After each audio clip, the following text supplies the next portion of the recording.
This story tells how a portal from a dungeon appeared in the sky more than 100 years ago. From this portal came monsters that could not be defeated by conventional weapons. The only ones who could fight these monsters were people who had supernatural abilities at the same time as the monsters appeared. It was a cohort of chosen awakened warriors who made the world stable again.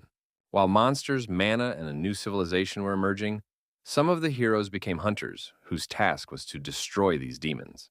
But decades later, there were too many hunters.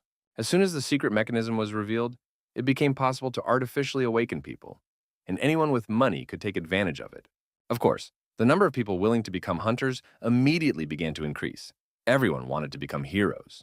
It was then that the great era of hunters flourished, and even the weakest of people became powerful warriors thanks to this. Problems began, and the government introduced a professional exam, and only after passing it could one become a hunter. Educational institutions immediately appeared to prepare for this exam, teaching all the theories and training students. After that, special universities even appeared to train future professionals. Such universities were called hunter academies, and they could teach you how to defeat even a giant dragon. Becoming a hunter has become the dream of millions of young boys and girls around the world. But in order to master all this knowledge and become a professional, you need to undergo full training. Those who studied and trained hard, did not miss classes, and were disciplined achieved their cherished goal. They successfully passed the exam and became professional demon hunters. They were trained by experienced masters, and then they could travel around the universe and restore balance. This story will tell us about one of the young guys who succeeded. He is a 27-year-old guy named Kim, who was awakened because he was born with more powers than others. But to pay off the debts of his parents, who died in a car accident, he has been transporting dead monsters for 9 years. There's only one thing that helps him to withstand such hard work and mental pressure due to debts. It is his goal to become a professional hunter, and he has been dreaming about it since childhood. He has been looking for a good academy for a long time, but he has too little money to pay for it.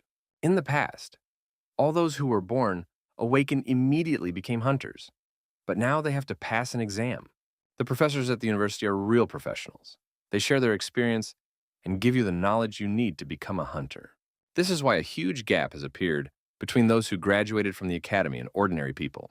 The time has come when, to become a hunter, you have to go to university and pass an exam. Kim recently received $40,000, and now he has enough money for a year of studying at the academy. Of course, you need to choose a university that is not too expensive, but something more suitable. He saw an advertisement for the Cultivators Academy, and he had never heard of it before. The academy promised to provide students with experience and knowledge, talked about individual tasks for each student and future prospects.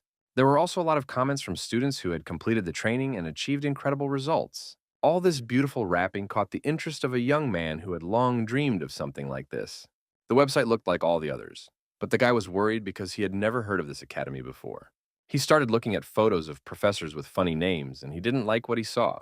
Kim also watched a few training videos on the website and wondered if it was a real academy. This video shows a basic dispel technique using a magic staff. What he saw seemed impossible to him. It wasn't some kind of bullshit. Kim knew a lot about the training of future hunters, so he was not easy to fool. After that, he saw on the website that the upcoming lesson would be taught by an experienced master. The guy tried to sign up for this lesson and was told that it costs money. After taking a closer look, he realized that the full course of this academy would cost him all his money. One of his assistants at work saw that Kim was in a good mood and asked what was wrong. The guy said that he decided to start studying at an academy called Kovchig. According to him, he had long been tired of transporting monsters, and he confidently decided to change his life.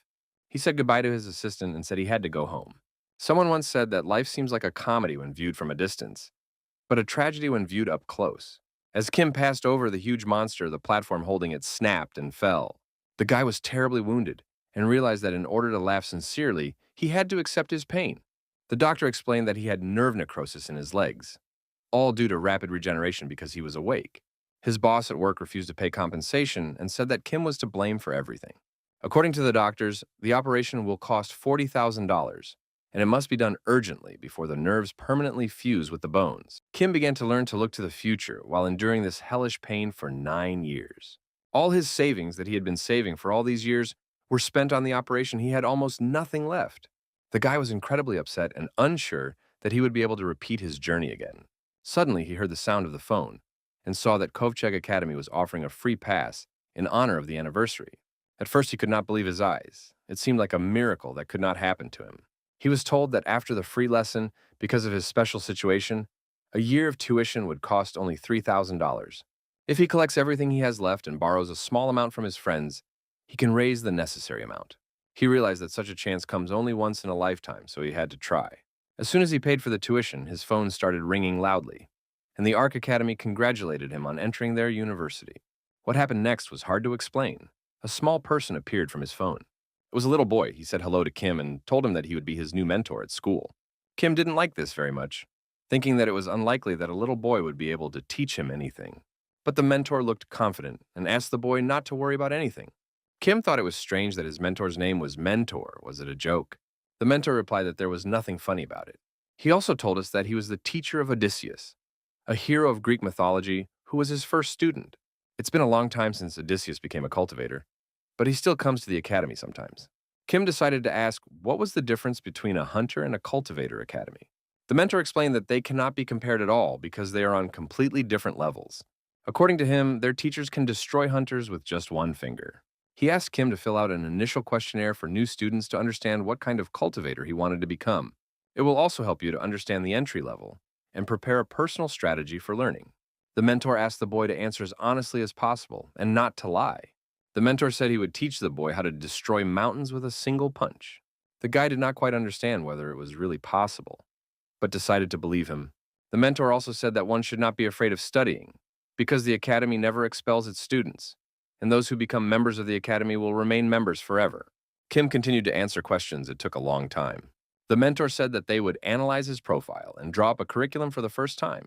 He immediately realized that Kim's best method of fighting was with a spear. For mastering the spear technique, it is better to use the Oriental coup technique instead of mana. The mentor also saw that in addition to physical injuries, the guy had mental problems. Because of this, Kim must learn his studies from the lectures of Professor Buddha.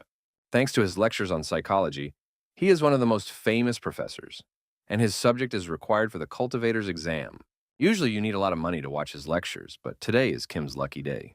The mentor also said that after this lesson, Kim would receive the title of Steadfast Heart. Even if it seems like Kim is losing her mind while watching the lecture, you should still watch the video to the end. The mentor said goodbye to the guy and said that he would come back later to analyze his profile. Kim calmed down a bit and decided not to postpone the lecture for later and start watching right away. He turned on the video and began to listen carefully to what the Buddha was saying, no matter how ridiculous it looked. At first, he thought the professor looked like a living golden statue. Buddha explained that the word I did not exist, so he did not exist. He continued to say various incomprehensible phrases as if he had taken illegal drugs. Kim immediately recalled how his mentor had wished him good luck, probably meaning that this lecture would be very difficult. The Buddha did not stop talking about how the world and the universe are created at the moment a person is born and will perish when a person dies. He said that he was really Kim and that the world was just a figment of the imagination, like a drunk professor. The guy watched only 1% of the entire lecture, and he thought he had lost his mind. A week later, a doctor congratulated him and said that thanks to the amazing speed of his recovery, Kim had completely cured his injury. Although he had previously treated awakened people, this was the first time in his 30 years of work that he had seen such regeneration.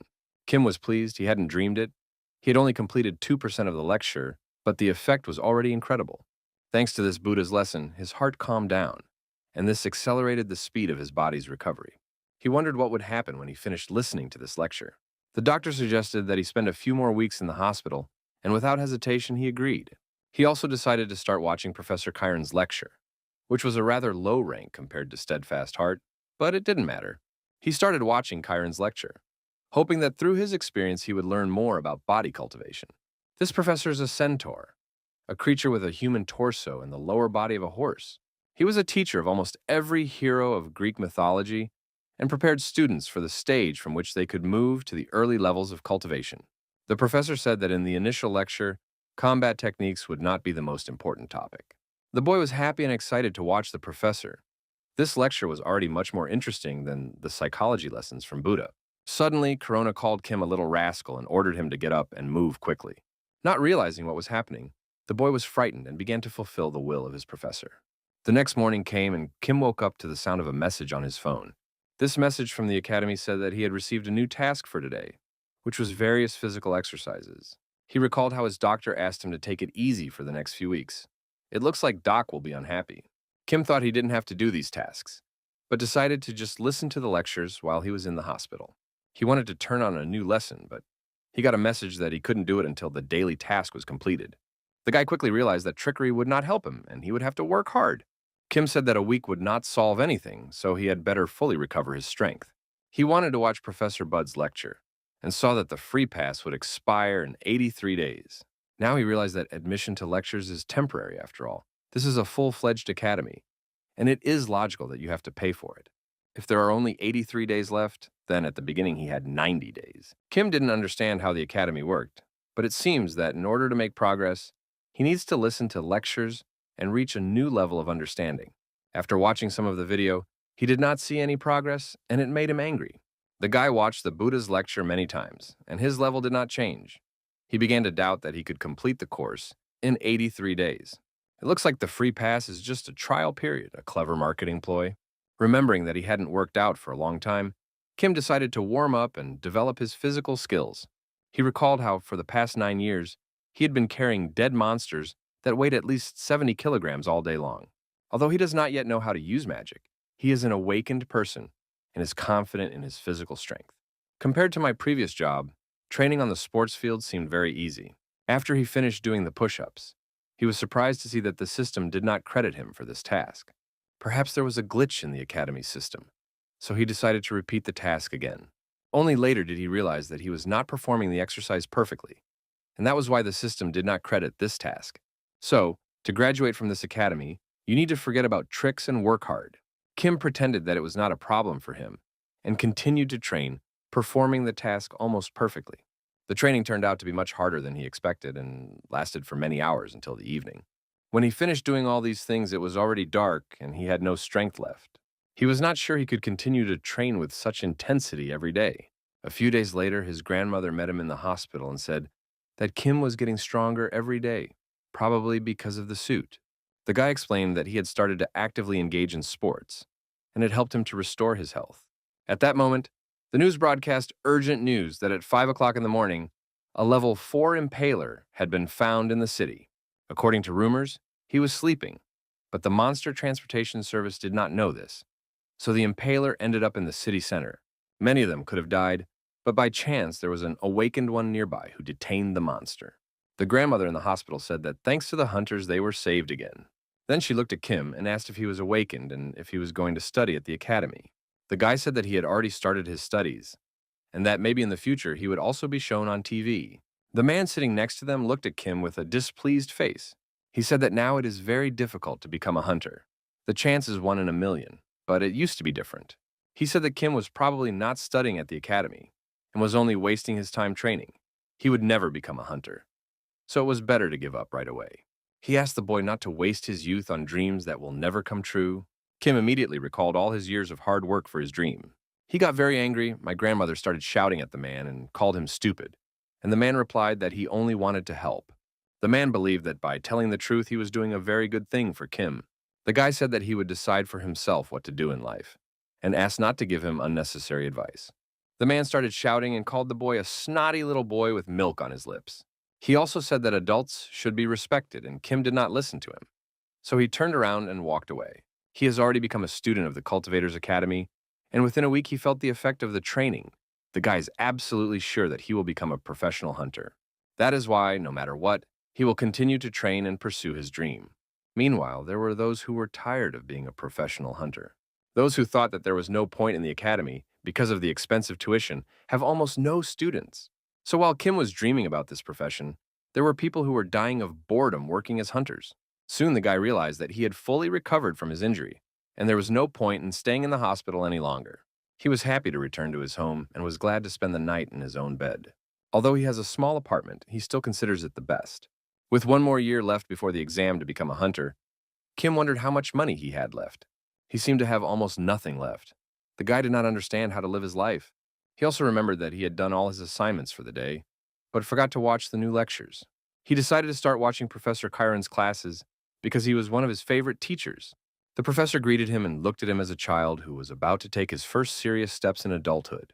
He explained to the boy that the first step in becoming a cultivator is feeling. The next morning, Kim realized he needed to make money and return to his old job. His boss immediately started yelling at him.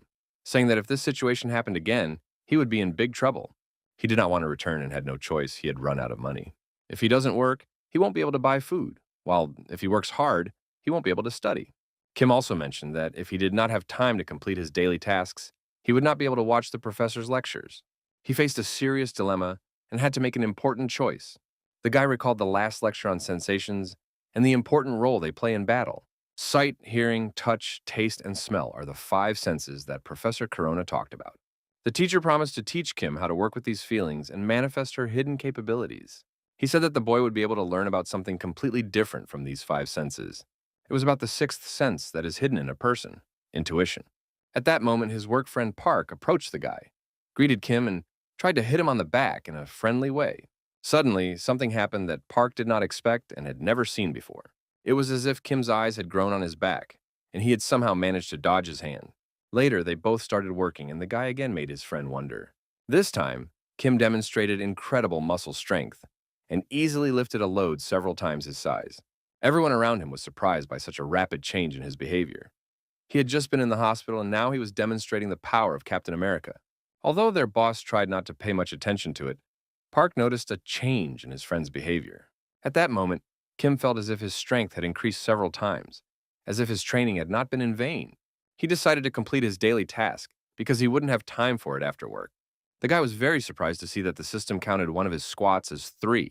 The extra weight seems to have increased the effectiveness of the exercise. Kim was pleased and happy in the meantime, so asked him to rest and take a break.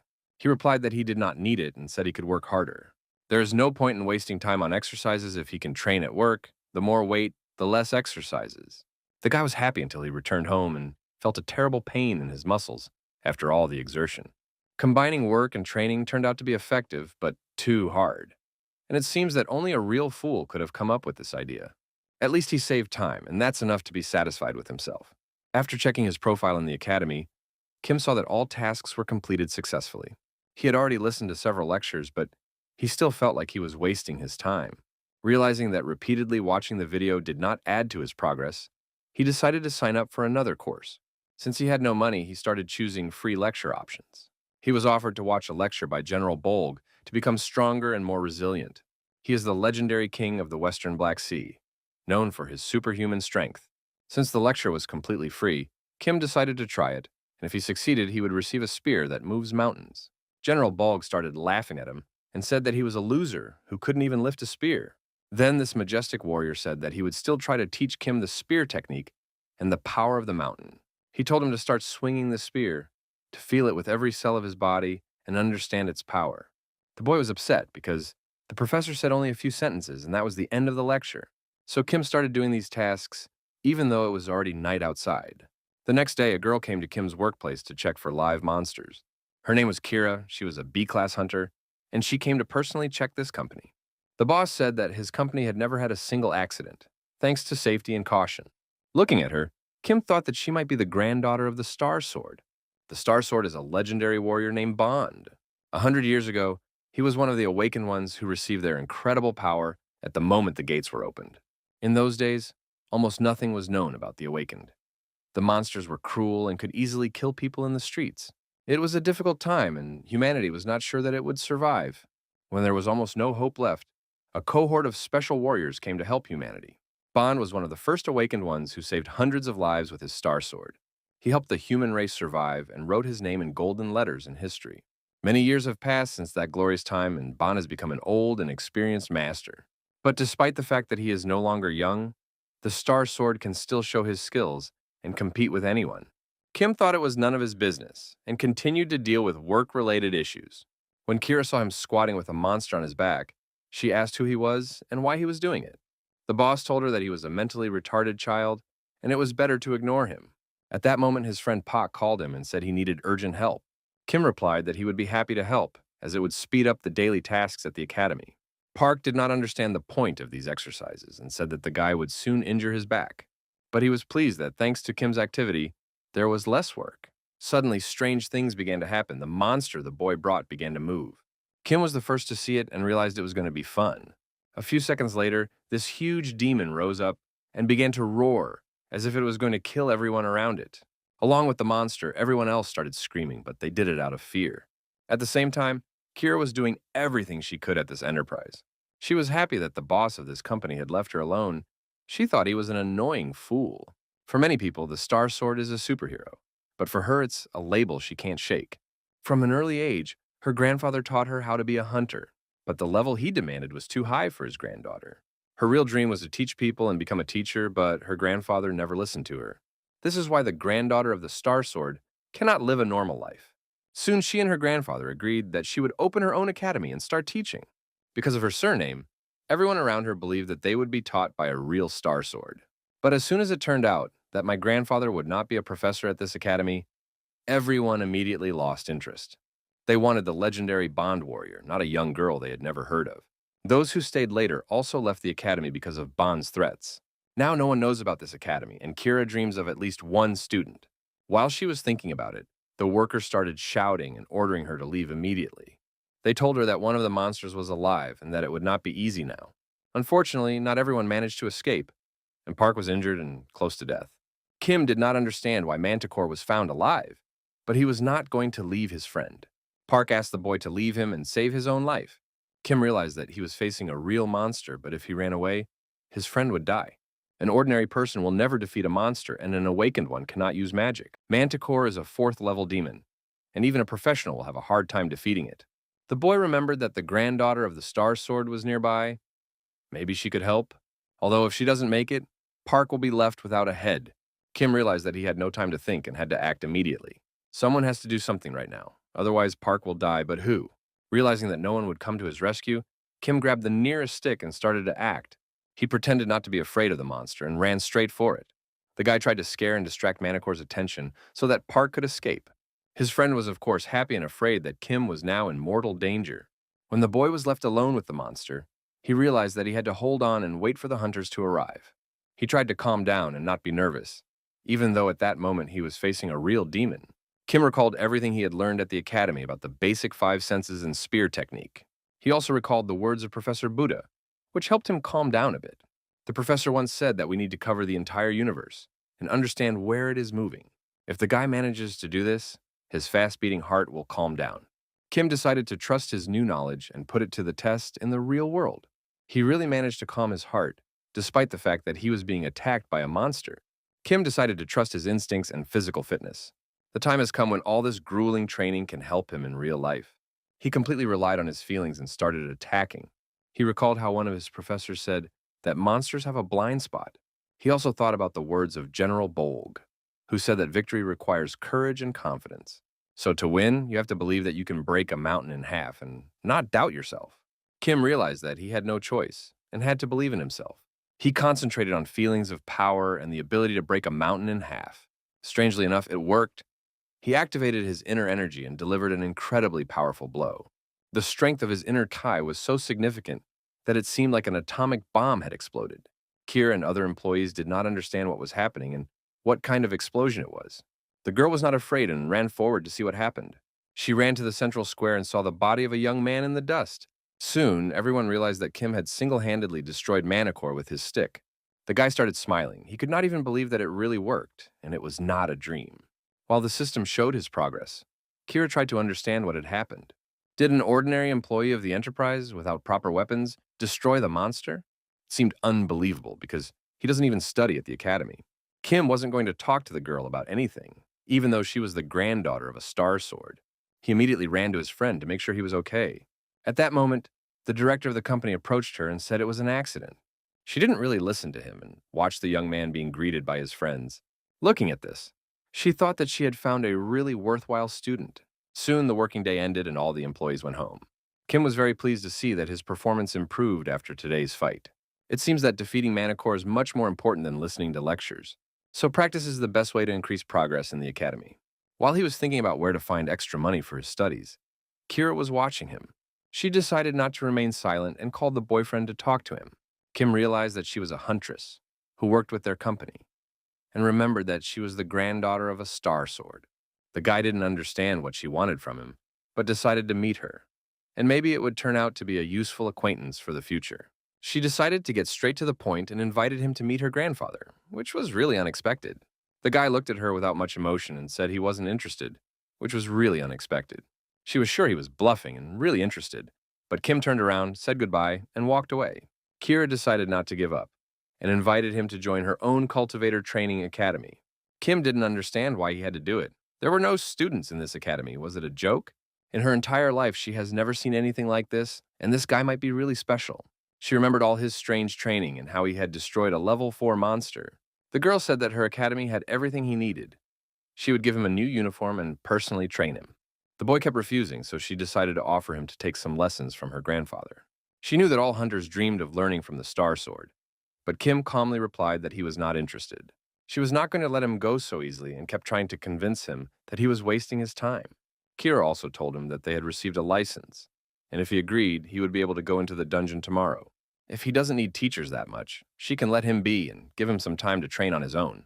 But her key argument was that it would be completely free. Strangely enough, this is what interested the guy. He thought that free cheese is only in a mousetrap. The girl said that until he became a professional hunter, he would compete for her academy in competitions. Kim realized that this was a very favorable offer and he could solve all his problems.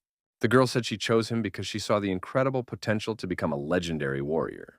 This touched him a little. He smiled and thought that he had never heard such words. So he decided to agree, said his name, and shook the girl's hand. He returned home and rested until the next morning when he received a phone call. It was one of the employees. He started shouting at the guy and said that he was the reason why the director of the company was fired. Kim recalled how yesterday he asked Kira to get the director fired because he didn't like him. But he told his friend that he had nothing to do with it and was sure that the director had quit because of yesterday's situation. On the way to the Hunter Academy, he met Kira on his way and the girl smiled and said hello. It was obvious that she was happy to see him, and Kira took a temporary license for Kim out of her pocket. He thanked her, although he doubted that she could really do it all in one night. Although he has not yet become a professional hunter, he has already taken the first step towards his dream. He believed that this was only the beginning and asked Kira to tell him how to go on raids. He was surprised when the girl started laughing and said that it was not necessary at the moment. She told him that she had prepared weapons for him. He should choose what he liked and go to the dungeon.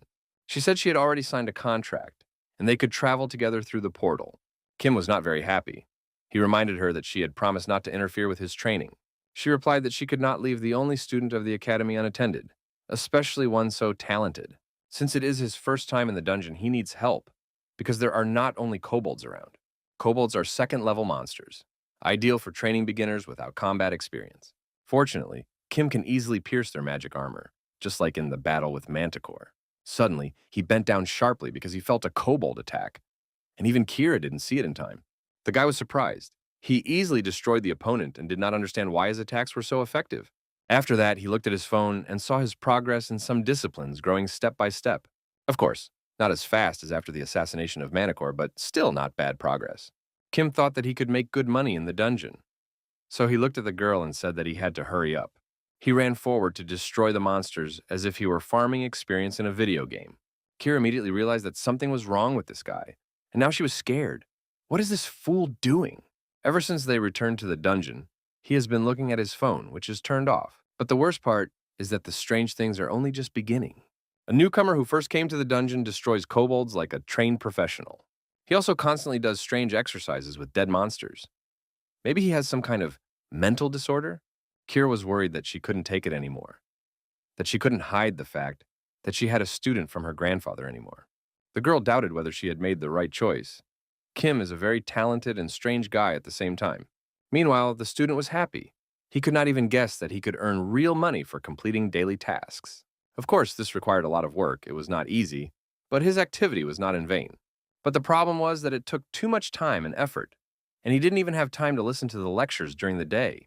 He began to think about how to spend the money he earned, whether to continue saving or to buy something for himself. While training in the dungeon, he earns money and increases his level, but everything goes slower than he expected. He wondered if there was a quick way to become stronger and reach the level of the great celestial warriors. On his way home, he decided to use the money he had saved to buy access to new lectures. He had no money before, so he even forgot that there were paid lessons. But it was not so simple because the lectures by experienced masters cost more than $2 million. It's an incredible amount of money. Even C-class hunters can't earn that much. He thought that this was not the most important thing, and if he did not have money for lectures, he could buy a new uniform. He went to the academy store to look at the training uniforms for the hunters. He saw a lot of interesting things there, including Bupon's elixir, Aegis's shield, and even Longinus's spear. Even if they are fakes, they are still legendary things. It's strange that they are called a training uniform. Even a beginner will realize that this is something incredible. Who would have thought that you could get legendary weapons and level up so easily? The next day, he was met by Kira, who was again surprised by what he was doing. As it turned out, Longinus' spear is very expensive, so Kim now has to train even harder. He doesn't understand where he's going to get that much money and has nothing better to do than continue training. Again, it was all about money, and it was very upsetting for the guy who wanted to become a professional. Kira approached him and invited him to participate in a competition between the academies. These competitions take place every year, and each cultivator academy wants to show that it is better than the others. Now, their academy is at the 4th level, and if you perform well in competitions, you can raise your level. The higher the level, the better the academy, and the more support it will receive from the state. The best students are sent to these competitions, which is why Kira wants Kim to take part in it as well. He immediately wondered whether the results of the competition would affect his progress in his lectures. He understands that competition is practice, so it sounded good, so he agreed. The girl said that as far as she knows, the winner's the one who gets the most points for the raid and duel. Kim started to get a little worried because all his combat experience was defeating kobolds and manticore. Did he think that maybe someone would agree to train with him before the competition? Then he looked at Kerr and realized that he was the perfect candidate to help him. He started laughing at the girl and said that she could not refuse a newcomer. Kira is a B-class hunter, not the pinnacle of the pinnacle, but she was trained by a star sword. He was very happy that she would be able to help him, and he had long wanted to see what she could do. Kim said he was just a newcomer to the field, so she shouldn't attack him too much. The girl agreed and said that as soon as he was ready, he could be the first to start the attack. Kim believed that such an offer could not be refused and thought that it was okay to beat the girls if it was training. He wanted to show his best side, and his movements were fast, but very careless. Kira could easily see the beginnings of his attacks, so she dodged and struck back. At that moment, she thought that she had overestimated his capabilities. He was a beginner in Africa. She didn't understand how he got the confidence that he could defeat her. She decided to finish this training and destroy Kim, but something unexpected happened. Somehow he managed to defend himself from her hellish sword blow. She didn't understand how this newcomer could hold back her CI energy. He held back her blow with magic, but the weapon had to jump out of his hands. At that moment, she began to realize that this guy was actually as simple as he seemed. Kim felt the power in his body and realized that he could use it. That's why he told the girl that he would now fight 100% and show her his true strength. The girl immediately felt that his movements had changed. His attacks were clearer and faster, as if a different person was fighting her. He felt that he had to start with the obvious attacks, and then add feints that would distract Kerr. If it can assess the situation, it will change its tactics, so you can't stand there like a tree and be attacked. A real Mortal Kombat began in which there was no favorite, with Kiev trying to attack and Kira defending herself. She defended herself because she felt that the boy had changed, as if a professional hunter had awakened inside him. The spear became a deadly weapon in his hands, and in this short time he mastered the art of combat at the highest level. He repeated various distractions in order to wait for Kira to let her guard down. As soon as he felt the opportunity for his real attack, he immediately went forward for the victory. Kim was trying to put all his strength and power into his punch and demonstrate that he was no longer a beginner. Seeing this, the girl got scared. She felt the strength of the opponent and realized that she could get into trouble. Kim delivered his decisive blow. His sea energy was incredible, as if he were Thanos. With the last of her strength, Kira defended herself, and a few seconds later, when the glow of energy disappeared, she could not understand what had happened. As it turned out, the guy is still really too weak for serious fights with professional hunters. He lost this fight, and his mouth was bleeding. He admitted his defeat and said he would definitely take revenge. The girl told him that she was a B-class hunter, and that it would take many years of hard training to defeat such an opponent. Kim said that the difference between him and a professional hunter is that he still has everything ahead of him. He looked at his phone and saw how much his progress had increased, and his training had not been in vain. After realizing this, he suggested that the girl practice a few more times before the competition, as it would be very useful for him. Although Kira thought it was strange to continue training after serious injuries, she promised to do it with him every night. She also said that if he could win this competition between the academies, he would receive a lot of money as a gift. She said that this money would be enough for a Longinus spear, and he was very interested. He immediately started asking when the tournament would take place, and showing that he was very interested in it. Kira replied that there were still 2 weeks before the start, and Kim realized that he had no time to sit around because he had to train. He started doing various exercises with weights again, and she started looking at him like a fool again. She still couldn't understand what he was doing and thought it was some kind of problem with his brain. Maybe he fell on his head a lot as a child. 2 weeks passed, and the day of the competition came, and last year's winner also participated, as did a large number of other fighters. A guy named Chen arrived on time and saw the venue of the tournament. He didn't expect so many people. Although the Awakened have become more numerous, it is rare to see hunter-hunter battles, so this tournament will show a real spectacle. He went inside the building and found a waiting room. The guy was nervous and tried not to show it. When he saw his future rivals, he was really scared and couldn't move like a post. All of his future rivals were wearing expensive armor and the latest weapons, and they looked like real professionals. All of them looked very strong, which was not surprising because the academies send their best students to these competitions. Suddenly, he saw an unknown soldier with an old weapon and a simple tracksuit among them. Chen couldn't believe that a village boy had come to such a serious competition. He would probably lose immediately and go to the hospital. He thought that this poor guy had been forced to participate in the competition, and he was looking at the turned-off phone like a blind man. Chen didn't understand why this guy decided to take part in the competition. It would be better for him to go home right away. The guy thought that this poor peasant was like a new student in the classroom. He didn't know anyone and was trying to pretend to play on the phone. It seems that these two young men both came to the competition without support and do not know anyone around them. They looked into each other's eyes, and Kim decided to say hello and introduce himself. Chen told us his name and said that he was 19 years old and had been awakened since birth. Chen asked if he could sit next to Kim, and the guy agreed, and it looks like a real friendship is emerging before our eyes. Chen pointed to a large hunter and said that he was Chuck, a promising warrior from the Gochuri Academy. He fights with an axe, and his best skill is to show strength and cruelty. At that moment, he was in conflict with another soldier named Lee from the Mint Military Academy in the west of the city. While Chen was telling all this, Kim was looking at him in surprise and did not understand why he needed all this information. While the guys were talking, a real conflict was brewing that could have started a bloody massacre.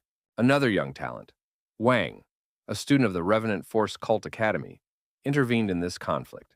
As soon as Wang started talking, everyone else fell silent, because he is the favorite of the tournament, and everyone knows that he will easily win. Chen said that Wang was invited by a large number of top academies, and all the professors want to teach such a gifted student. The reason is unknown, but he refused.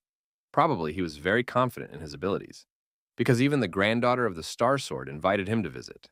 Wang was unhappy that he was forced to participate in these competitions and fight these weaklings, all because of his uncle. The boy thought that winning such a tournament would not bring him recognition. If he had known that it would happen like this, he would have agreed to join the Star Sword Granddaughter Academy. He refused her offer because it was an unknown academy, although he could have used Kerr and then gotten rid of her. Suddenly, he saw that someone was watching him, and he was surprised because he had never seen people in tracksuits at such competitions. Kim was surprised that Kira invited this guy to her academy and wanted to get a fight against him. At that moment, a judge entered the room and said that the first stage of the competition between the academies would begin soon. The students began to warm up and prepare for the upcoming tests, and Chen was visibly nervous. Over the past couple of weeks, Kim hasn't seen much change in his progress, but the training and lectures have helped him in any case. Compared to the others, he has little experience, but he tries to make up for it by training in the dungeon and competing with Kira. He was preparing for the competition and said that he didn't care whether it was a human or a monster in front of him, because he would destroy them all. Soon the first stage will begin, and Kira will see that she was right to invite him to her academy. He was ready to do everything to earn a lot of money for winning this tournament, and the first stage was underway.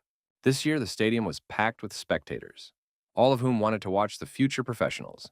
There were all kinds of people at the stadium, including very wealthy and influential businessmen and ordinary industrial workers. On their way to their seats, the man and woman bumped into each other, and at first it seemed like an accident. This man's name was Sun. He told his friend that this woman was very familiar to him and asked what the first stage of the competition would be like. His friend explained that there would be a race in a maze, and during this stage you can't attack other people. The main task is to get out of the maze. Although this is a fourth-level competition, it's unlikely to be that easy, and there will likely be a lot of monsters to defeat. This will be a kind of test to see if the participants have the necessary skills to raid the dungeon. This year, we have a really strong lineup of participants, so the fight should be life and death. On the screen, the audience watched. The same legendary warrior whose name was Wang appeared. The audience immediately recognized him. Everyone believed that he was on a different level and could easily defeat all the other participants. It looks like our old friends were among the spectators. It was Kira who disguised herself and tried to blend in with the crowd. She saw Wang's face on the screen and started to worry. She didn't know that he would be participating in these competitions between the academies. She was also worried that someone would notice and recognize her, as she is the granddaughter of the legendary Star Sword. Kim, meanwhile, wasted no time in warming up for the first stage of the competition. Although he looked funny and didn't know how to get out of this maze, his ambitions were no less than the tournament favorite. He remembered the lectures of his professors and thought that it was a good idea to use the power of Psi to break the walls of the maze. Walking a few dozen meters ahead, he saw that he had several options for continuing his journey. The guy thought that he should work according to the main rule, that is, to go with one side to the very end. He was not sure that this plan would work, but he had no other choice. Suddenly, he felt strange feelings. It seemed that instead of sticking to the left side of the maze, he should go to the other side. Perhaps this is the same sixth sense of intuition that Chiron told him about in his lecture. He wasn't sure it would work, but he decided to trust his intuition and take a chance. Along the way, he heard an announcement that some participants were being eliminated from the tournament, as if they were competing with monsters. This seemed strange to him because he had not met anyone or fought with anyone during his entire journey today. Only later did he think that perhaps his intuition was helping him to find a path without demons. So, if he studied all the lectures, he would be able to look forward to the future, at least he hoped so. His new friend Chen was nearby, and he told him to be careful because there could be monsters everywhere. Despite the fact that the competition had already begun, Chen was still very nervous and did not know where to go. When he heard that Kim was going at random, he started shouting and said that this plan could lead to bad consequences. He offered his method of left and right hand, but Kim said it was better to trust his intuition. He still couldn't understand why Chen was following him and suggested that they split up. Yang said that they were brothers in adversity and should stick together. And looking at Kim, he thought they were very similar.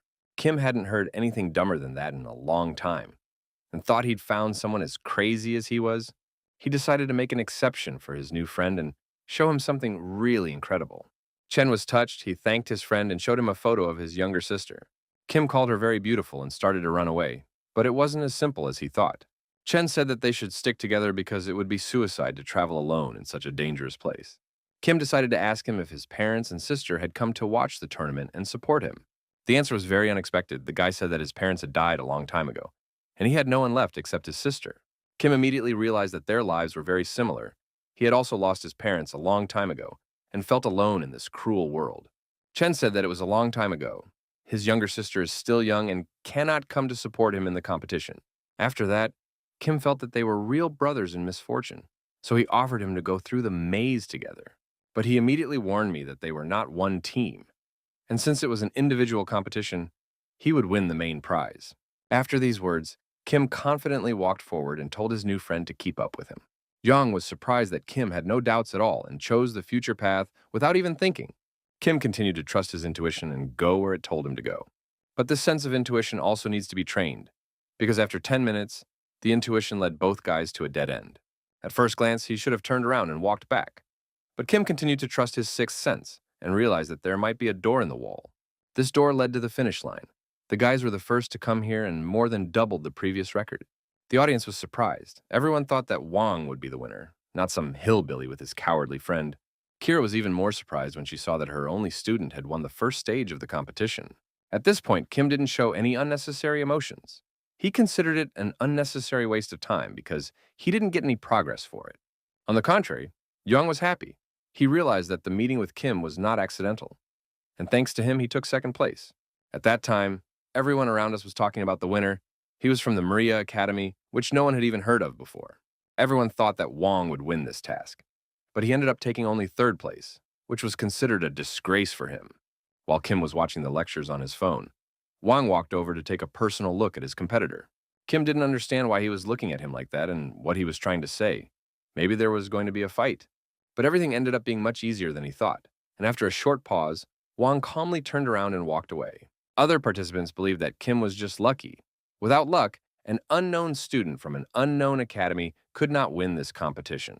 When everyone was discussing the winner, a guy walked into the room and asked everyone to be quiet because he was going to tell them about the second stage of the competition. He said that in the second stage, the participants would have to fight each other, and if one of them could not continue, the judge would stop the fight. 32 students are left in the second stage, so there will be 5 rounds where the participants will decide the strongest. The guys began to wait for the judge to announce their future opponents, and Chen was visibly nervous and tried not to show it. Suddenly, everyone heard that one of the participants approached the judge and asked to be removed from the competition, and no one understood this decision.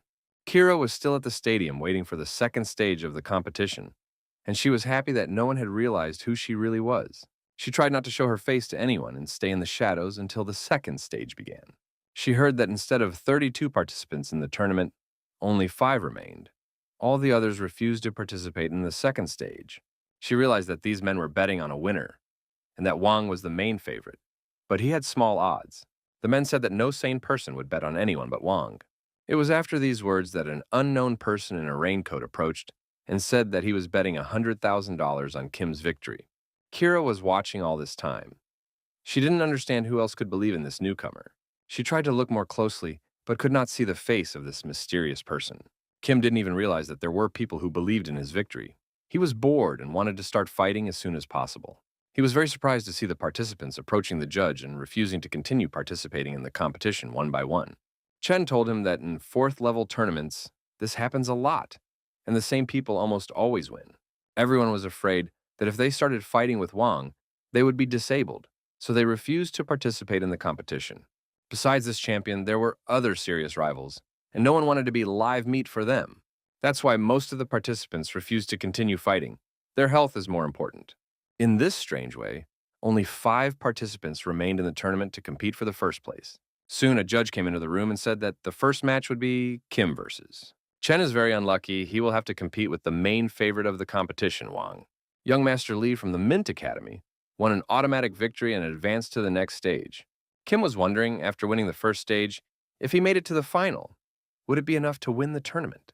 At this time, Chen was trembling with fear. His fight against the main favorite of the tournament would soon begin. Kim asked him not to worry. The fight hadn't started yet, and he already considered himself defeated, and that's not right. Because of this fear, Chen even thought about giving up on further competitions, but decided to try. The referee asked the fighters to get ready and come out for the first fight, and Kim got up and confidently walked forward. At the last moment, Chen stopped him, took him by the hand, and asked him if he was really not worried at all. Kim replied that he was absolutely confident in his abilities and was only concerned about how much experience he would gain from this fight.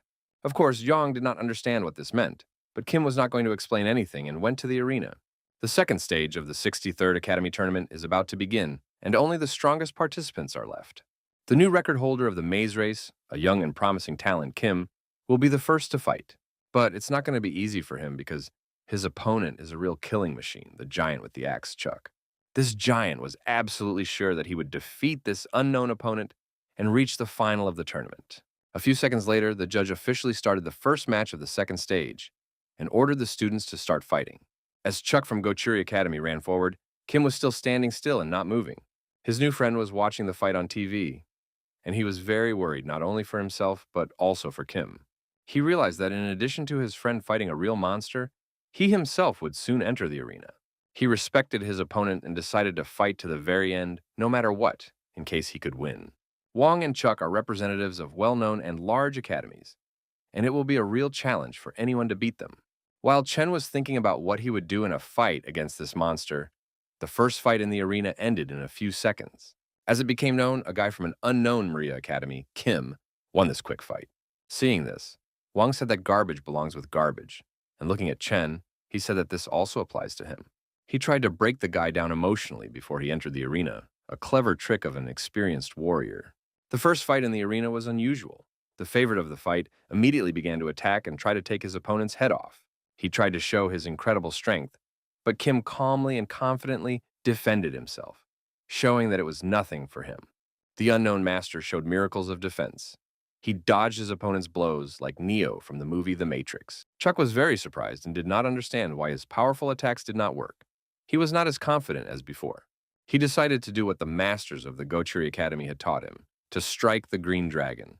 But something incredible happened. The unknown master used his ordinary spear to defend himself against this powerful blow. The powerful axe slipped out of Chuck's hands and flew away, so it seems that the green dragon's blow is not as scary as they say. In a few seconds, the bodybuilder was on the ground and the referee stopped the fight, so everyone saw a real sensation. Oddly enough, instead of being incredibly happy and excited, the winner looked upset and unhappy. He didn't see much progress on the phone and was upset because he thought that defeating Chuck would bring him more chew power. Upset, he returned to the waiting room and decided to win the competition to buy himself a new spear. He was immediately met by Chen, who was very energetic and said that he had watched the fight and was pleasantly surprised. As they were talking, the judge came into the room and said that the participants of the second fight should get ready to enter the arena. When Chen saw Wang get up, he became even more worried and thought about running away. Chen came closer to his friend and said that he felt the kinship of their souls and believed that their meeting was not accidental. When Kim won his battle, Zhang rejoiced as if it were his own victory. But he's not as strong and powerful as his friend, he's not as lucky, and he doesn't have the same talent as Kim. But he is ready to fight to the last drop of blood just to make his little sister proud. The boy ran into this huge arena and prepared to fight against a martial arts master. Wang looked furious. He didn't like his opponent. He thought he was a weakling. He did not like many things. He considered it a great shame to participate in such a tournament and fight against such a pathetic student. At this point, Chen did not answer anything and remained calm, preparing for battle. Soon after, the judge finished the last preparations and told both guys that they could start the battle to reach the final. Wang looked at his opponent as if he were prey, useless garbage that lives only to be eaten. He believed that Chen was at the very bottom of the food chain and that a predator like him should eat him. He believed that Chen was lucky to be at these competitions and needed to be shown his true place. Wang believed that he should have won the first stage because he was a head above all these bastards. Chen wasn't going to give up easily. He knew he had to set an example for his sister, so he drew his sword and prepared for battle. The example of his new friend inspired the boy. He believed in himself and decided that he could also beat the favorite. That is why, when the referee announced the start of the fight, he threw the first punch. One managed to defend himself and launched a counterattack, his sword almost beheading Chen. As always, Wang lived up to expectations and continued to attack with his wild tiger technique. He thought he had to defeat this disabled man in less than a minute and send him to the hospital.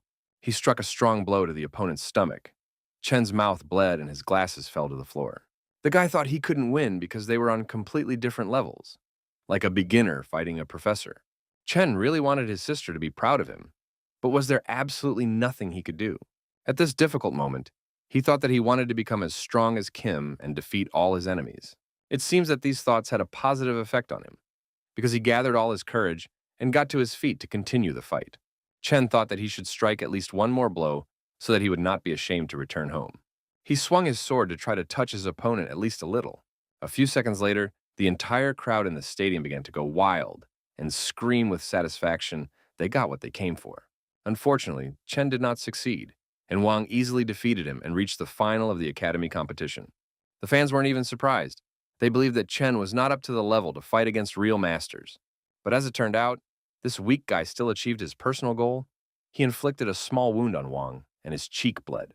No one around appreciated it, except for one little girl who watched the competition at home on TV and was proud of her brother. A few seconds later, the martial artist's wounded face was shown all over the stadium.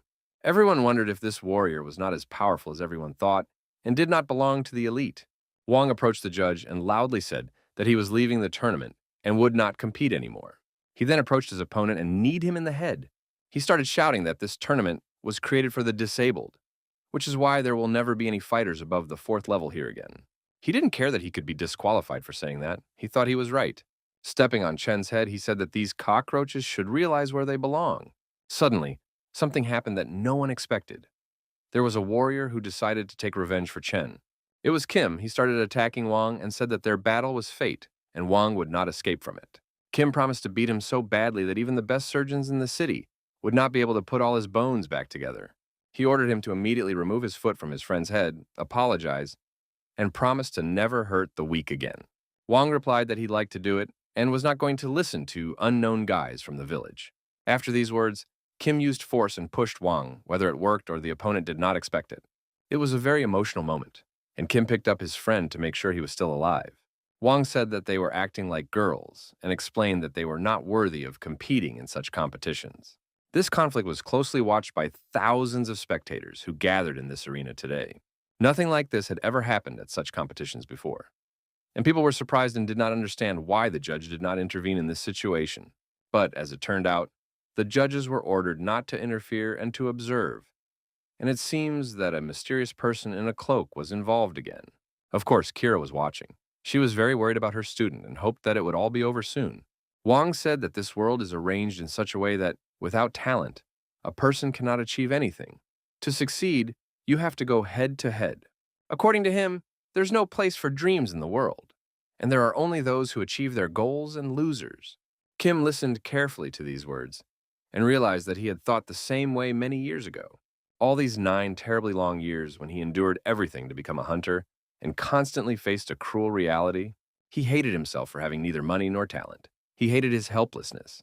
His work helped him only to survive, but he could not achieve anything more. He asked himself hundreds of times how his life would have turned out if he had decided to give up and chosen a different path. There's probably nothing more pathetic than clinging to something that cannot be achieved through hard work. He constantly lived in fear and doubted himself, which is how most people get depressed. He said that he looked at Wang and asked him what he would say to that. Even though the judge tried to stop him, he took out his spear and ran to attack, forgetting the rules. At that moment, thousands of spectators held their breath, as the conclusion of this incredible competition was approaching.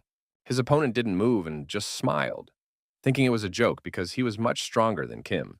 A battle of two worlds began, incredible natural talent versus hard work and discipline.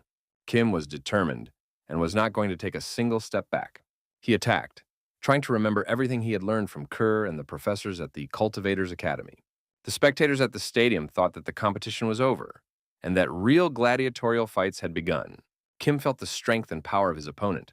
No wonder he was so overconfident and arrogant. In his previous fight against Chuck from the Gachuri Academy, he had no doubt about his victory, but now everything is different. Kim realized that now was not the time to think about it. He had to relax, trust his inner feelings, and go with the flow. Surprisingly enough, these simple and clear rules immediately helped him, and he dealt a powerful blow to his opponent. Anyone else would have fallen to the ground and started crying from this blow. But Kim is fighting a real master today. The judge was shouting at the boys. He said they would both be disqualified and never allowed to compete again, but they didn't listen to him. Wang thought of himself as a predator at the top of the food chain. But when he looked at Kim, he realized that he also had the eyes of a true predator. He found it quite funny and interesting, but decided to prove that there was only one true predator in this arena. He approached his opponent and told him that nothing would remain of his dream when he faced the cruel reality. The battle of the two titans continued, and the audience was happy and satisfied to see such a Hollywood action. So far, Kim has been trying to defend himself and do his best to block his enemy's sword blows. The battle had been going on for a long time, and it was not clear who would eventually win. No one deserved to be defeated. It began to seem that with each successful defense against the opponent's attacks, Kim was getting stronger and stronger. At these moments, he looked like a real monster that grew at a frantic pace when he saw his prey.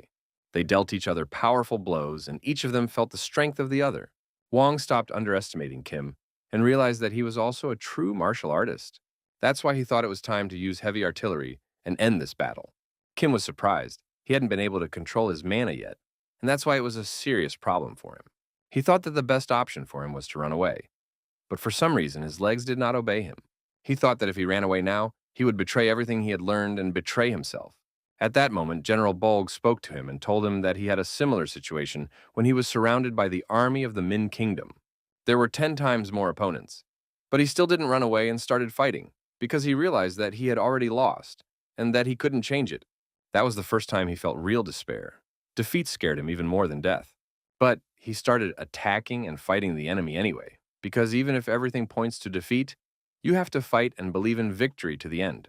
Even with the power of a mountain, no one can win forever. So it was through defeat that Bolg became a hegemonic king, and now he gives Kim rock-breaking strength and a spirit that can turn the whole universe upside down. He told you that he is a predator, and Kim is his prey, and he will wipe his feet on him after he wins. But Kim didn't listen to these words. He believed his master and confidently went on to win. Each of them was absolutely sure that he was the top of the food chain and that he would win. Although the judges tried to stop them, this train had long since reached maximum speed. And until it encounters something else, it cannot be stopped, no matter how hard anyone tries. After these two energies collided, an explosion of bright light occurred in the arena, and the audience was amazed. These special effects would be the envy of even the best Hollywood superhero movies. The audience held their breath and waited to see who won, good or evil. Only a few seconds later, when everything became clearer, everyone saw that Wang was lying on the floor coughing up blood. So the one who had no natural talents and lived in poverty won thanks to incredible desire and discipline. It was a truly epic finale to this battle, with a standing ovation for the winners and the loser. Most of them shouted the winner's name out loud, and the boy was pleased to hear it. Kira was delighted. 2 weeks ago, he could barely block her punch, and now he was using the aura himself. Among the happy crowd, she noticed a mysterious person in a black cloak. This person was also incredibly surprised by the outcome of the story. It turned out to be a young man. He was so surprised, as if Kim had broken the laws of the universe and become a god before his eyes. It was strange to see his sincere surprise, because he had bet a lot of money on Kim's victory. The girl wanted to approach him and talk about it, but this young mysterious guy had already left. Soon after, these legendary competitions ended and Kim went home for a fair rest. He was exhausted and felt pain in almost every part of his body, but it was worth it. The only downside was that he was officially disqualified for violating the competition rules. He was warned about the consequences, but he did not listen to anyone and beat a student who had already left the competition. For his behavior, Wang was also disqualified from future competitions. He enhanced his sword with an aura, which is considered an attempted murder, and the Hunters Association will ban him from taking the exam for the next 5 years. Lee automatically became the winner, Chen took the second place, and Chuck took the third place. Thanks to these competitions, Kim's experience increased, which is probably why he was able to use the power of the mountain. To speed up his progress, he decided to enroll in another course at the academy. At that moment, Kira caught up with him, still dressed as if to hide her identity. She asked him how he was feeling and whether he had suffered any severe injuries, because the fight had been tough. Kim said that everything was fine, he may not look weak, but he is actually a tough nut to crack. The guy was upset because he felt that he was close to winning, and if he hadn't broken the rules, he would now be considered a champion. The girl began to calm him down and said that it was not the most important thing. He had gained experience and showed everyone his own strength, and that was the main thing. Only after these words did the guy remember that his main goal at this competition was not a trophy, but money.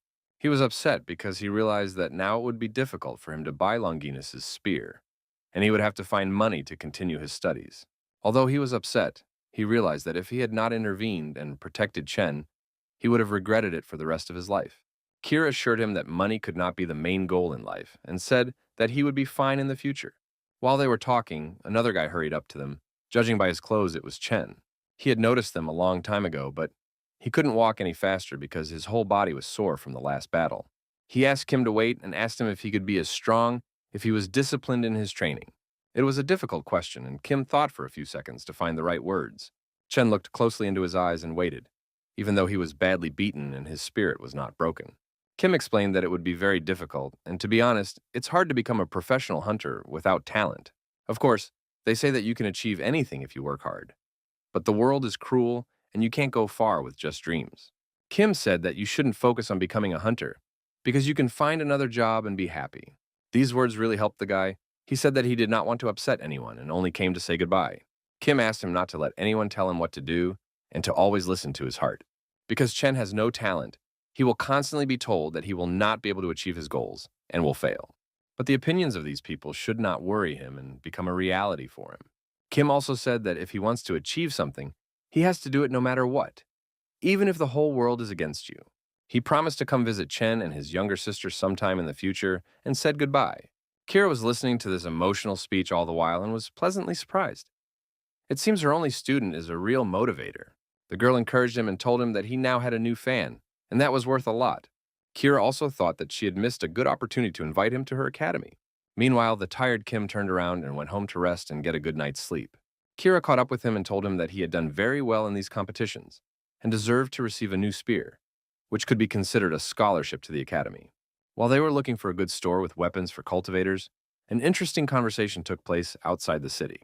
A man in a suit came to a large and wealthy house and said that he needed to speak to the master immediately. He said that it was urgent, but despite the fact that the master was meditating, he came into his room. This man's name was Simon. He was the right hand of the Star Sword, and it was to him that I came now. The master was unhappy to be distracted from his meditation and began to shout at his assistant. He immediately cast a spell of incredible pressure, so Simon couldn't even move. With the last of his strength, he was able to say that Kira had participated in the academy's tournament, and the master was immediately interested. He promised the master that they would soon find out about everything and tell him all the information. The only thing that is known now is that Kira has a new student, an unknown guy with high potential. Simon offered to help and said that he could solve all these problems himself, without the help of unnecessary people. But Master Bond replied that this was not necessary because he had to see the person whom his granddaughter decided to teach. The next day, after a good rest, Kim immediately started training with a spear. He was performing his daily task and did not even realize that he was being watched at that moment. It was Kira. The girl again didn't understand what he was doing because she didn't give him a task to train in the morning. She still didn't understand why it had taken him so long to choose a new spear yesterday and finally decided to stick with the old one. The guy replied that he didn't think he was worthy of such expensive gifts, and that's why he decided to refuse.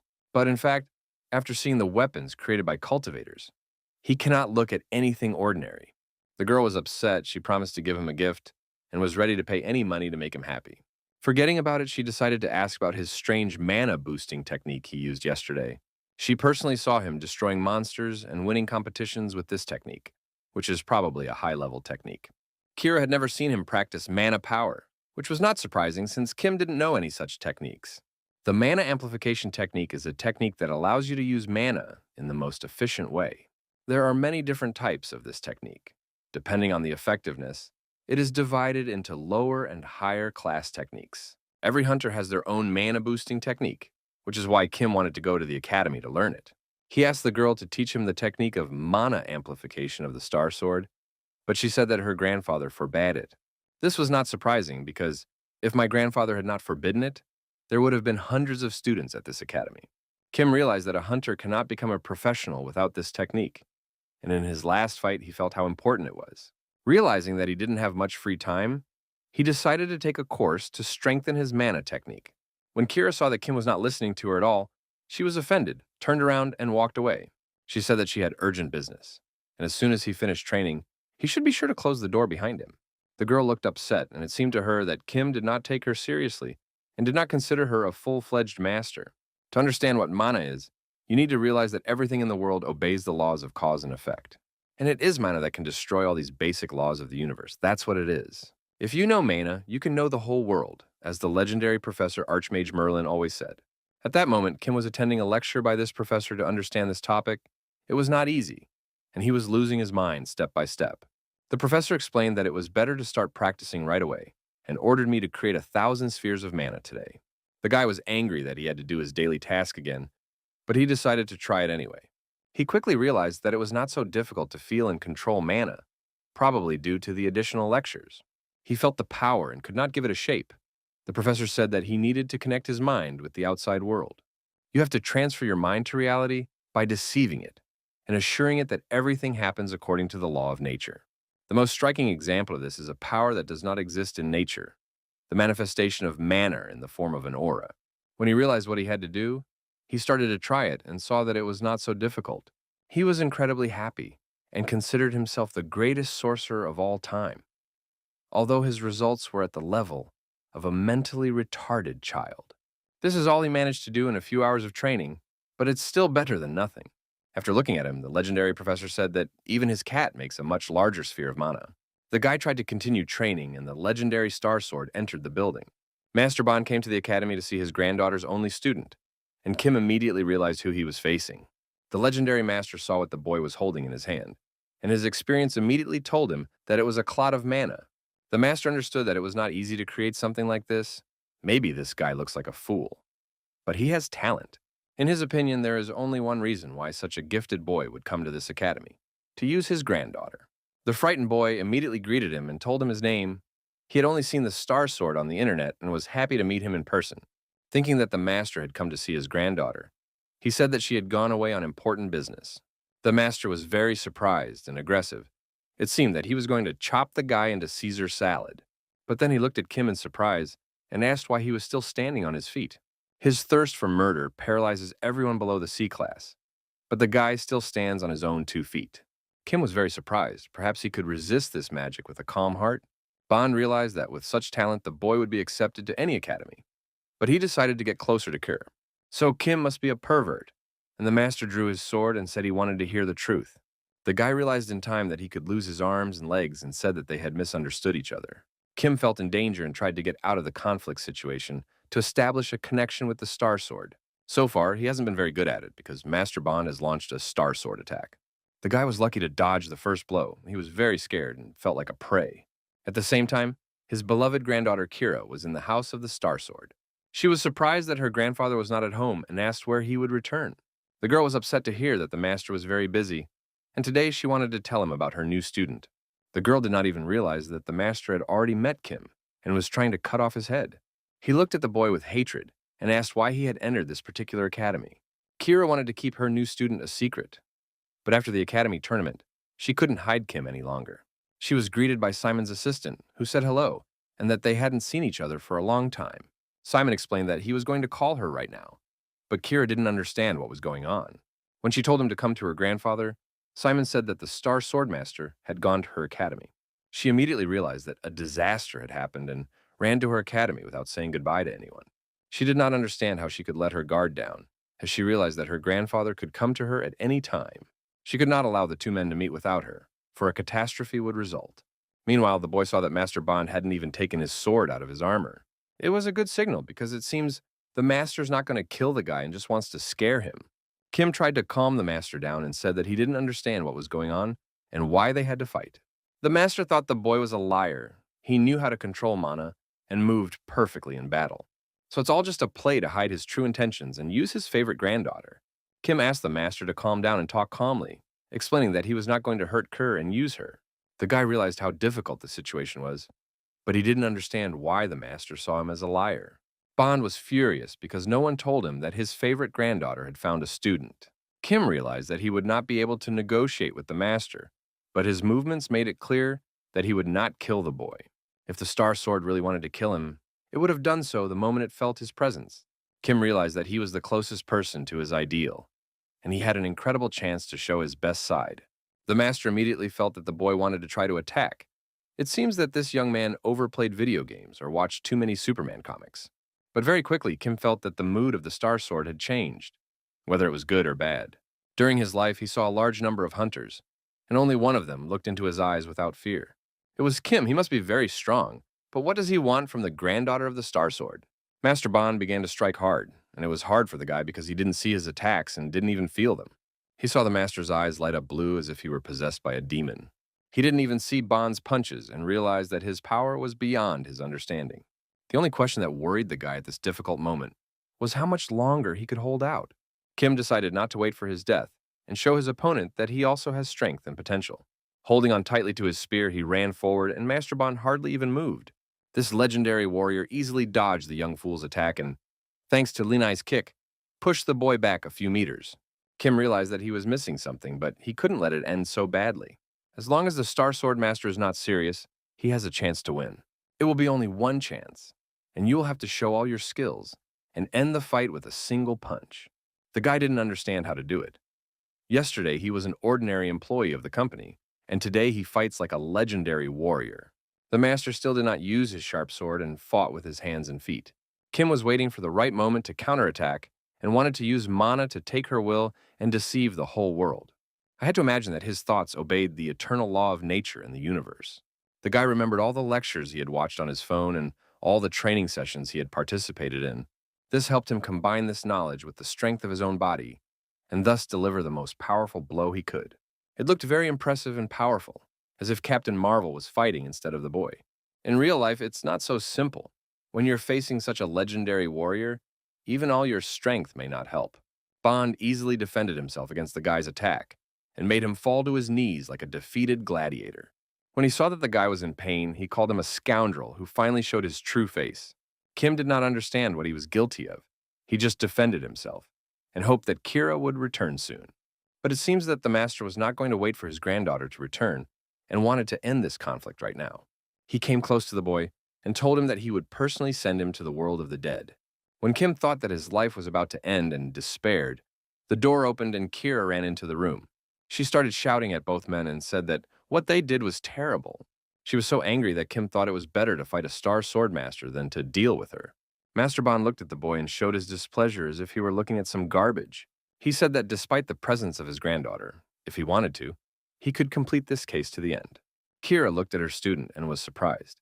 She had never seen anyone talk to her grandfather like that. She went to intervene in this conflict and asked her grandfather to calm down and talk about everything calmly. She apologized to him for his injuries and promised to tell him everything later. The guy replied that it was nothing to worry about. He only had a few bruises, and the girl was not to blame. The master listened to this conversation and showed his dissatisfaction. He did not believe that a real fight had taken place between them. Feeling the pain, Kim said that he should go to the hospital, so he said goodbye and left. Kira once again apologized for the inconvenience and promised to pay for his treatment in full. As soon as she saw the boy go outside and close the door behind him, she immediately returned to her grandfather. She looked very angry and told him that they needed to talk urgently and resolve this conflict once and for all. On the way here, she had decided to tell him everything, but now she was as if she were spellbound and couldn't move. Looking at her grandfather, she saw that he looked rather strange. What could it mean? All her life, she listened to his advice and orders. Her grandfather had completely ignored her own opinions since childhood. Even with the academy, there was a compromise. And if something went wrong, my grandfather would immediately intervene. Whenever Kira found a promising student, her grandfather would come and mentally destroy them all. All of her previous students left because they could not stand such treatment, and she understands them perfectly. Master Bond said that tomorrow she should expel Kim and tell him that he can no longer study at her academy. He tried to intimidate the girl, and heard in response that she was not going to always do what he wanted. According to her, her new student Kim is not like all the others, which is why she is not going to expel him. The grandfather got angry and said that she would get in trouble, but the girl was not going to give in and started shouting that she would decide for herself. She said she didn't want to hear from her grandfather all the time and reminded him that it was her personal academy. According to her, there's nothing between her and Kim, but when she looks at him, she feels strange feelings. She wants to be with him more often and help him realize his own potential. Now, she doesn't understand why this is happening, and that's why she wants to figure it all out, and it will take time. She said that she no longer wanted to live in the shadow of the legendary Star Sword and would not do so. The grandfather was amazed. He had never heard his granddaughter yell at him and express her disagreement with his decisions. Without waiting for him to respond, Kira apologized for her emotions, said she would do everything of her own free will, and left. It was the first time he heard her scream, and Bond was moved and felt that he was wrong. At that moment, he immediately remembered how many years ago the dungeon opened and horrible monsters came out of it into the world. A great catastrophe began, and soon he received terrible news. Simon came running and said that unfortunately his son had died while defending the city from demons from hell. All he had left after that was a little girl, his granddaughter, named Kira. Looking at this little girl who had also lost everything, he realized that he had to teach her how to defend herself. His rigidity in her upbringing was necessary to achieve this goal, although Kira was not happy about it. She didn't like martial arts and fencing, but he still insisted on constant and hard training. She had always wanted to take a different path and become a teacher, but Bond believed that was not why he taught her. He told her that he did not even want to hear about such desires, and ordered her to always do as he said. Kira was unhappy, yet she obeyed the will of the closest person in this world. Constantly pressing her down, Bond realized that sooner or later she would turn against him, but he tried not to think about it. And that's how it all ended. It happened exactly as it was supposed to. It was a mutiny on the ship. This is not surprising. Kira had been holding grudges inside her for a long time, and eventually exploded like a powder keg. The next day, Kim left the house in the morning. He was fine and recovered quickly from the fight. It was as if he had been born again and believed that a new conversation with the Star Sword would not be a serious problem for him. He recalled how Bond attacked him and was proud that instead of dying, he survived with only a few scratches. Although if Kira had arrived a few minutes later, everything could have ended very differently. He understands how difficult her childhood was because last night she called and told him about her relationship with her grandfather. Kira spoke about all these years of harsh tyranny and the fate of her past students at the academy. But Kim realized that even this was not enough to feel her pain. She probably hadn't told him everything. The only thing he still doesn't understand is the reasons for the Star Sword's bad attitude towards him. Returning to the Academy of Dreams, the boy wondered if the legendary warrior would ever apologize to him. Kim was happy because he saw on his phone that his progress had increased significantly, thanks to the battle against Master Bond. I'm sure if he ever gets beaten by a Star Sword Master again, it will be great. What he didn't expect was to see Master Bond when he entered the training room. He thought he was about to be beaten again, but the experienced master calmly greeted him and invited him in. The boy was in no hurry. He carefully approached the master, sat down opposite him, and kept a noticeable distance. He asked not to suspect him of any bad deeds and said that he had nothing to hide and his heart was pure. Bond understood that the boy was not lying and where he got such great talent and strength from. The master had never seen so much power in an ordinary student. The Star Sword also mentioned that when the boy saw him angry, he was not only not afraid but also felt inspired. He decided to let the boy train in order to look at him and understand what he was hiding. At the moment, he was sure of only one thing. This guy must be mentally retarded because he was looking at his phone off. Perhaps it is a kind of meditation. An experienced master has never seen such strange behavior of his students. Meditation is a great workout, but you need to be careful with it and feel a sense of balance so that it strengthens your mind and spirit. The master saw that the boy was not interested in listening to this at all, so he decided to offer him a little training. The boy immediately reacted. It seemed incredible to him that the Star Sword personally decided to train him. Bond felt that he had rushed into this offer and decided to show his students some new techniques. At that moment, Kira came into the training room. She was late because of traffic jams. She was about to start training with Kim, but what she saw scared her. She was angry and asked her grandfather why he had come. Had he decided to start fighting with her student again?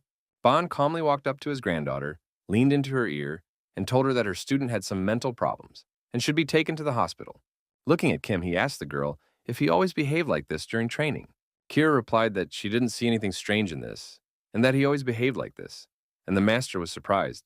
She said that she understood her grandfather's feelings perfectly, and she used to think the guy was a bit strange too.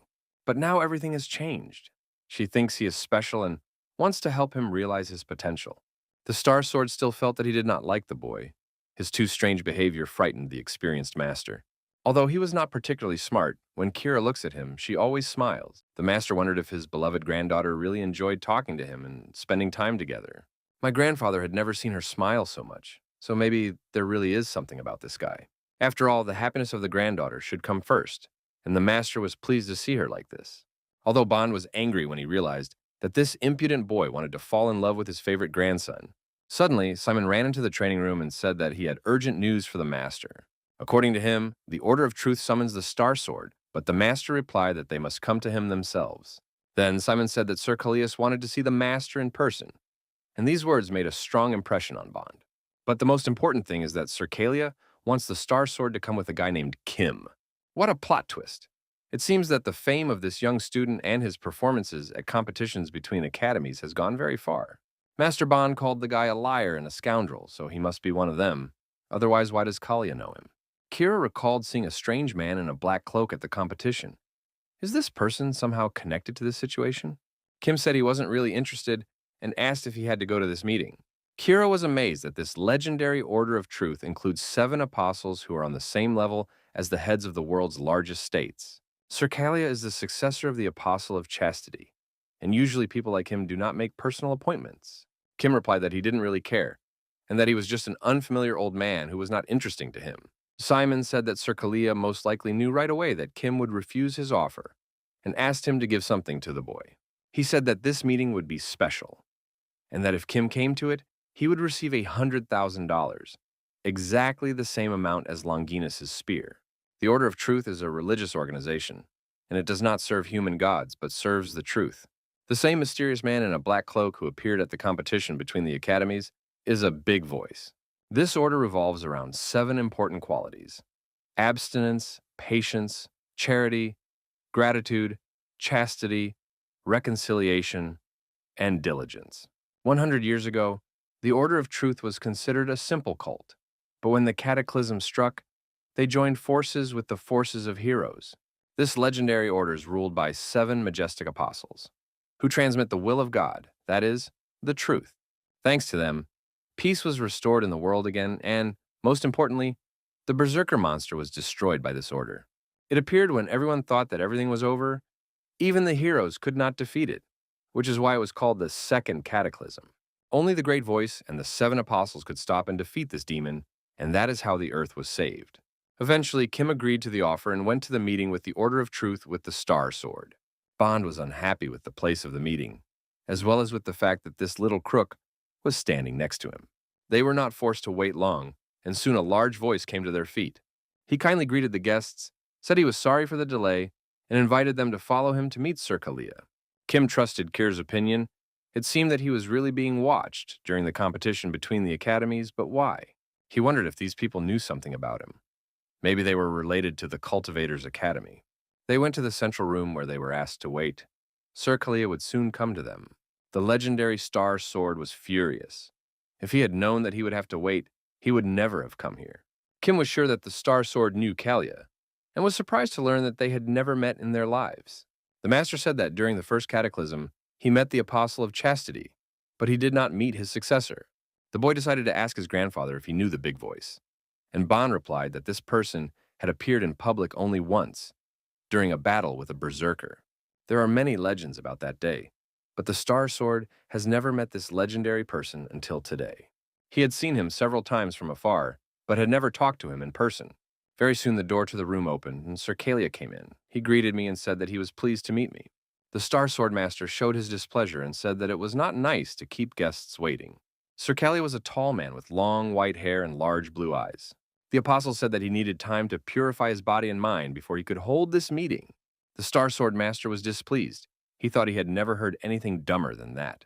Sir Kalia greeted Kim and said that he was happy to meet him personally. The apostle said that during the competition between the academies, a member of their sect was watching the boy. Kim replied that it was unlikely that the reason they were all here today was because of the academy competition. The topic of today's conversation is exploration in the underworld, and Kalia wants to cooperate with the Star Sword for this purpose. The legendary master was unhappy. He seemed to be in a bad mood today, or he forgot to take his pills. Kalia reported that there was information about distortions in one of the country's dungeons, and the Star Sword should know about it. Bond thought it was nonsense. It was a decision of the Warrant of Truth, so he had to check everything personally. The experienced warrior looked at Sir Kalia and asked if this was the purpose of his visit to their city. It seems that the apostle wants to strengthen his position in this way. All he said were just tricks. He asked the Star Sword if he was ready to help him, and Bond replied that it depended on the offer.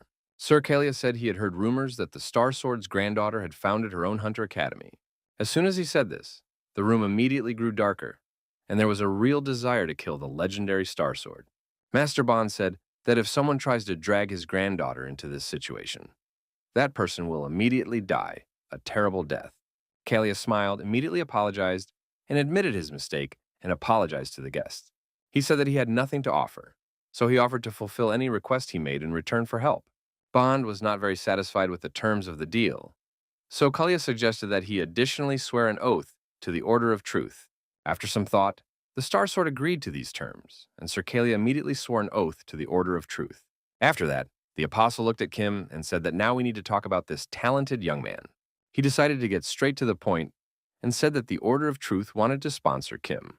They meant sponsoring the boy's various activities, which can help in situations where his academy does not support him. Sir Kalia assured that they do not need anything in return, and that the only thing they want is for Kim and the Order of Truth to be close. Although the apostles said that the boy could refuse, Kim realized that it was not as simple as it seemed. He replied that he was not interested in the offer and that if Mr. Kalia answered his questions, he would consider it. Kim was worried whether the apostle would answer this question honestly or whether he would try to cheat. He thought it would be suspicious if he asked this question directly, so he decided to take something out of his pocket. It was his favorite phone, and he took it out and showed it to the apostle and asked if he could see anything on the screen. Some people say that the meaning of existence is the soul, and if you believe these words, it is the soul that shows who you are. Even after death and reincarnation, the essence of life should remain the same. The guy asked what the apostle saw on the screen, but Kalia tried to avoid answering and said it was a difficult question. A few seconds later, he said he couldn't see anything because it was a dark screen. Smiling, he asked the boy if he was satisfied with this answer, and Kim replied that it was enough. After a few seconds, the guy looked at the apostle and officially refused the offer of the Order of Truth. Kalia didn't seem to expect this. He thought the young man would be extremely happy to help the legendary order. A guy in a black cloak, his name was Kos, approached the apostle and said that no distortions were found in the dungeon.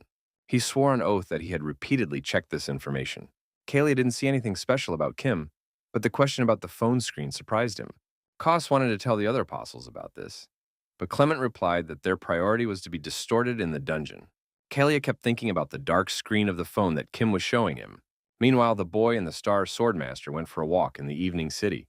Bond asked the guy why he refused Kaylee's offer, and the guy said that everything was too suspicious. According to him, he did not want to make a deal with suspicious individuals because he did not know anything about the Warrant of Truth. He also decided to ask the Star Sword what exactly the concept of dungeon distortion meant. Bond replied that this is a distortion of magic, and most often dungeons break through earlier than they should. Such distortions have many disadvantages for the universe, and there's also the effect of unexpectedly increasing the level of the dungeon. He also told the boy that during the Great Catastrophe many years ago, this happened almost constantly. Kim began to worry that Kalia might be hinting at a repeat of the disaster, and Bond replied that it was a mistake and a disaster in the past. The Star Swordmaster said that he had to leave for some important business and said goodbye to the boy. He also reminded him that if Kim decided to do something bad to Kerr that could tarnish his reputation, he would die. The guy said he was glad they became close friends and went to the academy. The Star Sword thought Kim was a fool. Kim wanted to become stronger as soon as possible to be able to face any opponents and demons. At the academy, Kira met him and immediately asked where her grandfather was. And Kim replied that he had important things to do. The girl said that her grandfather had a bad temper and that she should have told Kim about it a long time ago so that he would be prepared for it. The way the Star Sword behaves is certainly wrong, although there is nothing criminal about it. Kim replied that he hoped he would become a friend of the Star Sword and would no longer fight him even in training. After this conversation, there was a short pause. No one knew what to do next and how to continue the conversation. Kira recalled that Kim was always saying that he needed money immediately and did everything to earn it. That is why while the guy was dating Kalia, the girl decided to help him earn some money. She said that soon there will be a competition to clean the dungeons, and this may improve its financial situation. It will be a competition between the students of the hunting academy, and the winner will receive a fairly large sum of money. Kira assured Kim that he should take part in this and try to win. He will succeed and no longer need to worry about money. If those awakened during the disaster had a sense of responsibility for their country or faith, now professional hunters only want money. Unprofitable and forgotten dungeons have a low rating and are much harder to attack. If you do not clear the dungeons in time, after a while they explode, releasing monsters. Even if these monsters are low-ranking, they are still a threat to society and can create many problems. At first, such dungeons were monitored by state hunters, but it was inefficient to send them to such a neglected place. They were real professionals at killing and were not afraid of anyone, and they were sent to fight low-ranking creatures. That's why the government decided to do something different and organize competitions to clean the dungeons. These dungeons are at such a level that even an ordinary student can clear them, and there are usually many people willing to do it for money. The state also promised that the results of these competitions would influence the rating of hunting academies. After analyzing all this information, Kim realized that there was no reason to refuse and agreed. Kira knew that he always wanted more, so she searched the internet for information on how to raise the academy's rating and found this option. But given the experience of previous competitions, we can understand that it will be difficult because we may meet serious rivals. The guy thought that this time he would definitely win and asked Kira how the competition would be held. The girl said that the competition will last for about a week. When it starts, the participants will be given a list of dungeons. Participants then have to book a dungeon through a phone app and are given 10 hours to complete the dungeons. In short, the winner is the one who can clear the most dungeons. Kira also told us that we shouldn't destroy the bodies of monsters because it doesn't pay much money. The boy said he wanted to do this process on his own and got his teacher very excited. He explained that if you collect all the bodies of monsters, you can earn a lot of money, and it would be foolish to refuse it. Kira disagreed with him and said that winning the competition was much more important and prestigious. Kim wanted to know everything about this competition to be as prepared as possible. He asked about the rules of the sweep. A few days passed. Kim signed up for the competition, and it was time to try to take first place. His progress has increased significantly through hard work, with every 10% of progress immediately felt during training. He met with Kira and told her that he had downloaded an app on his phone and prepared everything important for the competition. They stood together and waited for the assistant Kim had called for to arrive, as it seems the man had trouble finding the right way. Soon after, they met and greeted the assistant, Kim saying that he was very happy that Park had arrived on time. The man looked surprised and worried. He still did not understand why he was called and what he had to do. It all started a few days ago when Kim called his friend to propose. He said that he wanted Park to help him carry the corpses of the monsters that would be left after the competition and to be his personal driver. Kim also said that he would definitely pay for it, because even if the corpses of monsters are not worth much, he could still make good money. Park was interested in the offer, but he wasn't sure if it would work out if the speed of the task was also important. Kim said that he would personally take care of everything, so there was no need to worry. That's how Kim agreed with his friend to cooperate. And now, the dungeon clearing competition has begun. Kira wished him good luck and left, and Puck said that he had learned all the rules, so everything should be fine. Kim reminded us that the winner is the one who clears the most dungeons, meaning that the victory depends on speed. In these competitions, you need two things: the speed of destroying monsters and the speed of moving through dungeons. Almost all of these dungeons are at the initial levels, and depending on the difficulty, the raid time will also vary. Kim said that he was ready for anything that might come their way and asked Park to go to the dungeon as soon as possible. He gave him his phone, which showed him all the dungeons and their locations. The guy also said that Park should plan a route that minimizes travel time between dungeons. The man was not very happy to hear this, but Kim assured him that the PA was faster and more accurate than any GPS navigation. Realizing that their earnings depended on speed, Park stepped on the gas and imagined that he was a Formula One pilot. The competition inspector, a young woman named Catherine, saw a new participant enter the dungeon. Given that this guy was completely unknown and studied at an obscure academy, she thought that he would soon lose. Catherine saw that an unknown man was always with Kim. Maybe they were scammers? Suddenly, the portal to the dungeon opened and Kim came out, asking his friend to prepare for the transportation of the corpses. Catherine did not understand what was happening. She started screaming and said that outsiders were not allowed to participate in the dungeon raid. Kim replied that he knew all this and that the raid had already been completed because he had completely cleared the dungeon. Catherine decided to personally enter the portal to see everything with her own eyes. She was amazed because less than 10 minutes had passed and all the monsters inside had already been destroyed. She also did not understand why Kim was taking the bodies of the dead demons on her back and carrying them somewhere. He replied that it was nothing to pay attention to and that it was his personal business. And Catherine thought that this guy was from an academy for mentally retarded children. As soon as Kim exited the portal, Park would immediately help him with the process. Kim said that despite the competition, he cannot miss his tasks at the Cultivators Academy. Park said that the demons are low level and have few profitable parts, and it takes 15 seconds to cut the body. Catherine could not believe her eyes. She saw a grown man taking out a knife and preparing to cut the demon's dead body. Looking at her, Kim said that it was not prohibited by the rules, so there was no need to interfere with them. The girl was still in a state of shock. She thought it would be an ordinary competition between students, not a horror movie. After everything was over, Kim said that there was another dungeon nearby and they should go there. Catherine has suffered a psychological trauma for the rest of her life, and it is unlikely that she will ever work as an instructor again. Kim was happy. He said that so far everything is going great and they are working as a real team.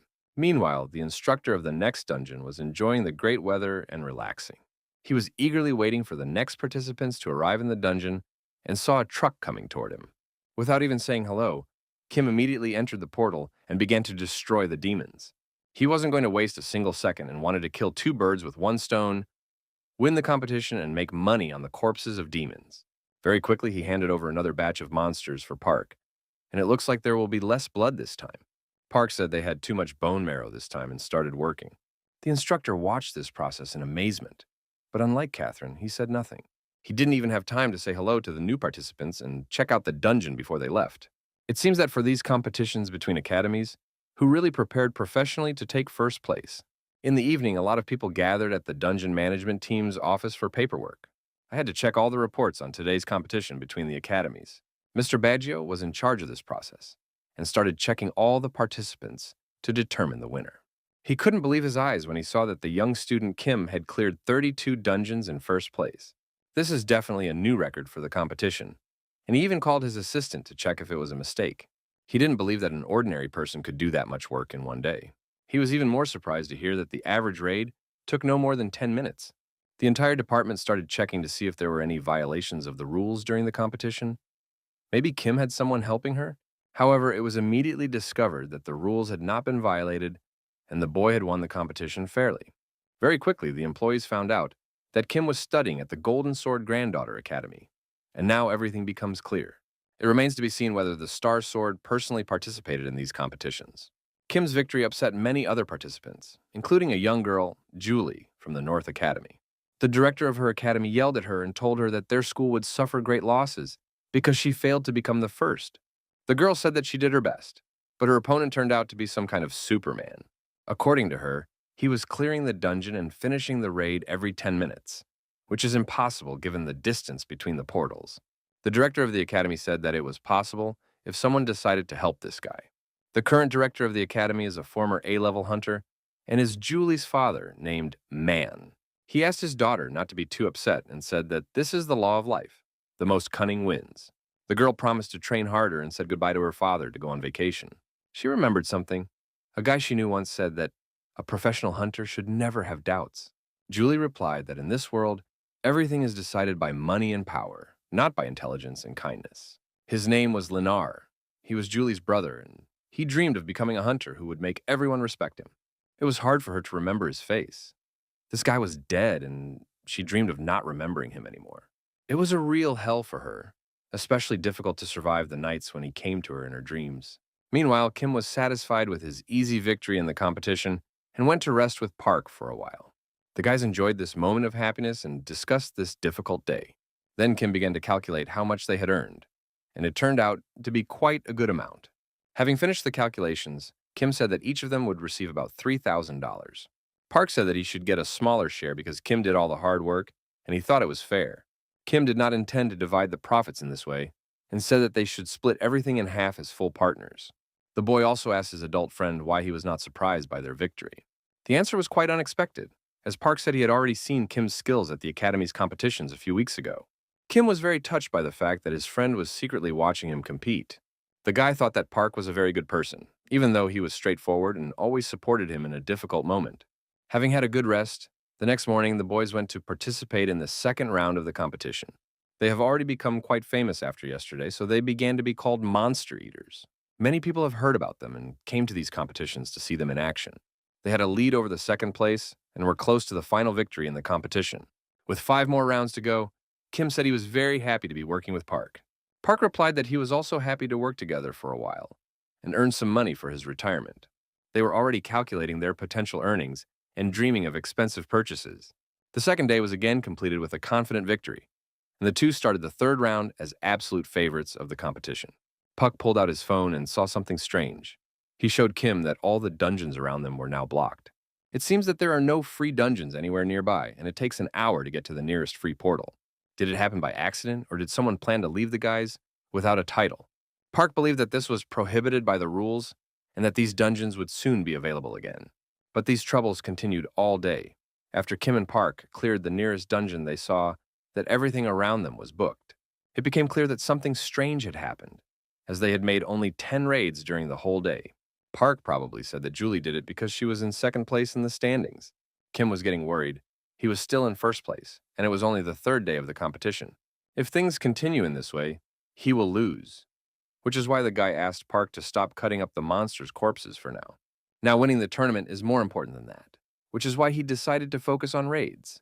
After some thought, he told Kira and his assistant that he had a plan, and everyone looked at him with interest. There was a real conspiracy against Kim and his team in the city center. Many people gathered and waited for Kim to book the dungeon to start booking all the available dungeons around it. As soon as this group of people saw that Kim had booked the dungeon, they immediately began to act. They did the same thing as yesterday. These people tried to do everything professionally, so they did not book dungeons at the same time. But suddenly things didn't go according to their plan because Kim booked a dungeon right next to Julie's. If they continue to book the dungeon, it can hurt the girl. Maybe you can cancel the reservation when she finishes the raid. But according to the rules, you cannot cancel your reservation within 10 hours if the raid is not completed. In such a simple way, Kim outsmarted his rivals and returned to the race for first place. Julie didn't know that her plan had failed yet, and she continued to clear the dungeon with confidence. She was destroying monsters at a fairly high speed and closing the gap with the first place. As soon as she was done clearing the dungeon, she would immediately get in the car with her driver to go to another portal. She ordered the driver to speed up, but for some reason he didn't start the car and remained silent. A few seconds later, the man explained that there were problems because all the dungeons nearby were currently blocked. Thanks to his intelligence, Kim continued to take first place. And due to the dungeon reservations, Julie was also unable to pass the tests normally. The girl immediately came to her father to talk to him and assure him that she would still win. Man told his daughter to continue doing her job because he had come up with a new way to win. Time passed very quickly, and soon the 5th day of the Academy tournament began. Kim and her friend met Julie, and now these enemies will get to know each other in person. The judge immediately approached them and said that conflicts between the participants were prohibited. Julie greeted Kim and told her that she should win this competition. The guy said that whoever wins must be fair. Even though it is a competition, it must be fair. The girl replied that she was playing fair and did not understand what he was talking about. Kim decided not to answer her, smiled, and calmly went to find a new dungeon. These words made the girl angry because she believes that people are selfish by nature. Even if they want to help, it is only for their own benefit, which is why there is no justice in this world. Julie focused on herself and continued to destroy monsters to win. When she came out of the portal, she saw an instructor watching someone enthusiastically. The instructor said that he did not believe the rumors and only now realizes that it is all true. As it turned out, he was watching Kim destroy monsters with incredible speed, while his friend Park chopped them to pieces. When he saw the girl, Kim greeted her again and said that she was faster than he thought. He asked her for permission to enter her portal and take away the corpses of demons she didn't want. He was so excited about this opportunity that Julie calmly let him do whatever he wanted. The guy was happy and was already mentally calculating the potential profit for that day. Julie decided to ask him what he was doing and why he was cutting up dead demons. The guy explained that he was performing a daily task at the academy, and at the same time earning money on the bodies of demons. Julie thought it was a waste of time, so she turned around and walked away. The girl remembered her brother again and his dream of becoming a professional hunter who would make everyone respect him. The time has come when anyone can become a professional hunter. Now, it is a common profession. Around the same time, there was also fun outside the city. Master Kalia cleared other dungeons and fought against 10th level demons. He was not alone, he was helped by a star sword who was dissatisfied with what was happening. Master Bond said that distortion can't happen in this way, and it reminds him of what happened many years ago. He blamed these problems on the Order of Truth, and Kalia assured the master that they had nothing to do with it. Chiming, a disciple of the star demon, joined them and said she would also investigate the phenomenon. She immediately sensed an abnormal amount of mana from the demon, but it didn't look like a distortion. She asked Kalia if anything strange had happened to him while clearing the dungeon. Kalia replied that everything went as usual, but we have to admit that it all looks like a previous disaster. Even though the chances are slim, the second coming of the berserkers cannot be ignored. Chiming looked at the experienced craftsman and said that they should find more information. While they were thinking about how to save the universe, the Academy's competition continued. Something unusual happened. The judges of the competition saw the two dungeons merge many times, but almost no one has seen 3 dungeons in one place at the same time with their own eyes. Kim had new problems. All the dungeons available to him were constantly being booked by someone. They were other contestants pretending to make a mistake and accidentally booking a dungeon they didn't need. All this happened throughout the day and made Kim and Park very angry. They went to the academy to try to resolve this issue and come up with a new plan. Even Kira was angry. She said that this could not go on, and she would fight it even if she had to use her grandfather's name. They decided to write a letter to the Association of Academies to talk about this problem. Kim said that now everything should be fair and they can easily win this competition. After that, they got into a truck and went to continue clearing the dungeon. But it seems that their enemies were one step ahead again, as an unknown man slowed down in front of them and provoked an accident. The man said it was unintentional and that Kim lost his first place in the table because of this pause.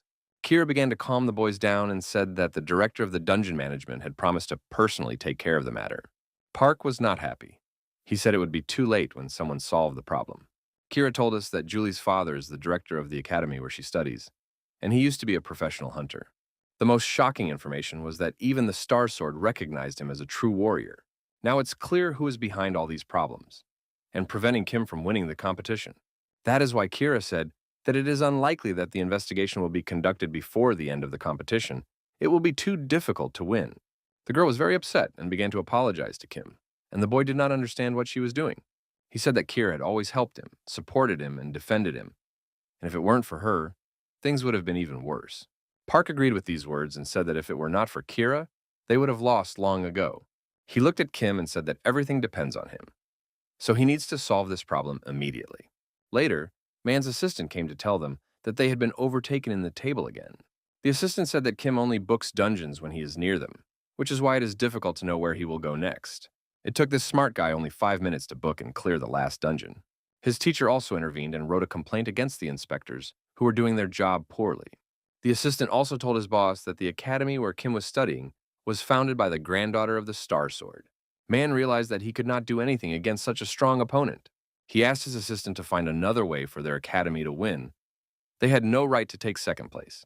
Julie continued to clear the dungeons step by step and remained at the top of the table.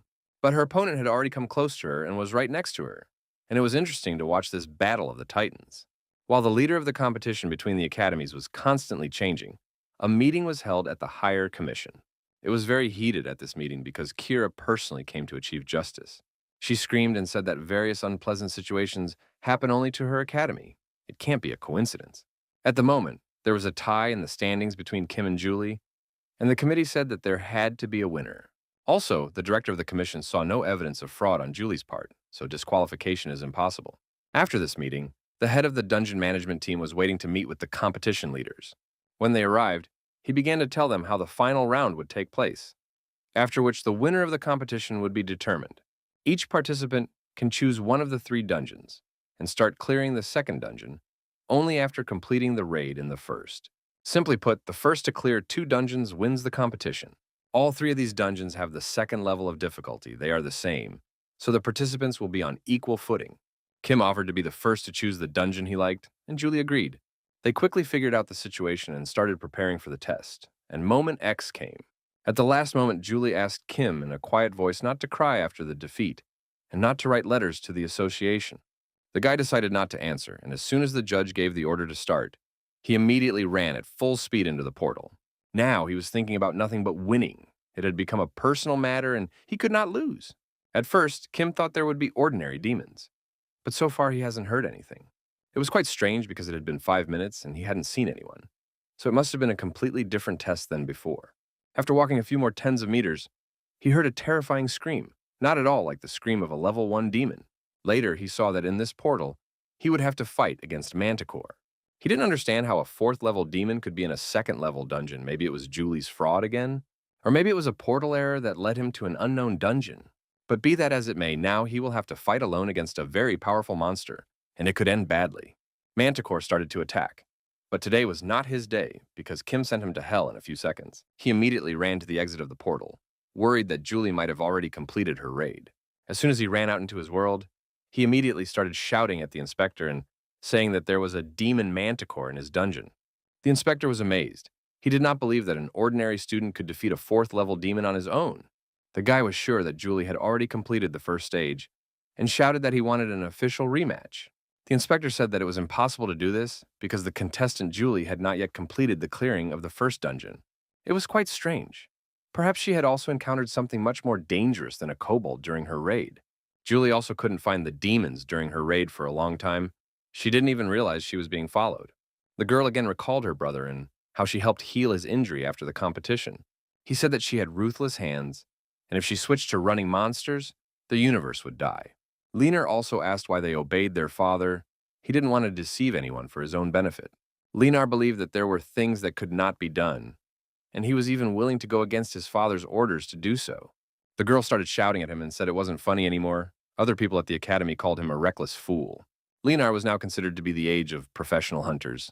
The era of heroes had passed. They had either all died or become thieves. Julie replied that she disagreed with him and believed that there are still real heroes in the world. But in his opinion, there are as many heroes in the world as there are honest politicians. It's hard to believe, but Julie still believes that the day will come when she will meet her brother again. He always said that he was a person who did not care about personal gain and did not think about becoming someone's hero. That was until that very autumn day when something happened that could not be changed, and Leanar died. His father said that Leanar was stupid and tried to protect a stranger on the street in vain. In his opinion, his son died trying to help others and not knowing his place. And this was always his problem. Man hoped that his daughter would be different from Leanar and make him proud. It was then that she promised her father she would never live like her brother. Many years have passed and she has changed, but so far she has stuck to the words she said on the day of that disaster. The inspector explained to the boy that he had won the academy competition, and now there was no need for a rematch. All he had to do was enter another dungeon to officially become the winner and receive a cash reward. But the guy was in no hurry. He was sure that the dungeon's mistake was no accident. It was probably a trap for Julie. One of the additional instructors said that the manometer is behaving strangely and already shows that the level is more than 4 stars. Kim immediately began to worry. Now he was sure it was a trap. He recalled how the Star Sword told him that the dungeon meant a distortion of magic. Such distortions have many side effects, such as dungeons breaking through before their time. The instructor said that this was the first time in his 20-year career that he had seen such figures, and he suggested calling in professional hunters to investigate. The inspector was about to turn to Kim and tell him that he had to continue the competition later, but the guy disappeared into one of the dimensions. It happened because Kim remembered that the Star Sword said that such situations happen during a disaster, and it used to happen very often. At that moment, Julie was having a very hard time in her dungeon. She was seriously injured and close to death. The girl was left without an arm, and a huge monster was trying to destroy her, and it seemed to be the end. Is this the same poetic justice her brother, the 6th-level monster Nurkor, spoke of? It was a real giant with big horns and green eyes, like a symbiosis of a goat and a dragon. The girl had no chance in the fight against this demon, and she prepared to die. Perhaps now she will meet her brother. The last thing she thought was that there was no place for justice in the world. It only happens in fairy tales. The only thing that comforted her was that at least she would not die a stupid death like her brother. But at the very moment when Julie accepted her death as something inevitable and completely relaxed, he appeared. The same hero she once believed in, and in whom her brother disbelieved so strongly. He came at the most difficult moment, risking his own life to protect her and stop the level 6 demon. He asked if she could move, and Julie said it didn't matter and told him to get out of here. Kim replied that he had no time to argue and ordered him to get up as quickly as possible and escape through the portal. The girl asked why he had come here. Was someone willing to risk his own life for her? Kim was not afraid to see a level 6 monster. He knew that to win, he had to keep attacking. He called this goat's head and said that such a chupacabra should not offend little girls. His plan worked, and the demon immediately turned its attention to the boy and attacked. Now the hardest part was to kill the monster and stay alive, and Kim was sure he could do it. Kim realized that one hit from this monster and his body would be torn into hundreds of pieces. But this did not stop him. He quickly realized that the demon's movements were familiar to him and began to seize the initiative. It was at this pivotal moment that he remembered all his training and all the lectures he had watched at the Cultivators Academy. Despite all this knowledge, the fight was too hard, and he received a deep wound in his chest. As soon as the demon smelled blood, it immediately began to roar and try to finish off its wounded prey. Kim remained optimistic, saying that this goat was stronger than he thought, and the fight was unlikely to end soon. Julie continued to watch the fight and asked the guy why he was doing this and why he came to save her. What was his benefit from it? She understood that it didn't concern him, and he could easily clear the last dungeon and win the academy competition. The girl said she knew that Kim came to the competition for the money, and he confirmed her words. When she heard this, she told him that he could go and take the award. He knew about everything she had done and knew that he would not hear words of gratitude for saving her. Kim replied that her actions were wrong and he did not want to forgive her, but he did not think that she should die because of it. Kim also said that he did not think that this reason was enough to not help Julie. Looking at him, the girl remembered that sooner or later the day would come when she would meet her brother. She recalled the moments when he said that he was a person who did not care about personal gain and would do everything to become her hero. Right now, she was standing in front of the same guy who said that there is no more valuable reward in this world than a saved human life. Nerkora was not going to wait for all these touching moments to end. He wanted to kill. Kim was ready to fight forever to protect this girl. His motives were not clear. It looks like he's really doing this without benefit to himself just because he wants to save her. The guy tried to mobilize all his strength and energy and focused on his opponent. Intuition is a part of the mind, although most students do not quite understand these words. By part of the mind, I mean assessing the situation. Because if you are assessing the situation, you will not have time to make a decision. At these moments, Kim was happy to be watching lectures from experienced professors, as they could save his life. He tried to unite his mind with his feelings, and the feeling of assessing the situation is the union of the mind with the feelings. This is a true form of intuition of a professional cultivator, which he had heard so much about from his professors. And now he has felt progress in his skills, and has gone beyond the body and understanding of the universe. We are watching an ordinary young student fight against a 6th-level demon. The most interesting thing about all this is that this young man somehow fights back against the demon. By focusing on his body and assessing the situation, Kim began to see where the asshole was attacking. He could feel every movement of his muscles and thus could deliver counterattacks. His plan was simple: wait for the arrival of professional hunters. The inspector should have called them a long time ago, but there is one problem. Julie may not wait for them. So, realizing that there was no time to wait, the boy began to attack the demon with the power of tearing a mountain out of the ground. It was one of the first techniques he read about at the Cultivators Academy, and this spirit can turn the entire universe upside down. The demon prepared to attack the boy and was going to swallow him alive like a donut. Seconds before the collision, Kim felt his intuition telling him that he would win. With his usual spear, he tried to use his aura. It is now that everything will be decided. Either the demon will swallow the boy, and evil will win, or a new hero will appear in the world. A few seconds later, there was a pile of blood around. It looked like a real horror movie. Jolie continued to watch it, and there was no need for 3D glasses and popcorn to fully enjoy this performance. It looked impossible, but Kim defeated the 6th-level demon and survived. It lost a huge amount of energy, but its progress in all key parameters immediately increased rapidly. He picked Julie up and started trying to drag her out into the real world until she died of blood loss. He said that there was no time to rest because she had to be taken to the hospital immediately. They successfully got out of the dungeon and immediately called an ambulance. The situation was extremely difficult, and every second was important. It would be terrible if all his efforts to save the girl were in vain. She continued to act like a fool and said that she did not consider him her hero. In her opinion, he behaved recklessly and made a mistake. And Kim unexpectedly replied that he did not want to save her. The inspector did her best to help her and stop the blood loss. As soon as the news about the dungeon cleaning competition came out, people expressed their dissatisfaction. The fact that a level 6 monster appeared in a level 2 dungeon is not a mistake or an accident. There had never been a case of such a situation before, so it attracted the attention of not only ordinary people, but also associations and states. All of them were naturally surprised that an unknown student was able to defeat a level 6 demon. Kim's story immediately became a legend, and everyone started asking what academy he was studying at. Kos came up to Master Kalia and said that the Apostle of Abstinence was looking for him. Perhaps it was about the recent events in the city. Meanwhile, Chiming was showing the Star Sword the news that a level 6 monster had been destroyed by a boy from his granddaughter's academy. Star Sword replied that it was true and that it was really done by an ugly dwarf named Kim. Meanwhile, the same ugly dwarf was extremely upset about losing a significant amount of money. Park tried to calm him down and tell him that money is not the most important thing in this world. But Kim kept shouting and being unhappy that there were 2 official winners in the competition, so the money was divided in half between him and Julie. He offered to play a game of rock, paper, scissors, but Puck reminded him that Julie was now missing one arm. Kim replied that he was counting on this one and said that it would be fair to choose a single winner and give him all the money. While Park was accusing Kim of losing his humanity, Kira came to the hospital. She didn't understand why Kim was so upset, so Park explained that he was crying because of the draw. The girl was surprised and asked the boys why they thought the money was divided in half. She said that Julie personally gave up the first place and half of her reward. She also told the commission about all the prohibited cheating during the competition and blamed her father, the director of the Eastern Academy, for it. According to rumors, the trial has already begun and Man may soon go to prison. Kim was surprised and did not understand why she did this. He immediately remembered that she did not consider him a hero. Julie asked Kira to tell the boy what he had done wrong, but besides this, she believes that the situation was also her fault.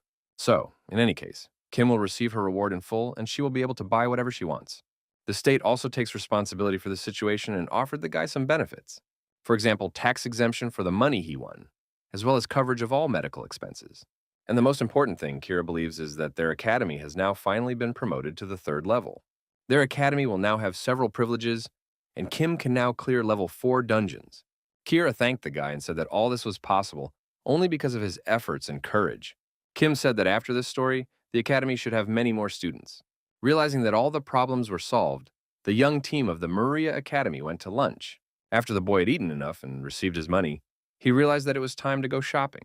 Taking out his phone, he immediately went to the Cultivators Academy's website to see what he could buy in their branded store. The guy was not very happy to see that the price of a lapless spear had doubled. He didn't understand how their calculation system worked and how to wait for the best time to buy a spear for the best price. If the price continues to rise, he will be forced to lose a lot of money and be left with nothing again. Realizing that the situation was difficult, he decided to look at other weapons in the store. There were a lot of interesting products, but he didn't trust the photos and didn't want to buy something he hadn't seen in person. Perhaps these cheap prices for other weapons are a trap for inattentive students? Kim wondered why the store didn't write about the product in detail. Was it an accident? It was like buying a pig in a poke, and Kim didn't want to lose the money he had worked so hard to get. He thought about finding product reviews from past customers. He found comments from an unknown student who bought more than 100 variations of weapons on this site. He wrote that the shield of the Aegis is not worth even 10 cents and is almost useless during a battle. The shield is supposed to turn opponents into stone, but the problem is that the owner of the shield also risks becoming a brick statue. So this unknown author said that he gave this shield 2 out of 10 points. At first, Kim thought it was a joke, and only then realized that this guy really bought 100 variations of weapons. He continued to read his comments about different weapons, and the guy was interested in everything.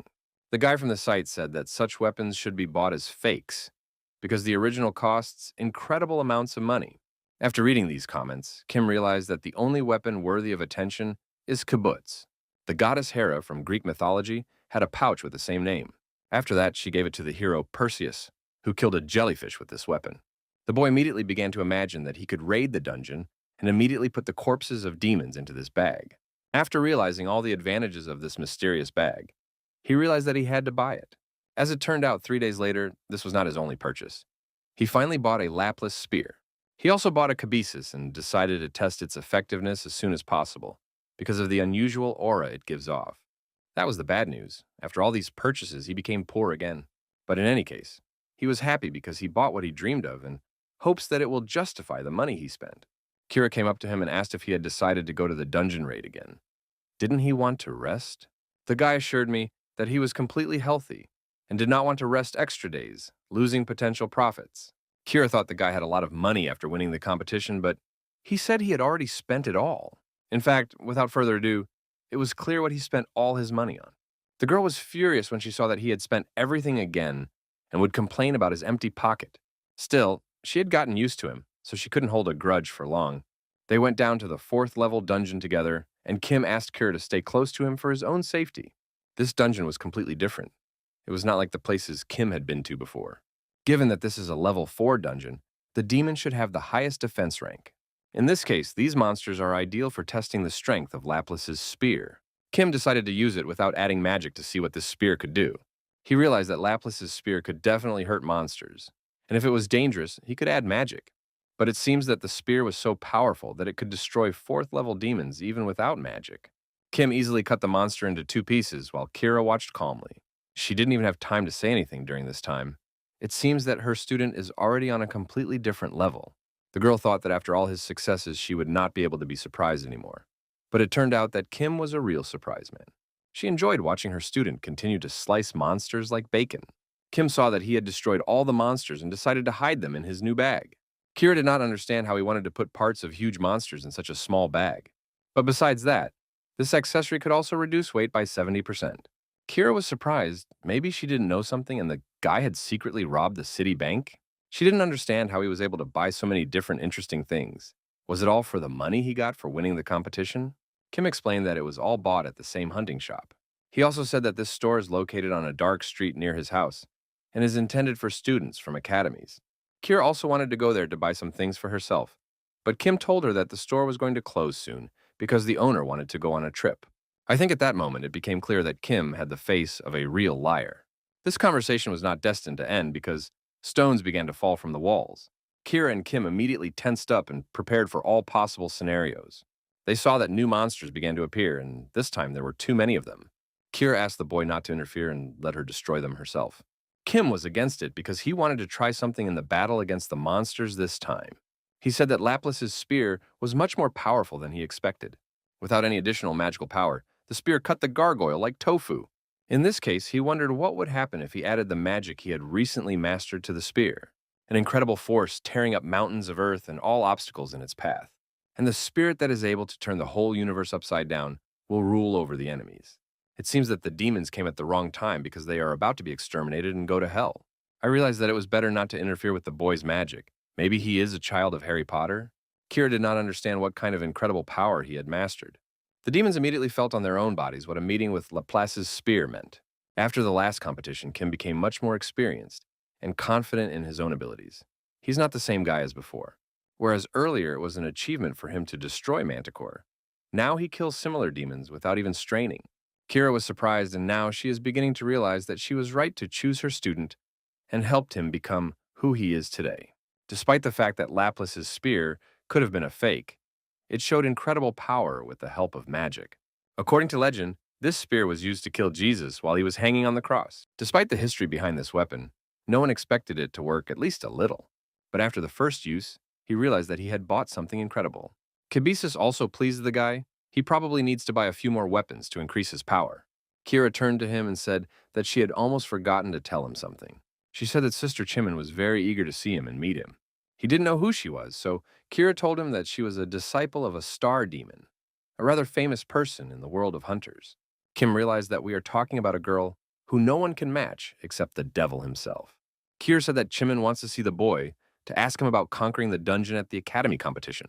She seems to be interested in Kim and his abilities, but he can refuse to meet if he doesn't want to make new friends. Kim said that the main thing is that Jimin shouldn't behave like a star sword, and Kira said that her sister is not that bad. The guy said that in that case, he would not mind meeting her, and Kira immediately ran to call her sister and arrange a meeting. Soon they talked, and Chimin said that she would come to visit them very soon.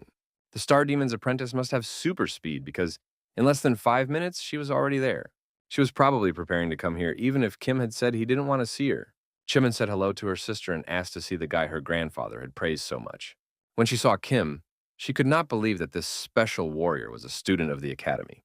It seemed impossible to her, and she was so surprised that Kim thought she had nerves. She started shouting at him and asking where he got these special things for warriors. It seems she is even worse than the Star Sword. Kim replied that he would be happy to tell us everything if he understood what we were talking about. Kira realized that it was time to intervene and calm her sister down. The situation was out of control. Only now Kim realized that these two girls are sisters. Probably Kira is the only one in their family who does not have problems with her head. Kira began to apologize to the boy for her sister's bad behavior and said that she usually doesn't behave like that. The boy could not believe that this was a real disciple of the star demon. Perhaps it was a mistake. According to the rumors, this woman must be over 40 years old, of course, if the internet told the truth. Kira explained that her sister is really 40 years old, but she uses some unknown magic to make herself look that way. Chimin said that this is the magic of photography, and that it can help you maintain your body's appearance at the level of your 20s. She decided to repeat her question and asked the boy where he could buy this magic bag. So she was interested in the cabeces, and she wanted to know where she bought it and how big the space inside was. Kim was angry because he thought that Kira had told her everything, but she said that she had nothing to do with it. Chiming said that this little bag is the most amazing thing in the galaxy, and most people can only dream about it. She started telling me everything she knew about the bag, while Kim thought she was talking too much. Chimin offered him an amount 10 times the real price of the bag. Considering this treasure, it was worth it, and Chimin promised to find the money for it very quickly. If she had found out that the bag had been bought 10 times cheaper, or that it was a fake, she would definitely not have offered such money. But the guy decided not to tell the truth, and if she was so wealthy, let her pay. With this money, he could solve all his problems in life. But Kim refused the offer after thinking about it. He handed the kibbutz to Chiming and asked her to see for herself why he had made this decision. As soon as she touched him, strange things began to happen. As it became clear later, no one else would be able to use this magical thing except the boy. Kim assured us that no one would be able to touch the bag, and no one would be able to resell it. When Chiming heard that this cabezus had 5 magic spells cast on it, she called it fantastic and asked where Kim had bought it.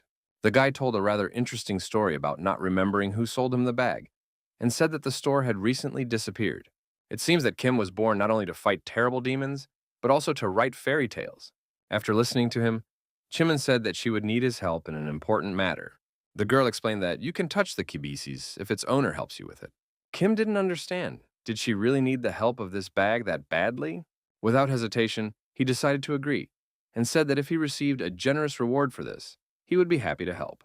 Chimin told him that he would need this help later, and she would warn him in advance. She also answered a few questions for the guy in the end. She was interested in the situation in the dungeon at the last competition between the academies, and asked me to tell her all the details. Kim politely agreed and told me everything he remembered about that day. When asked how he was able to defeat Nurkor, the guy said he was just lucky. Chiming replied that when you defeat a 6th level demon, it means you are a true professional, and it is not luck. Kim recalled that the demon was almost invincible and only feared real magic, and without Merlin's lectures, things could have ended badly. The guy thought about it and offered Chimin to tell him about an interesting theory that he was constantly thinking about. As far as everyone knows, magic and aura depend on mana, and the guy wanted to talk about methods of using mana and how it interacts with the world. He had a crazy idea that the distortions that have been happening in the dungeons lately might be related to him. Chimin immediately got to her feet and ordered her to tell her all the details of this crazy thought. In his lectures, Merlin often mentioned that after using different magic, it is possible to distort the space of our world. Based on this information, we can assume that the deformation of the dungeons can be caused by someone's desire. This is because the deformation of the dungeons is not a natural phenomenon, which may mean that it must be the result of someone's actions. Kim said that it was just a theory and it probably looked pretty absurd, so it was better to ignore it. The girl was shocked and took these words very seriously, thinking that Kim might also be a magician. The guy replied that he was just an ordinary beginner who dreams of becoming a professional hunter. Chiming believed that it was impossible to come up with such a theory without mastering magic. She thought that this magic bag she saw could have been created by Kim herself. Perhaps he decided not to draw too much attention to himself as a brilliant magician, and so he decided to pretend to be an ordinary beginner. In response, Kim just started laughing and said that he had never heard anything dumber in his life. Chimin could not calm down and kept asking the boy how he came up with the theory. He replied that he had taken Professor Merlin's knowledge as a basis and supplemented it with his personal opinion. Kim did not expect this to provoke such an aggressive reaction. He asked to be allowed to go home. He's just an ordinary student who dreams of becoming a professional hunter and doesn't understand anything about magic. He now felt like a professor teaching a new student at the academy, and maybe it was time to charge for it.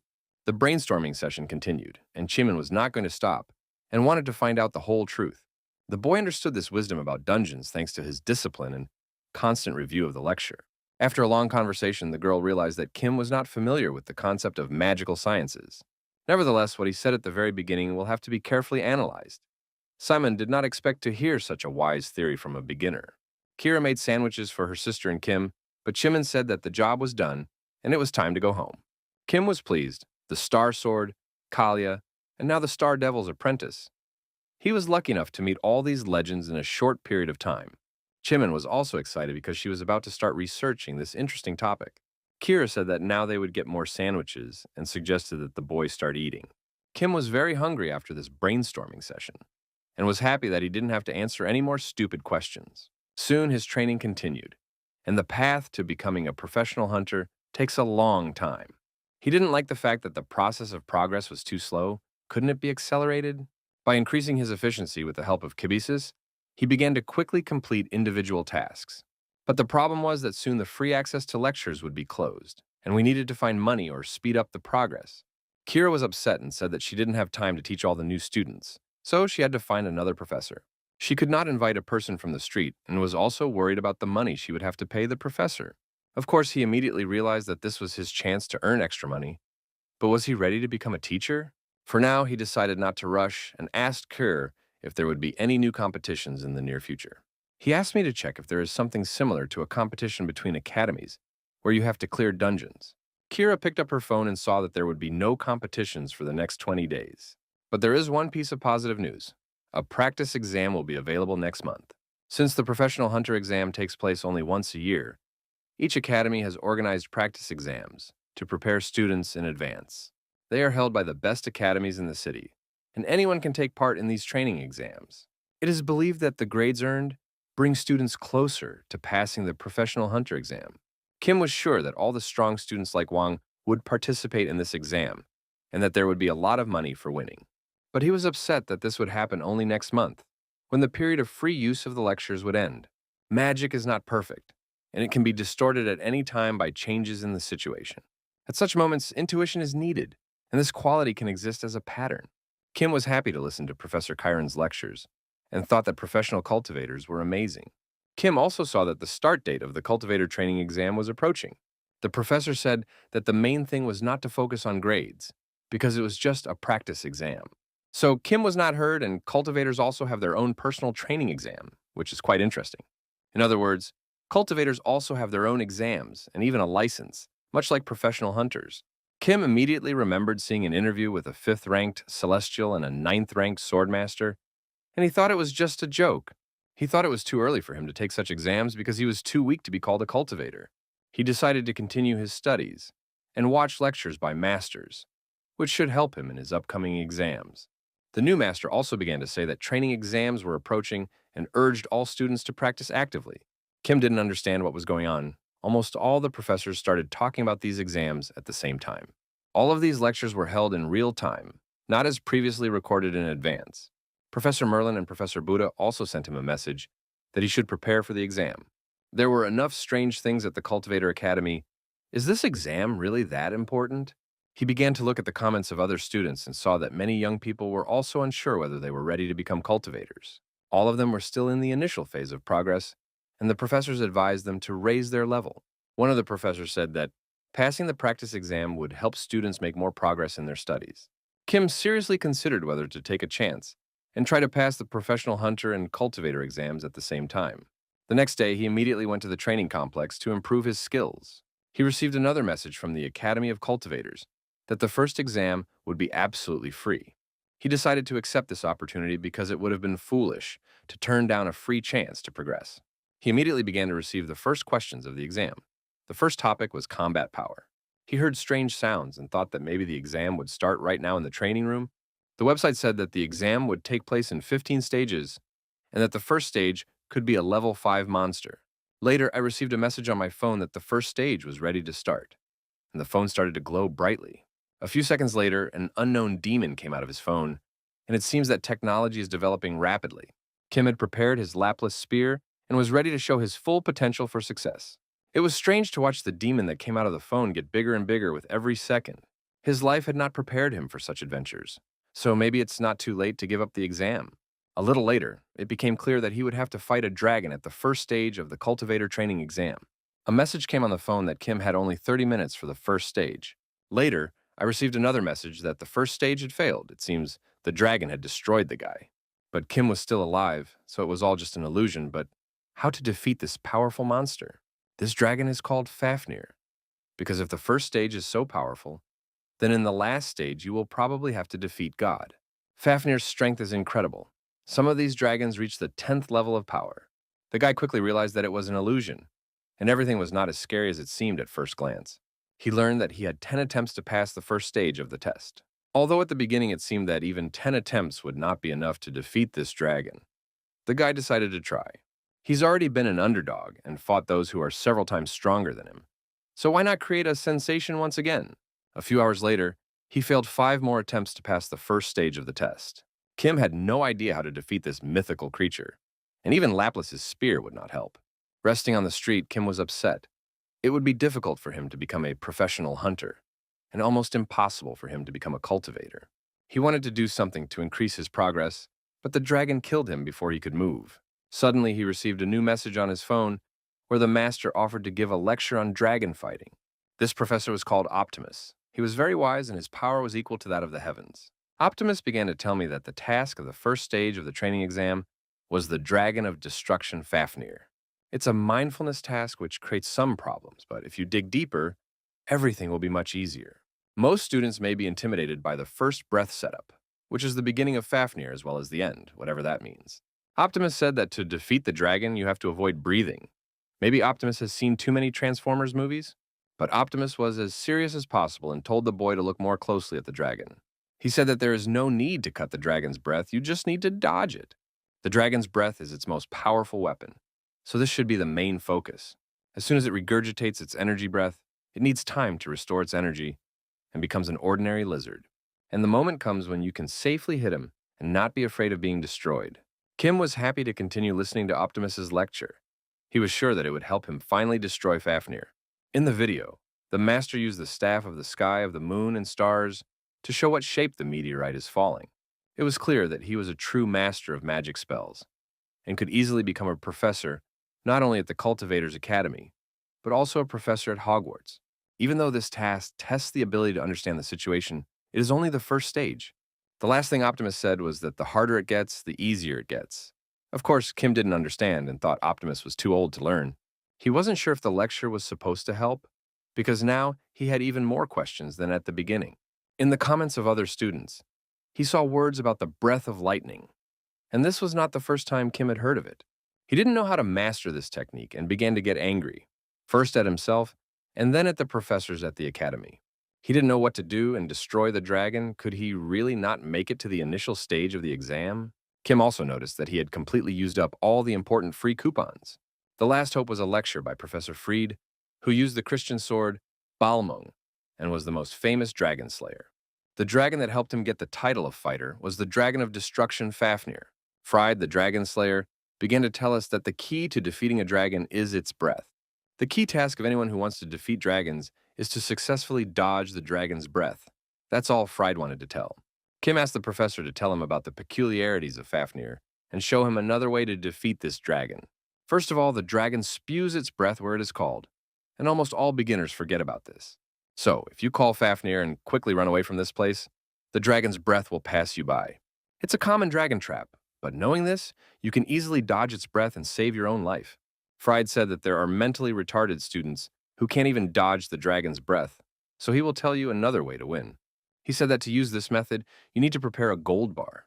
When Kim prepared the gold, the professor said that dragons love jewelry and are very greedy creatures, so you don't need to have a gold bar for this task. Other jewelry will do. You need to call the dragon and throw the gold under his nose. Then Fafnir will not start using his breath immediately because the gold can melt. So it doesn't matter how you win, whether it's with your skills or with tricks. The main thing is to find the right solution. That was all Fried had to say. And if Kim wants to learn how to defeat other dragons, she can always watch his lectures on his website. The guy thought about it for a while and realized that in order to defeat the dragon, he needed initial capital. He has only 5 attempts left to pass the first level, and continue his journey to the rank of cultivator. He summoned the dragon and concentrated, and prepared to use his mind instead of his strength. He took out an ingot of gold and threw it into the dragon's face, and the boy hoped it wasn't a joke. Perhaps Fried has agreed with the dragon that they will divide the gold bar in half, and both will make easy money. The plan seems to have worked, as the dragon immediately became a calm pet and stopped using lightning breath. Kim was happy that he had succeeded and had not turned to ashes, and now he could get down to business. But his happiness did not last long, because for some unknown reason, Fafnir became angry again, and looked like he was about to kill Kim. Professor Fried didn't tell us exactly what he said, but it seems that this old man was a friend of the dragon after all.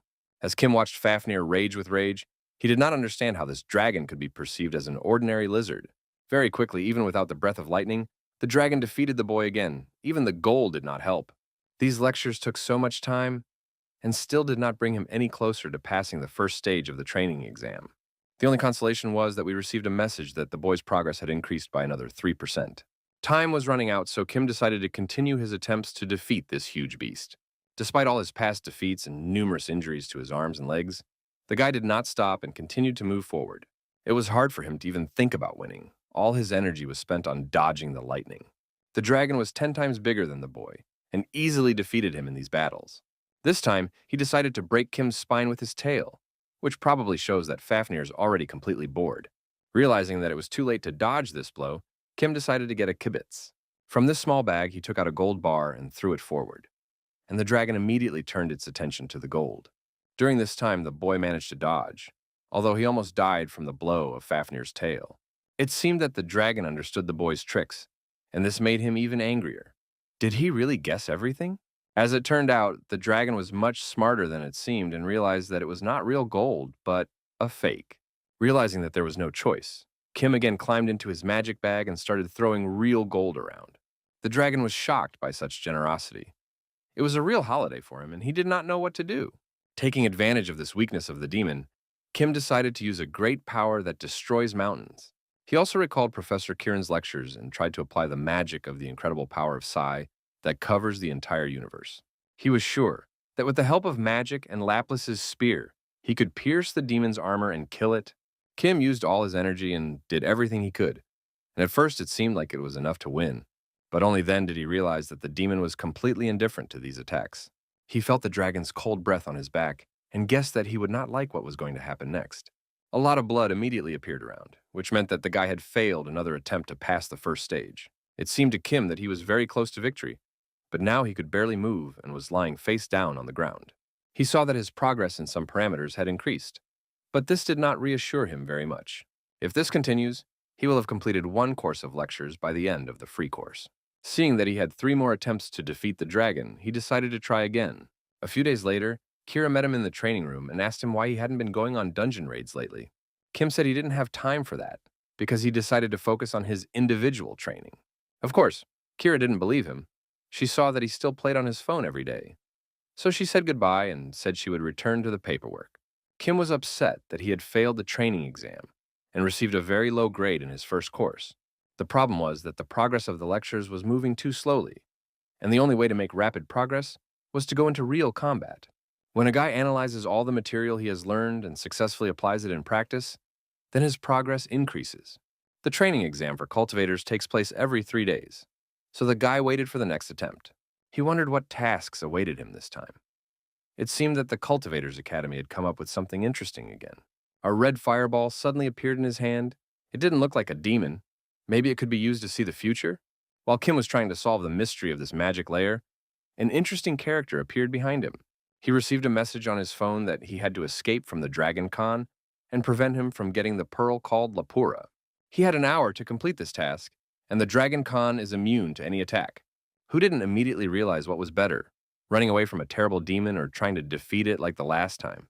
While he was thinking about it, the dragon immediately destroyed him, and the first stage was quickly failed. The system said that the guy's 5 main senses would be blocked, so he had to destroy the Sphinx or survive. While Kim didn't understand what he was supposed to do, this practice exam was like a real puzzle. The guy said that maybe the right word is human, and immediately saw that his progress increased and the task was successfully completed. The 4th discipline is mana. If you don't fill the pulsagari with enough mana, it will consider you food. Pulsagari is the god of beasts, a legendary animal with the body of a bear, the trunk of an elephant, the guts of a buffalo, and the paws of a tiger that eats iron. Kim began to use his mana in the hope that it would help him pass this incomprehensible task. When he realized that his mana did not work, he began to cry and run away before being eaten alive. The fifth discipline tested mental strength, and we had to hold out for 30 minutes listening to the Song of the Siren. It was strange because Kim liked listening to this music, and he passed the first stage quite quickly. He was able to pass the first level for the first time, and now dreamed of completing the training exam with a victory. The next task tested mental strength again, listening to music from the world of the dead in Norse mythology. A little later, the results were announced, and Kim saw that he had scored an average of 3 points out of 100 possible. Nevertheless, his progress in the professor's lectures was growing, and if everything continues at this pace, he will be able to complete 2 courses. He had 2 disciplines to choose from, which had never been possible before. Is this some kind of new privilege? Kim thought about it and began to actively think about what he should choose. Doesn't he realize that he will fail the exam anyway? Kira came up to him and asked what was wrong with him because he'd been looking very upset for several days in a row. Kim replied that everything was fine. There was no reason to worry. These were just some unpleasant moments in the learning process. With only 5 days of free use left, he can complete another course or quickly go on a dungeon raid. He decided that it was better to act than to sit still and wait for something to happen. The guy started to prepare for the raid, and his old friend, his mentor, appeared on his phone. He scared the guy very much, but he didn't apologize, and asked how Kim was doing and what interesting things had happened during the time they hadn't seen each other. The mentor said that he was very busy, and that's why they hadn't seen each other for a long time. Kim was not very happy to see this little crazy mentor. Without him, the guy's life was much easier. The mentor began to ask the guy what he had been doing all this time, and what interesting things he could tell him. Kira heard strange voices and asked the guy who he was talking to, and Kim said that she heard it all. He said that because he was tired, he had a headache and needed to go outside to get some fresh air. As soon as Kim moved away from Kira, he immediately asked his mentor why he hadn't come to him earlier. The mentor began to make excuses and said that Kim could easily learn the material from the professor's lectures without him. Kim believed that it was all a lie and did not believe the words of this little bastard. He asked him to be honest. The mentor said that he was going to check the guy's profile and come back right away, but he was very upset. He said that it was all about Kim's level. He decided that it would be best to let the boy focus on the professor's courses. The period of free use of the lectures is quite short, and the consultations will be useful only if Kim can raise her current level. The mentor realized that he was wrong and should have warned the guy, so he started apologizing. Then he said that it was time to check if Kim had missed any lectures and how well he was practicing. He pulled out his phone and started analyzing the boy's results, and Kim's personal profile had the entire history of his progress. He didn't like what he saw, and Kim could tell by the look on his face that he was unhappy. Kim started asking why the mentor was upset, but there was no answer yet. Kim said that he had listened to all 4 lectures, and that he thought he had learned all this knowledge well. For some reason, the mentor continued to be even more surprised. He saw that there was a mistake of karma, although this could not be. He said that the guy's initial level was too low, and it was impossible to make such a big progress in 3 months. Even if all these are just initial lectures, it still takes other students 3 times as long to study them. Kim did not see anything special in this and said that the cultivator training exam helped him a lot. Then he decided to ask his mentor about the disciplines he could choose from. What should he choose? The guy was also concerned that his personal profile on the site did not contain the ID of the Cultivators Academy. What should he do about it? The mentor replied that this should have been done when registering on the site, but it seems that Kim did not do it. The mentor took his phone and started analyzing something again, saying that he had never seen anything like it before. After 15 minutes of analysis, he said that he had no choice but to contact the director of the Cultivators Academy. The mentor said goodbye and said that he had some things to do and asked Kim to focus on her exams.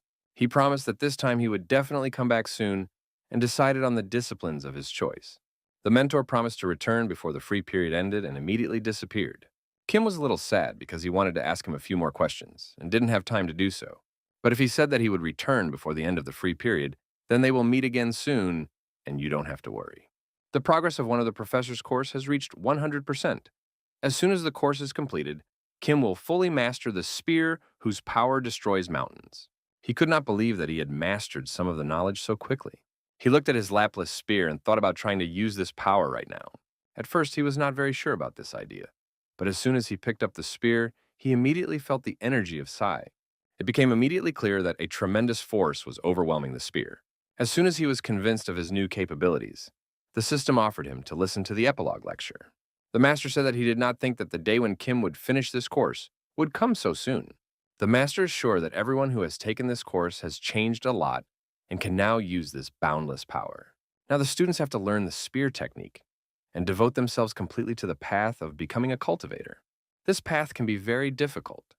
There will be a desire to give up, and there will be moments when students will doubt whether this is the right choice. That is why you need to believe that you have made the right decision and convince you to move forward. Speed is not important here. This is how the course of lectures on teaching the power that destroys mountains was completed. After that, Kim returned to the Maria Academy and met Kira, who was happy to see him and said they needed to talk. She said that applications for participation in the training exam for hunters start today. Since Kim had failed the cultivator training exam, he immediately agreed to take the hunter training exam. Kira filled out an application and was told that the exam would start in 10 days. Kim started thinking about who would win if he and Kira started fighting each other now. After that, the boy decided to ask her how the academy searches for new students. Kira replied that she had been concerned about this issue for a long time. How will her grandfather behave with her new students? Will he come back to beat them all up again? Kira said that she would somehow resolve this issue, but what worries her most is which professor to invite to the academy. Good academies have many professors, so that each of them can teach his or her own area of expertise. But you don't want to hire everyone, and you don't have money for famous professors. The annual salary of a famous professor is about several $1,000s, and this is not the limit. Kim was amazed. Did famous professors really earn that much money? So they don't just quit their jobs as professional hunters and open their own academies, all for the sake of money. 3 days later, Kim tried again to take the training exam at the Cultivators Academy, and he scored 29 points out of 700 possible. Of course, this was a terrible score, but at least he made significant progress in his lectures, and he had to finish Professor Kyron's course. At this time, his mentor came out of his phone, and he appeared again without warning. He said hello to the guy and saw that Kim looked unhappy. Maybe something bad had happened? The guy explained that everything was fine, and he was waiting for a mentor to appear after the course. The mentor was surprised that Kim had graduated so quickly, and the boy replied that he did not consider it a great achievement. Kim said that despite completing the course, he still could not pass the training exam. The mentor started yelling and said that he thought they were in big trouble. He said that before reporting to the director that Kim had no ID, he decided to check the boy's personal information. And this is the main problem because the mentor did not find any information. That is, the Academy of Professional Cultivators has absolutely no information about Mr. Kim. So the guy's not an official student of the Academy, but how is that possible? Kim said it couldn't be. He had listened to all the lectures, and if he hadn't been a student at the Academy, it couldn't have happened. The Academy of Cultivators strictly controls membership, and if you are not a student, you will not be able to watch lectures. The mentor also did not understand how this happened, he told the director, but even he did not help. The Academy has never had any systemic errors unless you change your karma. The director said that there were traces of someone else's interference, but it is still unknown who it was and how they did it. Kim looked very upset. He asked what would happen to him. Would he be forced to leave the Cultivator Academy? The mentor began to calm him down and said that there had been a misunderstanding and that no expulsion was out of the question. The problem arose from the Academy. Kim had nothing to do with it. So when we talk about problems, we mean the Academy. So Kim doesn't have to worry, as the mentor used to say, a member of the Academy once is a member of the Academy forever. So this unpleasant situation will not affect the guy in any way, and he can safely continue to do what he was doing before. The period of free passes to the lectures was running out, with only 2 days left. Kim decided to ask his mentor what he should do next. The Academy's curriculum is divided into 4 stages: introductory, elementary, intermediate, and advanced. Kim is currently at the introductory level, but even after completing the training program, he will still not be a full-fledged cultivator. The mentor told him that he needed to buy a free pass as soon as it ran out and then take an individual course. He also recommended 2 new courses to train cultivators from new professors. The mentor explained that in the initial stages of training, one should learn the most important nuances, and only then move on to mana concentration and spear skills. Kim listened carefully to the mentor and began to look at how much it would cost to pay for the new course. He was immediately upset when he realized that he would have to pay a lot to continue his studies at the Cultivators Academy. The guy decided not to waste the moment and ask his mentor what karma was. For the Academy, this is the cause, and for the students, it is the effect. In short, it is an obligation to each other. The mentor said that the only goal of their academy is to help students become cultivators. Kim asked him why they were doing this, and the mentor looked away and thought. Then he said that at the moment this is the maximum he can allow Kim to intervene, and the maximum he can tell, only when a guy can reach significant heights will he understand the meaning of these words. Until then, the mentor promised to help and do everything in his power to ensure Kim's progress. Kim also asked his mentor if there were many other students at the academy besides him. The mentor explained that it would be correct to ask whether all the students of the academy are in the same dimension. Since the answer will be ambiguous, he cannot answer this question in simple words. Among all the dimensions that use this academy, the place with the largest number of cultivator students has 4 people. There are 3 major hunting academies within the country: Ale, Huntermill, and Gaon. Each academy has a different specialization. If you want to learn magic, go to Isle. If you want to learn how to use weapons, go to Gaon. If you don't know anything, go to Huntermill. The absence of any features also means the absence of disadvantages. So a few days later, Kim and Kira went to the Huntermill Academy to take the professional hunter training exam. There were a lot of people at the academy, and Kim said that the feeling was completely different compared to the competition. He realized that compared to the competition, the magnitude and financial investment in this training exam was on a different level. Now he was only thinking about how to make money to buy a new free pass. It quickly became clear that in order to raise such a large amount of money, we would have to take first place. He was surprised to see so many participants. The competition will be at the highest level.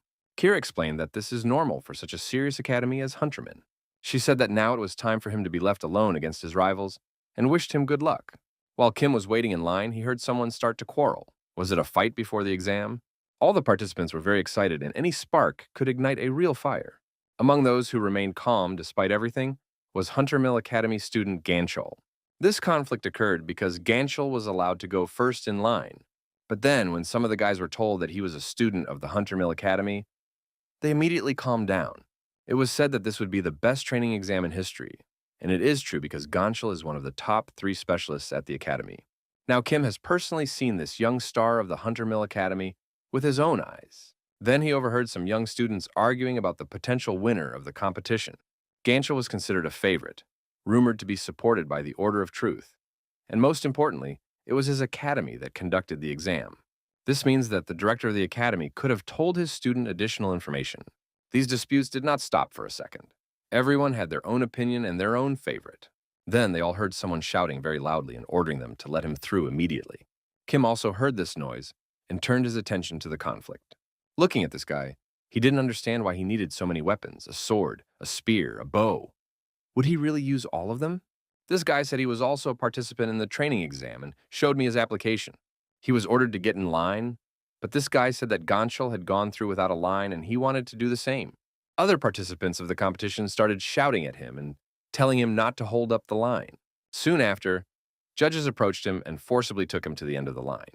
Kim watched this calmly and thought that Huntermill Academy was fun. The competition should be interesting. Similar students from different academies from all over the country have really come here, and it will be very difficult to win. This unknown guy kept shouting even at the end of the corridor and saying that it was unfair. Very soon, interesting races began at the Huntermill Academy Stadium.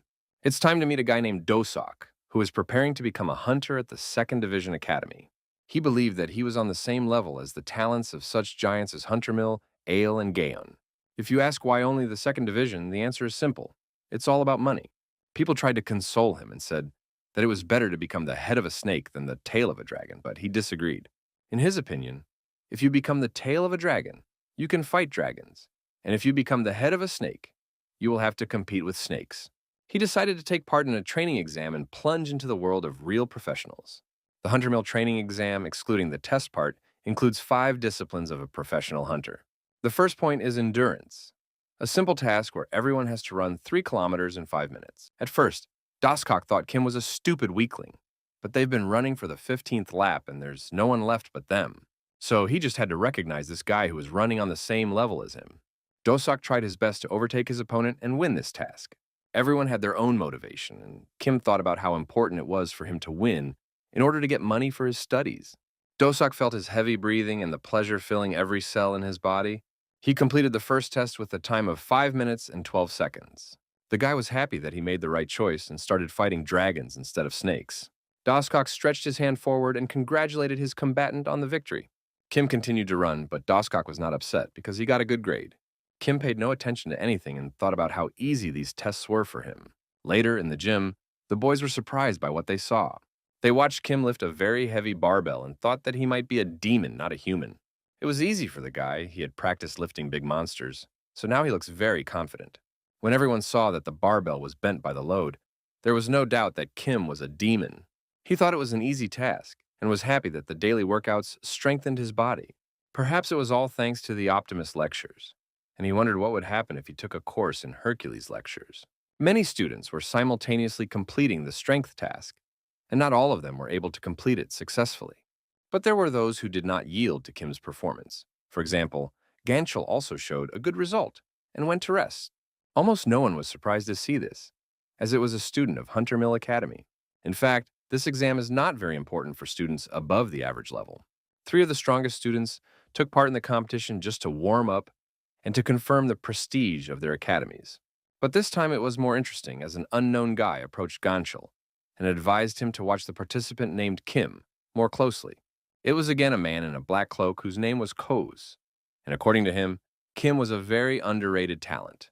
Koz supported Ganchel in all competitions without taking anything in return, speaking only when necessary, and remaining silent the rest of the time.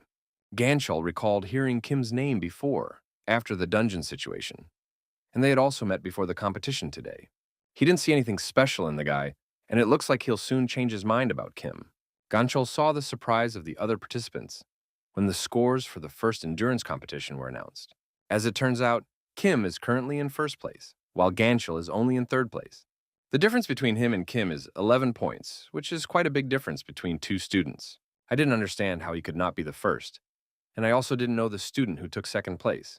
He began to reassure himself that some students might be strong in endurance, but weak in other disciplines. But a few hours later, nothing changed, and the test of strength showed that Kim was again in first place, and Ganchel was in third. Now Ganchel was beginning to really worry whether he could really win this competition. Koss came up to him and told him that he didn't have to do anything, just watch what Kim was doing. The third discipline of using mana, you need to hit the shield, after which the momentum of each participant's strength will be calculated. Of course, thanks to Merlin's course, Kim understood how mana works, but he wasn't sure of victory. Gradually, the participants passed the exam one by one, and it was Lisa's turn. Lisa is a student at the Ailey Combat Academy, and Kim had heard of her many times and was a fan. It was her turn, so she prepared to use the power of mana. Kim has never seen fire mana before, and it looks like she represents one of the best academies in the country for a reason. The guy watched her as if mesmerized. Mana power is definitely one of her strengths. It was a very strong individual performance, and she is currently ranked first. Kim saw that Lisa could even change the form of mana and realized what real magic meant. The judge told the girl that she had one more attempt, but she said that she did not need it. After she finished the test, the judge announced that the next contestant was Kim. It was at that moment that I met Lisa in person and saw her up close. When they passed each other, Lisa barely smiled. It was a kind of hint that she would now watch closely and see what this young student was capable of. Kim was not very confident in this test and decided to try to show his best. He didn't have to worry about the power that destroys mountains. His main task was to focus on Merlin's mana. Everyone was watching this guy closely because they knew that he had suddenly become one of the favorites of the tournament. Kim used his lapless spear and something happened that no one expected. A powerful energy wave almost destroyed the judge, and the audience watched closely.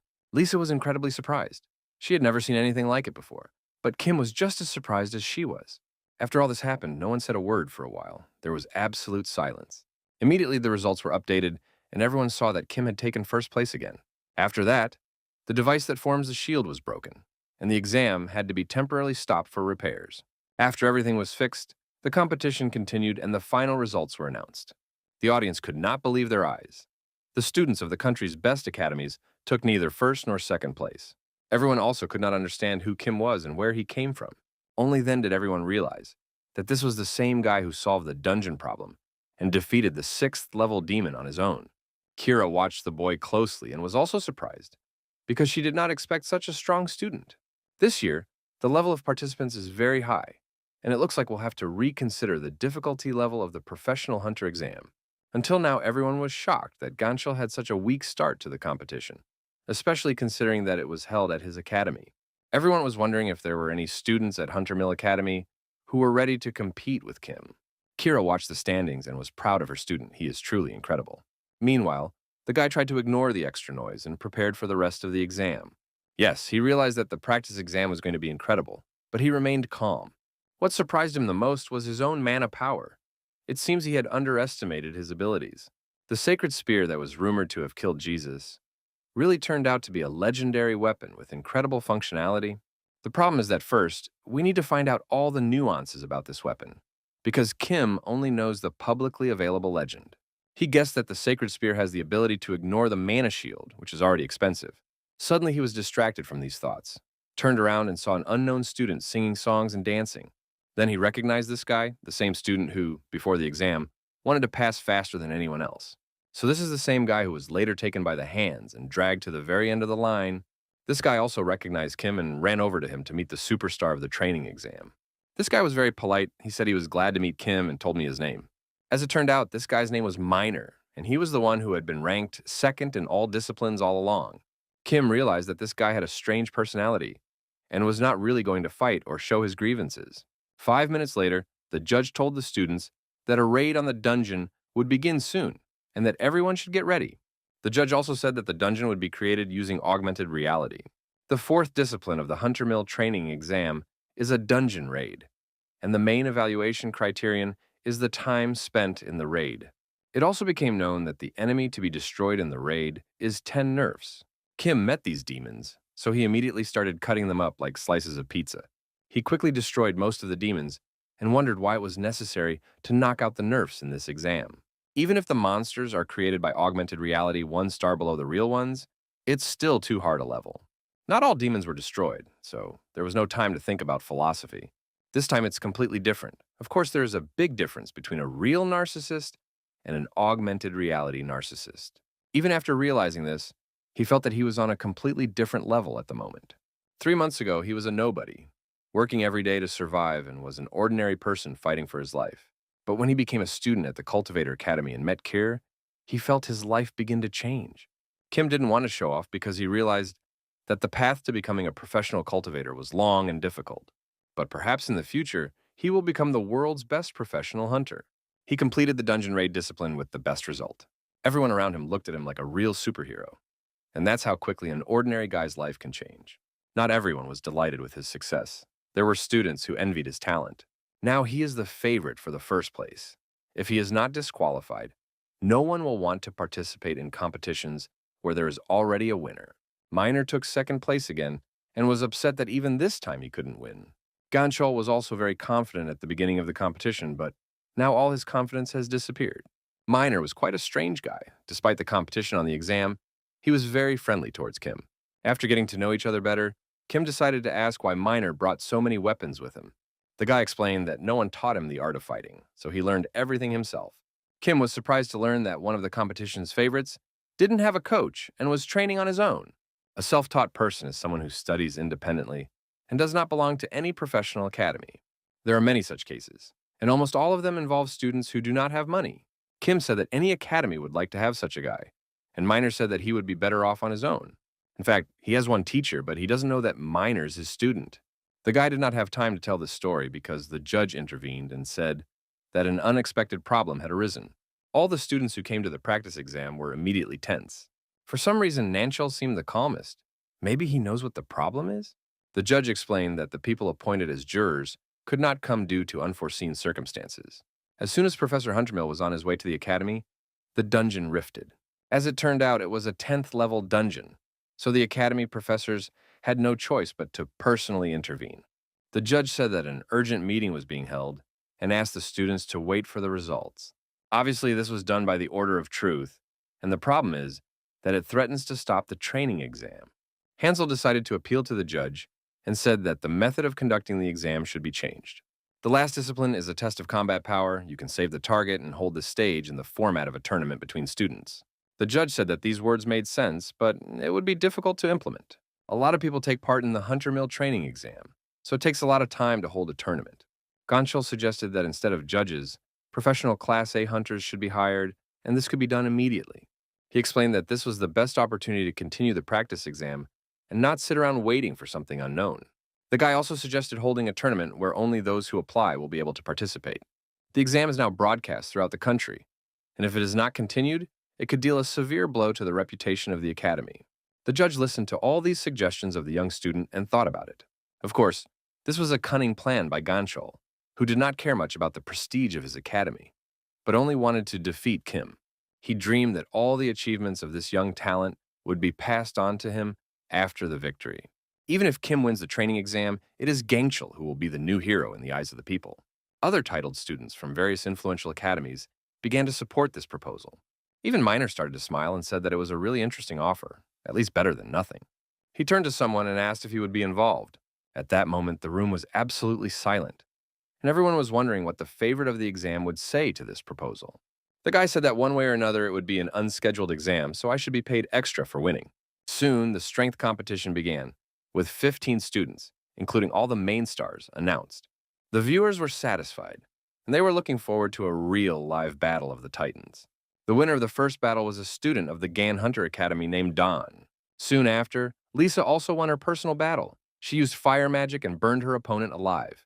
Ganchol realized that this was his chance, and also started a competition of strength by defeating a student from an unknown academy. They all thought about only one thing: how to reach the final and destroy the main favorite of the competition, Kim. But the guy didn't care about that at all. He was happy that the reward for winning had been increased, and now he could earn a lot of money. He realized that he had already won first place in part, and if he won the contest of strength, he would earn even more money. Even if he buys himself a free pass to the Cultivators Academy, he will still have a lot left over. To be honest, the 3 students from the main academies did not really bother him. He was sure he would beat them. But Kim realized that there was one person in this competition who would be very difficult to fight. Oddly enough, he was referring to Minor, but he also started the competition with a confident victory, thanks to the combination of his weapons. Kim knew that professional hunters usually use only one type of weapon, but Minor has always had at least 8 different types of weapons behind him. Does he really know how to use them all? Despite his strange personality, he was a true professional, and he was very confident in various disciplines. When he didn't go to fight other students, he won because of his unpredictability at the moment of battle. First, he picked up a sword, and if it did not help him, he immediately switched to another type of weapon. Yesterday, this guy was completely unknown to the audience, and today, he has become one of their favorites. His mastery of various weapons made us fall in love with him. Even the main favorite of the tournament watched his performances and analyzed his method of fighting. The fight with him cannot be easy because you don't know what to expect from him. He doesn't fight in a pattern. This is the style that is formed by those who have not received standard hunter training, just like Kim. He wondered if it was possible that Minor was also studying at the Academy of Professional Cultivators. Kim recalled his mentor's words that there are 4 people of the earth among the students of the Cultivators Academy. He also mentioned that Minor talked about a teacher who doesn't know that he has a student. Perhaps he was referring to a video lecture? Professors do not know who is watching their lectures, so anything can happen. Of course, Kim realized that he was most likely wrong, but he had enough reasons to doubt it. The announcer said that the last match was really fierce and spectacular, and after Minor's victory, it was time to hold the next battle between very skillful students. The announcer said that it was time for the fight that the audience wanted to see so badly. He asked me to congratulate the best student of the Ale Hunters Academy, the aggressive and uncompromising Lisa. After that, the announcer paused briefly and said that her opponent would be a student who had become a new star among the students. This is the first student in the history of the Hunter Meal Training exam to consistently score 100 points in every competition, Kim. Lisa is a true genius. This is not an exaggeration because she has abilities that go beyond the definition of genius. She is one of the 5 strongest students at Ailey Academy, and her talent has been recognized by the Devil's successor, Mrs. Chiman, a brilliant warrior and professor of magic. She believed that the Hunter Mill training exam deliberately lowered her rating. In her opinion, if the competition had been held at the Ailey Academy, the results would have been completely different.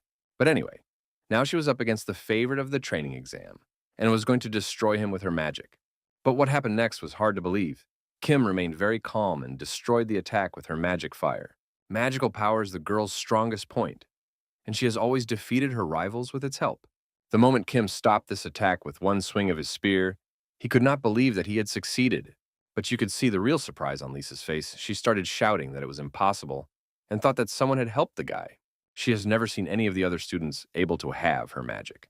Lisa thought that Kim could destroy the magic in 2 different ways, by squeezing the mana or by learning the law of the magician and using a spell. In fact, Kim just thought about what would happen if he swung the spear and saw that it really stopped Liz's magic. Only now he began to realize that his spear had some special effect, so he had to figure it out.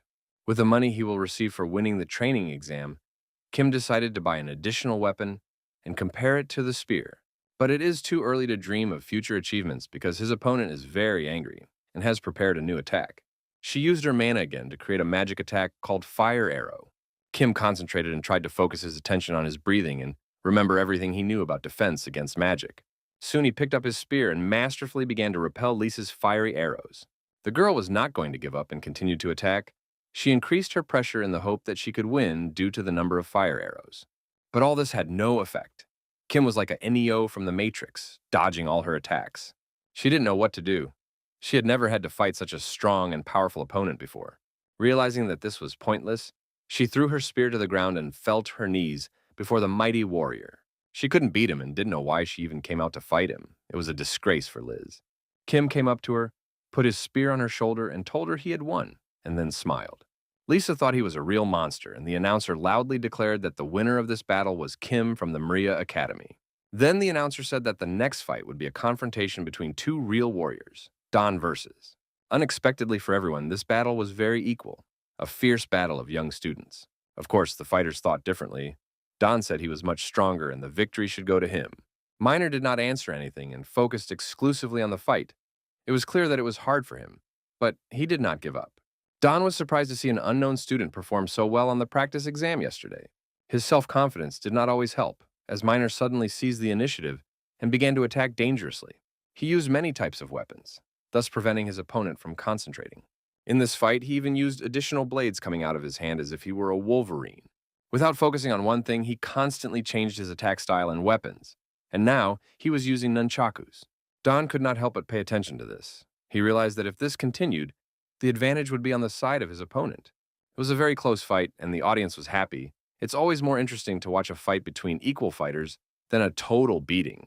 Feeling his strength, Minor began to attack even more actively and struck a powerful blow to Don's stomach.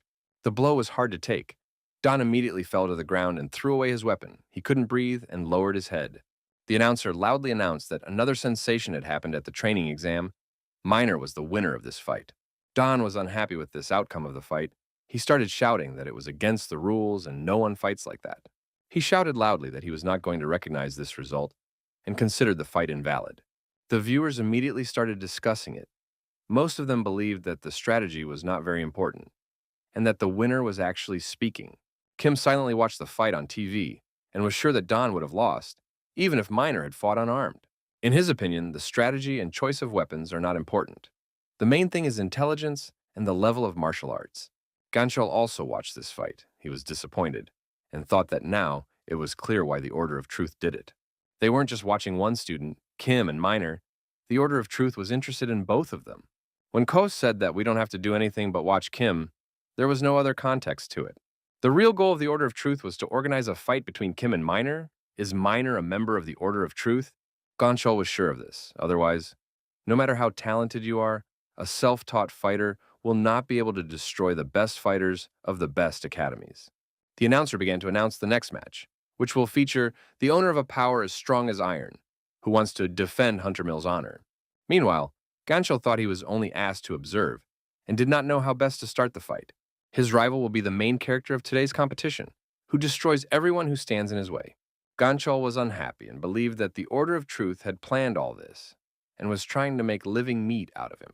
He decided that he would not obediently follow the plans of the Order of Truth and would do what he wanted to do on his own. The judge told the two students that they could start the duel, and Ganchol immediately drew his sword and activated his mana power.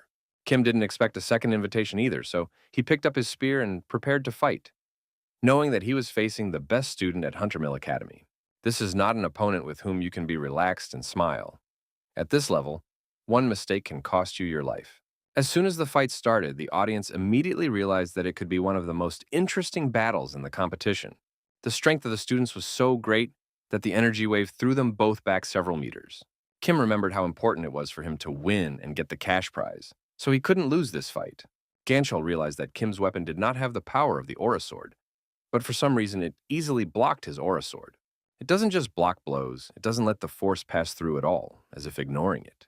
Most likely, the reason for such a high score on the Hunter Mill training exam is Kim's special weapon. So Ganchol realized that his main task was to avoid weapons, and the difference in abilities would almost completely disappear. After analyzing the whole situation, He immediately began to look more confident and thought that he could win now. Ganchul continued to attack without giving Kim a single second to breathe, which is expected because Ganchul is a real talent. Kim was focused because I realized that his opponent is stronger than all the other students he has fought. Kim's strategy now was to defend and repel the dangerous sword aura attacks. It was too early to think about attacking because Ganchul was relentlessly attacking. He is not for nothing called one of the three most promising students of Huntermill. It's hard to believe that a two-handed sword, which is inferior in efficiency and high-speed combat, can deliver such a swift attack. The announcer asked the audience to support the soldiers because history is being made before their eyes. Kim decided to give it his all to win, even if it meant spending all his energy. He began to recall the lectures of the Masters of Magic at the Professional Academy of Cultivators. Ganchul had never seen such tricks before. He didn't understand what was going on and what his opponent was planning to do. It's Kim's turn to launch her attack. No longer can she think only of defense. To win, she must give everything she has. The strength of the aura of both fighters was incredible. It was hard to pick a favorite, and the judges were not to be envied. Kim remained calm and showed with all his appearance that he was confident in his victory. Ganchul, on the other hand, began to worry because his best attacks failed to win, and now he felt that Kim's aura had changed. Until recently, his aura was like a calm wave, helping him to maintain balance and easily change his strategy. But now it seems to be completely saturated with heat, like a volcanic eruption. Just a few minutes ago, Ganchul was constantly attacking and not letting Kim breathe, but now the situation has changed. Ganchul has gone into deep defense, and Kim is now playing the role of a predator chasing its prey. The guy thought that Ganchul was rough, absurd, and strong. In a word, simple. Compared to Huntermill's high-level fencing and mana accumulation techniques, his movements are more like a normal sword swing. Kim was going to seize the moment and show his opponent what real strength and combat power is. There was a very loud explosion, and for a few seconds the audience could not understand who had won and whether the battle was still going on. It was a powerful shot from Kim that forced Ganchul to fly back a few meters. Ganchul didn't understand why it was so hard for him to cope with the simple spear swings Kim was using. It's not just about the weapon, as Kim didn't even use the power of the sword's aura at first. Ganchul wondered what would happen if his opponent decided to use this ancient technique. For a moment, life came to a standstill for Ganchul, and he looked at Kim and realized that this situation was very similar to what had happened to him in the past. It's just like when he met her a few years ago, this extraordinary girl. When he fell to his knees in front of her after she broke his sword and felt incredibly weak. She didn't understand how such a fool could be considered one of the most talented students at Huntermill Academy. That first meeting with Patricia has now haunted him in nightmares for several years. It was hard for him to remember this. He immediately felt a terrible despair that he will never forget. Ganchul was very angry and couldn't believe how these two people could look down on him so much. He believed that no one had the right to look at him like that because he was a Ganchul, one of the most talented fighters at the Huntermill Academy, and a future professional hunter. So, gathering all his anger, all his will, and all his strength, he ran forward no matter what. All he wanted now was for Kim to die and for people watching the fight to recognize him as the best warrior. But all these cries and emotions did not affect Kim in any way. He remained calm as a boa constrictor. Then the real action began, and the audience was shocked to see that Ganchul's huge sword was completely broken. A few seconds later, Ganchul was kneeling in front of Kim, and it seems that all his aggression and emotional charge did not help him win this fight. The announcer officially announced that Kim from Murray Academy was in the final of the Huntermill Academy training exam.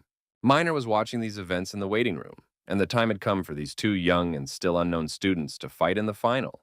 Judging by Miner's face, he was happy and satisfied, as if he had dreamed of fighting Kim. Meanwhile, the audience was actively discussing the last fight, calling Kim a legend and not expecting him to destroy Hunter's best student. No one could predict who would win the final training exam. The chances were roughly equal. Very soon, the battle of two new stars will begin, who have taken off like rockets, leaving behind Huntermill, Gayan, and Ale.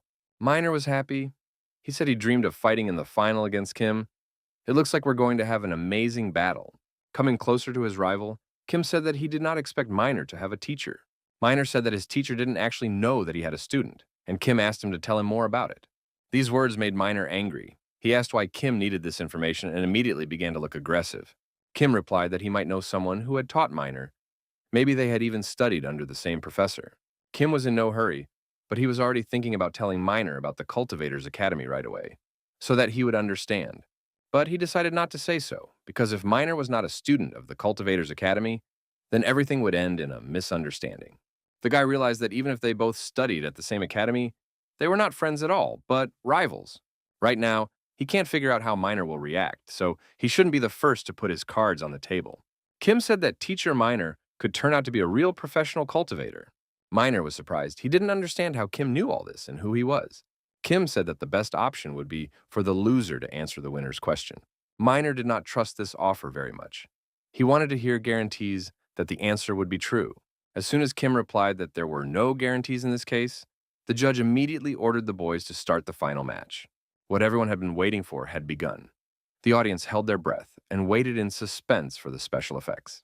But then everyone started to wonder, instead of starting a super fight with a lot of blood and broken bones, the fighters did not move. Kim immediately realized that his opponent was strong in confusion and was in no hurry to take active action. Minor tried to analyze his opponent, but did not notice any weaknesses. Realizing that Kim was a really strong opponent, he drew his sword and ran forward. When Kim saw Minor holding a sword, he realized that given the opponent's method of fighting, he would constantly change weapons. So the guy decided to give it his all from the very beginning and try to break Minor's defense. Yes, it was nice to watch, like a real Roman gladiatorial duel in the Colosseum. The force of the spear was much stronger than the power of the sword. So Minor's first weapon was destroyed, and the boy barely managed to dodge. The match didn't start well for him, as in previous matches everything was much easier. When Kim saw this, he realized that if his opponent had thought a little slower, he would have died by now. Minor wasn't going to give up and wanted to avenge his broken sword, so he started shooting dozens of arrows at Kim. There was very little time to react. The guy did not have a shield, so he had to come up with another way to protect him. This turned out to be no problem for him, and Kim began to swing his spear and thus deflect the arrows. Minor seemed to be enjoying this fair and equal battle and respected his opponent. He realized that Kim's weapon was really very interesting, and thanks to it, he was still alive. Minor decided to ask if he won the fight. Would Kim be able to tell him about his spear? Being confident in his victory, Kim said that it was not a problem, but he would win. In response, Minor just started laughing, and that's how it goes. A battle in the final without hatred for each other. These two students started the fight sluggishly, but now a real mortal combat has begun. Not only were the spectators happy, Minor said that his opponent was really very cool. They continued to fight, and absolutely no one in the stadium could guess who would win. Kim was surprised. His opponent did not hesitate to use techniques that could be considered a violation of the rules. Minor also behaves as if he is not trying to win at all. He seems to be completely unconcerned about the jokes about him from the fans in the stands, or the fact that all his tricks don't work. It seems this guy is really as strange as he seems. Does he really have no teacher with his talent? Kim decided to take a break during the fight and asked Minor if he wanted to beat him, and Minor said that he did. Kim said that he felt absolutely no desire to win from his opponent. Minor didn't understand anything. He said that he really wanted to win this training exam. Otherwise, he wouldn't have fought. And then this strange guy explained that he wouldn't be upset even if he lost. The fans didn't like the fact that instead of a real fight, they were watching a dialogue between students. And that's not what they paid for their tickets for. Minor smiled and said that his importance would not be diminished by the fact that others would condemn him. After hearing this most ingenious phrase in the history of mankind, Kim was silent for a while. As if realizing what his opponent meant, Kim looked into his eyes and smiled. If you look at this world more closely, you will realize that it is not as beautiful as we think. It's a struggle for existence. The strong eats the weak. Even the laws of nature make you disappear if you have no strength. That's why we always have to push ourselves if we don't want to disappear. If we don't want to fall behind others, we need to be better today than yesterday and better tomorrow than today. Minor's philosophical words made Kim recall a Buddha's lecture she once heard. This monk asked the boy if he had ever given his mind a chance to free itself from thoughts. Did you leave all thoughts behind, looking at the world from a completely different angle? This monk will tell you a story that happened during the introduction of a difficult service in the dimension called Earth. This story happened in ancient times when the Buddha still bore the human name Gautama. When he had not yet received the title of Buddha, he served as an ordinary monk and lived a simple life. One sunny spring day, the young Gautama saw children organizing a running competition. For some unknown reason, these little children were constantly competing, and all the time one child was in last place. But to Gautama's great surprise, this child, who was always losing, was always smiling. A young novice monk became interested in this and decided to approach this little boy. He asked the child why he was running, and the boy replied that he liked it. After thinking for a few minutes, Gautama asked if it was hard to keep running. The little boy answered that running was hard, but he could switch to normal steps for a while. He said that he didn't care if others could overtake him. His finish was different from the others. Gautama pointed to a tree and asked the boy what he thought about finishing near that tree. The boy replied that maybe for someone else it was the finish line, But for him, it was just a point of passage. The conversation ended, and the little boy ran off to play with his friends and continued to finish the competition last. But many years later, the monk heard the news that this boy had won the country's largest running competition. At that time, the monk thought that life was a hardly built tower. He thought that by accumulating efforts step by step, you build your own life for yourself. That is why the monk went through hard service again and again, trying his best to build the perfect tower. But after silently listening to this child's words, he thought that it was not necessary for the tower to be perfect. And sometimes you can even let it fall. Few people think about it at least once in their lives. Our world is filled with competition, and if you don't get better every day, you will be destroyed. If you lag behind, you will disappear. Natural selection. The strong destroy the weak. That's why Kim worked hard every day and felt that he was not inferior to others in his rapid progress. This applied to his work and his studies, and continued for many years. But the further he went, the more anxious he felt, and he began to realize that he was fixated on the Cultivator's Academy. He was overwhelmed by the pressure and felt he had to try even harder, not to be destroyed, not to fall behind others, not to be overtaken, and to survive in the competition. This constant monotonous process seemed to never end. At that moment, looking at Minor, the boy realized how much he resembled the little boy whom Buddha had met. His importance will not be diminished by what others think of him. For him, this is just a point of passage. Only now can Kim partially understand the meaning of that lecture by the Buddha. It's strange that he had never thought about it before. It seems that it always takes time to understand really important things. Kim decided to use his magic pouch and hid his main weapon in it. Soon he got an ordinary wooden spear, with which he began his training. Minor looked at him in surprise, not understanding what was happening. Maybe it was some kind of a joke. Kim smiled and said that he hoped Minor would not see these actions as Kim looking down on him. Minor replied that he didn't think so at all, but he wanted to understand why Kim did it. In his opinion, with this magic spear, Kim would certainly win and take first place. It's true that with the Holy Spear, Kim would have easily won if he had only defended himself against the oncoming attacks. He still wants to win, and he knows that winning with weapons is also a necessary skill. Kim recalled Minor's words, that one's importance will not be diminished by what others think of you. And it is equally true to say that your importance will not rise if others praise you. Only you determine your value. The rest of the world is completely unimportant. Minor was delighted. His opponent's behavior really deserved respect. The guy said that Kim was much better than he could have thought. Without hesitation, Minor started throwing almost all of his weapons on the floor. He looked at Kim and said that he respected his behavior and wanted to show his respect in return. That is why he threw away almost all his weapons and left only one long knife. Minor began to say that the only thing his master had taught him was that winning was the most important thing. Kim smiled back at him. His master had taught him the same thing. Now the battle changed somewhat. Kim fought with a simple wooden spear, and Minor no longer used many weapons. Soon they have to decide who is the best of them and who should win the Hunter Mill training exam. As it turned out, Minor was very good at handling the knife. He smiled and thus showed his confidence in his own abilities. It was very difficult for Kim. He suffered several minor cuts, but he tried to defend himself desperately. If he had a holy spear, he could easily repel these attacks. But now Minor is a real threat to him. As if sensing that the chances were now equal, Minor tried to attack more and more and not take a step back. The peculiarity of his swift attacks is his extreme mobility and flexibility, which are difficult to adapt to. Kim tried his best to stop these dangerous attacks, sometimes at the cost of his own health. Now he was more likely to defend and retreat, and without the power of the Holy Spear, his level became much lower. Kim noticed an interesting thing. As soon as he accepted the possibility of defeat, his body immediately became lighter. He realized that he didn't have to win and that it wouldn't be a big deal if he lost. But for the sake of victory, he will sincerely give his best. He noticed that the process of fighting had never brought him so much pleasure, and without worrying about the outcome, he began to enjoy the moment. This is what the Buddha seems to have taught, that as soon as you stop clinging to material things, you immediately become free. Minor understood this principle a long time ago, which is probably why he was able to get so far in the practice exam. The guys were fighting so hard that the dust from the ground was kicked up into the air, and almost nothing was visible.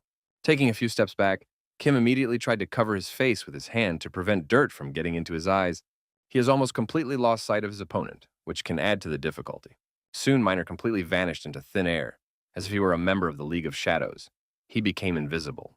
Does he really know how to use a technique of such a high level as the concealment technique? Although it is unlikely that he would have had time to perfect this technique, this should be taken advantage of.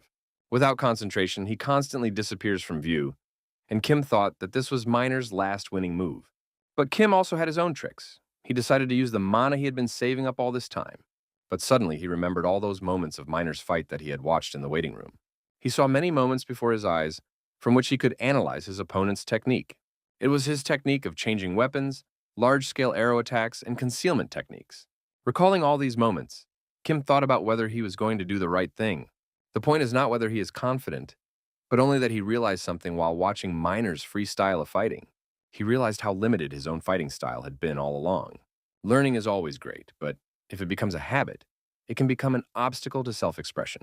Because in any case, learning remains knowledge received from another person.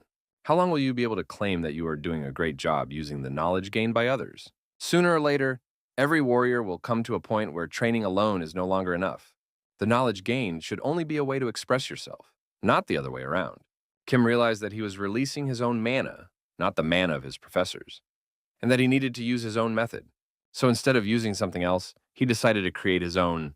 But the knowledge of professors, Merlin's experience, Kieran's awareness, the enormous power of the Bolg, and Buddha's spiritual understanding should be the basis for something of our own.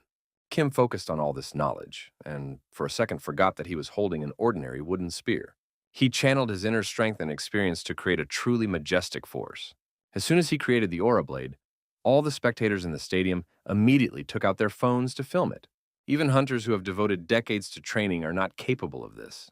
Everyone watching this duel at this moment was asking the same question. How could an ordinary student summon an Aura Blade? It looked really amazing. The blade of the aura was golden in color, and it added to the beauty of the moment. The boy's eyes also turned golden as if he had become a god. Miner held his breath and couldn't say anything. It was the first time he had seen such an all-encompassing power and magical superiority. The Aura Blade was a few millimeters away, so there was nothing the guy could do. Kim was inevitable. Kim decided not to deliver the final blow and stopped the aura strike at the last moment. His face showed confidence and understanding of what he had just done. But it was also interesting to see Miner. The guy showed sincere respect for his opponent with his whole appearance. After a short pause, Miner loudly admitted defeat, and the crowd immediately fell silent. Soon, Koss entered Master Kaylee's office and reported that Kim had won the training exam. "It's not very much, Kaylee." He asked his assistant if he saw any distortion. Koss replied that he had seen the distortions, but did not think it was really something dangerous. He also said that Kim changed his weapon unexpectedly and used an aura blade during the battle. Kalia replied that this was not expected and asked him to continue to watch the boy closely. Koss did not understand and decided to ask why they should do this. Because of the dungeon's destruction, the association launched a full-fledged investigation, and now it has become an obstacle to the plan of the Order of Truth. That's why Koss doesn't understand why he has to do everything for one person. Soon after, when Koss saw that Master Kalia was unhappy, he immediately apologized for his behavior. In this simple way, without saying a word, Kalia forced people to apologize. Later, he went down to the dungeon to the Apostle to talk about the recent distortions of the dungeons. Kalia reported that the situation was successfully resolved, and that a guy named Kim helped to do it. Clement realized that the Apostle already knew about the situation, but why did he ask who had solved the problem? The Apostle told Caius to keep a close eye on everything Kim did, because it could be very important. Caiaphas looked at the Apostle and asked him if he could find out the reason for following Kim. It seems that the Supreme Master did not like this question very much, so he immediately made Kaylee feel the force of his pressure.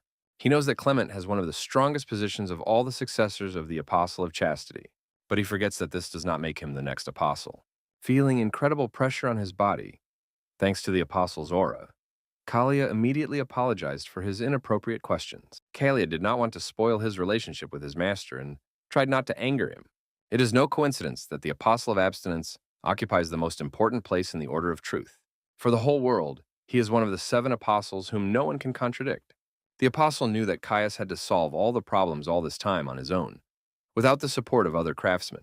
That is why the Apostle said that it was his mercy, taking into account all the merits of Clement. After the competition, the spectators were satisfied. They believed that after this day, you could even die. Kira was the first to congratulate Kim on his victory, saying that she thought he looked more like a monster now. In her opinion, anyone would think so now, especially after Kim learned how to use the Aura Blade. She started asking him where he learned it, but as usual, he said that he was just lucky. He said he would be going home soon, but first, he would meet someone. Then Kira realized who Kim wanted to meet. It was Miner, who at that moment was telling the judges that he would not go to Teach's Academy for any money. It was expected that such a talented guy would be invited to various academies. Even though he lost in the final, he attracted enough attention. Kim didn't know what he would do if this whole line of people followed Minor and didn't let them talk. A little while later, Minor ran up to Kim and said that he would now study at Maria Academy. This was quite unexpected. Kim immediately turned and looked at Minor with an expression of misunderstanding, and Kira did the same. There was no time to talk about it, so all three decided to run away to get away from annoying offers from other academies. Kim turned to Minor and asked him what it was that made him decide to say he wanted to join their academy. Minor replied that although he did not say he was not going to study at other academies, he did not say he was not going to study at the Dream Academy. Of course, Kim did not understand what this meant at all, and did not know how to react to it, especially since he was not the one who should decide whether to accept a new student into the academy or not. He realizes that if he refuses, Kira will listen to his words and refuse to teach Minor as well. So he decides to return to this issue later. Then Kim looked at the boy seriously and asked him if he remembered his promise he made during the battle. He wondered who Minor's teacher was, if they were both students at the Cultivator's Academy. Minor replied that he certainly remembered his promise and was not going to break his own word. He's an honest and well-mannered man who values promises, but the problem is that he doesn't know his master. You expect such unclear answers from such strange guys as Minor, and hearing this, Kim started to get angry. His face darkened like the devil's, and he asked the boy how long he was going to joke and deceive him. He recalled that Minor had told him that he had learned to use a dagger from a master. In addition, Minor said that his master was very strong and his mind could not be embodied in any book. Minor said that he was not joking and really did not know his master. He did not teach him personally, Minor only observed. According to him, no one has ever taught him martial arts, and he is 100% self-taught. This usually means that a person wants to become a professional hunter and has neither money nor talent. But strangely enough, Minor's case was quite different. He had money and he was certainly talented. He just didn't want to associate himself with anyone and personally chose the path of self-study, which is why he trained alone in the mountains. The boy said that no one had ever taught him, but he still liked it because he didn't have to adapt to the uninteresting program of the academy. One day he was going to train as usual, but suddenly felt someone's presence. It was a man lying on the ground. He was wearing a black cloak and almost did not move. Minor was afraid at first, but then realized that maybe this man needed help and went to meet him. It was his first meeting with a teacher, and he didn't realize it at the time. He ran up to the man and asked if he was okay and if he had any injuries. The man did not answer anything, so Minor turned him on his back and saw blood on his body. The guy immediately realized that the wound was quite deep and he could not be left on the ground. So Minor decided to take the man to the hospital. But to his great surprise, the man began to speak and said that he could not come down from the mountains. Minor started shouting at him and explained that if he was not taken to the hospital immediately, he could die due to blood loss. But he kept saying that we shouldn't go down. Minor felt obsessed by these words, and then he had to abandon the idea of the hospital.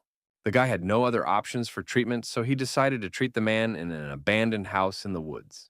He bandaged his wound to stop the bleeding and prepared a delicious broth with his own hands. At the very beginning, this man was in a very serious condition and could have died at any time. But later he began to gain strength step by step. A month had passed since Minor had treated this old man, and he hoped that today he would open his eyes. Minor did not expect the man to survive at all. At the very beginning, it seemed that he already had one foot in heaven. When the boy was returning to the abandoned house in the forest, he noticed many unknown soldiers in black cloaks. They talked to this man and asked him who helped him. This man said that it was none of their business, and he would not say anything. It seemed that they were not friends with these people at all. These unknown people began searching for the person who helped this man survive. They had to pay dearly for this because this man got angry and started to cut them up like bacon. He fought with his sword like a warrior from another galaxy. It was incredible strength along with lightning speed. His opponents were much more numerous, so they were also able to inflict some new wounds on him. But he still got to his feet and continued to fight to protect the unknown guy who saved his life. As Minor told the story, Kim saw how much his hands were shaking and his voice was trembling. Pausing for a moment, Minor said that that day was the first time in his life he had ever met someone who fought so skillfully. That unknown old man single-handedly killed at least 6 young soldiers. Smiling, he reminded them that they were too weak to see his attacks and stop his sword. Then, when the battle was not yet over, he told Minor to flee immediately and never return here in his life. As soon as he said these words, there was an explosion of purple fire that blinded Minor. A few seconds later, he opened his eyes again and saw that the mysterious old man had disappeared. The guy could not understand what had happened, but his intuition told him that he had to lionize this man. That is why he gathered all his belongings and trophies and was going to go to the city immediately. He also noticed that the man had left a book on the table, and Miner decided to take it with him. He thought about returning the book if this man found him later, but to this day, they have never met. Kim decided to ask why Miner called him his teacher if this man hadn't taught him anything. Miner replied that this mysterious book turned out to be a secret teaching related to the art of dagger fighting and the technique of concealment. The guy realizes that this amazing story is hard to believe, but he convinced me that it is true. Kim believed his words and realized that he was not really a student of a professional cultivator academy. Meanwhile, Miner continued to convince him and Kerr that it was true and began to swear by heaven. Miner also said that he decided to take part in the training exam only to find his teacher. Kira interrupted the conversation and said that Miner's teacher might be a rather famous person, a master Dark Star. The Dark Star, along with his Star Sword, is one of the 5 heroes who saved humanity, and he also has the most hidden personality of all. Kira also told us that when she was little, the Dark Star Master sometimes came to her grandfather. Kim asked the girl to talk to her grandfather and ask him to look into this complicated story. When Kira said that she would definitely do it, and even try to organize a meeting, Miner felt really ecstatic. After discussing this issue some more, the young people decided to go home to rest after a busy day. After heavy fighting, Kim was exhausted, so he slept for more than 12 hours. As soon as he woke up, he immediately picked up his phone and started looking at prices for different weapons and equipment. He was angry because, despite the fact that he trains and works all the time, all his money is taken by this damn academy. Miner was the happiest man in the world yesterday and thanked God for meeting Kira and Kim. At first, he was not sure whether he should show someone else's hidden teachings to another person. But then he agreed to personally demonstrate his technique to the Star Sword. And today, he is to come to the academy. Until that happened, Kim decided to buy a free pass at the academy and saw his progress increase again. Is it possible that the percentage of course completion is accumulated even in the absence of a free pass? Then he saw a message that, after completing the course, he would have the skill of bone realignment. This is something completely new and unknown. It sounds like Kim will become half god. Delighted with the news, the guy started dancing and flexing his biceps like a bodybuilder. Only after many minutes of unrestrained joy did he realize that nothing had actually changed. After completing the last course, the guy immediately felt the power circulating through his body that could move mountains. But this time, there was no such feeling. Judging by the action novels, bone realignment corrects skeletal problems and removes toxins from the body, making it seem as if you were born again. While Kim was thinking about what the new technology could do for him, a huge snake seemed to appear behind him. It was unclear whether it was a real beast or an illusion, but the guy immediately turned 180 degrees. He did not understand what it was, and immediately felt shivers run down his spine. It felt like someone was holding a sword blade to your throat, and it was the first time Kim had ever felt something like that. He heard a voice. The man said that even if he was watching Kim, he could not believe that the boy could feel his presence. He asked us not to take him as a problem because he did not come to kill. This man said that Kim was very talented and proved to be a pretty tough opponent for a guy. After analyzing all these words, Kim realized that he was being secretly watched by the legendary Master Nightstar. He is a real legend, a genius of secret murder, and a master of concealment techniques. And even talking to him adds to your training progress. Kim immediately began to look at the soldier and noticed a large scar on his face, near his left eye. The Dark Star did not understand how the boy could feel his presence. It seemed to be due to the rearrangement of the bones received from Chiron's course. To be more precise, this is not a realignment of the bones, but more like psychicism. Kim told about his meeting with Miner and the fact that the guy knew absolutely nothing about his teacher. The Dark Star thought that his student was a fool. He also said that Miner would be here soon, and he had long dreamed of thanking his teacher for everything. Dark Star said that if he wanted to meet Miner, he would have done it earlier, but now it's better not to. In fact, he came to Kim and immediately asked if the guy was connected to the Order of Truth. The guy explained that he had no connection with them. He had only met Kalia once. The Dark Star said that the latter was following the Order of Truth, and Kim immediately asked why. The answer was very simple. The legendary master looked Kim in the eye and said that he did not trust the Order of Truth. Most people in the world know the Order of Truth as heroes of humanity, and an organization that stopped a major catastrophe. But that's not all the information. Master Darkstar asked the guy if he knew about the giant berserker monster that the Order of Truth defeated. According to the legendary master, this huge, fierce beast was not destroyed. The berserker is a powerful monster that was called the Second Catastrophe. At that time, it was destroyed by the Great Voice and the 7 Apostles. But as it turned out, This monster could not be destroyed, and few people know about it. If he had been defeated, the corpse of the monster would have remained, but no photo or video evidence was found. Even despite the chaos that was going on at the time, it was too strange. The berserker didn't disappear suddenly. It was obvious to the Dark Star Master that the Great Voice had done something to the berserker, but he was not destroyed. At first, the Master was not sure about this, but incidents that occurred a few years ago made him believe in his amazing theory. The Master asked Kim if he had ever thought about why the place of the Apostle of Chastity is now empty. The Order of Truth claimed that the Apostle had died, but this is too strange because he disappeared without a trace, just like the berserker. The 7 apostles were together before the first great catastrophe, and only the Apostle of Chastity died of old age. The Master began to gather information about the Order of Truth and learned that these bastards decided to kill him for it. He also found out that the distortion of the 10th level dungeon was provoked by the Order, and oddly enough, Kim was the reason for it. Dark Star does not know why this happened, but he is sure that the Order of Truth is watching Kim. He came to ask for something, namely, for Kim to take care of Minor. If the Master could do this, he would teach the boy himself. But this is impossible, because the Order of Truth is watching him. They have their own unique way of tracking. They can see the consequences of the actions of the object of observation. This is called vision.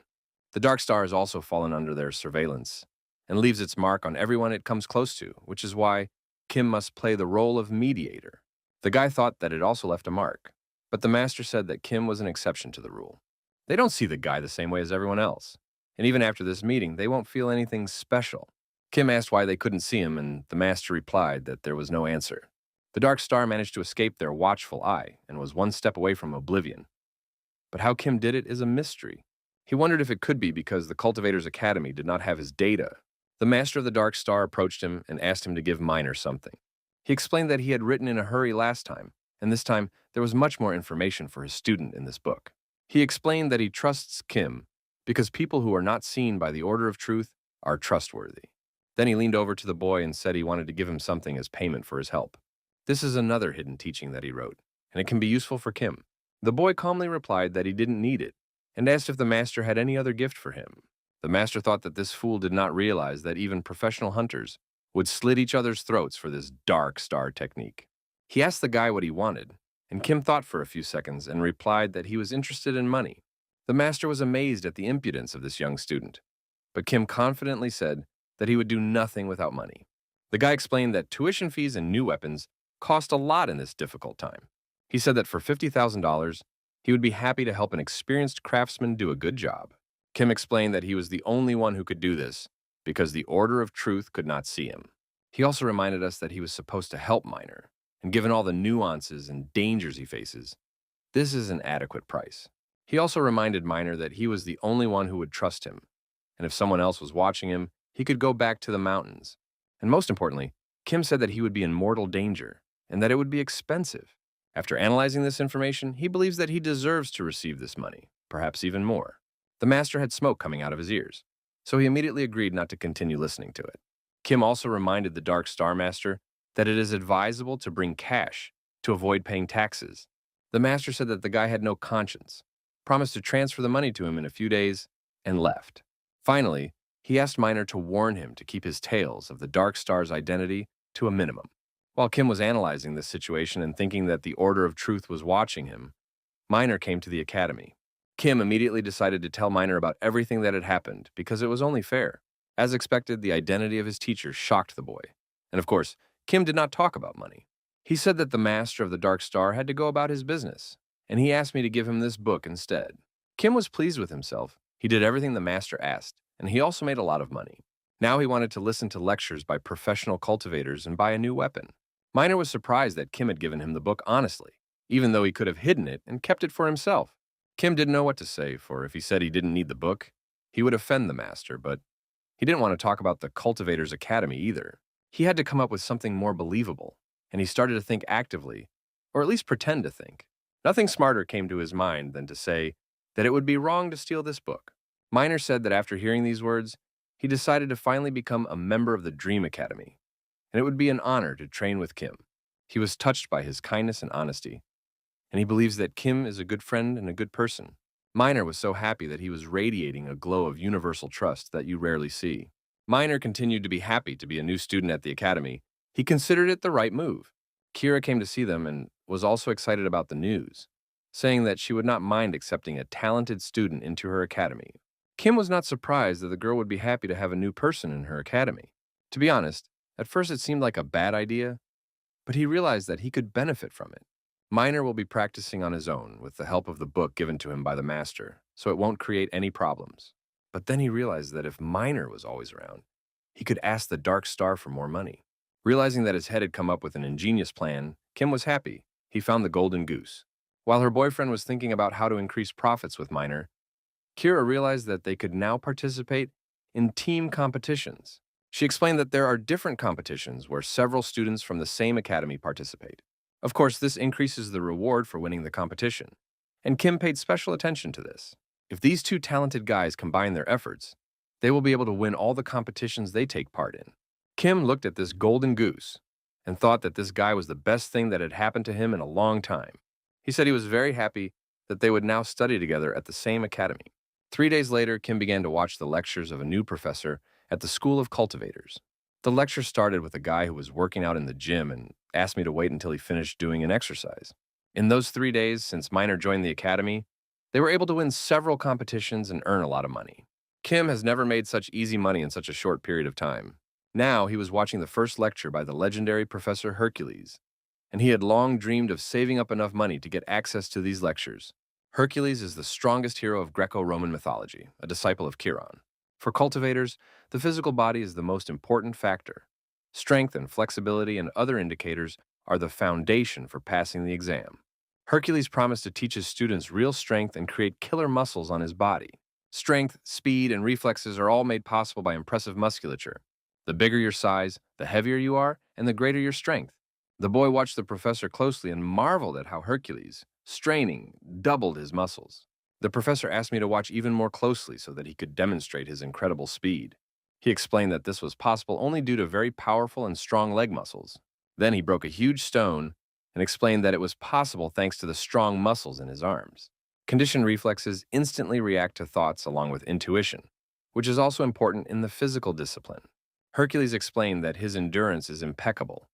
He doesn't know what fatigue is, and all this is due to the wonderful muscles that completely cover his body. He was constantly tensing his body muscles and demonstrating his strength as if he were in a competition. Kim was literally and figuratively blinded by this impeccability and self-confidence. The main message of Hercules is that if you want to improve your reflexes and flexibility, you need to exercise your muscles. Kim thought that this is what happens when bodybuilding veterans become cultivators. Next, Hercules showed a training program for his students to increase their strength and endurance. It didn't look like a training program for young students. It seemed like only 10th-level demons could do it. Kim thought that his professor had completely lost his mind because of these trainings. So the title of the lecture, which referred to 500 tons, was not a joke. It was the turn of Professor Zhang, the founder of the Wudang and Taoist clan, to give lectures. The master explained that a true cultivator must not only learn to move their feet, but also to integrate the movements of the whole body. This is called the technique of practicing movements, and the master said that he would now show the students a small example. Zhang said that in this lecture, he wants to teach students a technique called air walking. By relying on Neigong with the help of the Yunquan acupuncture point, you can walk even in the air. He promised that they would learn the principles of this legendary technique a little later, and asked them to listen carefully. Kim was amazed that if he could walk freely in the sky, all restrictions in the air would disappear for him. Notification that the daily individual task is currently being formed and calculated according to the student's karma ratio. He will need to run at a speed of 300 kilometers per hour, fall from a height of 30 meters, and do all this more than 20 times a day. The guy was surprised, as his daily tasks became more and more difficult with each passing day. Suddenly, he heard the door open, and an unknown person who came inside said he was looking for Kim. It was a girl, and judging by Kim's expression, he recognized her. So they probably already knew each other. He immediately invited the girl inside and made her coffee, wondering why she was here and how she knew he was studying here. It was Park's daughter. Her name was Lara, and she explained that after Kim worked with her father the last time, she found out where he was studying. She asked if he had called Kim and her father recently, and the guy said that the last time they spoke was at a dungeon competition. The girl looked very upset and could barely hold back her tears, and Kim asked her what happened. Lara said that her father had stopped answering the phone for some unknown reason, and she thought that maybe Kim knew what had happened. She very quickly realized that the guy didn't know anything either. He was very surprised and visibly began to worry. He asked her how long her father had been out of touch, and Lara said that it had started yesterday when he went to work. Kim began to calm him down and said that it had only been one day. Maybe he had been drinking and fell asleep somewhere nearby, as had happened several times before. But the girl was still very upset, so there must have been something else that bothered her. Her hands were trembling, but she started talking and said that yesterday they had a fight with her father. She told him that she wanted to become a professional hunter, and Kim was surprised because Lara was not awakened. The girl explained that she was not going to wake up artificially because she had woken up about a month ago. That's why she said she didn't want to go to a regular university, because her dream was to go to a professional hunting academy. Nowadays, a hunter's earnings are better than a regular job. So Kim absolutely understood Lara's desire to help his father financially. But he was completely against this idea. No parent in the world would want their child to be involved in dangerous activities. Kim and Lara decided to wait a little longer in the hope that her father would show up, and he asked her to be careful and call him in case of danger. After talking to the guy, the girl calmed down a bit and went home with relief. Kim, on the contrary, became more worried after this meeting. Maybe something really happened to her father? As soon as he said goodbye to the girl and waited for her to leave, Kim decided to call her father on his own. But the caller did not answer the phone, so what could have happened to this ordinary man? The guy tried to calm himself down and remembered that this was not the first time he had failed to get in touch. It had happened before. Meanwhile, in the order of truth, Koss approached Kalia and told him that the evil fate had noticed something. Kalia was unhappy with this news and immediately decided to change the subject and asked if there were any changes in the situation with Kim. His assistant replied that the guy was still missing and asked what they should do next. Kalia turned to him and said that the truth about the distortion of the 10th level dungeon should not be revealed to humanity. Under no circumstances should it leak to politicians and ordinary people. The next day in the morning, Kim performed his daily tasks at the Cultivator's Academy. His new task was to lift 1 ton to increase his muscles and his physical strength. He was happy that he bought a kibises. It had a lot of monster corpses in it, and he could lift it to train. The training sessions were very hard. Sometimes he thought his body was going to burst. Even with the help of the power that destroys mountains, it was difficult, and the guy realized that he needed the help of mana. For these daily tasks, I had to sacrifice a lot and feel constant muscle pain. But Kim's dream of becoming a professional hunter and cultivator was stronger than the physical pain. He never stopped training until he had completed his daily task, and only then could he rest. After Kim fell to the ground feeling incredibly tired, Kira approached him and asked what he was doing here. The guy asked him to save him and take this small but very heavy bag off his back. She tried to help him and asked him in surprise what he had put in this little kibisis. Realizing that she could not lift him with one hand, she began to use all her strength. With the help of magic and mana, she managed to save the boy from the little bag. Her arms immediately started to hurt, and she thought Kim had gone completely crazy with his training. The guy immediately began to breathe heavily and thanked the girl for saving him, saying that he had already thought about dying. Then Kim asked how tall the building was, and Kira said it was about 15 meters. She asked him why he needed this information, and Kim replied that he wanted to jump off the building. Maybe it was suicide. He wondered whether he would be able to complete his daily task if he jumped from 15 meters.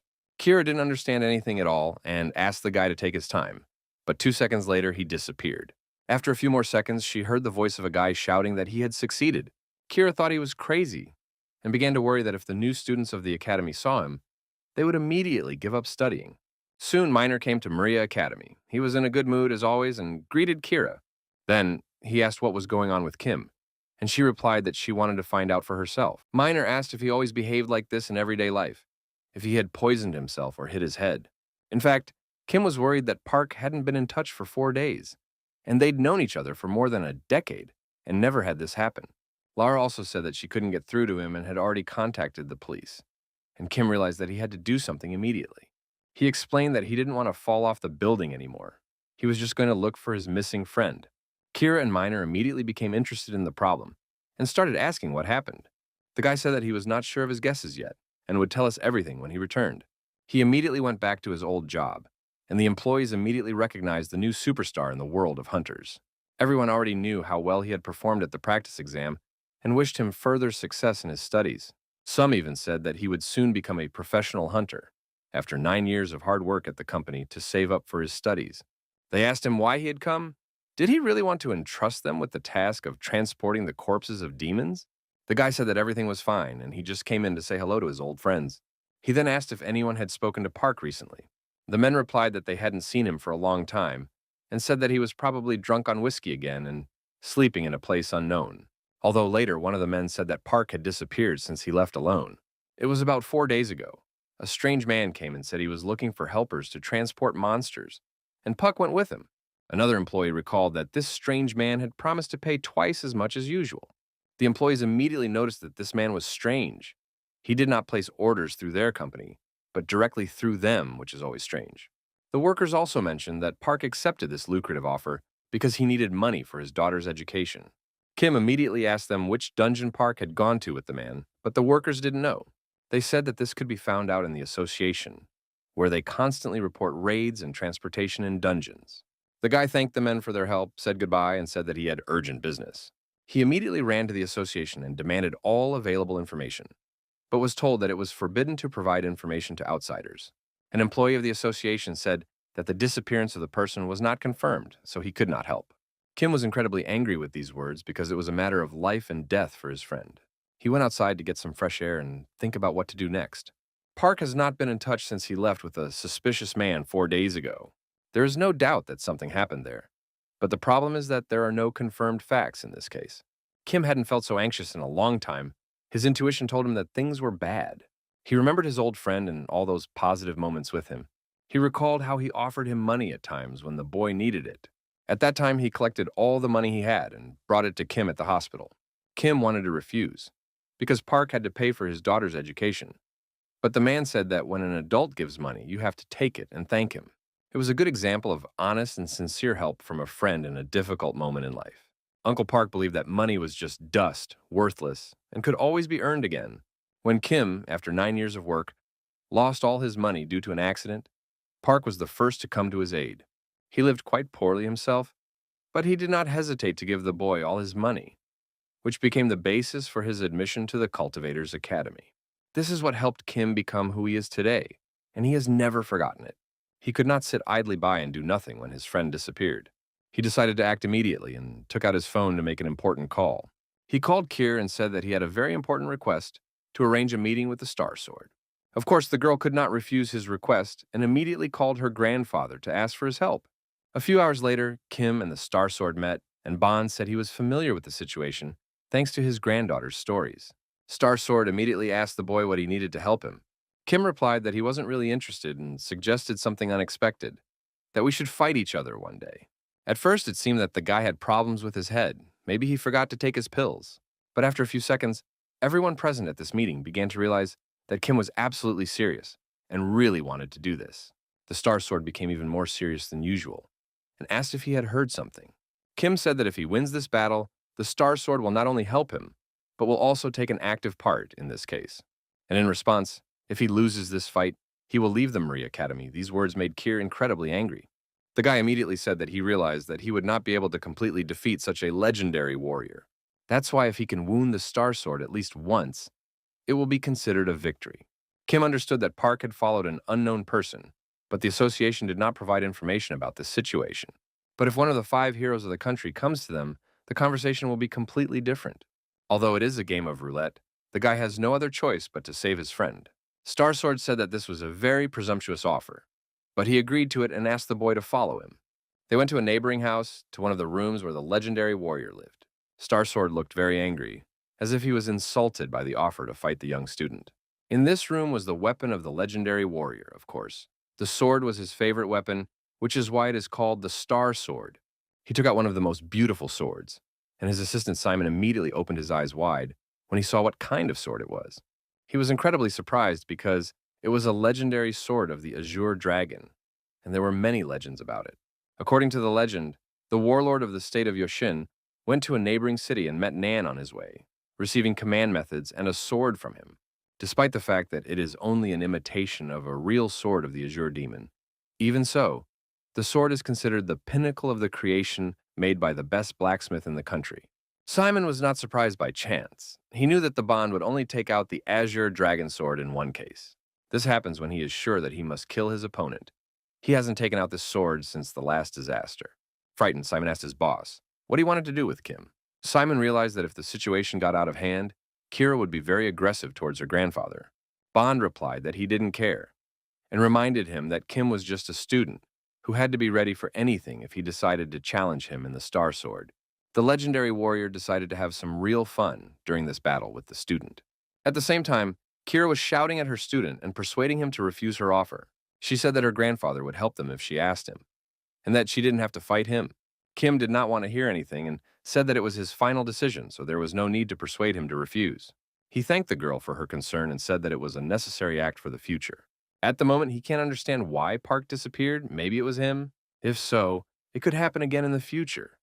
And he still doesn't have the power and authority to protect the people around him.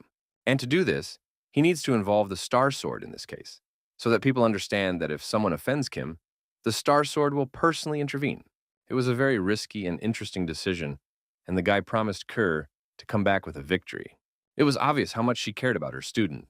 He was the first to join her academy and immediately became a close person to her. Soon, Kim took out his spear and went to the battle against the Star Sword, and there were many people who wanted to watch. Star Sword said that he would not give in to the boy for the sake of Kir, and for the last time, offered to refuse to fight.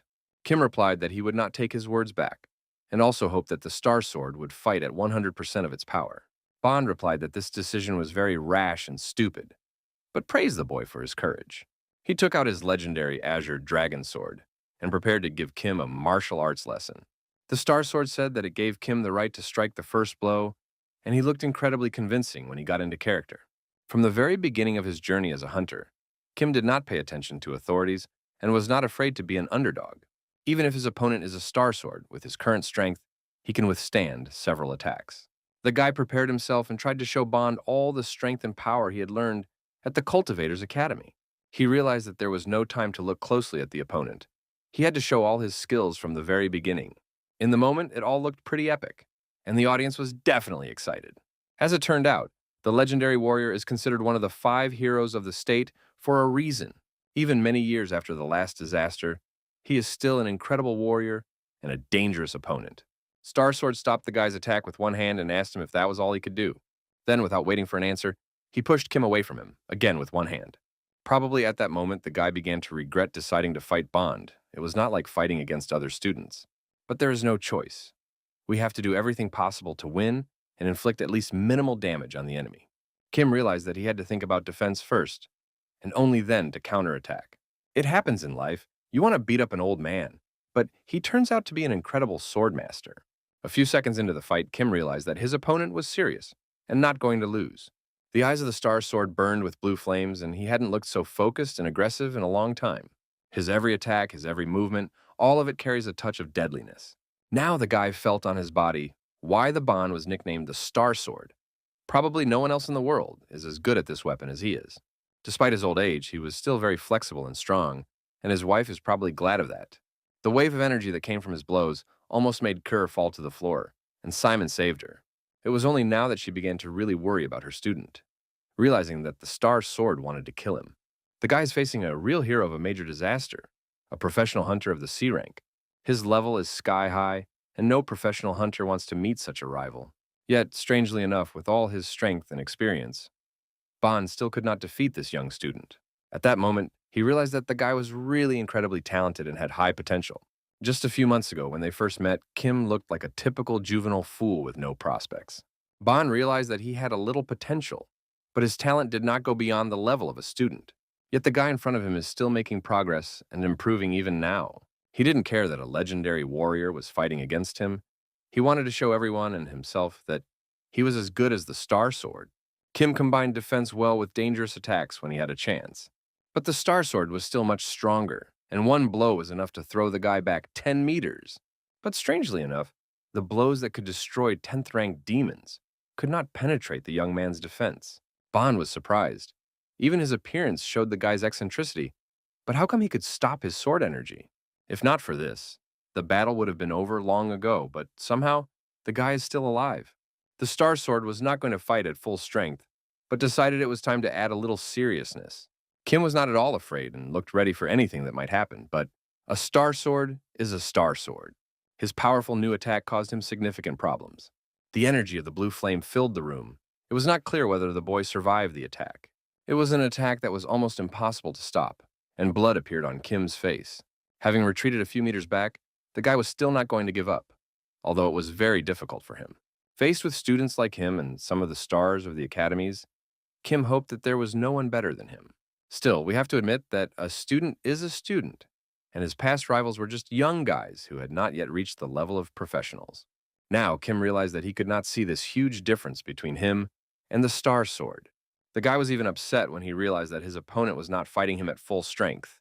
But no matter what, even in the most difficult moments of his life, Kim is not used to giving up. He decided to strike a few more blows and still try to at least minimally wound the Star Sword. Bond looked at the boy and said that it was a mistake to challenge the Star Sword at his beginner level. But Kim didn't care. He had achieved the same confidence in his abilities as Bond. The same power so that when others hear his name alone, they become afraid and don't dare to touch his friends. Kim respects the power and skill of the Star Sword and wants to become just like him in the future. He is deeply fascinated by the path that Star Sword has taken to reach this level.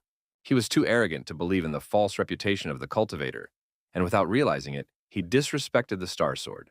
It was only after a long and hard battle against the legendary master that he began to realize this.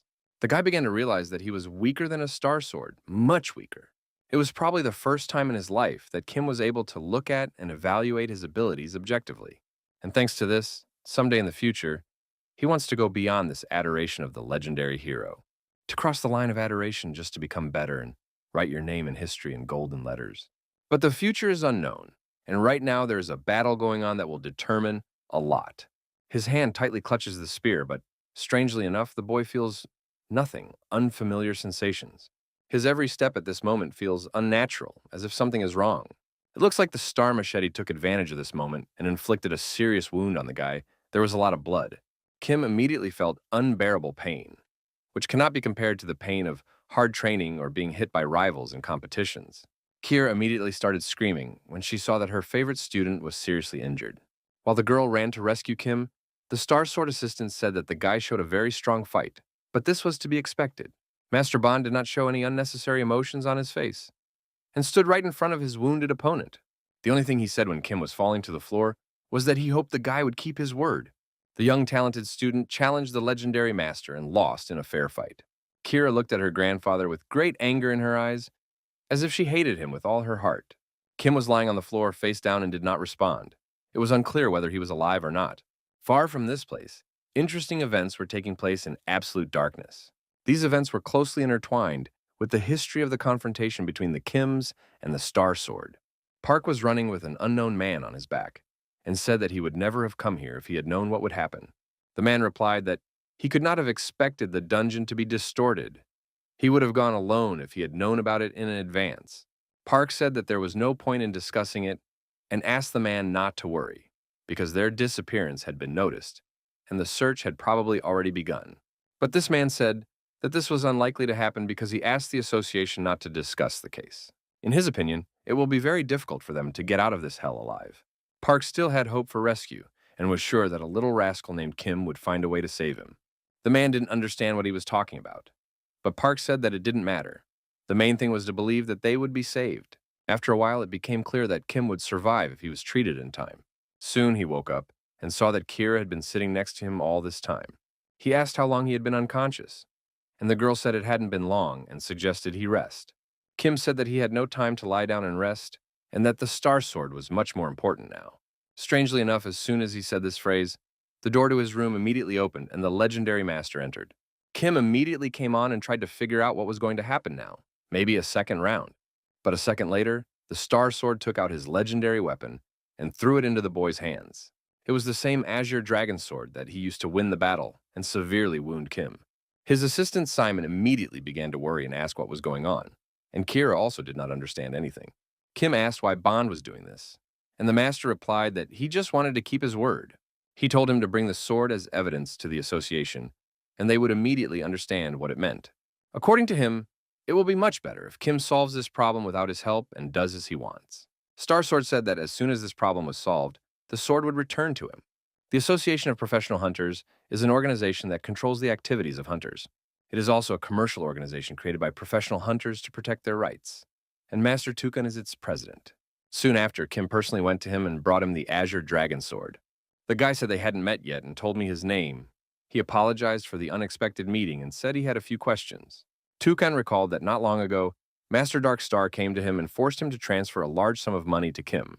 Kim said that 4 days ago, his friend Park disappeared in one of the dungeons, and he needed information about it.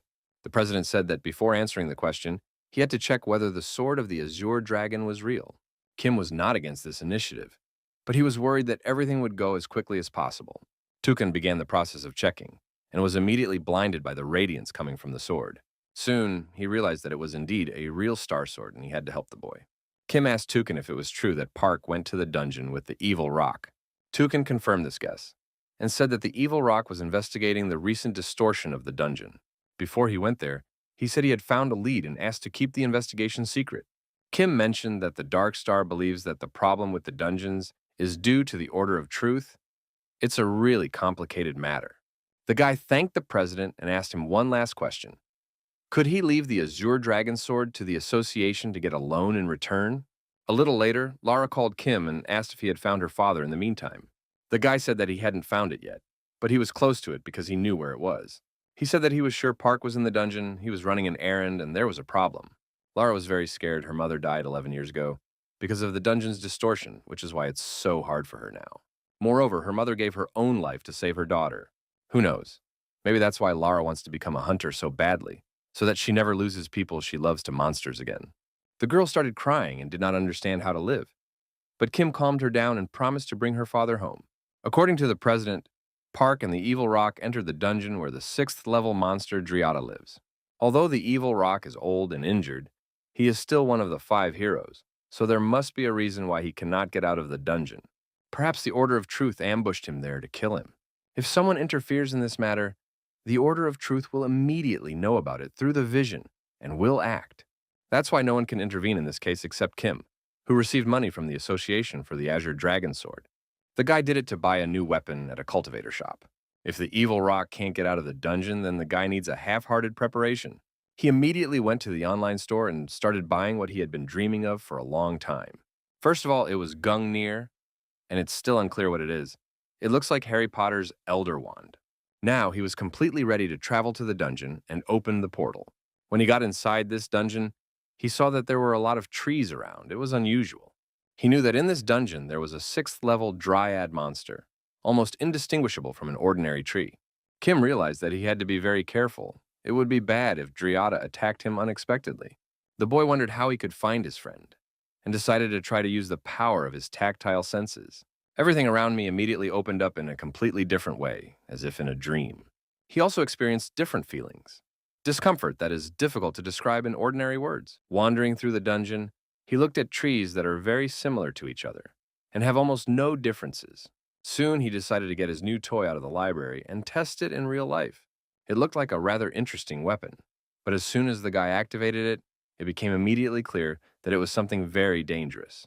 He activated the weapon and threw it at a tree that seemed very suspicious to him.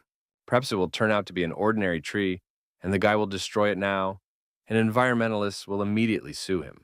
And yet the strength of his tactile senses did not let him down.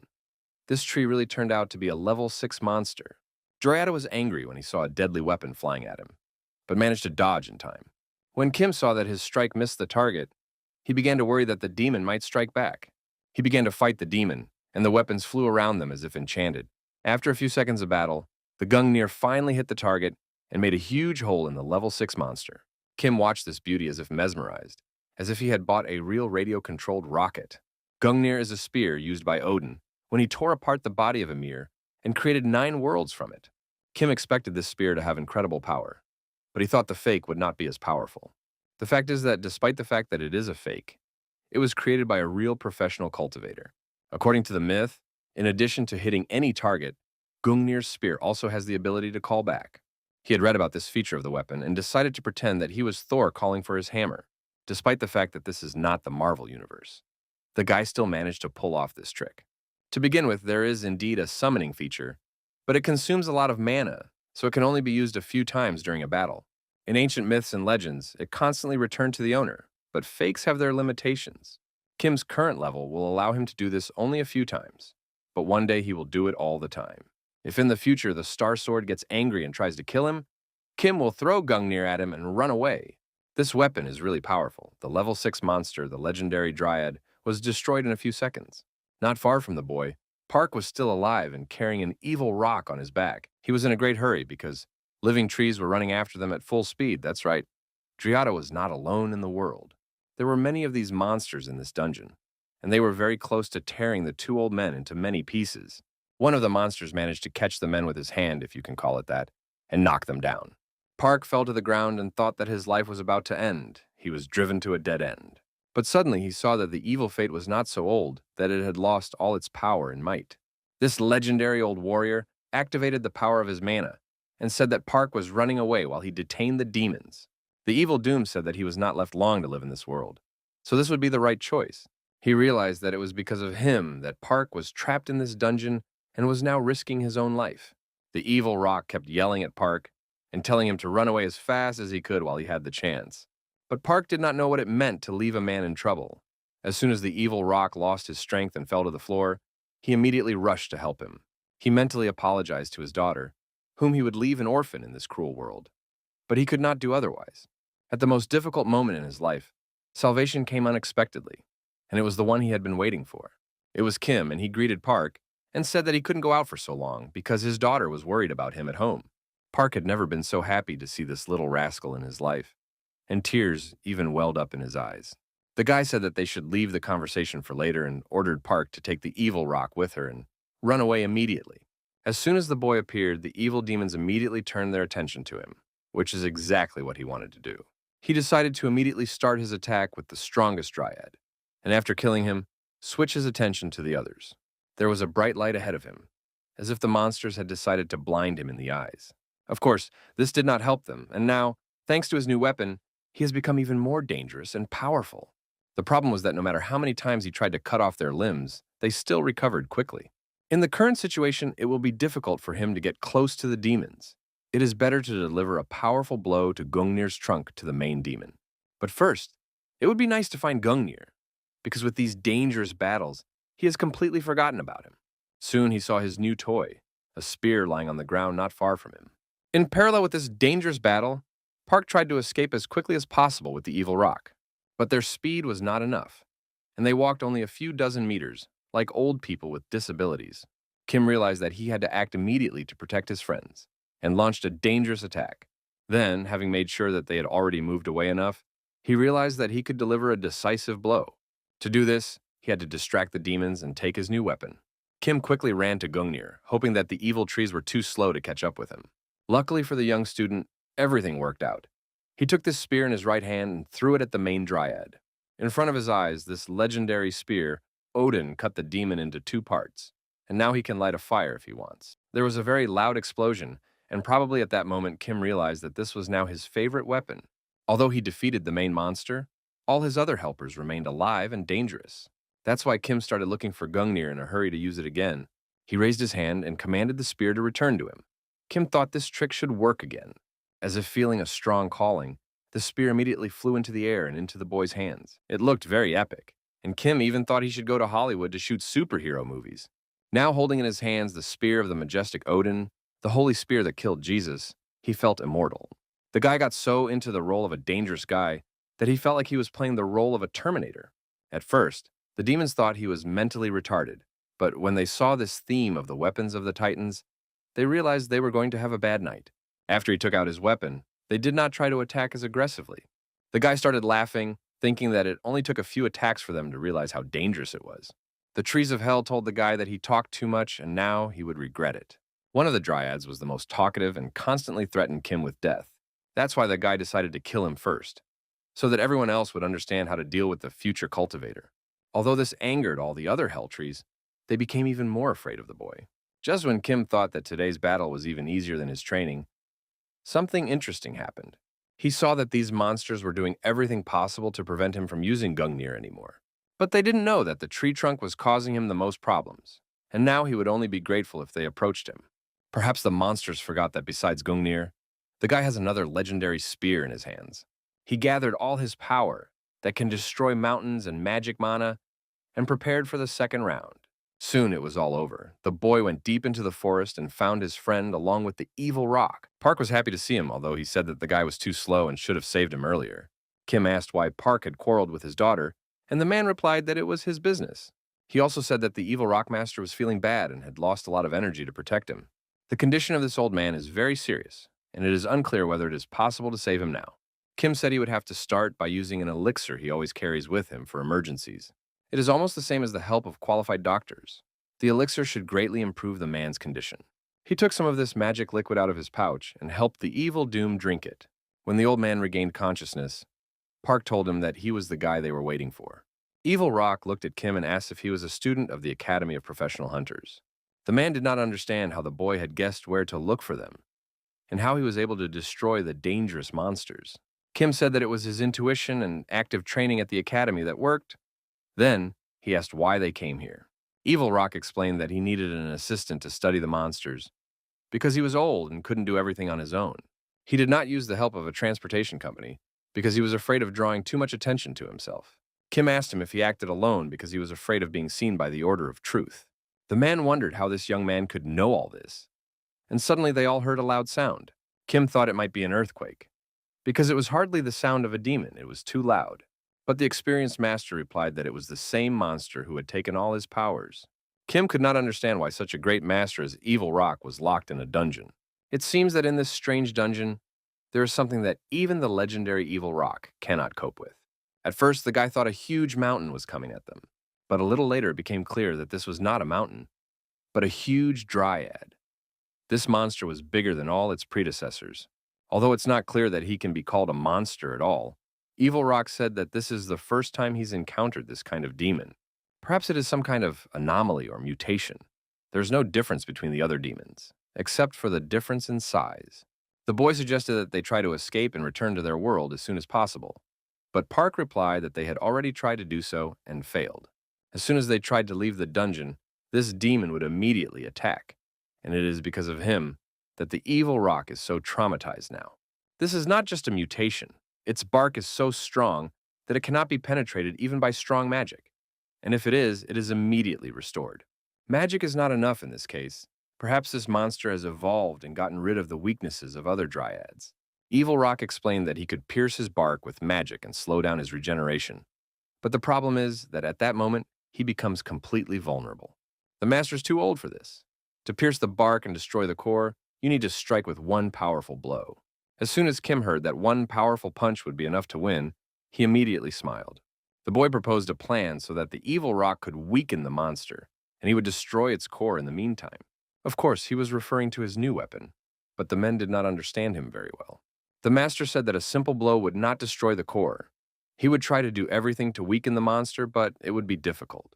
And the most important thing is that they are unlikely to have a second chance if things don't work out. Kim realized that this old master was too weak, and if he didn't succeed the first time, he might die. The boy came closer to the master and assured him that this plan could still work. He showed him his weapon and told him that this spear would strike the monster very hard. And it seems that his convictions worked, because the Evil Rock opened its eyes and mouth wide, as if it had seen a Big Mac. He did not understand how such heavy magic chains could not conflict but exist with each other in a military weapon.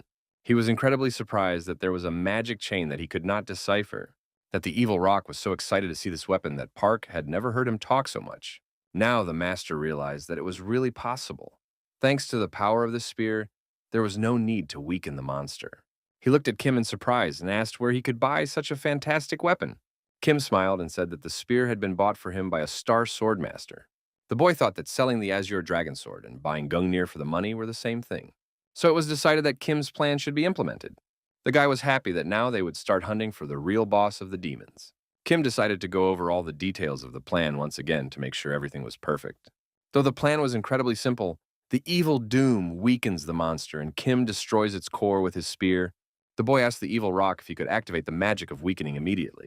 Kim assured him that he would immediately distract the monster's attention to himself so that the wizard could prepare the magic well. At first, he will distract the monster, run in front of it, and try to get all its attention. During this time, the evil doom will gather all its vitality to prepare for the activation of mana magic. Once the weakening magic starts working, Kim will launch Gungnir into the monster and destroy its core.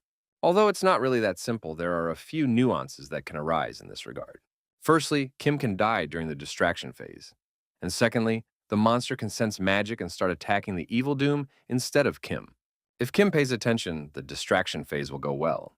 So you need to focus on the evil rock and its functions. So if an emergency arises, Park must intervene and save the entire plan. Park replied that he was not going to die early and asked the old master to stay by his side if he wanted to live. He reminded me that he had been carrying an evil rock on his back all this time, so the master should trust him. So it was decided to slowly start implementing this brilliant plan. As expected, it was not difficult to find the monster. It is so big that even a blind person can see it. The boy asked the men to stay away because the monster could sense the magic and start attacking.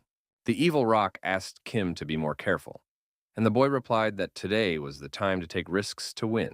He said that we had to start acting because they must have been tired of walking in this place for several days.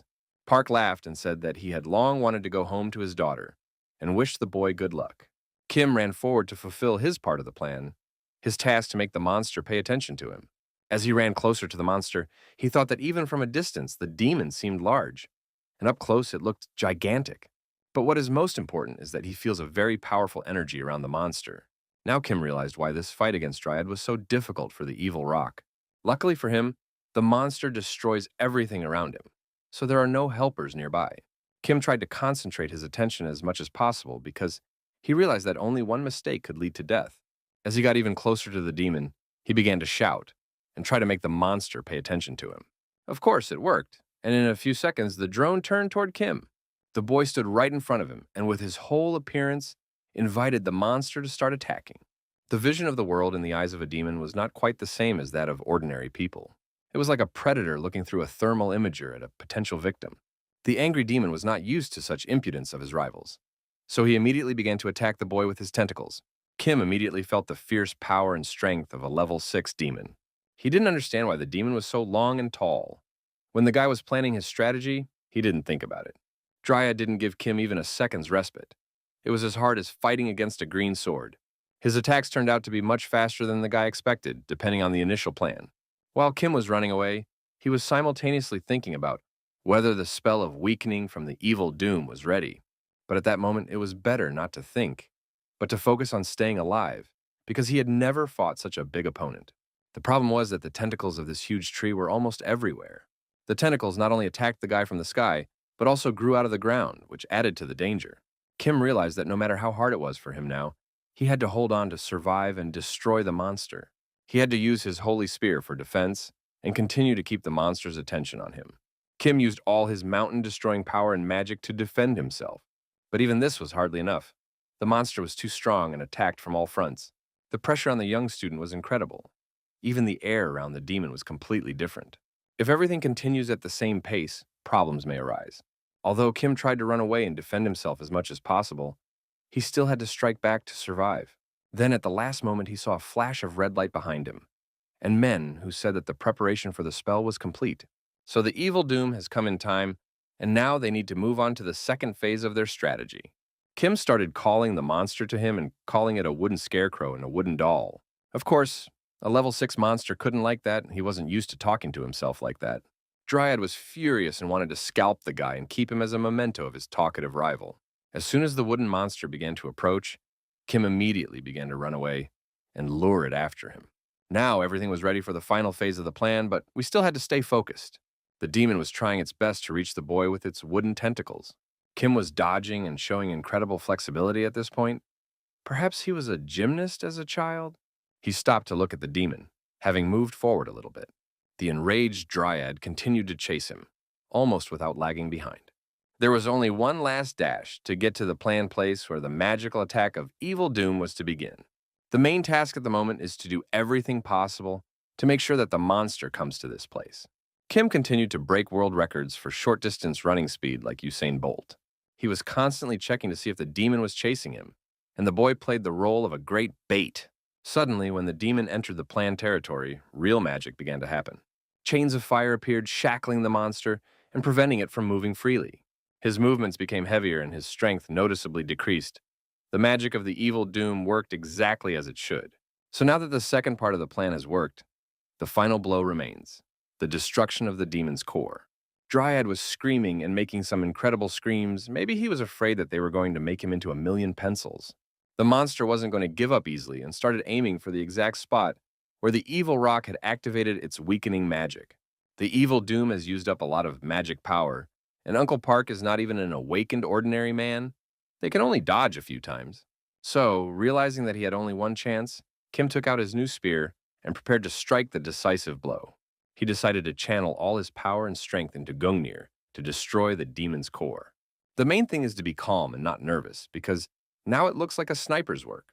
While Dryad was restricted in his movements by the evil rock magic, Kim tried to find out where his core was. Kim hasn't looked so focused in a long time, and now, instead of strength and speed, he needs filigree precision. Waiting for the right moment, the boy swung his arm and sent this decisive blow directly at the demon. Dryad, who was held by magical chains, saw that death was approaching and would send him to hell. There was a very powerful release of blue energy after Gangnir fell into the demon. I heard a loud crunch of wood and the screams of a monster that was panicking, realizing it was dying. Kim froze in an epic pose. His martial arts professors from the Academy of Professional Cultivators would have been proud of him at that moment. The guy fell to the ground and watched this titan in the world of demons screaming in agony and fear of death. Kim put so much energy into this punch that his head started spinning and his strength left his body. It's good that he managed to land an accurate shot, but in this state he can't even call Gungnir back to him. As soon as he regained his strength, he immediately ran to find his friends to check if they were okay. Evil Rock said he was fine, but Park said he was slightly scratched. As he expected, even if the monster is weakened, it is difficult for an ordinary person to dodge its attacks. The injury was not serious, and after a little treatment, Pak will be as good as new. Park said that if he were 5 years younger, he could run away from the monster for 3 days with Evil Rock and Kim on his back. The monster's core looked completely destroyed, so there shouldn't be any problems with returning to his world. While the Evil Rock was helping his new friend up, Kim said he was going to go get his spear back. But what he saw in front of him changed absolutely all his plans for the near future. He didn't understand how it was possible, but Dryad with a hole in his body stood up again and prepared for another attack. So far, he did not understand how this happened, because all other similar monsters died as soon as their bodies were pierced by Gungnir. Perhaps the problem is that the monster's core was not destroyed by the spear. Although this seemed absolutely impossible, Kim came up with the idea that a monster could have 2 cores in its body. When Park and the legendary master saw that their plans had worked, the smiles immediately disappeared from their faces. And now the real party will begin, because now they have no prepared plan and will be forced to improvise. Kim picked up the holy spear and prepared to defend his friends, with absolutely no plan, just to fight as if it were the last time. But he did not have time to use his power, because Evil Fate intervened and used his legendary magic. It cost him his health, and after spending a lot of energy on magic, the man began to cough up blood. Kim saw that the Evil Rock had spent a lot of mana and would not be able to last long. So to win, he had to destroy the remaining core. But to do this, we must immediately find Gungnir, who is nowhere to be seen in the vicinity. There were a lot of wooden branches around, which made it almost impossible to find my weapon, so maybe the demon hid it on purpose. But Kim still has the holy spear, and if he can strike it directly, he has a chance to destroy the core. The Evil Rock immediately understood the boy's intentions and said that he could use the magic of holding and weakening and distract the monster. There was no time to think about many steps ahead. We just had to act and do what was possible. So the Evil Rock tried to restrain and distract the monster, and Kim ran forward to strike the decisive blow for the second time. It was at this moment that he demonstrated his flexibility, speed, and unpredictability to get closer to the demon. He realized that only one teaching of the monster, and he would die, so he had no room for error. The Evil Rock is now giving all its vitality to give Kim the opportunity to finish off the wounded beast. So the guy can only act and believe in his luck, which has always helped him in the past. Meanwhile, the Evil Doom continued to restrain the monster with the power of mana. Kim used this magic to get close to the demon. He was close enough for Dryad to see him with his own eyes and realized that he was in trouble. It was hard for the guy. He realized that to destroy the core, he had to be as close as possible, but he couldn't do it. This task is very different from getting the monster's attention, which is a different level. But this was only the beginning of the guy's problems, as the demon's wooden tentacles began to attack his legs and arms. Fortunately, the Evil Rock still activated the magic of weakening, so it helped to restrain the opponent. Seeing that Dryad was bound by various mana chains, Kim chose the perfect moment to attack. He ran to get close enough to strike with his holy spear. As long as the Evil Fate did not preclude the magic, Kim saw that the number of chains holding the monster back this time was smaller than last time, and they were not as strong. As expected, reactivation with insufficient magical powers has limitations. But now was not the time to think about the ideal plan. We had to do our job as quickly as possible.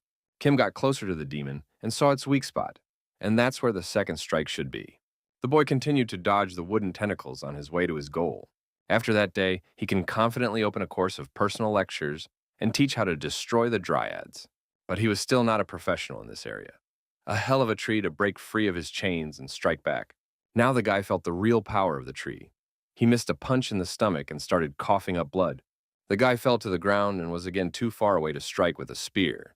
He realized that the holy spear was a powerful enough weapon to destroy the second core. He thought that everything would work out if he got closer to the monster, but his body did not obey him when he had to dodge the attacks. The monster realized that now was his chance for the final victory and went forward to kill Kim. Luckily, salvation came again. The evil rock was still alive and used his mana to protect the boy again. The legendary master has never seen a student achieve such incredible strength at such a young age. He thought that in less than 5 years, the name of this young warrior would be known to everyone in this country. Someday this guy will be able to become better than the heroes of the disaster and will become a great hero of all mankind. But now he is still not strong enough, so he needs to be saved, even if he has to give his own life. The evil rock started shouting at the boy and ordering him to run away, but Kim said he didn't want to do it. He still did not give up, and despite his serious injuries, he got to his feet. The evil rock was angry and said that now was not the time to show his character. He explained that he would soon die of old age, so Kim had to stay alive. He asked the boy to look at reality and be objective, and now it was time to make adult decisions. Kim, who was bleeding from the lips, looked at the legendary master and asked why he didn't leave them and run away. Why didn't he leave the park if he wanted to do so? He would have done so much earlier. Why even now, at a time when the situation is critical, is he still trying to give his own life to save others? Kim didn't understand the answers to all these questions, but the evil rock silently continued to direct the last remnants of his mana at the monster. As the evil rock said, the best option is to run away and let him sacrifice his own life for the sake of others. It's quite simple. You just need to take Uncle Park with you and quickly return to the real world. The worst choice in this situation is to fight a monster. The answer's already there, but for some reason, the guy doesn't want to run away. Maybe it's the wrong decision, but he doesn't care now. Despite the fact that his mouth is bleeding, and despite the fact that he has almost no strength left, he still does not want to run away. Unexpectedly for him, the guy remembered a lecture with Professor Hercules. Hercules is the strongest hero of Greco-Roman mythology, a true legend and role model. In his last lecture, he emphasized the importance of muscle strength. But this was not the strength he wanted to teach his students. Strength is nothing more than physical power. Someone will ask what Hercules thought strength was. At this point in the lecture, the video stopped, and Kim began to wonder what it could mean. Then the lecture continued, and Hercules said that he had gone through the path of redemption. He could not overcome the madness that Hera sent upon him, and he killed his wife and children. Guilt was destroying him from the inside, and he wanted to end his life. But his friend Theseus guided him on the path of the 12 tests. We had to destroy the Nemean lion, the Lernaean hydra, catch the Kyrenian doe, and the Aramanian boar. Also clean the stables, kill birds, tame the Cretan bull, and catch Diomedes' wild horses. And finally, to steal Hippolyta's belt, find Geryon's cows, pick Hesperides' apples, and catch a Cerberus. With each new test he completed, his fame grew more and more. But over time, people began to ridicule him, as they believed that a murderer of his wife and children could not be called a true hero. But Hercules continued to move on. He decided to continue living for the sake of others. If he continues to do this, then in the distant future, thanks to this strategy, he will be able to forgive himself for his past sins. This is how Hercules accomplished 12 legendary feats and earned the title of a true hero. And then he performed a miracle and saved the gods of Olympus during the Gigantomachy, which was nicknamed the end of the gods in Greco-Roman mythology. Hercules, who killed his wife and children because of a curse, became the greatest hero at the end of his journey of repentance. The power that enabled him to reach all the heights is repentance. He explained that when you are going to do something or become something, people will start saying that it is impossible. They think of hundreds of reasons and explanations for your potential failure. Hercules also listened to a lot of criticism during the trials, but now he wants to say that none of it matters. There are thousands of reasons why you will not succeed in becoming someone.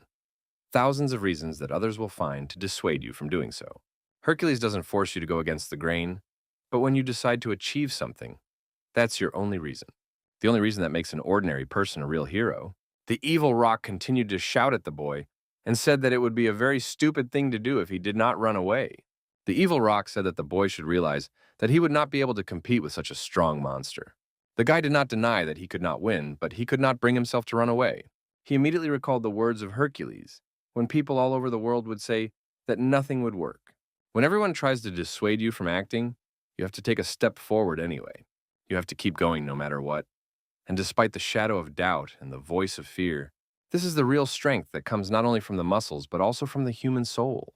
It is a divine power that is stronger than the power that breaks mountains. It can completely change your life. The guy believed in himself so much after remembering Hercules' lecture that he even suspected something strange when we came in. Kim felt this incredible power, as if a flame began to burn in his lungs. It was a force that could destroy everything in its path and make a great hero out of everyone. Dryad didn't care about all this mythological stuff. He started attacking the guy to end the performance. It wasn't easy for Kim. Even with the help of the evil fate, the monster was still too powerful. The legendary battle began when an ordinary student of an unknown academy challenged a 6th-level monster.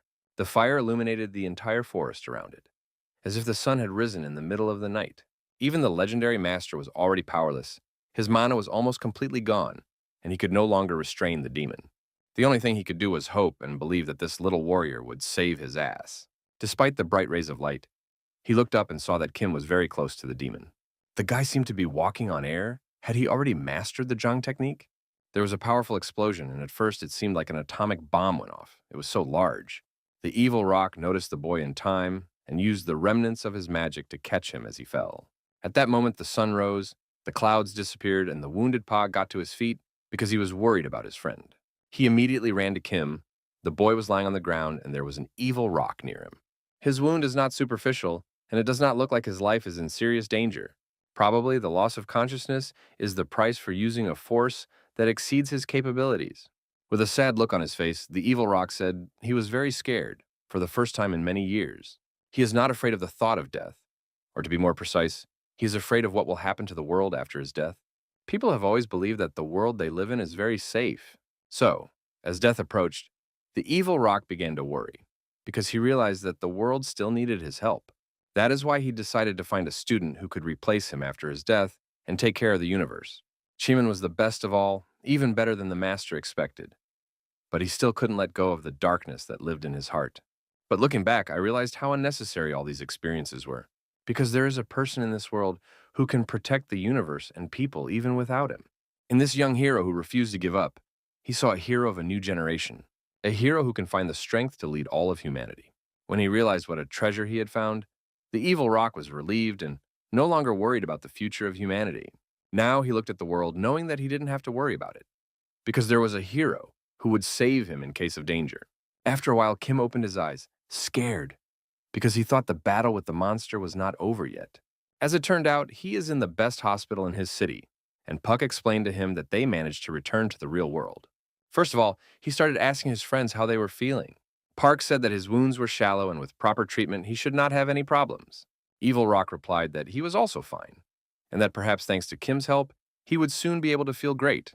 When Kim found out that he had been in the hospital for half a day, he immediately began to worry whether his friends Lara had called. Park replied that he had already spoken to his daughter, and also said that Kira had called him. Kim didn't understand why his teacher called Park, but the man explained that she was very worried about her student and was on her way here. Of course, Kira was worried, because the boy went to look for his missing friend and disappeared with him, taking her grandfather's sword with him. Puck reminds his new friend that his daughter wants to become a professional hunter, and for this she will need the help of the evil rock. Puck hoped that the evil rock would keep his promise and give him money for his help. But the master replied that he could also teach his daughter on his own. It was an incredible, unexpected offer that one can only dream of. Perhaps this old warrior has Alzheimer's and no longer understands what he's saying. Pack didn't understand why the master decided to offer such a generous offer. The evil rock replied that he had only a short time to live, and he had nothing to do until then, so why not do a good deed? Of course, if she doesn't want to become a cool wizard, he won't be able to help.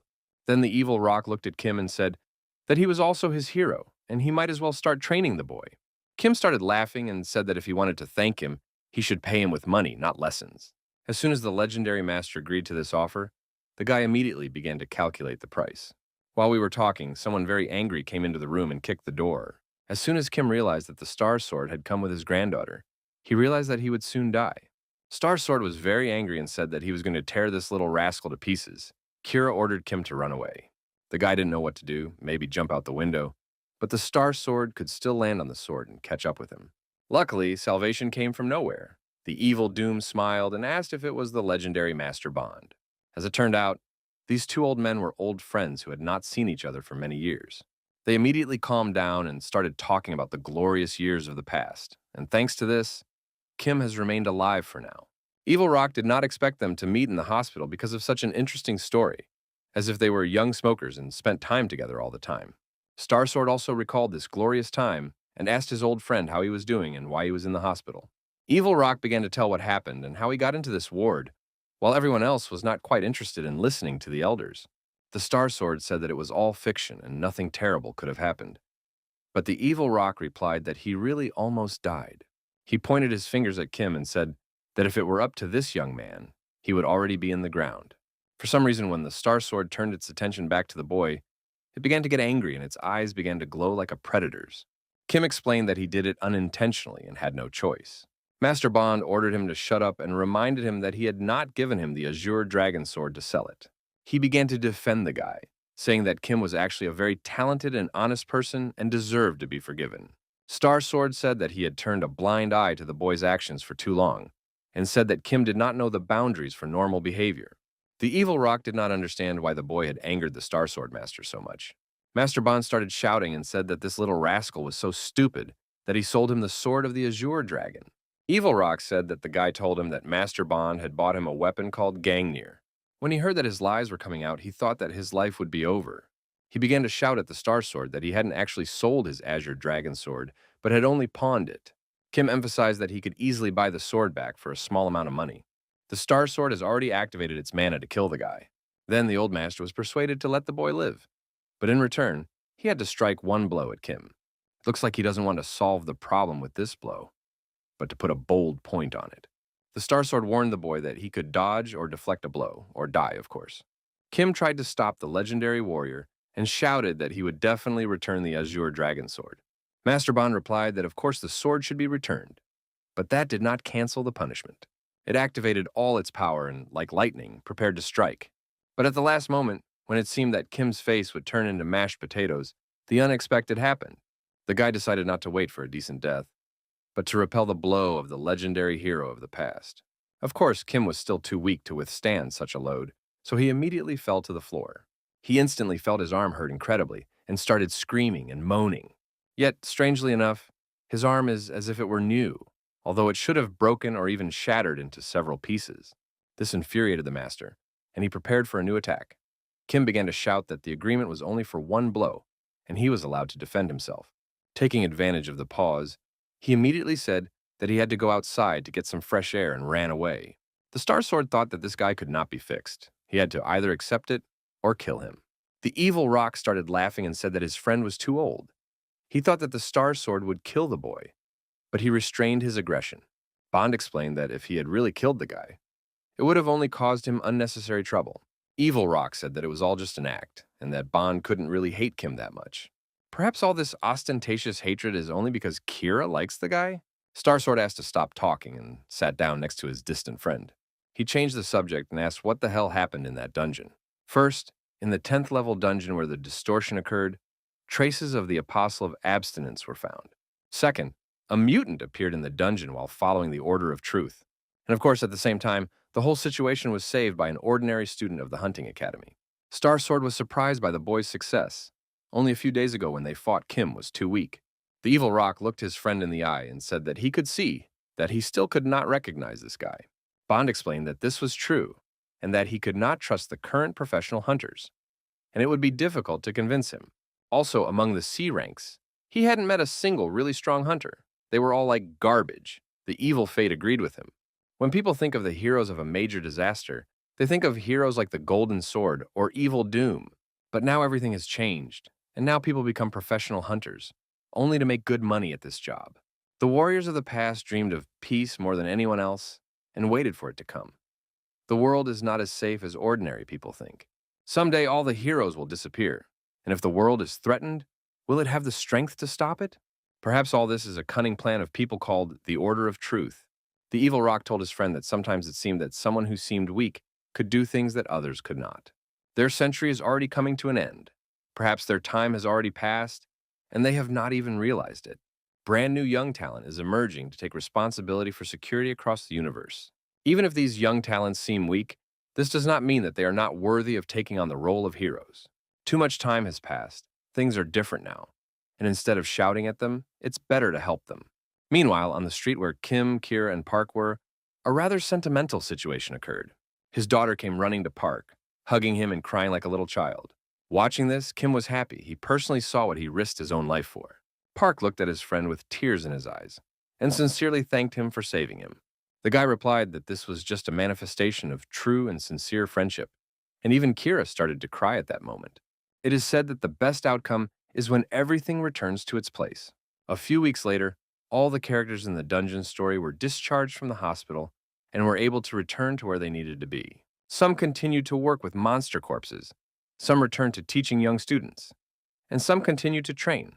But still, some aspects of their lives have changed. Firstly, the legendary Evil Rock personally accepted Lara as his disciple, something that seemed impossible before. It happened. Secondly, having fulfilled his promise, the Evil Rock paid Kim for the saved life and gave him a lot of money. The master explained that he was not sorry to spend money on young talents, as he was going to give his money to the country's needs after his death anyway. Of course, Kim immediately allocated a significant amount of money to return the Azure Dragon Sword to Master Bond. Obviously, he almost died in the process. In any case, this story ended perfectly, with the Hercules course progress increasing by almost 50% thanks to these adventures. Now Kim can stop thinking about money problems and enjoy the progress and new weapons. As soon as Kim returned to the academy, he was immediately happy to see Minor. Kim asked him why he didn't worry about his friend and never came to the hospital. Minor said he was worried, but Kira asked him not to interfere with Kim's recovery from her injuries. The girl was also very happy that now their little team is all together again. As soon as classes resumed, Minor approached Kira and asked her to find one interesting thing. At the same time, Kim was already completing his daily tasks at the Cultivator Academy. In this time of change, only Miria Academy remained unchanged, continuing to guard its place. Now the building of the Miria Academy is associated with his own home, and he feels very comfortable here. In the last lecture, Hercules drew attention to what the power of God is, and sometimes there are students who can immediately understand the meaning of these words. This student may now be surprised that his progress is so rapid, but there is nothing to be surprised about. This course is made to teach the power of God. In a word, the percentage of progress has increased because you have understood and mastered this power. But this does not mean that you should not listen to Professor Hercules now. The power of God brings us closer to the basics, and in order to fully utilize the almost infinite power, we need a vessel that can withstand it. Only a trained body can withstand the power of a god, which is why Hercules talks about the importance of strong muscles. To summarize, Kim can now use divine power, but his body cannot withstand it. Nevertheless, it is possible because of the progress of 50%, but the daily tasks are almost completed. The guy wondered what he should do. Buy a new course at the Cultivator Academy or buy a new weapon. If the guy had enough mana power to constantly summon Gungnir to him, he would already be almost invincible. In addition, the Cultivator Shop has a lot of interesting things that add mana power, so you need to think very carefully before making a decision so that you don't regret it later. After a few minutes of active reflection, Kim decided that it would be better to purchase a new course of lectures at the academy. Right now, he's not ready to absorb all the energy of the elixir. For this, he needs to learn how to cultivate mana.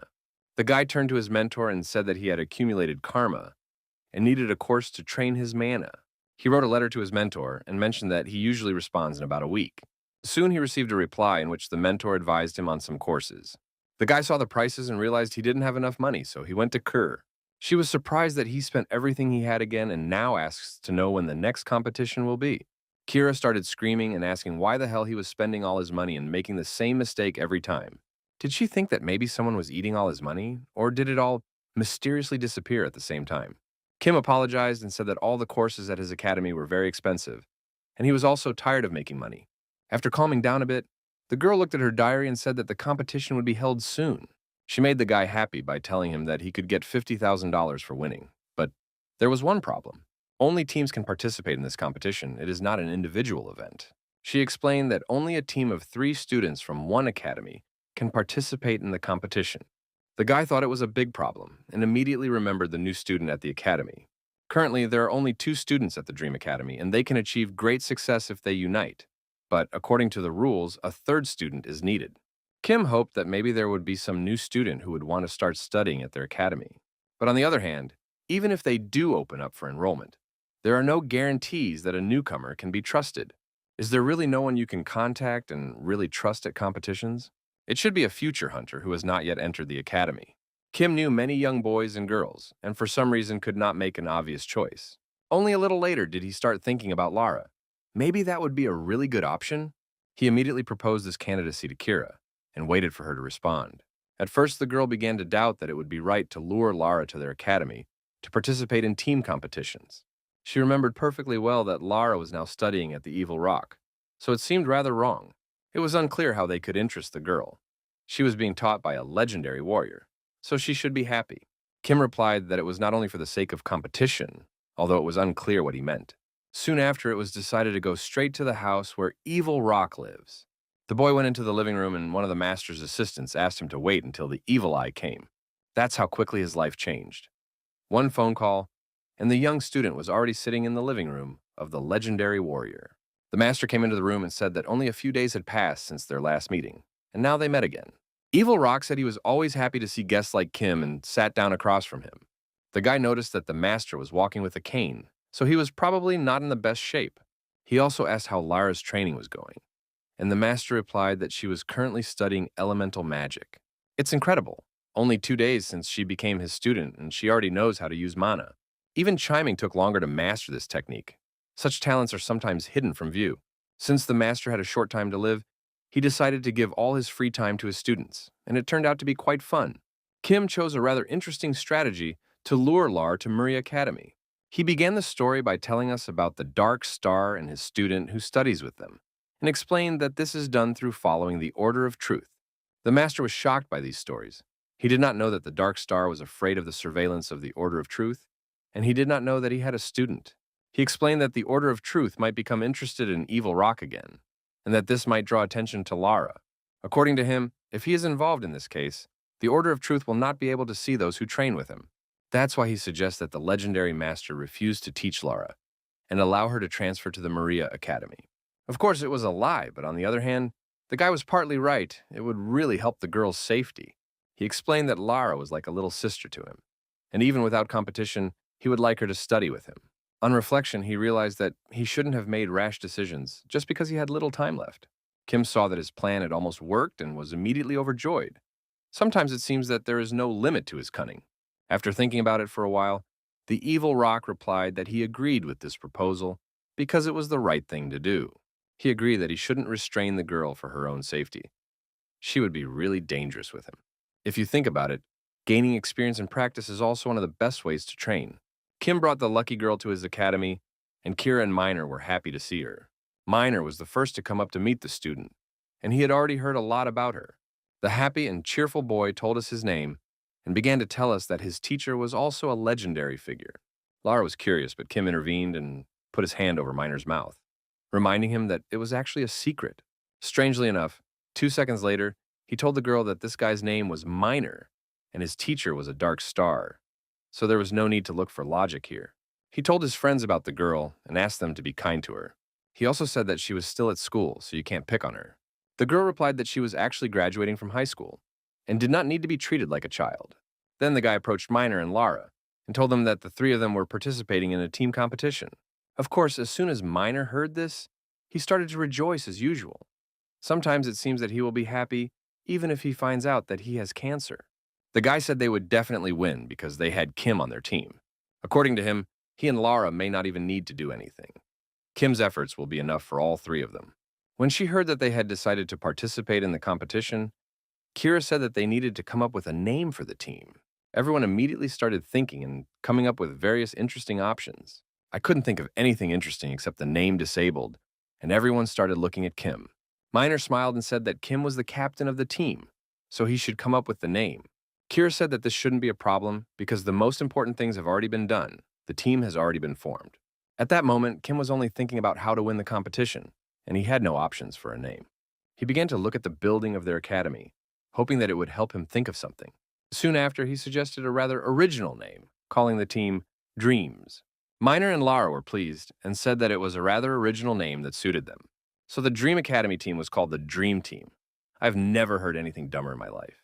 After the decision on the name was made, Kim looked as if he had won the math Olympiad. After that, their team decided to start hard training in order to be perfectly prepared for the upcoming competition. This is how this legendary team was formed, whose name would become known around the world behind the bar. This team is made up of real freaks. A girl who has only recently become an awakened magician, a self-taught guy, and an inadequate cultivator. Raid competitions are organized by a private company, or rather, they are held with the support of large guilds. Of course, there is a reason why big guilds give money to these competitions. All of this is done to recruit the best students with the most talent. Although there are professional hunters who work alone, most gather in guilds and operate in teams. That is why not only personal talents are evaluated, but also the ability to work in a team. The hidden objective of the competition was to analyze and study the hunter's potential. All of this is, of course, done to win him over to their side in advance, while he's still studying at the academy. As a result, large guilds began lobbying the state and the association under the pretext of sponsorship. Various channels and organizations, smelling the money, united in these competitions were born. Only first and second-rate academies can participate in these team competitions. In other words, competitions between academies are held for the elite, whose interest is focused on money. So people who come to watch these raids between the academies can see real young stars. The best students from the best academies take part in these competitions. Gaon Academy presented this year's top-class team of 3 students who are among the top 5 of the academy. After seeing these predators, the other participants were interested in who would represent Huntermill and Ale. Could Huntermill send to this competition the very girl who is considered the most talented in the history of professional hunters? There are even rumors that this girl is a student of one of the 5 legendary heroes. Miner said that the captain of their team is also very famous, but for some reason no one recognizes him. The first round of the raid competition is the destruction of the 7th level Arachne monster, with the evaluation criterion being the speed of execution. It seems that this time the dungeon has a high rank, because a lot of teams failed the first round. There were also rumors that various mutations were found in the dungeons, and therefore students may have problems overcoming monsters. Guild President Aries ordered Dohar to recruit as many talented newcomers as possible. A little later, the first team to make it to the second round was Gaon Academy. Dohar watched the competition with interest and wondered who would be second, Huntermill or Eel. A little later, all the fans were a little surprised, because the announcer of the competition said that the second team to complete the task was the Maria Academy. Of course, no one had ever heard of this academy, so maybe it was some students from the village. The Aries Guild couldn't even believe that this academy completed the task in 9 minutes. They told the judge that their equipment was broken. The scoreboard showed 9 minutes, which seemed impossible because Gowan had finished in 30 minutes. A little later, the referee apologized to the fans and explained that the results were indeed incorrect. In fact, Maria Academy completed this task in 8 minutes and 30 seconds. Whether the fans like it or not, a new star, a dream team, will shine at this competition. The first round was quite easy for them if you look at the final result. But in fact, it was not easy to destroy level 7 monsters. These spiders are really dangerous. Kim thought that if Professor Eric found out that this huge spider was called Arachne, he would go crazy. So far, Kim hasn't used Gungnir and has been waiting for a more dangerous task. He was sure he could easily handle the spiders, although their webs are legendary for their strength and flexibility. But this did not scare the boy, because this web is nothing compared to his spear. This legendary net will become just a tangle of threads that will be torn in a few seconds. Kim made significant progress in the martial art and now enjoyed fighting monsters. He quickly changed his position and attacked the monsters from different flanks. Lara didn't interfere too much so far. She was watching something incredible, as if mesmerized. Her attention was riveted by these 2 incredible guys who destroy a huge number of monsters without effort. Later, she realized that she could not just stand and watch, so she had to act. During this time, the young sorceress has already managed to learn several interesting spells thanks to the evil eye. But her enormous potential immediately showed itself in all its glory, and she would probably have easily destroyed Voldemort. Now it's time for the boys to watch her skills and enjoy her talents. This is how this young team, which was only recently formed, finished the first round with an incredible result. Miner said that the captain constantly surprises him with his incredibly fast progress. Kim said it was just luck, and asked Miner where all his weapons were. The boy calmly replied that he had thrown away all his weapons because his teacher did not like to use everything. He left only double daggers and a bow and arrow, which should be enough to kill the spiders. This time he used only daggers to stay close to Lara and protect her. At that moment, they noticed that everyone around them was looking at them, and a similar story about 9 minutes spread very quickly. The fans immediately recognized Kim, they already knew the guy, and remembered that he had won the competition in Hunter Mill. Of course, most people haven't forgotten that Miner was standing next to him, with whom he fought in the final of that competition. At that moment, the Gon Academy team entered the room, and the tension immediately rose. Kim noticed it right away, but Miner didn't care because he was happy that they were being recognized. Miner started shouting that Kim was their captain, and they would defeat everyone. But Lara intervened and ordered the boys to shut up. It was very hot in the room, and everyone was discussing the results of the Maria Academy. The divine team of Hunter Mill Academy completed the task in 30 minutes. When they entered the room, they thought that everyone would immediately run to get their autographs, but no one cared. It seems that no one is interested in these idiots, because a new star called Maria has appeared on the scene. In the second round, they had to find a magic crystal in a dungeon in a limited time, and Kim and company did it again in record time. In the third round, they had to destroy an artificial monster with time as the evaluation criterion. This task was accomplished with the help of Gungnir, and Maria Academy took first place again in just 19 seconds. In the fourth round, the teams were required to defend the magic crystal and hold out as long as possible. During this test, Miner reported to the captain that he had run out of arrows. That is why the guy took out 2 daggers and went to defend the left flank. Kim worked with his spear and behaved like a true team captain. During this test, there were really fierce battles, which was interesting to watch. Because new monsters were constantly appearing, it was difficult to get rid of them.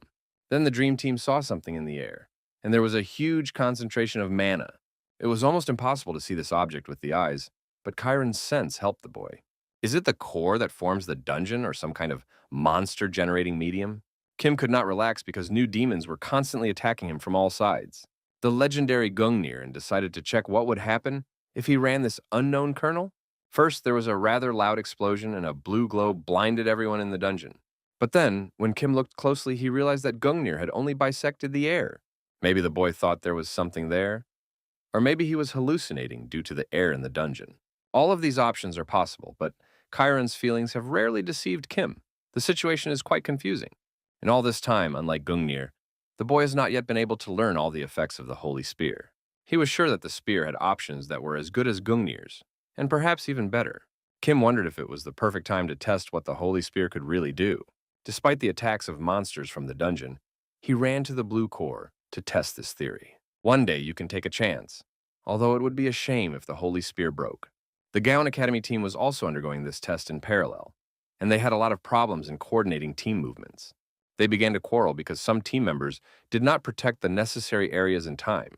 Still, they are among the best of their academy, so this should be enough to successfully complete this test. They completed the task in 44 minutes, and were confident that this was enough to take first place for the round. The team believed that they had chosen the right strategy, and were hardly wrong. It was the maximum they could do.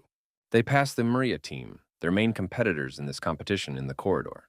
They entered the dungeon at the same time, but as it turned out, the Dream Team finished this challenge earlier.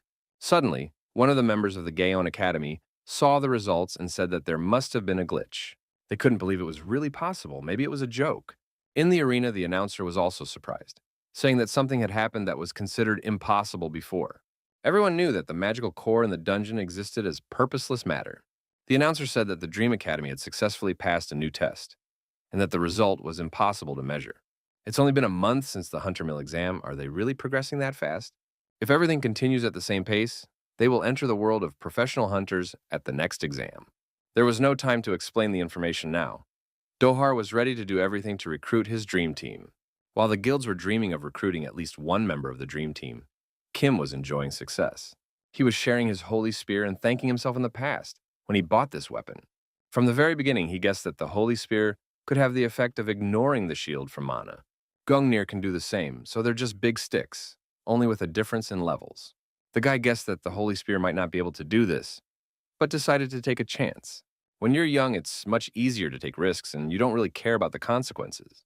He applied a Holy Spear to the magic core, and as it turned out, it worked.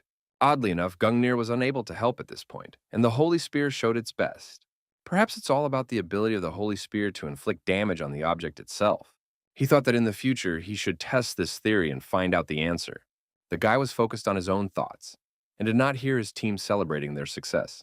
Gaon, a member of the academy, approached them and asked what tricks they had used to destroy the core. It was Chong Shi, one of the leaders of his academy team. The other members of Gowan's team were upset, so it was Zhongshu's personal desire to find out the truth. This impudent guy from another academy ordered me to answer quickly and not to lie to him in any way. Of course, such conversations made Minor very angry, and he was already imagining how he would use an arrow to make several holes in his head. Zhongshu did not think that the Dream Team was engaged in fraud. He admitted that Kim really has incredible abilities. He had already been told what happened at the Hunter Mill training exam. But it's impossible that the fourth round couldn't have been fixed, although Hyun may have succeeded. Without waiting for a response from Kim, Jung silently walked back to his team. Minor didn't like the fact that he made his captain angry and left. That's not how you do things. Zhangxi thought that he was acting too emotionally, that there was no need to compare Kim to a true genius. He believed that Hyun was a bird of a different flight from the rest of us. Even Lara got angry at these words, but she asked Minor to calm down because the fifth round would start soon. She decided to ask if their victory was not yet official. Kim replied that he did not know, although in fact it was much easier than they expected. As it turned out, they were being watched, and soon, this unknown person called the Dream Team. They turned to face him and asked what was going on. Maybe they would be given money for winning. This person said that their team had received an interesting offer.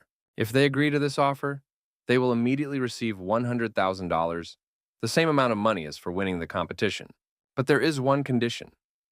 Do they know that a level 9 monster will appear in the fifth round? Of course, a monster created by magical technology is inferior to a real monster of the 9th level. However, the students are not strong enough to catch him. So the goal of the fifth round is not to catch the boss. The real purpose of the test is to see how students attack a strong monster and find its weaknesses. The overall score for the round will be based on the overall performance. Of course, the team that destroys the monster will be given the highest score. However, the raid battle is held only once a year, and no team has ever been able to win it.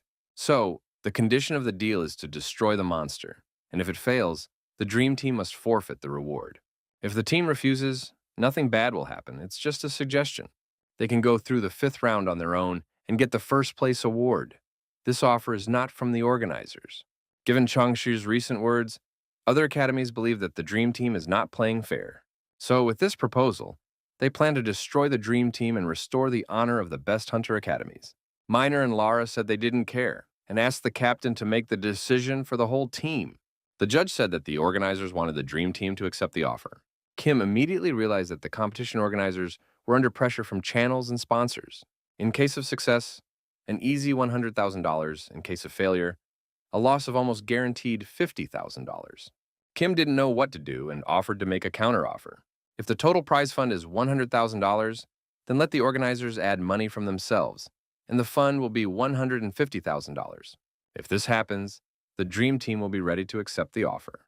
Kim explained that it makes no sense for them to take big risks and accept small offers.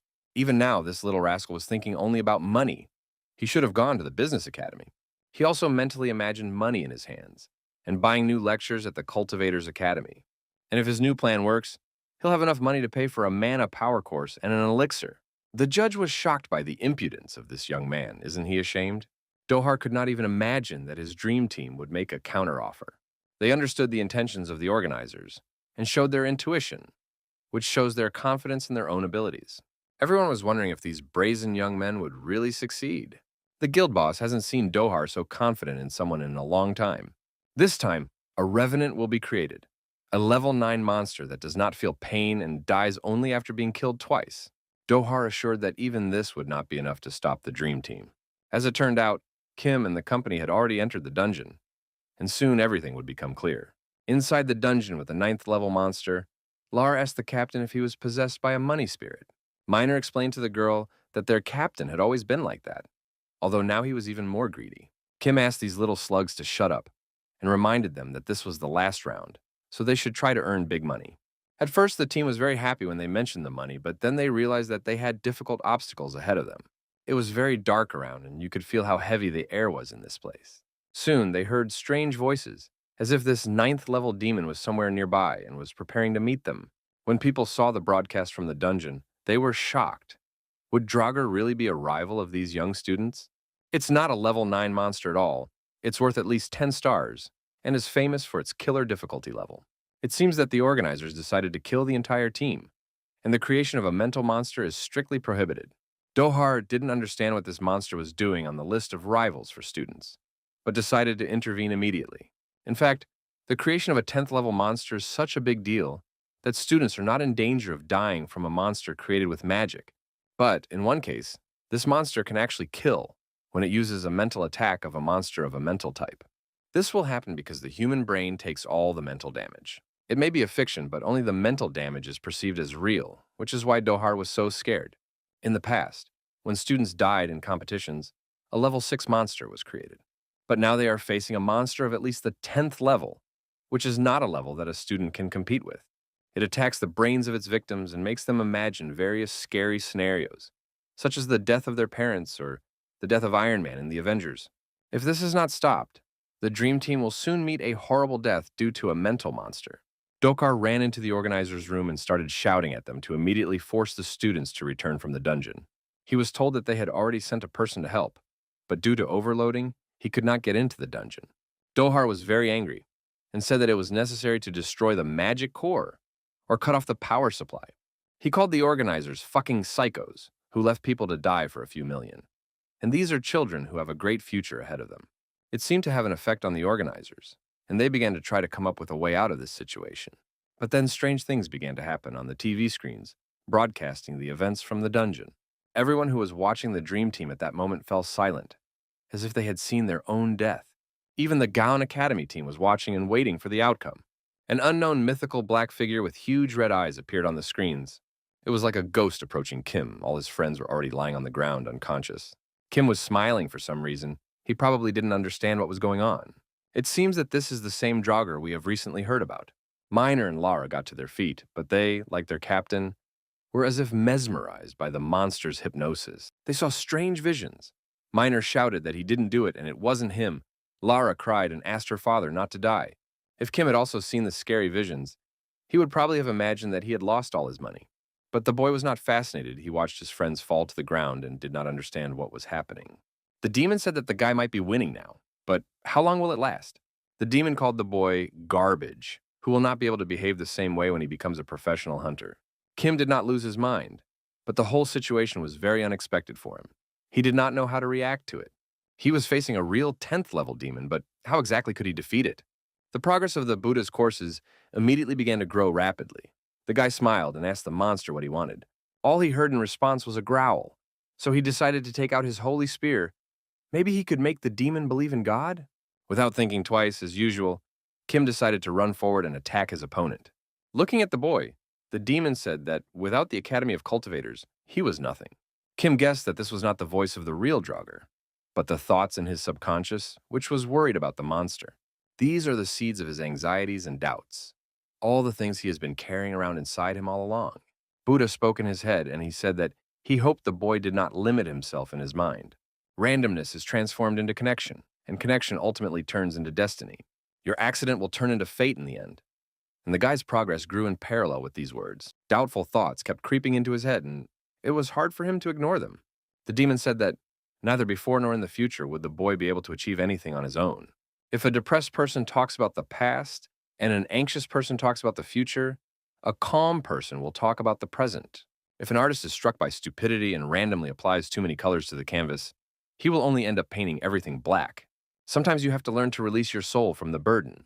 If your soul feels heavy and doubtful, try to accept the existing reality. Climb a mountain, lie down on the grass, and listen under the water. See how the mountains, water, and earth surround you. You are a child of the universe and deserve to stand in this place, even if you don't feel it yourself. At such moments, Professor Bud's help was worth all the money in the world. The guy immediately felt incredibly motivated and began to feel confident that he could overcome this monster. The demon replied that the freedom of the present moment and rest for the soul are only the words of a fool who deserves nothing. It was like an internal struggle in Kim's head, with the thoughts of a demon on one side and the thoughts of a Buddha on the other. The Buddha continued to tell various motivational stories, and it seems that he has loved taking illegal substances since childhood. He said that he was not really made of only those moments of greatness that the world remembers. In fact, every moment of life we live gives us something and also teaches us something. A great image that the world remembers is really just a tribute to what you have gained by living your life. If a person does not accept the moments of his or her life, then there will be nothing to give. If you are empty from the inside, then you will have nothing to share. These are ancient Eastern truths that have been forgotten in the present time. All the moments that fill your life while you breathe in and out of the air create the real us. It is these precious moments that give you the strength you need at the right time. After hearing the voice of the legendary professor in his head, the boy seemed to become a saint. This gave him the strength to attack the voice of the demon in his head and destroy it. Having cast aside his doubts and uncertainties, Kim now clearly saw the goal in front of him and ran at full speed toward it. This target was a mental monster that made his close friends suffer and tried to subjugate his own consciousness. Soon, in a few seconds, a real battle of infinity will begin. The guy has no choice but to win. Every nerve cell in Kim's body responds with a loud ringing sound, as if a current had passed through it. But the seeds of anxiety and doubt that have been firmly planted in my soul have already withered and are no longer dangerous. Now Kim was sure that no amount of thinking could shake him, and this could undoubtedly be called ataraxia. The progress of the course of Buddha's lectures continued to grow, and the boy's hands felt like real divine power. This incredible power was transferred to his holy spear and prepared to attack the demon. It seems that this dark monster is no longer so cheerful and confident in his abilities. His tricks with scary stories did not work. Kim felt he had seized the initiative on the battlefield, smiled, and said it was too late to run away. The boy told the demon that he was one of the best teachers and then pierced his body with a holy spear. The energy that broke out was truly terrifying, a radiance that illuminated the entire dark dungeon. This stroke of the holy spear was so strong and powerful that the connection with the dungeon was destroyed after that. The broadcast directors didn't know what to do, a situation that happened for the first time in the history of team competitions. Also, everyone wondered how an ordinary young student, whom few people had heard of, could kill Draugr. Draugr is a 10th level mental type monster. It has no flesh, and physical attacks have no effect on it. To be honest, none of the recruiters present could have survived Draugr's mental attack. That is why all 8 dungeons from Draugr that appeared in the country in the past could be cleared only by a soul star. But it was incredible to see that a young student who used only one stroke was able to do it as well. Dohar thought that his guild would not be able to meet the needs of such a talented student. The students' waiting room also watched this incredible battle against a level 10 monster. No one understood how Kim was able to do it. A level 10 monster, even though he was artificially created, is an incredibly strong personality. Zhongxi recalled saying that only Hyun could do it, but it seems he's never been so wrong. Perhaps we need to admit that even this legendary student does not reach Kim's level. Meanwhile, the guy was happy that he didn't lose consciousness like the last time after the battle with Dryad. Over the past 90 days of free passes, his progress has risen by 17%, and in the past hour by 15%. Draugr seems to be a great professor, and we should invite him to the Cultivators Academy. At the same time, Miner and Lara woke up and did not understand what had happened to them. They saw their captain and asked what had happened and if he was injured. They also could not believe that Kim was able to defeat a level 10 monster on his own. The guy replied that it was too early to celebrate and that it was better to return to the real world first. He was weakened and slightly injured, so they helped him through the portal. As soon as Kim returned to the arena, he immediately felt that he had become a legend that everyone wanted to invite to their guild. All these people offered him incredible money and privileges. Some even offered him the position of director. The Lion Guild offered to fully cover all the costs of the next raids and begged the boy to join them. All the representatives of the guilds surrounded Kim and gave him their business cards. The judges began to stop this arbitrariness and said that the Dream Team had just experienced a mental attack, so they needed to be examined. The Dream Team was rescued from these invaders. One of the organization's representatives led them. Kira was also watching the competition on TV, and when she saw what happened, she immediately ran to Kim. She was worried that the guy was badly injured, but he said that he was not seriously wounded. He reported that Miner and Lara had survived mental attacks, so they need to rest for a while, but everything will be fine. The boy reassured the teacher and explained that everything had actually ended well, and there was no reason to worry. On the way here, Kira was very worried and thought that this time, something bad would definitely happen to Kim. It also realized that it was no longer possible to regard him as an ordinary student, although sometimes he seemed to be an ordinary fool. The girl began to recall how they first met a few months ago. Since then, he has changed incredibly and shown tremendous progress. But Kira has heavy feelings in her heart. Seeing that the girl was upset, Kim asked what was wrong, and Kira said that everything was fine. It seemed that there was an element of gentle romance and understatement in the air. And at that moment, there was a knock at the door. An unknown man in a nice suit came in and apologized for his unexpected arrival. It was the head of the association, Mr. Tukan, a well-known person in the world of professional hunters. He said that he had heard the news about the incident in the dungeon, and that's why he personally came here. Kim was pleased that the chairman of the association was worried about him, and decided to personally check if he was okay. Tukan recalled how this young man came to him with the sword of the Azure demon, who did not trust anyone with the star sword. When the head of the association heard about the appearance of the 10th level monster, he was already mentally preparing for Kim's death. But the boy destroyed the demon on his own, and now it becomes clear why the star sword appreciates this student. Moreover, he has a granddaughter with him, whom the star sword keeps as his most precious treasure, and this says a lot. Mr. Tukan was very pleased to personally come to check on the guy's health. He asked how Kim was feeling, and the boy replied that he was actually fine and had only a few bruises. Realizing that there might not be a better moment, Kim asked Tukan what had happened, why a level 10 monster had entered the dungeon. At first, they said that the Dream Team, like the other participants, would have to fight against Revenant. The guy was very surprised to hear that it was due to an overload of the dungeon's magic core. The head of the association explained that they had been conducting mutation research, and the results of this were used for the first time in these competitions. If the reason for the overload of the magic core is due to the studied mutations, then it turns out that distortions can be created artificially. Kim began to think, perhaps the distortion that caused the great catastrophe happened in the same way. The head of the association apologized to the boy and said that they would be careful not to repeat their mistakes. This was unexpected. Knowing Tukan's reputation, one might have thought that this case would be forgotten. The chairman of the association said that apologies alone would not be enough and asked Kim what he wanted. Of course, we all know what this greedy boy said. He asked for $100,000 to resolve this conflict. Tukan expected this. He already knew from the last meeting that the guy was very fond of money. Kim immediately explained that there were 3 people in their team, including a teacher, and they were all to receive $100,000. This was no longer funny, as the head of the association was used to stealing such sums from the budget, rather than giving them to other students. But realizing that the situation was very dangerous and could cause reputational problems, he agreed. The raid battle between the teams, which was very difficult, is finally over. The Dream Academy team easily defeated the entire elite of the country's best academies. Thanks to the battle with the monster, because of the problems with the magic core, the whole country was discussing this competition. The guilds were developing strategies to lure members of the Dream Team to join them, and they were ready to give all their money for this. Ordinary people were also talking about this, and everyone thought that after this competition, Kim should immediately get a professional hunting license. Meanwhile, the members of the Dream Team were dealing with a very important issue. They were deciding how to divide the money. Lara and Minor said they only wanted to take half of it, and the other half should go to the captain. The guy was shocked. He said that the victory was won only with their help, and he only intervened at the very end. During this time, they became very close and became not just a team academy, but a real family. They received prize money from the competition, money from the head of the association, and donations from sponsors and major guilds. Given that Minor and Lara took only half of the money, Kim inherited a great deal of wealth. He just needs to save a little more, and he will be able to buy a course of lectures by a sage who is as powerful as the sky. When he went to Kier's office, he found out that their academy had now been promoted to the first league. When he heard this information, he asked if they could now raid dungeons of the 6th level.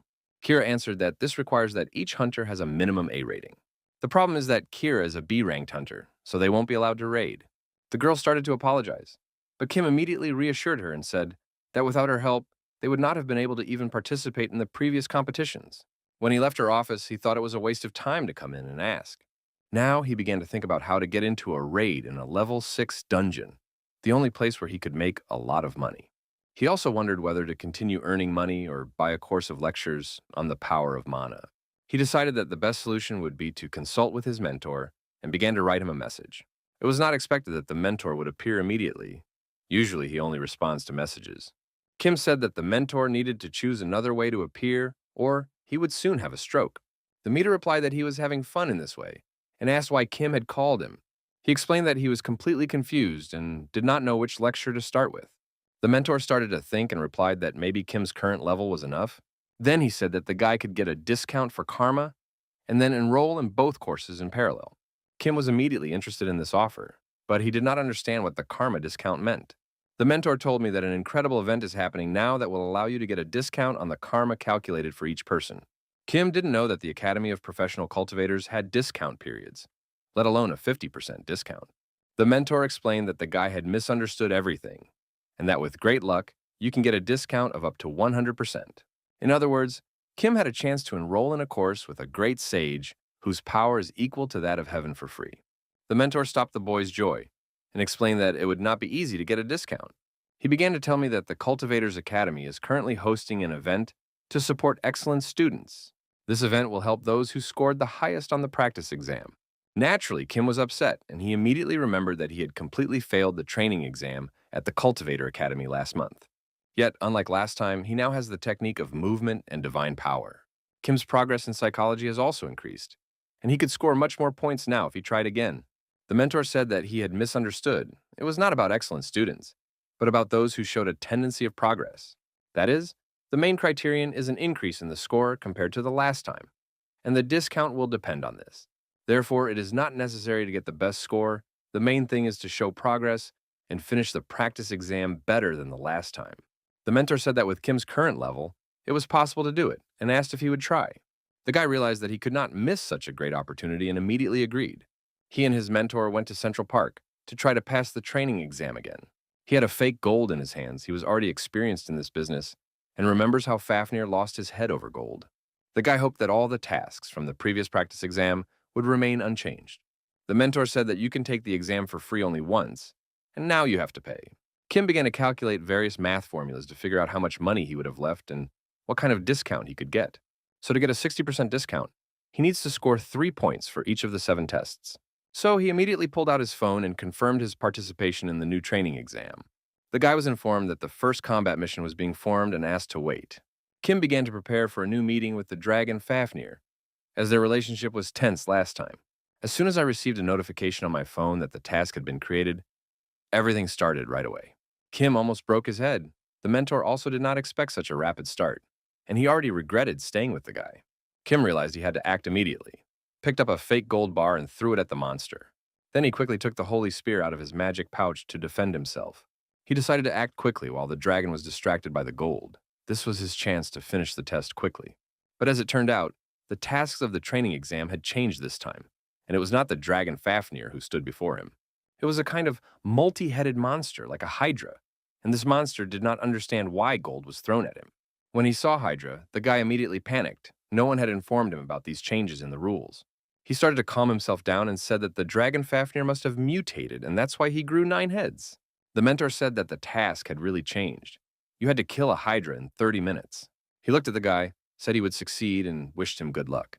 And Kim probably already regretted deciding to try. He asked the mentor to stop and not run away, and started shouting that he had not been warned about the changes in the rules. The mentor explained that the tasks on the exam could not be repeated, because it would be easy to pass the exam a second time. Now the mentor understood why the boy was preparing the gold, and he probably should have warned him in advance. But there is no more time for doubt and despair.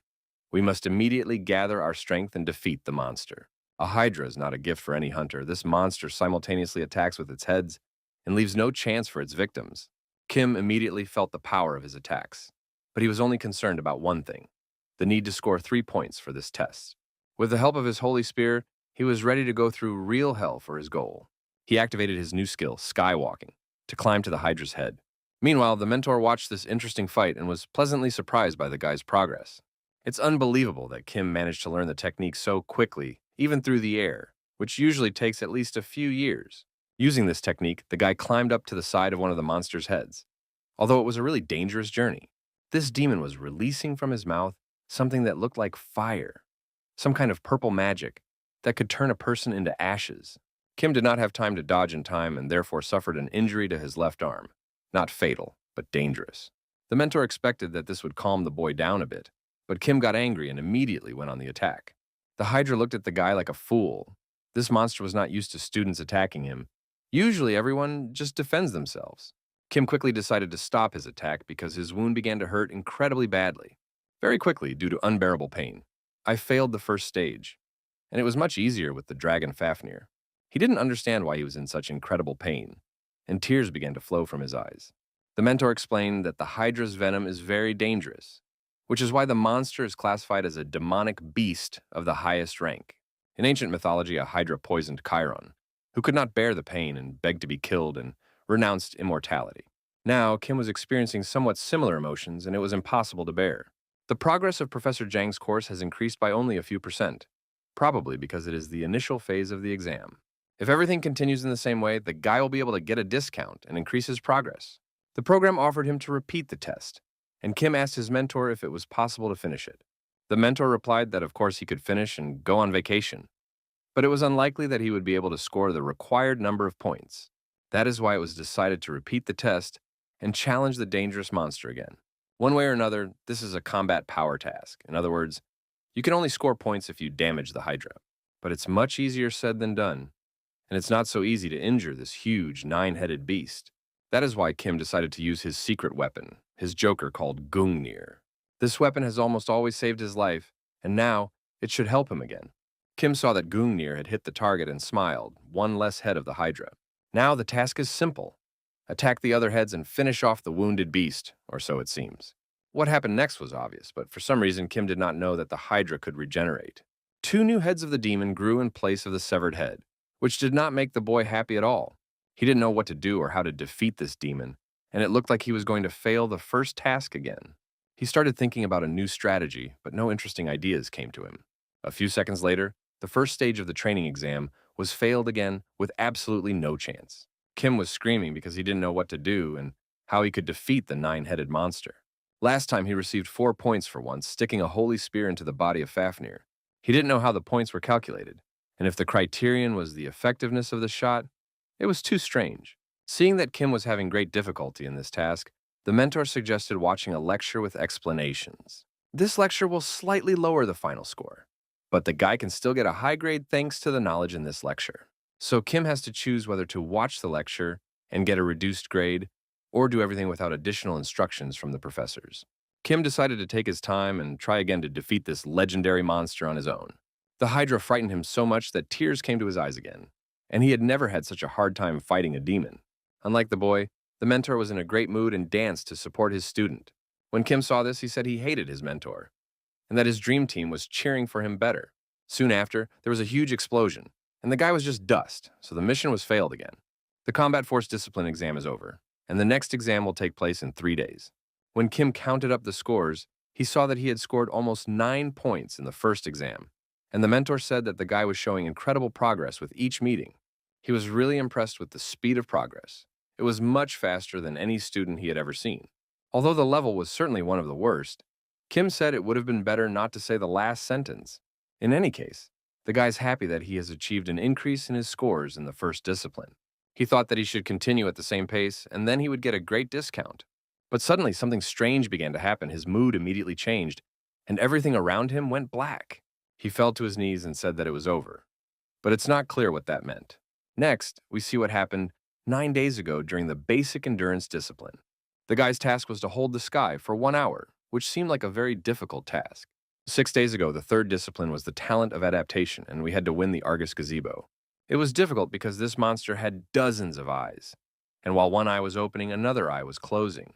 To be more precise, the Argus has 100 eyes, and Kim will not be envied in this test. The next day, the mana power was tested, and it was necessary to withstand a mana attack from Arkulich for 10 minutes. This bone monster ordered me to kneel before him and beg for mercy. Kim smiled and replied that he hadn't yet taken the course on mana power, so he got only 1 point for this task. And now came the very day when he fell to his knees and started screaming that it was an absolute failure. He scored 11 points less than he had planned and asked the mentor to lower his expectations and give him a 50% discount. The mentor replied that only those who had already earned a 50% discount could receive the privilege. So Kim really got himself in trouble and he started to regret spending the extra money. The fifth discipline is mental strength, and you have to listen to Arkulich for 30 minutes. Seeing the boy, the demon asked him not to disappoint him this time and laughed. Kim was serious and hoped he could score a lot of points. Otherwise, he wouldn't get the discount. A few minutes later, in some incredible way, the guy was able to successfully pass the 5th stage of the exam. Recalling the last training exam, the guy realized that hell was about to break loose. In the second level, he has to drive a level 9 demon out of his mind in 60 minutes. This is a familiar test for the boy. He immediately heard the demon say that they are one, and Kim will not be able to get rid of him. The guy, who was experienced in these processes, said he had never heard such nonsense and immediately expelled the demon from his head. That's how quickly he passed this test and moved on to the 3rd stage.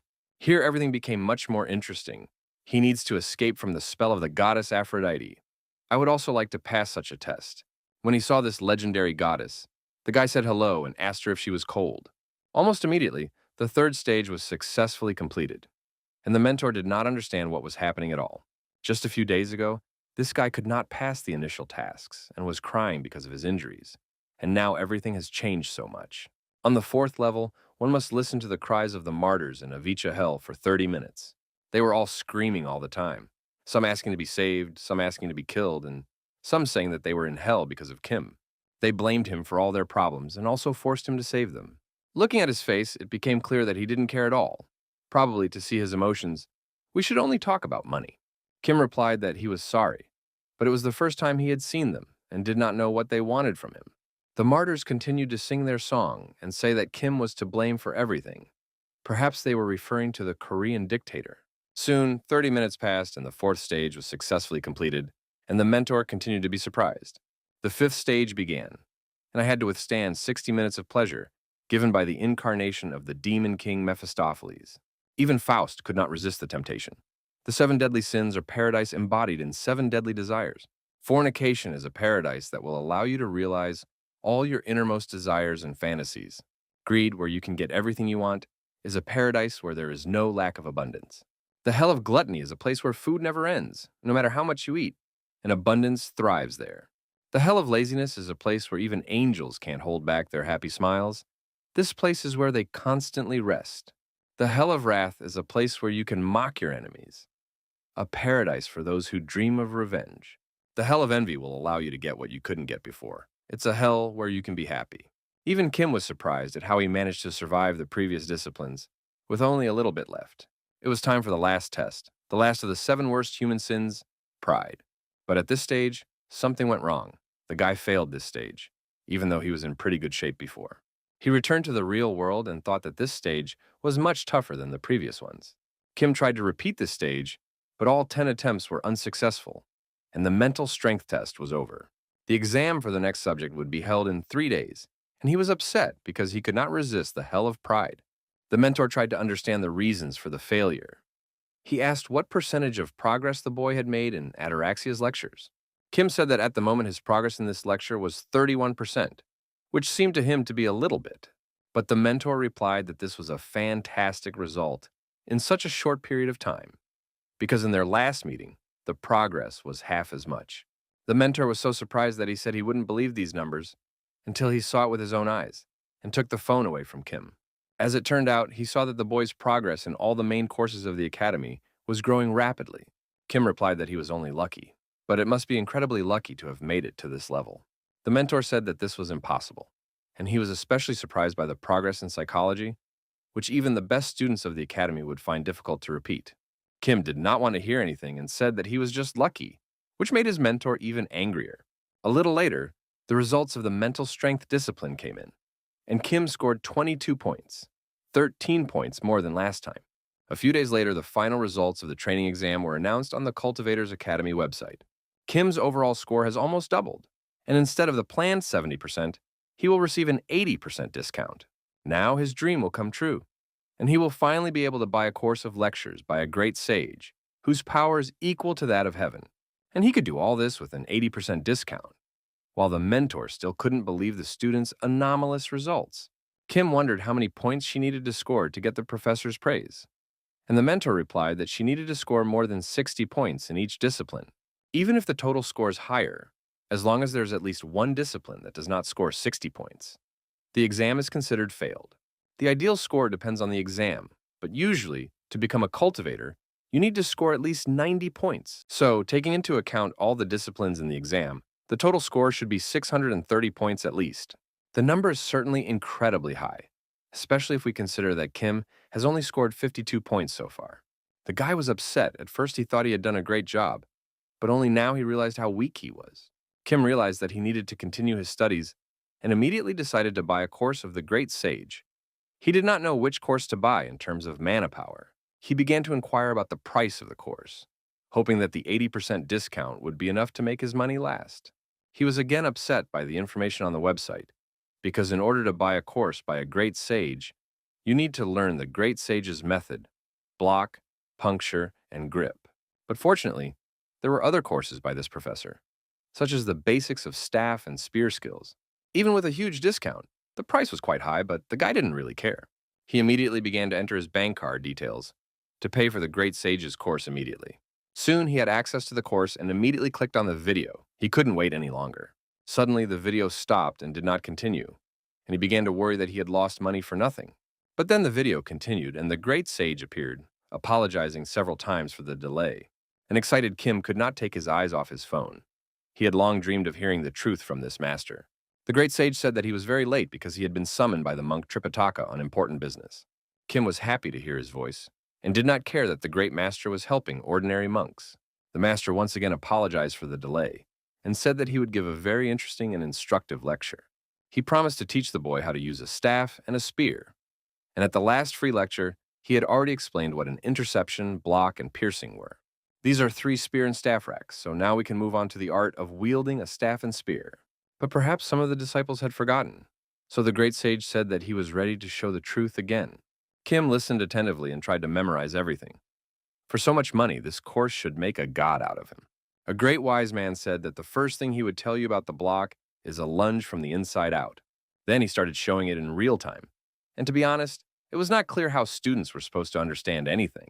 But Kim seemed to fall in love with the professor and could not stop idolizing his knowledge and talents. Next came the explanation of the interception. After throwing the staff forward, you have to twist it inward. The great sage, whose power is equal to the power of the sky, again showed real fantasy and promised that students would also be able to master this technique. Now it's the turn of the last nuance. The piercing is one of the main elements of this legendary technique. In order to use this power, you need to pierce the target through and through, and to do so, you need to aim at a single point. These are the legendary basics of staff and spear skills: blocking, grabbing, and piercing. If students are going to learn the star staff of the sky and the moon later, they should get the basics before they do. This applies not only to the star staff. These 3 stances are an integral part of other martial arts that use a spear and a staff. That is why you must remember what the great sage showed and learn the blocking technique before the next lecture. Kim again received some incredible daily tasks. He had to repeat the blocking technique 1,000 times. The mentor explained that the initial lecture included basic courses, but starting in the middle years, Kim moved on to studying cultivation lessons. The main difference between what happened and what is happening now is a change in level, a rather obvious truth. The mentor said that the boy would be able to understand it faster by starting the training than by talking about it. Kim listened to his mentor's advice and thought that he should practice the blocking technique at least a few times to start with. He slowly began to make different movements with the spear, just as the great sage had said. It began to shine with a blue flame, which is probably a good sign that everything is going well. Very quickly, Kim learned to make real magic with his spear. His rapid progress is really impressive. He didn't even know that his holy spear was capable of such miracles. Maybe it can still print money? After making a few more swings of the spear, Kim realized that he had almost destroyed all the surrounding houses. The mentor was pleased to see his student's progress and told him that it was a completely different level. For now, let's take ourselves somewhere else and distract ourselves from this interesting guy. In a rather wealthy house that had been renovated in an old style, 3 people were sitting at the table. They were a representative of Isle Academy, whose name was Hyun, and a representative of Gaon Academy, Johnson, who looked like young men. Across from them sat a more elegantly dressed man with glasses, a representative of Hunter Mill Academy Company. As soon as they finished lunch, they immediately began to talk about how the prestige of their 3 academies had recently fallen below the permissible level. Now everyone around me is saying that there's 1 strong man and 3 weaklings. But what to do about it? Should we kill Kim?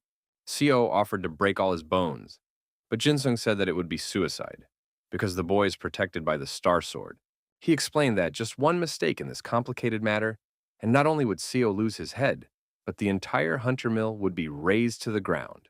He stood up at the table and said he would pretend he hadn't heard the stupid suggestion, and Haven also said she had to go. But the representative of the Hunter Mill Academy said a rather interesting phrase that immediately made his comrades stop. He started talking about a friendly meeting. Is the time for it approaching? Hyowan was the most surprised of all. She looked at the guy in fear and asked if he was going to call Hayun. Seo smiled evilly, as if he were a supervillain who wanted to destroy the world, and asked what they thought of it. Back to Kim. He only made a few swings of the spear and already made a lot of noise, as if he had released some of the power of a god. Of course, it took a lot of energy, but the course of a great sage, whose power is equal to the power of heaven, is of an average level. Considering that Kim started his studies after completing the God's Power course, it is not surprising that he is having such a hard time now. The previous courses were the beginning ones, so it wasn't such a great idea to sign up for a high-level lecture. I should have looked at the academy program. Kim was upset It would be impossible to do 1,000 locks in a day. The most he could do was repeat the technique 10 times. The mentor asked him not to be upset. If it was really impossible, he would have asked him not to choose this lecture right away. He suggested one interesting idea to make it work. Start taking a mana power course at the same time. Given the high percentage of divine power progression, along with lectures on mana power, this will be a fairly easy task. Kim was immediately excited and realized that these words really made sense, that maybe everything would work out. Kim reminded us that if you choose stability, then this is Nagin training, and if you need efficiency, then the power of mana and aura. The mentor advised me to choose what I liked best, and to start by listening to a trial lecture. So the choice was made, and the guide turned on Master Lu's lecture on meeting the true self and the celestial breathing technique. The accumulation of Nugan is like the expansion of the contents of a vessel, and by this vessel we mean Dan Tang, as if we know what it is. Thus, Dan Tang reflects the most key areas in the human body. It is customary to distinguish three main Dan Tang: upper, middle, and lower. The guy continued to listen attentively to all this unknown nonsense. The upper Dan Tang reflects the spiritual life of the adept, allowing one to cognize the teachings of Taoism and Buddhism through contemplation. Simply put, it is the final vessel that goes to the world of cultivation. That is, the process of returning the Shen spirit to the void. In other words, the upper Dan Tang can be called the most important. But oddly enough, this course will not be about that. So far, Kim did not understand anything, but intuitively, with the help of Merlin's course, he felt what was going on. The guy realized that the upper Dan Tang is responsible for the brain, so it is the area of the mind. The upper one is the brain, the middle one is the heart, and the lower one is the abdomen. So to summarize, the effectiveness of the Nugan in the average Dan Tang is lower, but it is easier to accumulate. So, if you want to choose stability, these are breathing techniques, and if you want efficiency, these are techniques for mana control. Kim was trying to make a choice and analyze everything he had learned today. After a few minutes of reflection, he said he had a question for his mentor.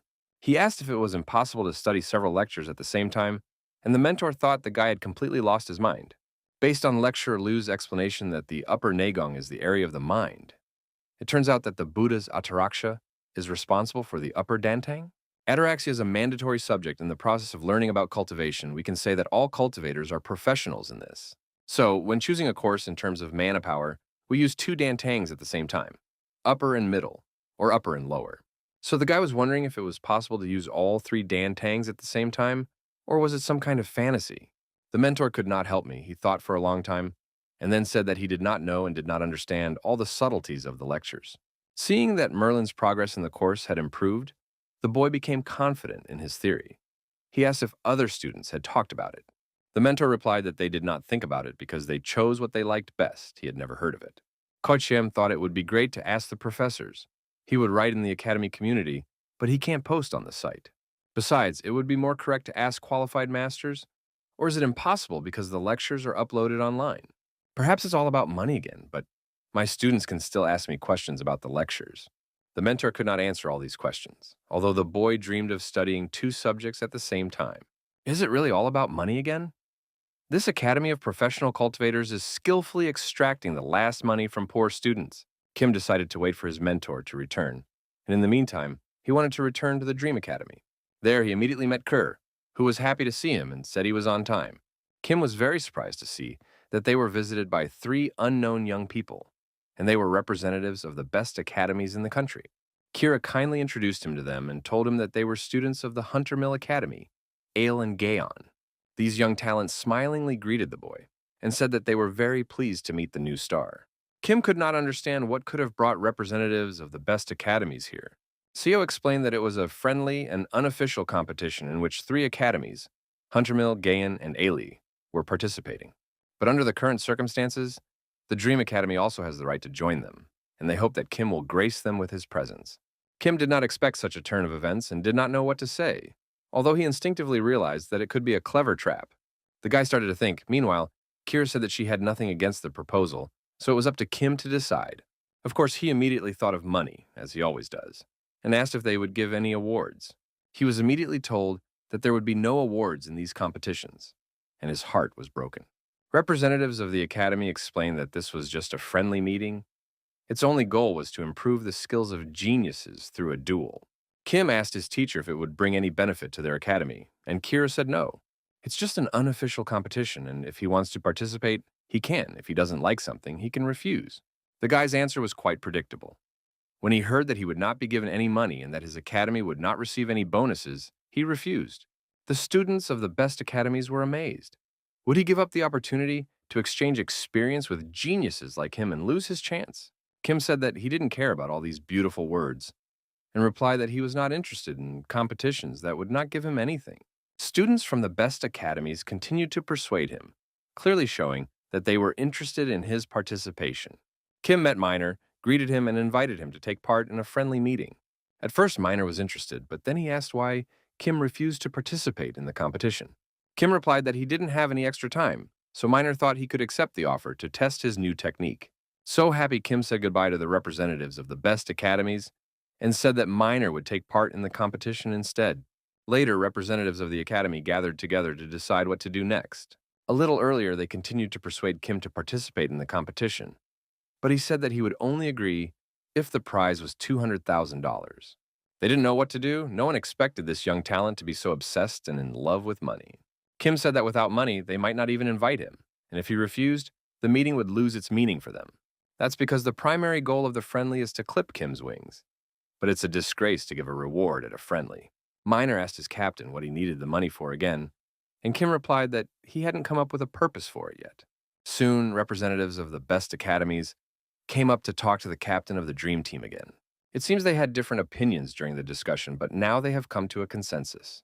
CO said that, frankly, they wanted to meet with Kim because they hoped that their students would learn a lot from competing with him. But because the captain of the Dream Team refused to participate without a reward, they had to think about it. That's why they finally decided to schedule the people for the legendary friendly meeting. But, as it turned out, it's not all that simple because they want something in return and have several conditions. Soon, Lara was extending her training. The girl had a clear talent for everything related to magic. She quickly mastered new knowledge and controlled magic as if she had been born at Hogwarts. In difficult moments, she would immediately think of her teacher, who constantly reminded her to use her mana more actively. Not only Lara was actively training at the Dream Academy, but Minor was also learning the legendary Dark Star technique.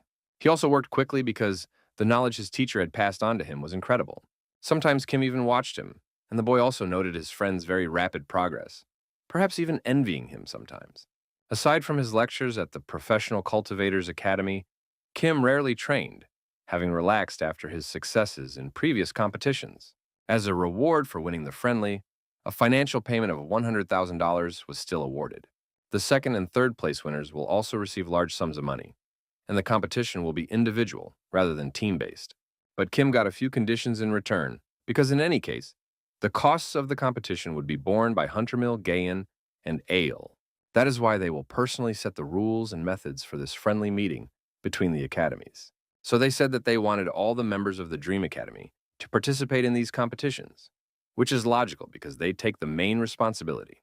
Minor said he didn't care, and Lara agreed because she had been practicing a lot all this time and wanted to test her skills.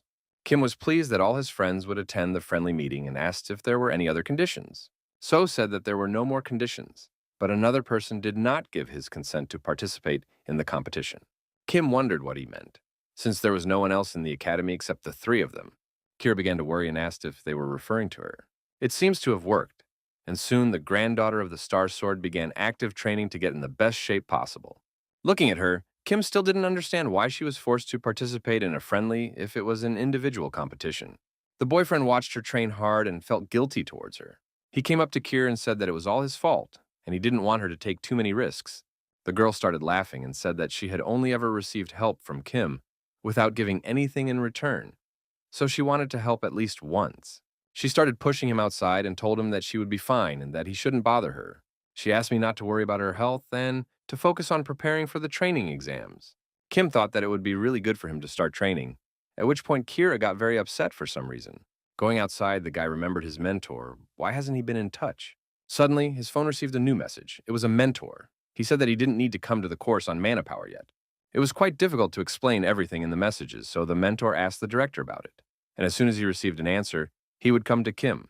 He decided not to pay much attention to it and to start working on his basic courses. A few days later, the training of the Dream Team ended, and the morning of the day of the friendly match began. It was said that this meeting would be unofficial, but judging by the scale, It is no different from a raid battle. Still, we must admit that the three best hunting academies in the country are considered elite for a reason. While Miner was thinking about how much corn he could eat, Kim was watching the other participants.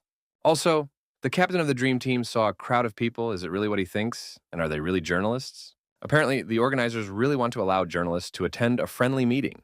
Kira started looking at her notes and saw that the first test would be a tournament between the participants. As soon as Miner and Lara heard these words, they immediately stepped aside and began to pray.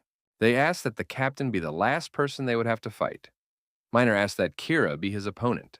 They had seen how hard Kim had been training lately, and no one wanted to stand in his way. They probably saw him practicing the technique of a great sage, who is stronger than the power of heaven. That day, Kim was very attentive and focused, and he immediately heard that the journalist had seen the famous student Hyun. This is what the title of superstar means. She came with her bodyguards and immediately captured the attention of journalists and other participants of the competition. She looked quite beautiful, short and young, and it was immediately obvious how confident she was in her abilities. The journalists immediately surrounded her and started asking for interviews, and someone asked if she knew why the friendly meeting was made public. She was also asked whether she would participate in a friendly meeting, or whether she came to participate as an ordinary spectator. One journalist said that there are rumors that Hyun is not participating in other competitions because of Kim, which is interesting. One of her bodyguards did not like these words, and he approached the journalist to punish him for these brazen rumors. The journalist immediately began to apologize and said that he meant something completely different. At that moment, Hyun said the words that would make the front pages of future newspapers. She smiled and asked, "Who is Kim?" This was enough to make one of the journalists fall to the ground, and all the others just fell silent in surprise. The Dream Team was also watching this situation. Miner finally learned what this famous Hunter Mill student looks like. Miner said that she was very beautiful, and this made Lara very angry. So later he had to say that he was joking. She was angry that he had never called her beautiful, and the guy replied that she was still a high school student. Lara said that it had nothing to do with her beauty and continued to yell at him. Was it jealousy?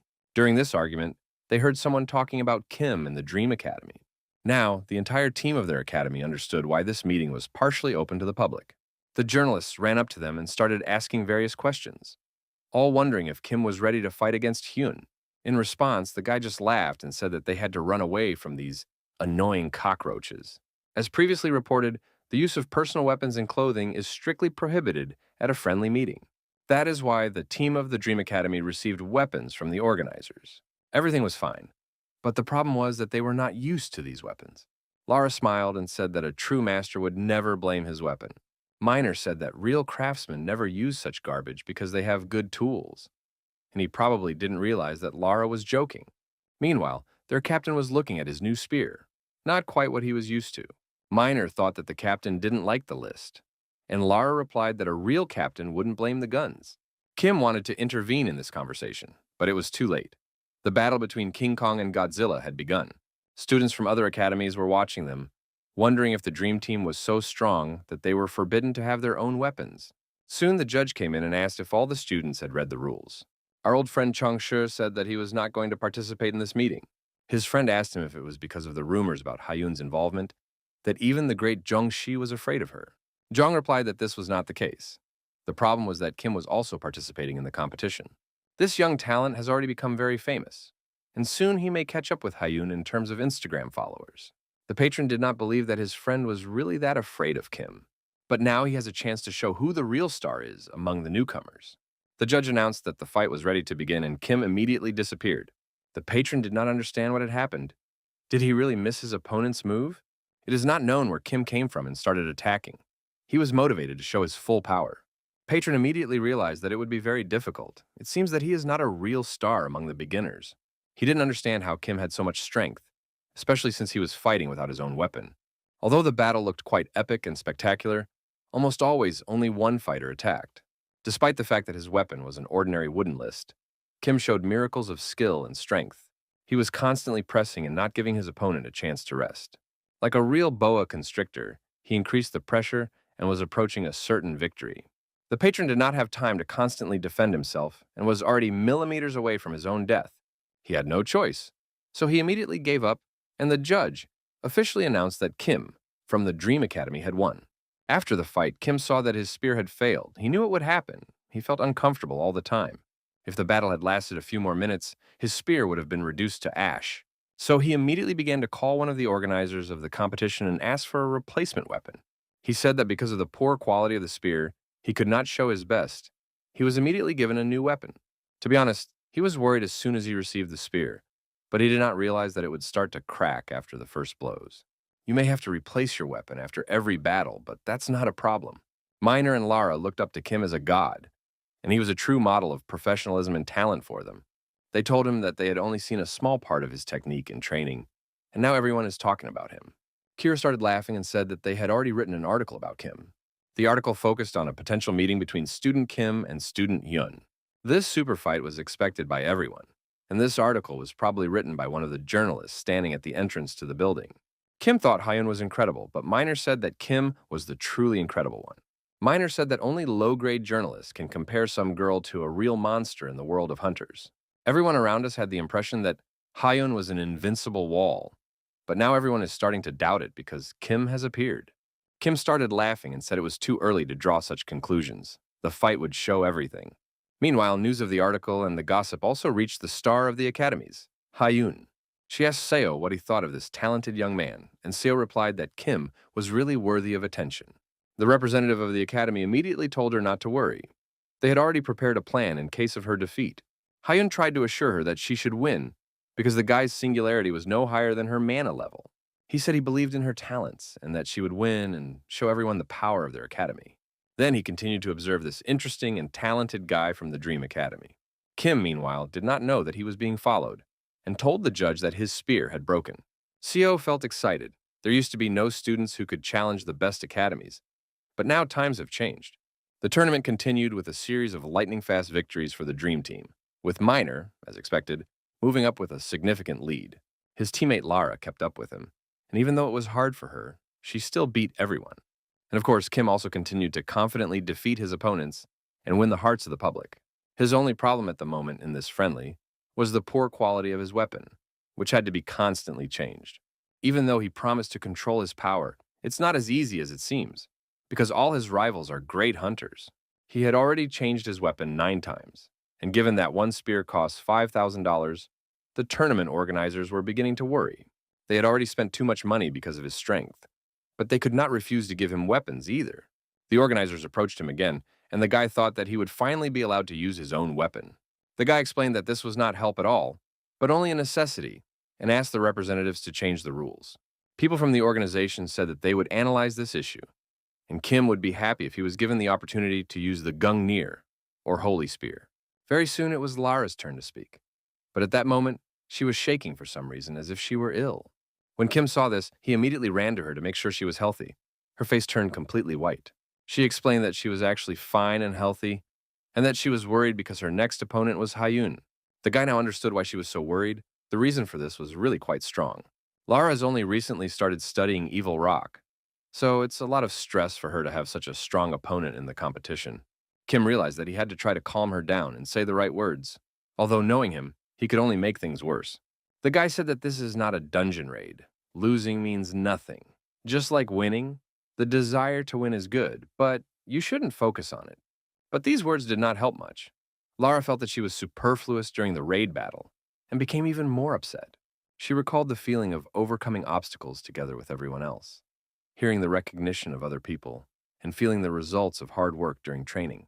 All of this really gave her pleasure, and that is why she finds it so difficult to accept the difference in levels between team members. From the very beginning of her training at the Dream Academy, she realized that Kim and Miner were on a completely different level of skills and talent. That's why it's so important for her to show everything she's capable of and prove to herself that she also has great potential. She wants everyone to see that she has the right to stand with real geniuses. A few seconds later, it was announced that Lara from the Dream Academy was to be the next to enter the arena, and Kim wished her good luck. She thanked him for his support and walked forward with her head held high so that everyone could see that she deserved this right. When she arrived at the site of the upcoming battle, she was still nervous, but she tried to concentrate and focus on her skills. Her rival came almost close to her, and Hyun smelled of confidence and Chanel. As soon as the judge realized that both sides were ready to fight, he gave the go-ahead, and Hyun immediately threw a titanic first punch. The blow knocked Lara back a few meters, but she took it and got ready to respond. At first, she thought that Hyun would continue to press and try to end the fight as quickly as possible. But this superstar stood there and did nothing, and then said that she wanted to see what Lara could do. Lara asked what it meant, and Hyun told her that this was the only way she could understand her own insignificance. So that's why she has to try her best and do everything she can. These words took away Lara's confidence as well. Hyun's body language showed that she didn't think her opponent was really strong. She pulled out her weapon but didn't even take a fighting stance. Of course, this arrogance made Lara incredibly angry. She gathered all her magical power and said that she would make Hyun regret these words. Hyun just smiled in response and said that everyone told her the same thing and then they would be defeated. Lara activated fear, and fear is a magic that releases killing energy to crush an opponent. Then she decided to hide it with the help of concealment techniques. Probably all these tricks were taught by Evil Rock. The spectators watching this fight were excited and anxious, and now the real war will begin. Not only the spectators were interested, but even the organizers of the competition and representatives of various academies were watching closely. Many people were surprised that the sorcerer uses melee techniques, which are usually rare. This is especially a big risk when you fight someone like Hyun. It can be a fatal mistake. Lara ran up to her opponent and struck her with a powerful blow, but Hyun calmly dodged and defended herself from this attack. She seems to be really talented because, even without much aggression and desire, she shows incredible skill. Lara, however, was not discouraged and continued to attack, trying to achieve her goal, period. Although she is still learning the basics, she is already able to quickly change direction and use magic at the same time. Now, representatives of other academies understand why the Dream Team is so dangerous during competitions. The mage's only role in the team is to stay safe and cast powerful spells while helping his partners. But in a real battle, things are not so simple. Mana distortion can occur, or restrictions can be placed on sorcery and mana. A real battle is very unpredictable. Every moment can change everything. So a sorcerer who is ready to fight at close range is a top-notch wizard. Everyone knows that almost no one uses this method after Evil Rock. So now it's clear what he taught her. The Evil Rock used a similar method in his battles. He was the hero of a great catastrophe and a true god for all other sorcerers. In the midst of a major disaster, Evil Rock became famous for looking like a natural hurricane. Everyone found out about it, and abroad, he was called a combat magician. If you watch Lara fight now, you can recognize elements of Evil Rock fighting in her technique. It's not a coincidence at all. But even such a talented girl with such a legendary teacher cannot always become invincible overnight. There are other students who have been awakened since birth and have been honing their filigree technique all these years of their lives. Hyun was a perfect example of such a student, easily defending herself against the young sorceress's attacks and counterattacking. And her attacks were as sharp as the blade of a star sword, and her speed was at the level of St. Patrick. Soon she inflicted very severe wounds on Lara. The young sorceress began to cough up blood and now realized how big the difference in their levels was. But she didn't want to give up so early. It wasn't her master's style. So she approached and hugged her opponent. No, it was not a manifestation of romantic love. It was a cunning plan to activate an explosion of mana. But unfortunately, Hyun was so strong that this attack could not even injure her. It seems she is really one of the best students in the world. Kira couldn't believe that her powerful close-range mana blast hadn't done any damage to her opponent. Not even a single scratch on her body. Is there really such a big difference in levels between them? It seems so. And now it has become clearly visible. Continuing to show a minimum of emotion, Hyun struck with her left hand, which was enough to knock her opponent down. Even without much effort, these blows caused a lot of damage to Lara. Of course, the other members of the Dream Academy were watching at the same time, and it was very difficult for them to see their younger sister being killed in battle. While Minor and Kira were upset, Kim was incredibly angry and aggressive. Meanwhile, Lara was almost completely unconscious. She fell face down on the floor. Hyun came up to her, picked her up by the shirt, and prepared to deliver the final fatal blow. At that moment, Kira was incredibly scared, and Minor immediately reacted and ran to save his friend. This angered Kim so much that he gripped his spear tightly and was close to destroying another weapon for $5,000. This situation was incredibly heated. Everyone was so emotional that it could have ended very badly. Lara looked at him and asked him not to interfere. She said that everything was fine and it was just a defeat. These were the same words that the boyfriend had said to her before the fight. But now they had completely different colors. The judge immediately intervened in this fight. He ran up to Hyun, started shouting at her, and asked her what she was doing. Looking into the judge's eyes, the girl said nothing and immediately threw her opponent to the floor like a piece of shit. Then she calmly walked away, while Kim immediately ran to provide his friend with first aid. She was in a very bad condition, and Hyun said that there was no point in taking care of this miserable girl, which made Kim even angrier. He wanted to turn around and break all the bones of this ill-mannered girl. But Lara grabbed his hands at the last moment and stopped him. She cried but asked him not to because it was her weakness that caused all this to happen. Meanwhile, Kira and Minor were running to her, and other representatives of the competition were also rushing to help the wounded girl. Very powerful doctors were immediately brought to her. Unfortunately, everything turned out to be not so bad, and she did not have serious injuries. For the use of excessive violence, which looked more like a reprisal, Hyun was only given a warning, a clear example of dishonest organizers. Soon, Minor fought with Hyun. He really wanted to take revenge for Lara. But he asked the captain to be careful because Hyun is really one of the best. Kira was panicking. Two of her students had been severely beaten, and she was about to go protest against the organization of the competition. Kim calmly said that he didn't need to do that, and the girl asked him what it meant. He replied that no matter what it meant, the main thing was not to interfere with this friendly meeting. After that, the tournament continued, but it was not memorable at all. Kim remembered only Kira's upset face and broken copies of weapons. And of course, the moment when the announcer announced that the Dream Academy student, Kim, was to take his position in the arena. Soon after, the announcer announced that his rival would be the legendary Hunter Mill Academy student, Hyun. Right now, the match that everyone has been waiting for is about to begin. The anticipation of this fight could be compared to that of the Infinity Avengers, the World Cup final, or the American presidential election. The greatest tension was felt just a few seconds before the start, and the representatives of the Hunter Academy could not find a place to sit down from excitement. I had to admit that the organizers of the competition, Kira and all the other spectators, were also worried. Just before the start, Kim approached his opponent and asked her to answer one of his questions.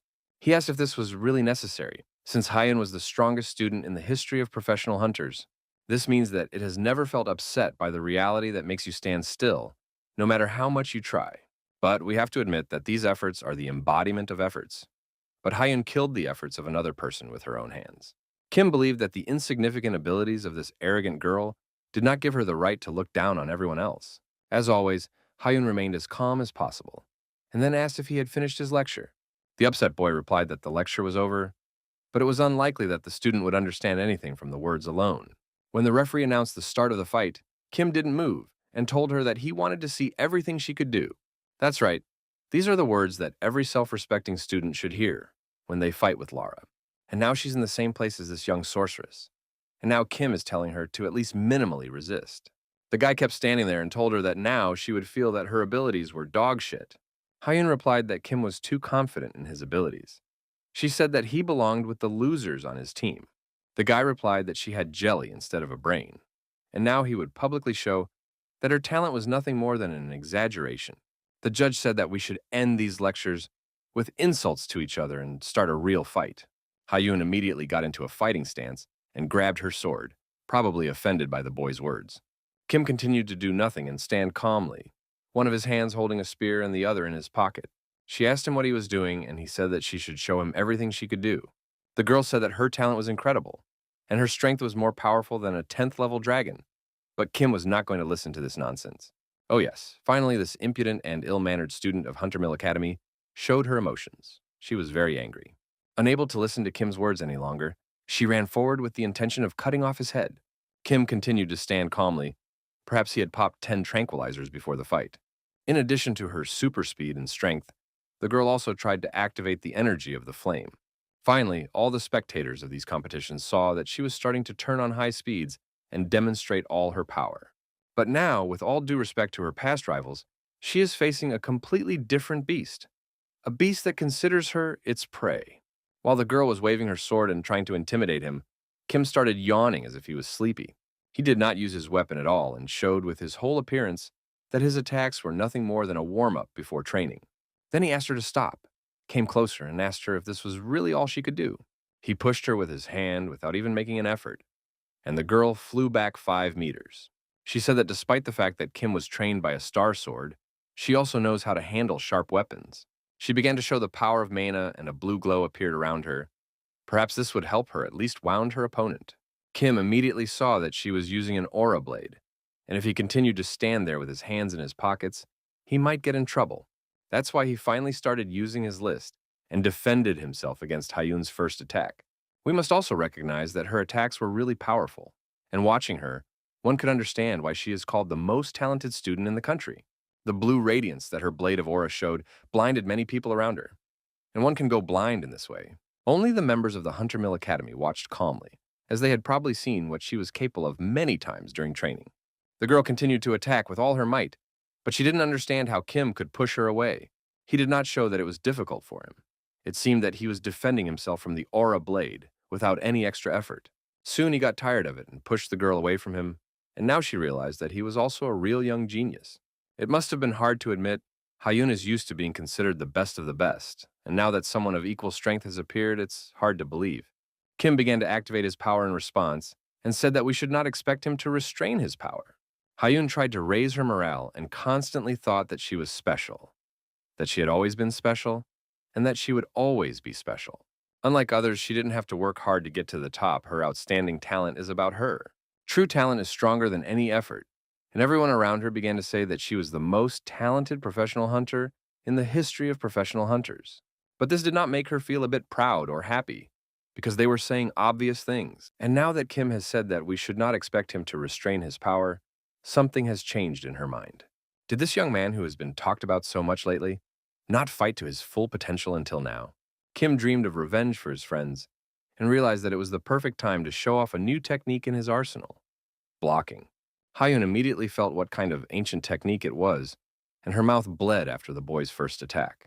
She didn't understand what happened. Kim just made a simple movement with the spear, and she almost fainted.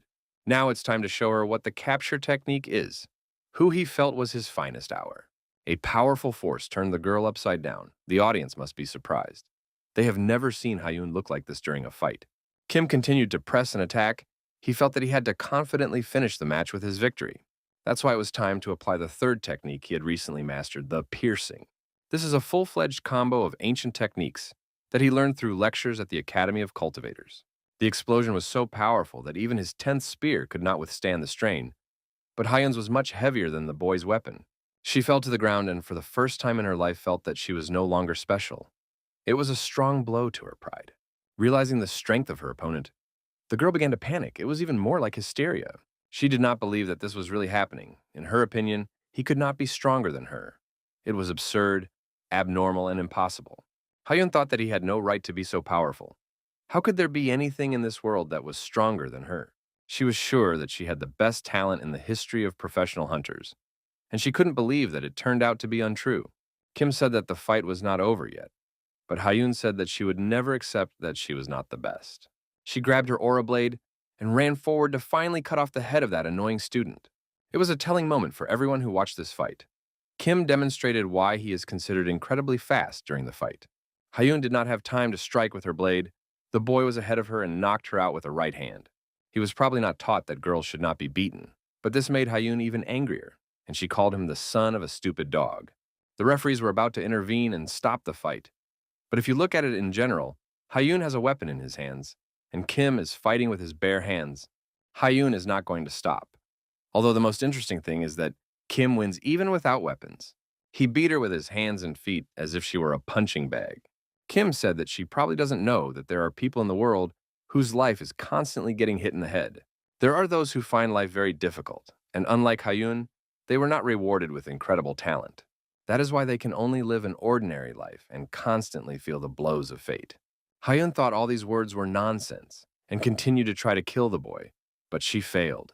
Kim continued his lecture and said that the most interesting thing about these people is that they don't care how to hit back. The philosophy of this young student is really on an impressive level.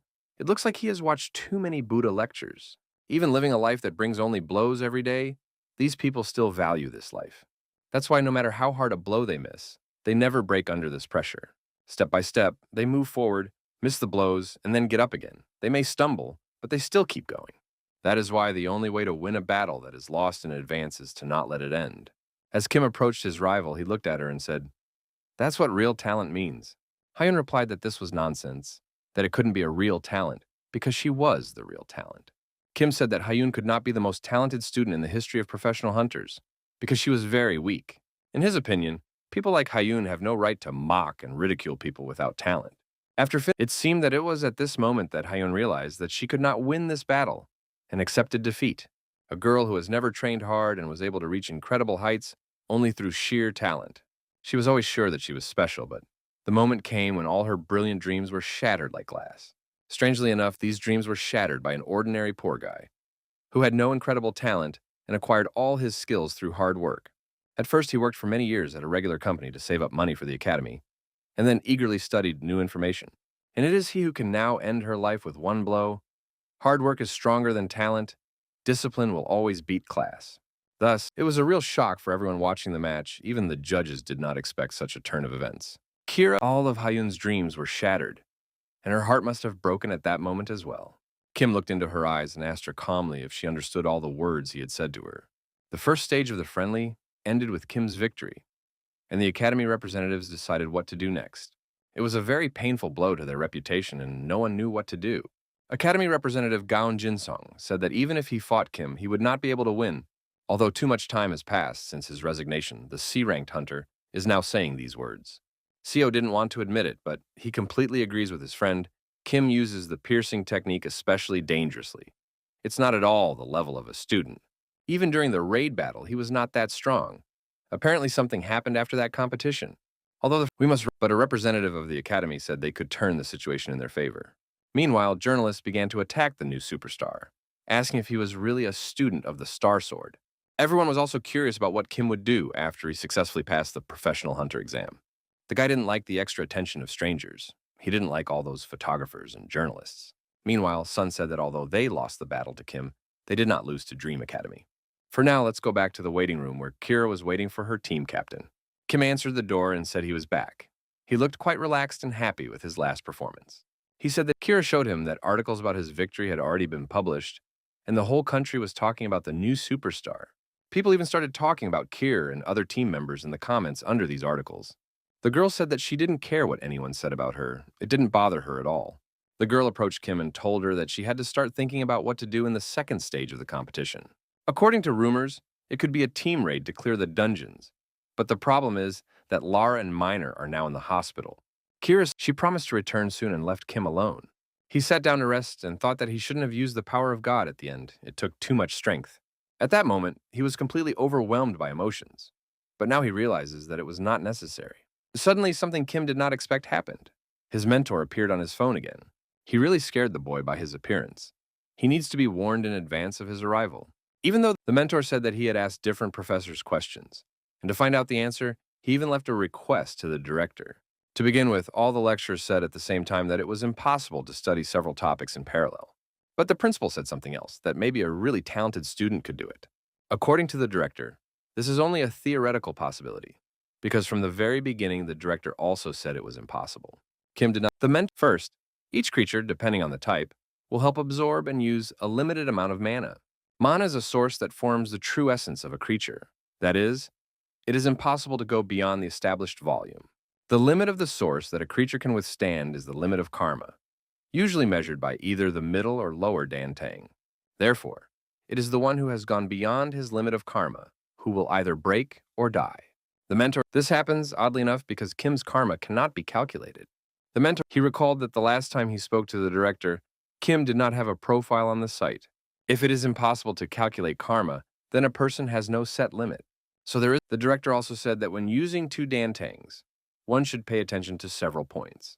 First, one has to release two dantangs simultaneously, and second, one has to withstand the burden of enormous karma.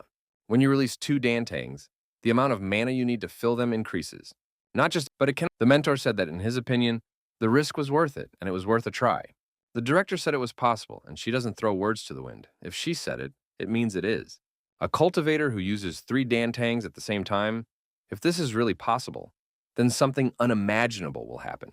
The mentor explained that even the director is interested in this. And if this happens, Kim may become the new director of the Cultivator Academy.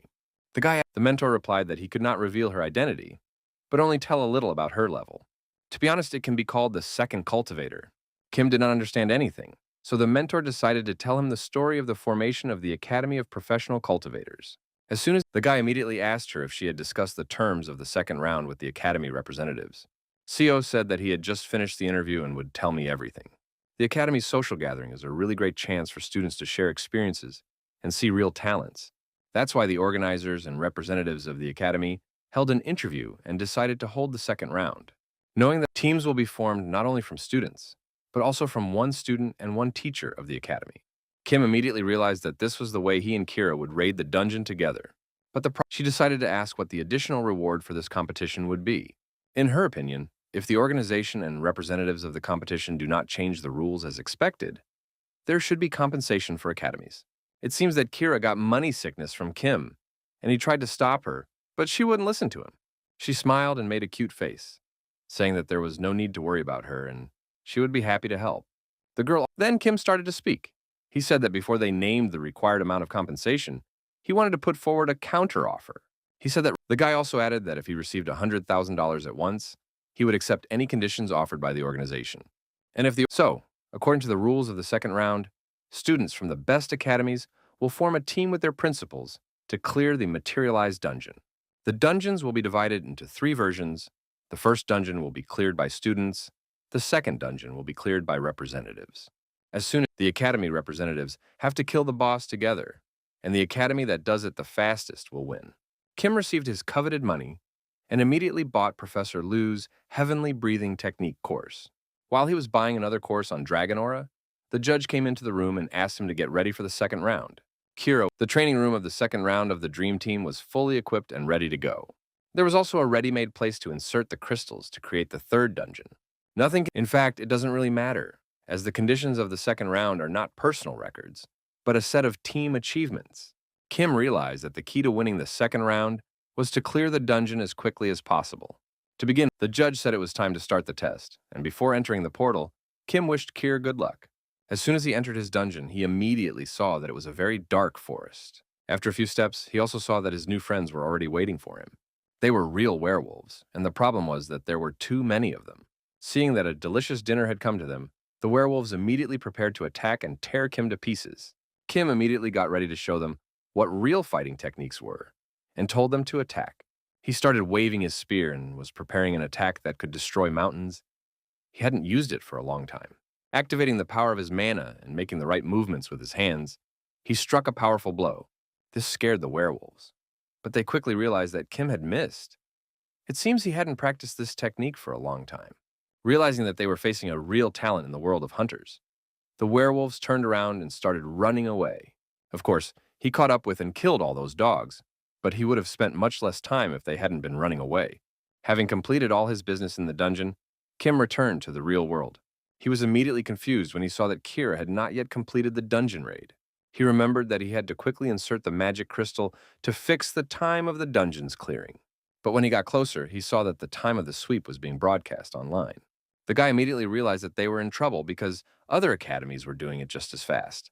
He started shouting and getting angry. Was victory going to slip through their fingers? The problem was that there was too big a gap between the first and second dungeon. If he slips in the magic crystal now, victory is assured. But Kira is bound to get a lot of criticism for her slow speed. But if he slides the crystal in, adjusting to Kira's pace, then they could lose the victory. In addition, the difficulty level of the second dungeon is 8 stars, and there is a chance that Kira may lose during the raid.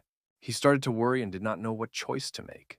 He didn't care about other people's opinions at all. He was only thinking about his dream academy. Meanwhile, Kira continued her raid in the second dungeon, which was like a trip to hell.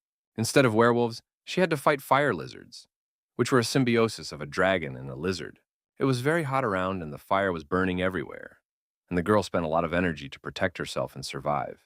She continued to kill these miserable creatures, but there were too many of them. She used a sword as a weapon. It was clear that she was trained by a star swordsman because she showed a very good technique. She was chopping these demons into pieces like bacon, but she didn't really enjoy it.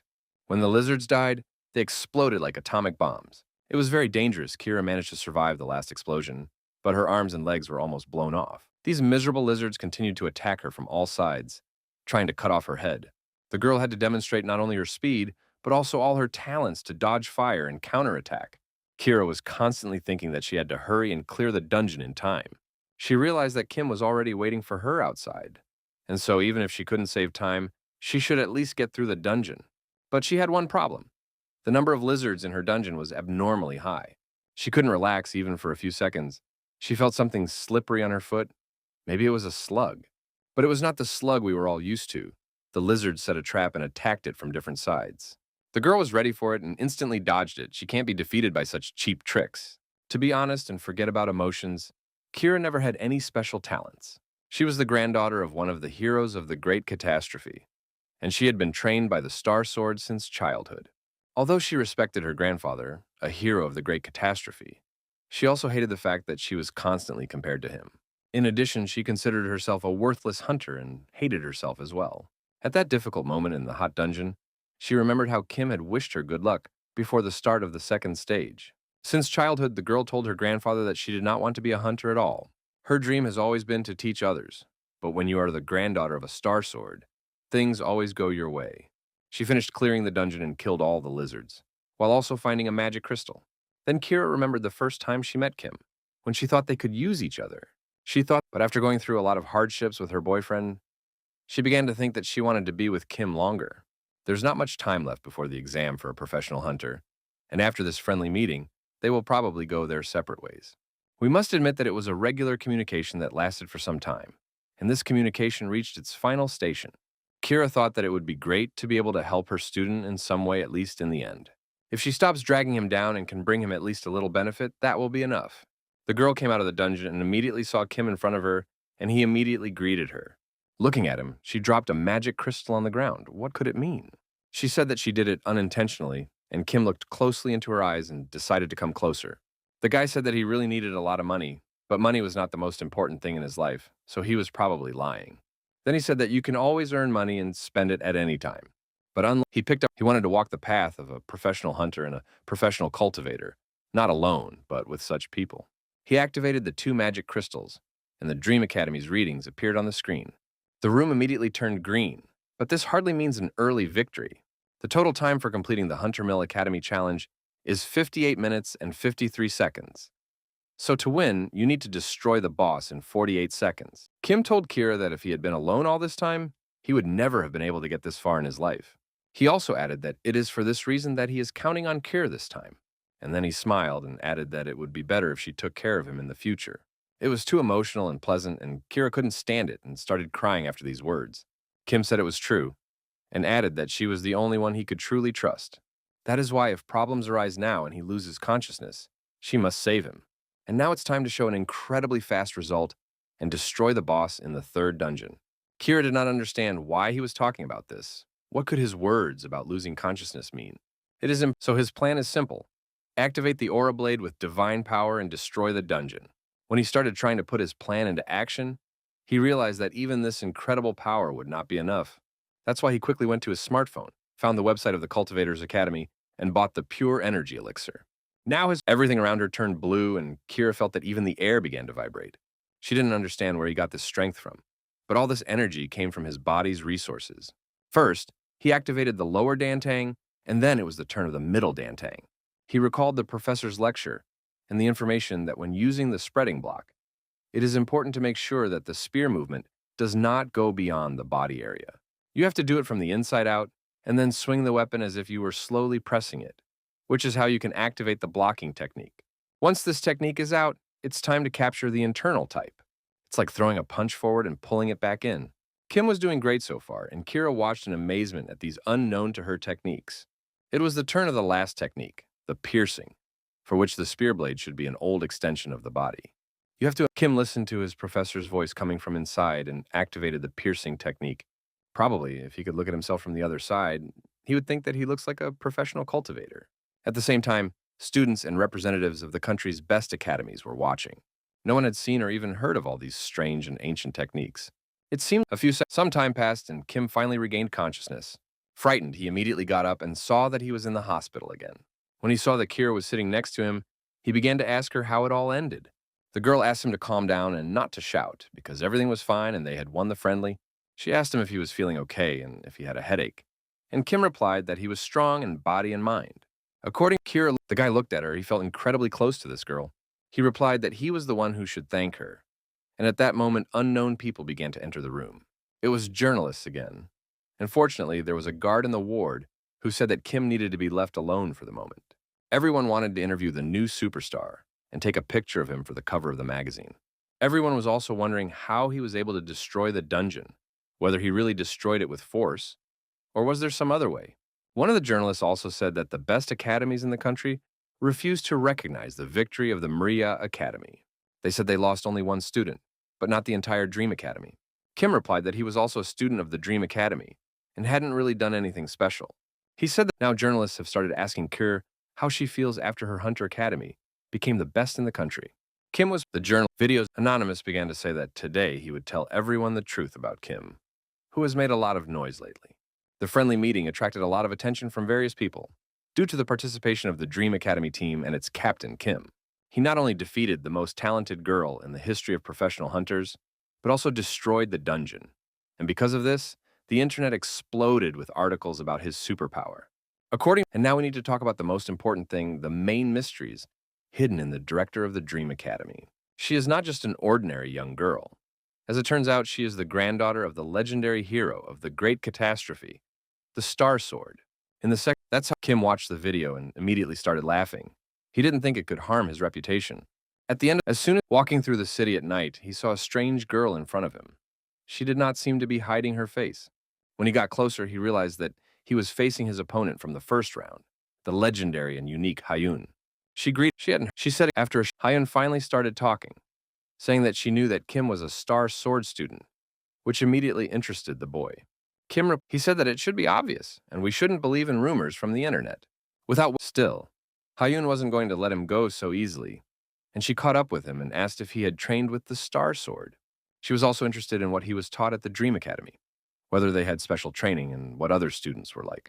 Kim was when he realized that she would not leave him alone, he started yelling and asked what she wanted from him. Hyun replied that she was just curious. She seemed to be much colder and less emotional before. Kim replied that he had a great relationship with the director and explained that Kira had other things to do. So she left early. After that, Kim began, he realized that Kira wanted to tell him something and asked why she had come. Even the Star Sword's assistant had never heard Kira talk about wanting to take up fencing. The legendary warrior asked her what was the reason for this desire, and she replied that she wanted to be on the same level as Kim. Kira said that she was not going to give up her dream. It was much simpler than that. She recalled, yes, he is training and saving money for this, but it is not his dream. Kim explained that according to a legendary master, a dream is a verb, and a profession is a noun.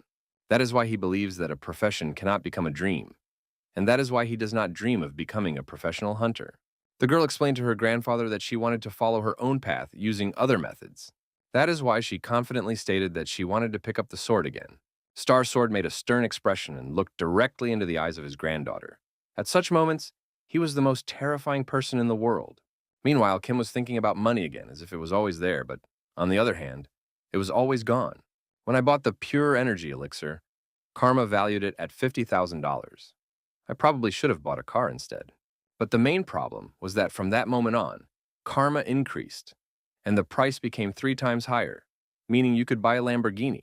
Now he needs to find the money again. He heard strange noises and asked if it was necessary to always appear like this. His senses and intuition were already at the highest level, and the Dark Star Master came to him personally.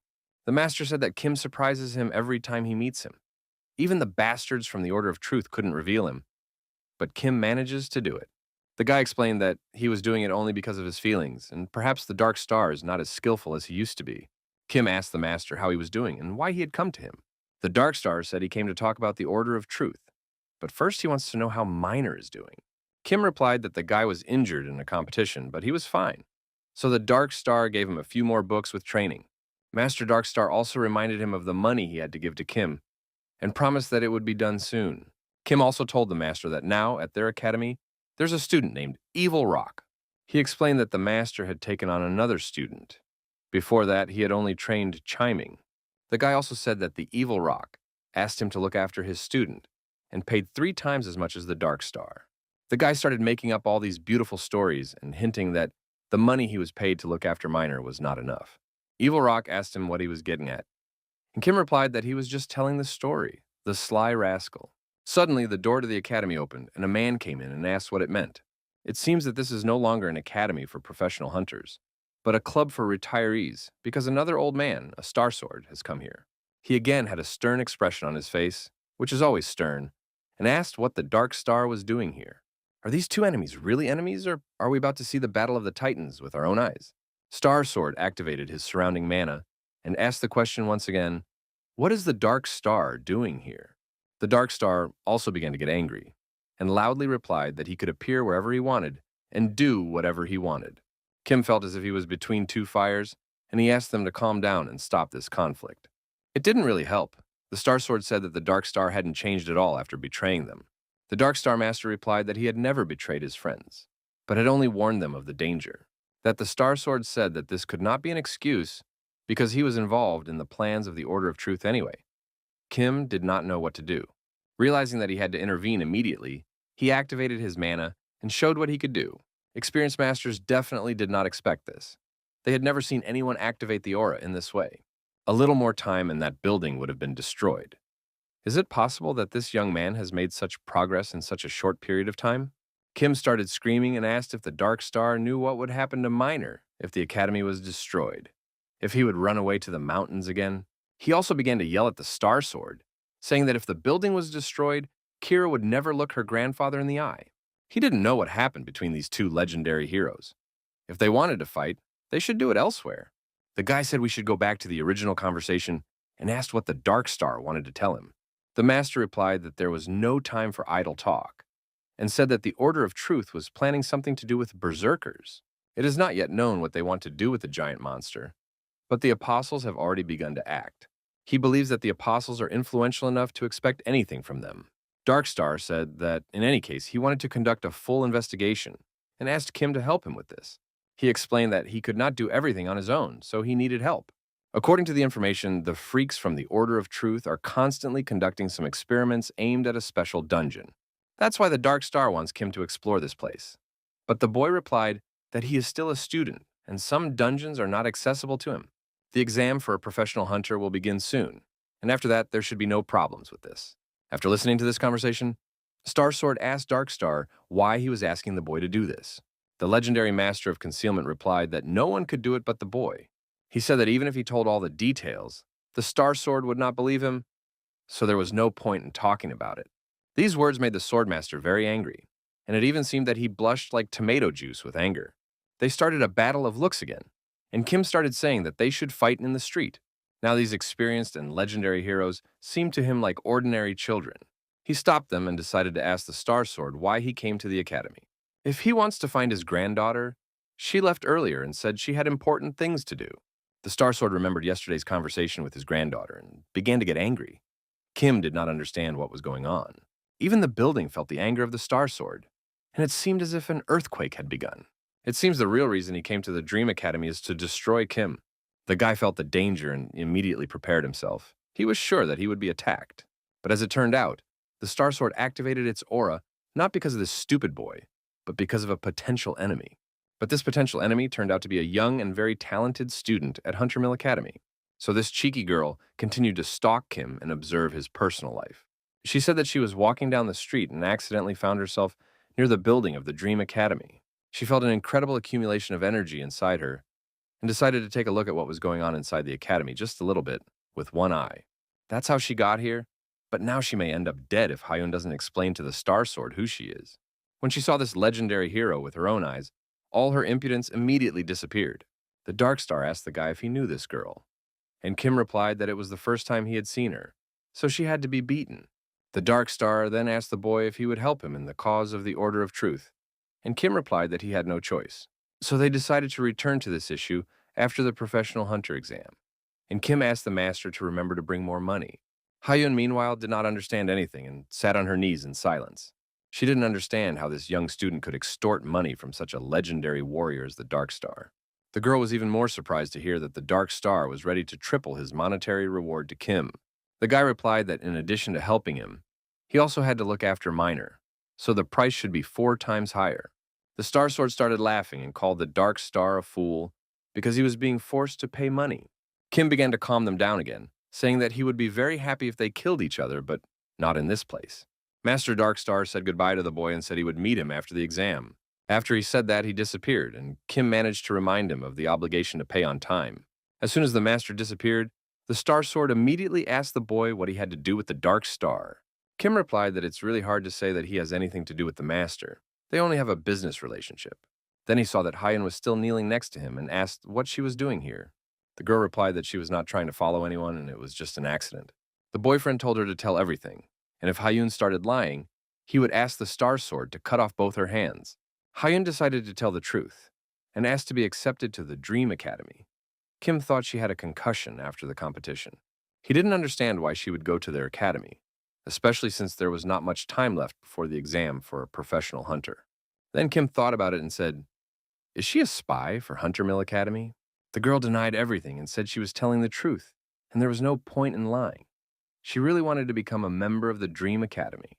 Star Sword said there was no reason he should stay and listen to this nonsense. Kim asked him what to do with this girl, and the Star Sword replied that the best option was to chop her up and barbecue her. Hearing this, Hyun begged to be left alive and not to be left alone with Kim. Kim told her not to be afraid because everything would happen very quickly and she wouldn't even have time to understand anything. He did not understand whether it was telling the truth or not. But in any case, the director of the academy should decide on this issue. Realizing that Kira was out, Hyun decided to say she would come back another time and run away. Kim asked her to take her time, gave her a kabisis to hold, and told her to wait for Kira. Inside this magic bag was a pile of corpses of huge monsters, and even the strongest people in the world had a hard time holding it. The girl had to awaken her mana to withstand this load, and Kim responded by saying that he had to go to training and asked not to interfere. Meanwhile, the legendary Star Sword returned to its country house. When he opened the door to his office, he saw Kira kneeling in front of his assistant, a rather strange situation. He asked his granddaughter if she still hadn't changed her mind. Kira didn't answer her grandfather and continued to stare gloomily at the floor. Star Sword went to the closet and took out a very beautiful golden sword. As soon as he pulled out this sword, a very strong aura began to be felt in the air. This sword adds speed. It is famous for its high-speed attacks that easily make monsters into steaks. The impressive sword is designed to pierce through opponents. When using it, it is important to maintain distance, but penetrating the opponent is the fastest method of attack in fencing. A flexible sword with an incredibly powerful technique will show the opponent's weaknesses, which is why speed is important. But the main thing is the flexibility of the attack. A slow sword does not mean that it is not needed. Slowly approaching the opponent, you enter his territory. A strong sword adds weight to the weapon, and by putting force into each blow, you can quickly destroy a group of enemies. The heavy sword, the next step after the strong sword, adds even more weight to the weapon. This technique gives the most destructive power to any sword. The illusionary sword, unlike the flexible sword, has the effect of hypnotizing your opponent's eyes. The jet sword gently deflects the attack, concentrating the force on the return strike. It reduces the pressure of weight and disperses the opponent's force. The destroying sword is both fast and powerful, heavy and flexible, so using it will put your opponent under incredible pressure. This is how the Star Sword gave a small fencing lecture to his granddaughter. He explained that these are the main elements of the divine sword that can destroy the sky. The Star Sword promised to give his granddaughter the time she needed to learn the techniques he had described. He told her that she had until the end of the exam to become a professional hunter, and if she didn't learn these techniques in time, he would never let her pick up a sword again. Kira didn't answer, and his assistant said it would be impossible. The Star Sword said that if Kira thought it was impossible, she could give up right away. At first, the girl said she would try, and then added that she would definitely do it. The legendary hero told her to pick up a sword and learn all these important techniques. Meanwhile, in the training room of the Dream Academy, it was quite fun. Hyun watched as the energy around Kim was tempered and permeated everything in the room, and she didn't understand how it was possible. Although the boy continued his meditation, he told the girl to hold her hands up. Meanwhile, Minor and Lara were discharged from the hospital and met near the academy building. Kim felt that the vessel was too big. He couldn't fill it no matter how hard he tried. While Hyun was barely holding the kabisis, he was thinking about how many more bottles of the elixir he had to drink. Her arms are falling off now, and the guy has forgotten that she is here. Kim realized that the girl was still inadequate and asked her to continue this training. Then he quickly turned around, walked up to her, and asked if she really liked him, and that was why she had come. The girl started screaming and said that if she could do anything she wanted, she would have killed him long ago. These words seemed to have had an effect on the young talent, and he allowed her to give her kibitsis. Hyun hadn't been this happy in a long time, and this relief felt like zen. But soon Kim called her again and asked her to pick up the kibbutz once more. As soon as she did, he started thinking, why isn't the tag activated? The last time the tag went off, Chaemin picked up the bag, so how could anyone else but Kim touch it? The guy also recalled that the last time the bag squeezed his back, Kira was able to lift him up. The same thing happened when he lost consciousness after using divine power in a battle with a large tree. Then the bag was able to move Puck and the evil rock. Does the tag work only when it senses an intention to steal or use it? He asked Hyun to put the bag in his pocket, and it worked immediately. At that moment, Minor and Lara entered the room, and Kim wondered why they came together. Lara was unhappy and asked what Hyun was doing here, and Kim replied that she wanted to join their team. Minor said he hoped Kim would turn her down, but the captain said it would be up to the director to decide. Then he came up to Minor and said that his teacher had come and asked him to give him something. Hyun continued to hold the cabeces. It was so hard for her that tears appeared in their eyes. At first, she followed Kim to learn how to master the same power. This is her unique chance to see how he trains, and she promised herself to find out the truth. Then she heard Lara asking Kim not to jump out of the house at night, because they were constantly threatened with fines. It was hard for her to understand how this bunch of idiots could be so strong and talented. Soon after, Kim approached her and asked her to return the cabeces because he needed to complete Hercules' task. Then Kim started calling for Lara and told her to help Hyun train. He asked her not to disturb Minor and to train with Hyun instead. Lara didn't understand whether it was okay to do that. But the captain said that Hyun wanted to join their academy, so it was okay.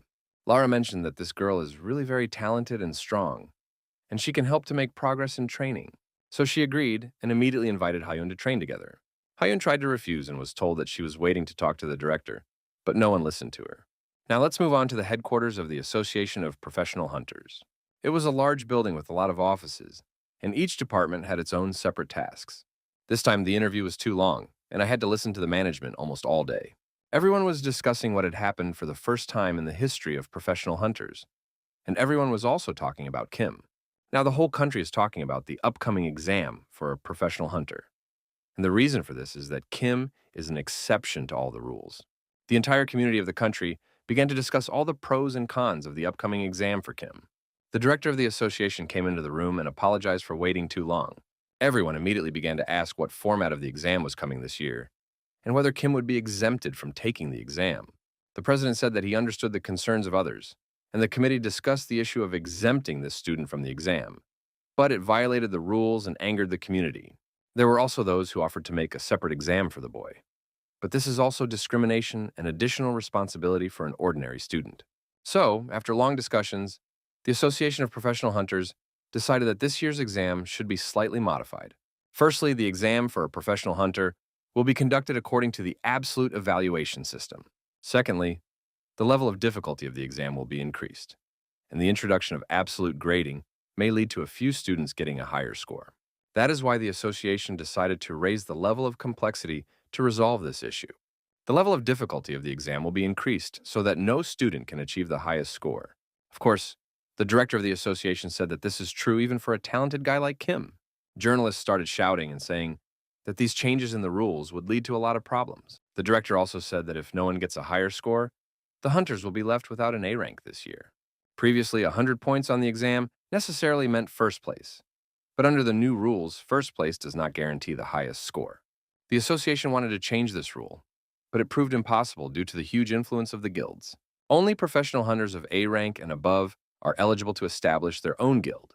Therefore, the big guilds decided to prevent Kim from obtaining an A rank license in order to recruit him into their guild. Instead, a hunter who earns A rank this year will receive a 5-year privilege in dungeon raids. This year's exam will be public, and the moment Kim becomes a professional hunter, the whole world will enter a new era. What Kira saw at her academy upon her return was beyond her comprehension. She saw Hyun telling Lara how to use magic to add pressure and unpredictability. Kira immediately asked what had happened here while she was away. Was this a parallel reality? She went to talk to Kim and told her that she would hardly be able to come to the academy often until the exam started. She explained that she would have important things to do, but that this would not prevent her students from preparing well for the exam. Kim realized that they might not see Kira again, so he asked if he could come here even when he became a professional hunter. Even after the exam, he needs to continue training, and he doesn't have a suitable place to do so. He also said that he was very accustomed to the academy, and made it clear that he wanted to continue to be a part of it. Kira was pleasantly surprised and smiled. She said she wanted to talk about it too. She asked the boy if he thought it would be a good idea if she turned Dream Academy into a guild. Because there are so few of them, we can call it a raiding team. Recalling Kim's words, Kira asked him, who believes that work cannot become a dream?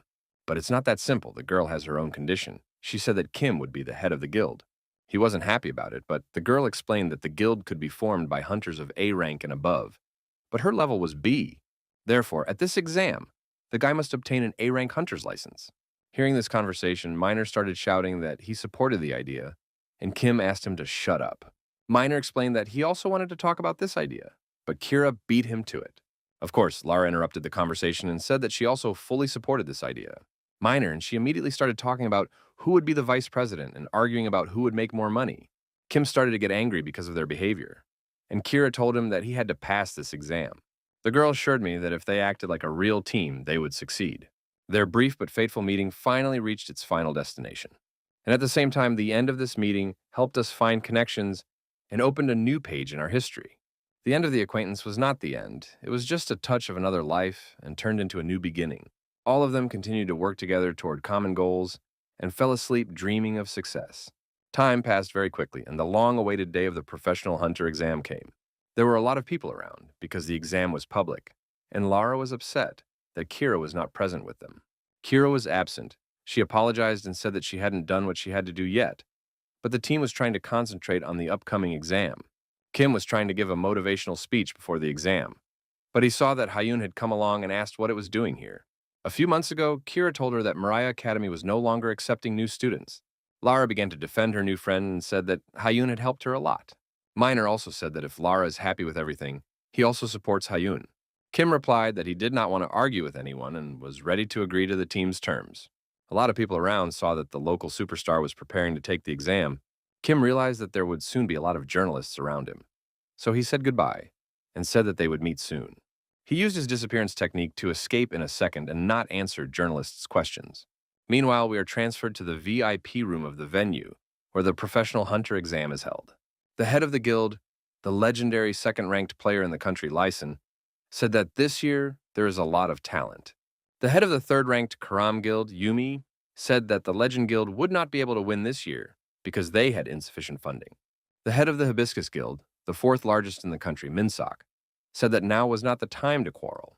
The head of the Militant Parents Guild, Khan, said that despite the small funding, their guild is looking for students who know the concept of honor. They started discussing a student named Kim and arguing whether he could get the maximum score. The fifth man at the table asked if they had all used their connections and fulfilled part of their plan. It was the head of the Black Dragon Guild, the first place in the country, Luther, who said that we shouldn't let the Kim get an A rating. Yumi replied that this would never happen and that they should immediately think about how to recruit Kim after the exam. She asked Luther how he wanted to recruit the boy, and the man replied that everyone was familiar with his methods. He said that we should focus on preventing the guy from getting an A rank, which is much more important than his refusal to join the guild. That's why you need to ignore the little things and focus on the most important things. Leeson said that everyone understands that Kim will take the first place. But today, even the very first discipline, the written test, holds all the records for difficulty. Even professional hunters would have to break their heads over this task. It's not the level of students. Kim immediately turned pale when he saw this task. It's much easier to destroy monsters than to do a written test. Although everyone knew that he would win and take first place, he would definitely not be able to get the maximum score. It was very funny to watch these guild owners when they saw that Kim scored 100 points on the written test. The exam consisted of 6 disciplines: written part, stamina, mana efficiency, raid, and combat capability against monsters and opponents. The exam lasted for 3 days, and today, on the first day of the exam, such disciplines as written test and endurance are being taken. Minor didn't understand how his captain scored 100 points. He was sure he could beat him this time, but he only scored 50 points. Even Lara scored only 87 points, and she went up to the captain and asked him what he was. Kim replied that it was nothing special. He just looked at the questions and immediately realized that he knew the answers, just like that. His teammates didn't think it was funny, and he seemed to be the son of a god. Realizing that there was no point in competing with him, Lara decided to ask Hyun how many points she had scored. The girl replied that she had only scored 32 points, and everyone immediately fell silent and did not know what to say. That's how the most talented professional hunters in the history of the world turned into losers. Meanwhile, the owners of the big guilds didn't understand how it happened that Kim got the highest score. The most interesting thing is that he scored 100 points not only in the test task, but also in the basic endurance test. You could turn a blind eye to the written test, but the difficulty of the endurance exam was just incredible. Yumi began to calm everyone down and said that the situation was not critical after all, the exam had just begun. Luther said that as soon as the exam is completed, the Dream Academy will be reclassified as a guild. He feels that Kim will become a director, and the granddaughter of the Star Sword will also join the guild. So no matter how stupid the people at this table are, they all understand what it means. The guild that will be helping the Star Sword is a real danger. Thanks to the new rules, they get the right to enter the dungeon early for 5 years. In other words, the position of other guilds, which they have been defending for many years, will be threatened by a newcomer. Yumi said that everything would change on the second day of the exam, and she formed tasks of the required type and level based on Kim's analysis. This time, he will definitely not be able to score the maximum score, unless something incredible happens in one day. The third discipline is mana efficiency, and the next day the students started to take this task, and Kim again scored the maximum score. In the fourth discipline, he had to venture into a dungeon and organize a raid, all without change, and Kim scored 100 points. It was really funny to watch the owners of the big guild. Their plan completely failed. Luther started shouting at them and said he was sure there was a spy working for Kim. He was very upset, but he asked me how the preparation for the disciplines he had left behind went. There are only 2 disciplines left, the fight with the monster and the fight with the opponent. And if they lose tomorrow, who will become the A-rank hunter? Yumi tried to calm Luther down and told him that everything would be fine, but he said that they had to change the plan completely. The girl tried to say that it was too unexpected, but he looked at her so aggressively that she immediately fell silent. An active A-rank hunter from warlike parents was assigned to be in charge of combat readiness during the battle. Everyone said that this hunter was honest and would soon improve his skills, but Luther said that the examiner needed to be replaced. That evening, a rather interesting conversation took place that had an impact on the exam of professional hunters. The assistant asked the star how he could behave like that, and it was clear to everyone that it was done through the influence of the largest guilds to prevent Kim. We can't let anything happen to the boy, but the Star Sword replied that a true warrior cannot be broken by such trifles. Moreover, if he were so weak, he could not have gone so far. Most importantly, not only the top 5 guilds are involved. These people will not allow them to get to the point of absurdity. Then the Star Sword looked at his assistant and told him not to interfere in the situation. No matter what the Star Sword said, Simon could not stay away. He personally went to the training complex of the Dream Academy that night to meet Kim. When he saw him, the guy greeted him and asked what exactly brought him here at such a late hour. The guy immediately approached him because he thought something bad had happened to Kir. Simon didn't understand where this energy came from. His power since the last time they met could in no way be compared to his current strength. In just a few months, this young student increased his strength several times. Did the Star Sword know everything from the beginning? Simon said they needed to have a serious talk. The next day, the third stage of the professional hunter exam began, and everything will be completed on that day. In the monster combat discipline, Kim again took first place and scored 100 points, and none of his teammates were even surprised. For some reason, the captain looked somewhat worried and upset, and no one could understand what had happened. A man came into the room and reported that in the last discipline, the examiner had been changed for combat effectiveness against the opponent. No one paid much attention to this. Everyone thought that the exam was expected to be very difficult, so nothing would change. Then everyone heard that the director of the top 5 guilds would personally become an examiner in this discipline. Kim looked incredibly upset and depressed, and the news didn't seem to surprise him at all. He was very serious and focused, and I hope he and Simon came up with a plan. Hyun was the first to be tested in the state of discipline. She put up a serious fight against her opponent, but still lost, scoring 64 points. Everyone was shocked that even such a legendary person as Hyun could not score more points, although she still performed quite well. Khan is still the master of the Sword of Absolute Truth. Even the Star Sword recognizes his power. The master told his assistants that this year's students were very weak. He said that he didn't like to cut down small trees, but it was part of the absolute truth.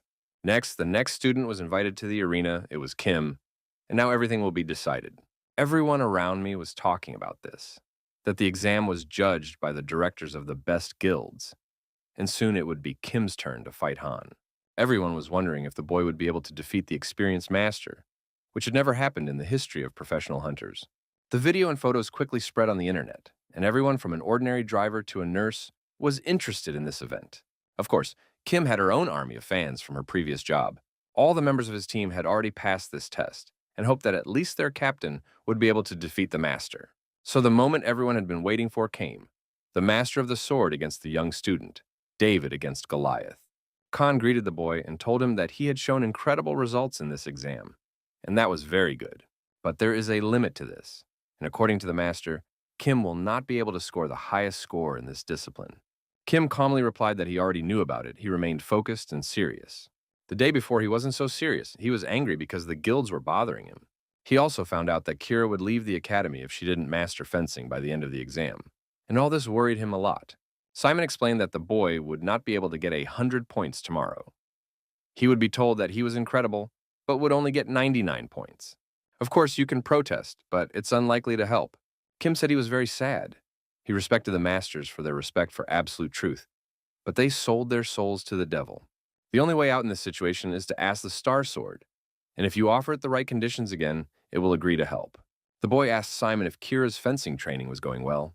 The man replied that, to be honest, her task seemed impossible. She warned the boy not to interfere in this matter. Even if she could not continue on this path, she would like Kim to get the highest score. Kim asked Simon to tell Kira about the situation with the exam. The man didn't understand why they were doing it. Kira and Kim faced the impossible, and there was nothing wrong with failing.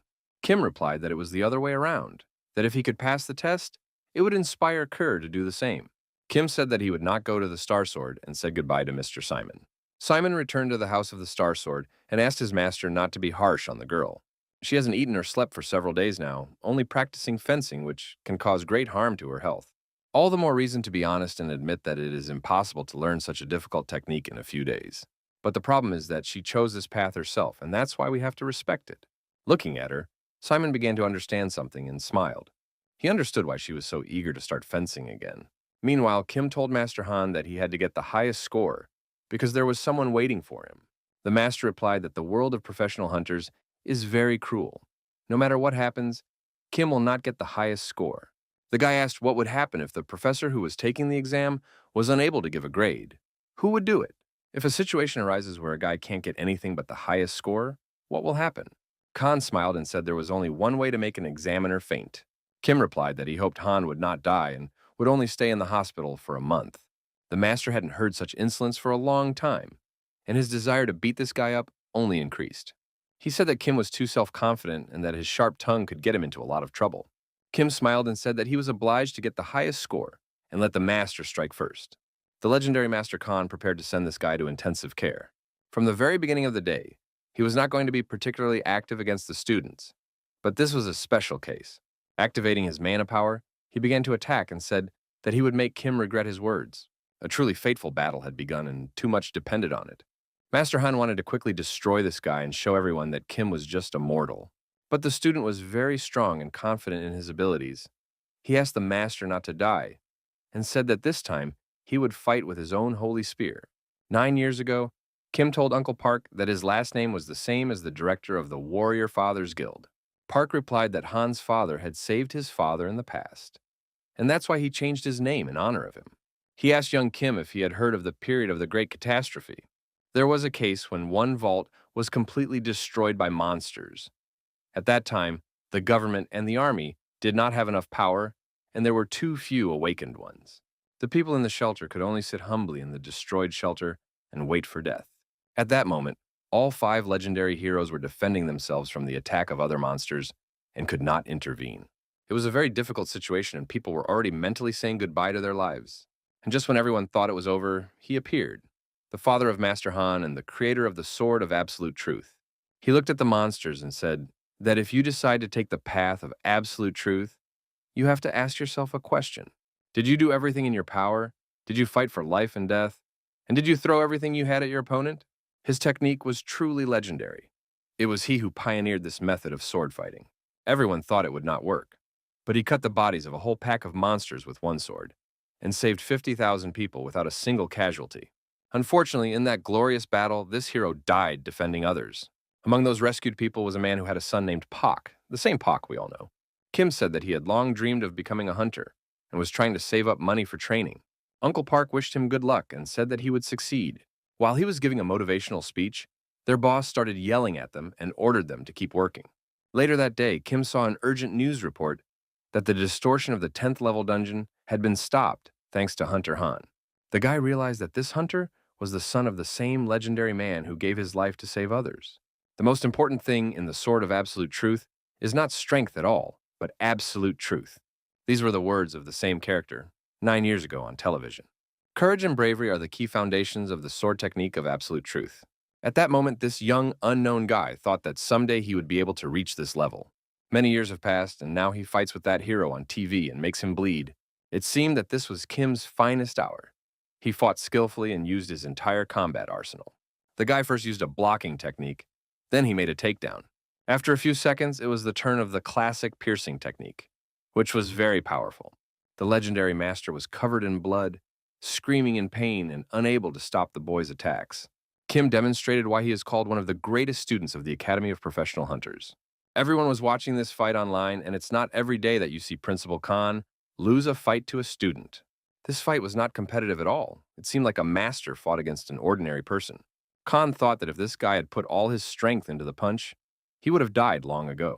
Kim showed with his whole appearance that he was only interested in the maximum score for the last discipline on the exam.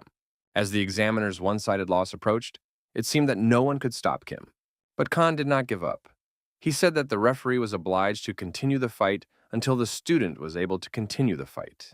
Khan realized that if he gave up and admitted defeat, he would betray the path of absolute truth. He started shouting and said that when you take the path of absolute truth, you have to ask yourself if you have done everything in your power. Did you fight for life and death, and did you show your opponent everything you had in store? He activated the sword of absolute truth and promised the boy not to lose consciousness under any circumstances. According to him, he will lose consciousness only if he dies. At this point, Kim approached him and asked if that was why he had submitted to the Black Dragon. He also asked if this was the reason he agreed to such meanness against an ordinary student. Perhaps because he was afraid of losing everything in his hands and thought only about money? Is this the same absolute truth that Hunter Khan spoke of? The basis of the sword of absolute truth is courage and bravery, as his legendary father said. His bravery and courage were truly admirable, and Kim said that Han would be ashamed to meet his father. These words made the master very angry. He ordered the boy to shut up and said that he had no right to mention his father. At the very beginning, the master asked the boy to kill him, and if Kim really wanted to, he would have done it. Kim said that he would keep his word and make Han stay in the hospital for at least a month. The master did not want to put up with these bold words of the student. He could not afford to lose in front of everyone else. He began to attack as if his life depended on this battle, and said that one cannot talk to the spirit of absolute truth in this way. Kim said that a greedy man like Han only dishonors the name of the spirit of absolute truth. The guy activated all his incredible strength and dealt a hell of a blow to his opponent. It seems that nothing will help the artist. His path leads to resuscitation, not to absolute truth. He didn't understand what kind of killing blow the guy used. Was it some kind of forbidden technique? The master still did not give up and tried his best to answer. But Kim was much more agile, faster, and more powerful, easily dodging attacks and counterattacking. At this point, all the students who failed the exam must have been watching Kim beat the examiner, again and again missing new blows. Khan realized that now he could not even fight properly.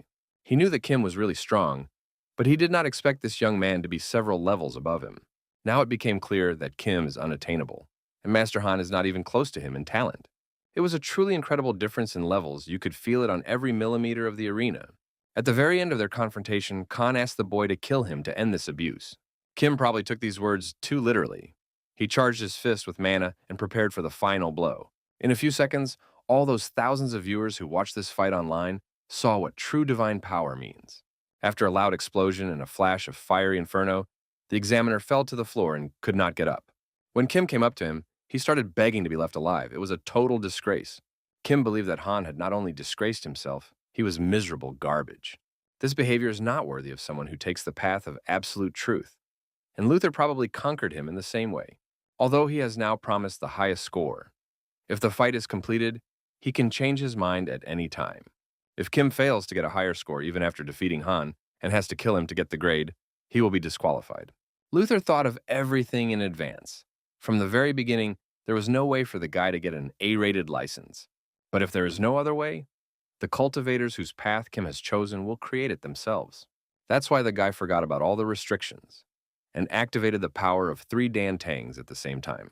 It was a very powerful blow, and surgeons will have to work hard to put all the bones of Khan's face back together. The explosion, which occurred after all of Kim's resources were activated, resembled the Hiroshima explosion.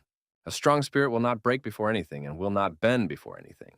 Absolute truth is a continuous and constant path that must be followed to the end. If you have decided to take the path of absolute truth, ask yourself whether you have done everything in your power, whether you have fought for life and death. This is the true spirit of absolute truth, although no, it is something much more. Having physically and mentally destroyed his opponent, Kim began to call Luther. This devil of the world of professional hunters was watching the battle in his office all this time. Looking into the camera, the guy pointed at him and said he was next. Although Luther did not respond, his face showed his disdain for this talented young man. All of the guy's secret and open fans at that moment were sincerely rejoicing at his victory. They were his friends, work colleagues, or just acquaintances, all of whom were united in their joy for this talented warrior. The grandmother who spoke to Kim in the hospital a few months ago was also among them, but her grandson did not believe her story. Of course, after the match, he was immediately warmly greeted by his favorite team, the team he always led. The forces of darkness hoped that victory would still be theirs. They mobilized all the internal forces of the guild, but again, everything went wrong. The principal personally intervened. He ordered everyone to tell Kim's situation as soon as the exam was over. He even called the journalists. Master Han has exaggerated the allowable rate of magical power that the body can withstand. His life is not in danger, but recovery will take 2 months. Looking at his assistants in this case, Luther recognized that it was a fiasco, both in terms of abilities, general opinion, and reputation. And this fiasco happened at the hands of some stupid little shit who had just recently graduated. This guy showed incredible disrespect for the largest guilds and aroused absolute hatred for himself. Luther will remember the situation and will definitely return for revenge. Lara called Kim a real devil of luck. For her, he became something like a real god in the world of people. Minor couldn't believe what he was seeing, as he thought that only video games could allow you to defeat legendary masters so confidently. Having seen with her own eyes what Kim was capable of, Hyun realized that the boy didn't even strain in their fight. They all kept calling him incredible and saying how proud they were of him. But Kim remained calm. Kim asked them to shut up and stop talking nonsense. Minor noted that now the Dream Academy no longer exists. Although only the name will change, the people will remain the same. It was still unclear whether their captain would receive an A-rated license. The association should officially announce this soon. They returned to the building of their academy and felt at home. Lara noticed that Kira hadn't returned yet. They were all hoping to see her after the exam. The girl turned to Kim and decided to ask him if he knew where Kira was now. When she realized that he was not answering, she started looking around and realized that he had disappeared. The similar reason why the guy was very serious and did not look happy is now clear. Even now, after his greatest victory of his life, he wondered if Kira would be able to pass her personal test at the Star Sword. When he arrived at the residence of the Star Sword, he tried to get inside, but was not allowed by the guards. Master Bond ordered not to let anyone in, but the guy said he really needed it. It seems that the Star Sword deliberately gave such instructions to the guards, knowing that Kim would definitely come.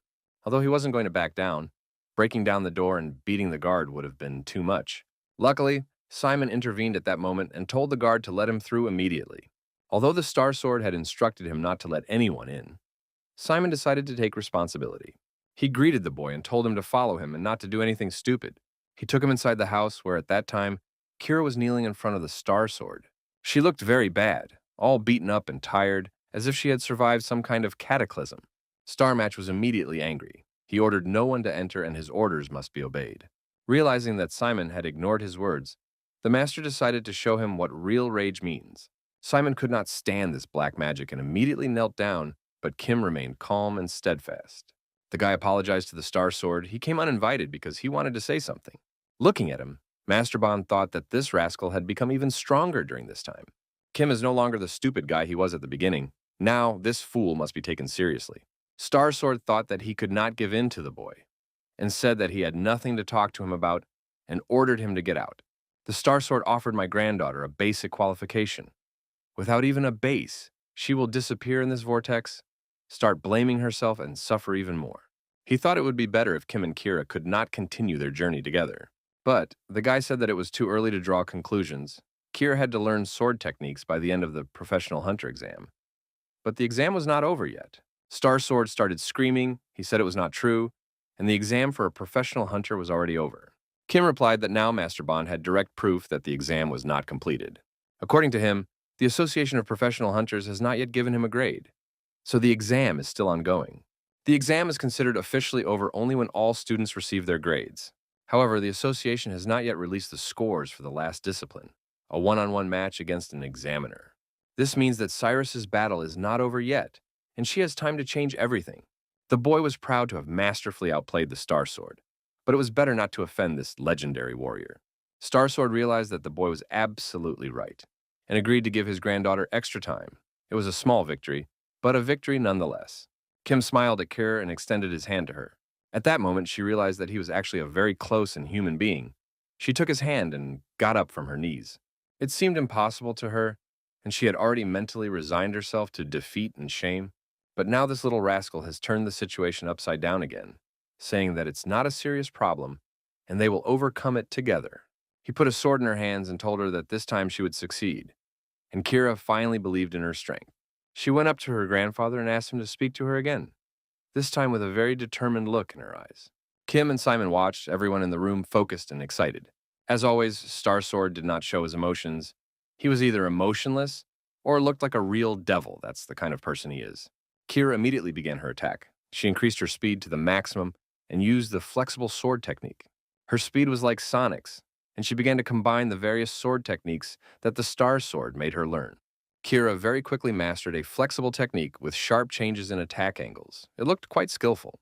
Step by step, she limited the enemy's territory and used a slow sword. When she got close to the enemy, she added weight to her strike by using a strong ball. And finally, adding even more weight, maximizing her destructive power, she used a heavy sword. But Master Bond was a very skilled warrior. He had fought against demons in major disasters. His experience is beyond imagination. He said it was over and began to take the initiative, launching devastating attacks step by step. From the very beginning, Kira should have continued to attack with the flexible sword. Now she can't stand up to her grandfather's technique. Kim was very tense and serious.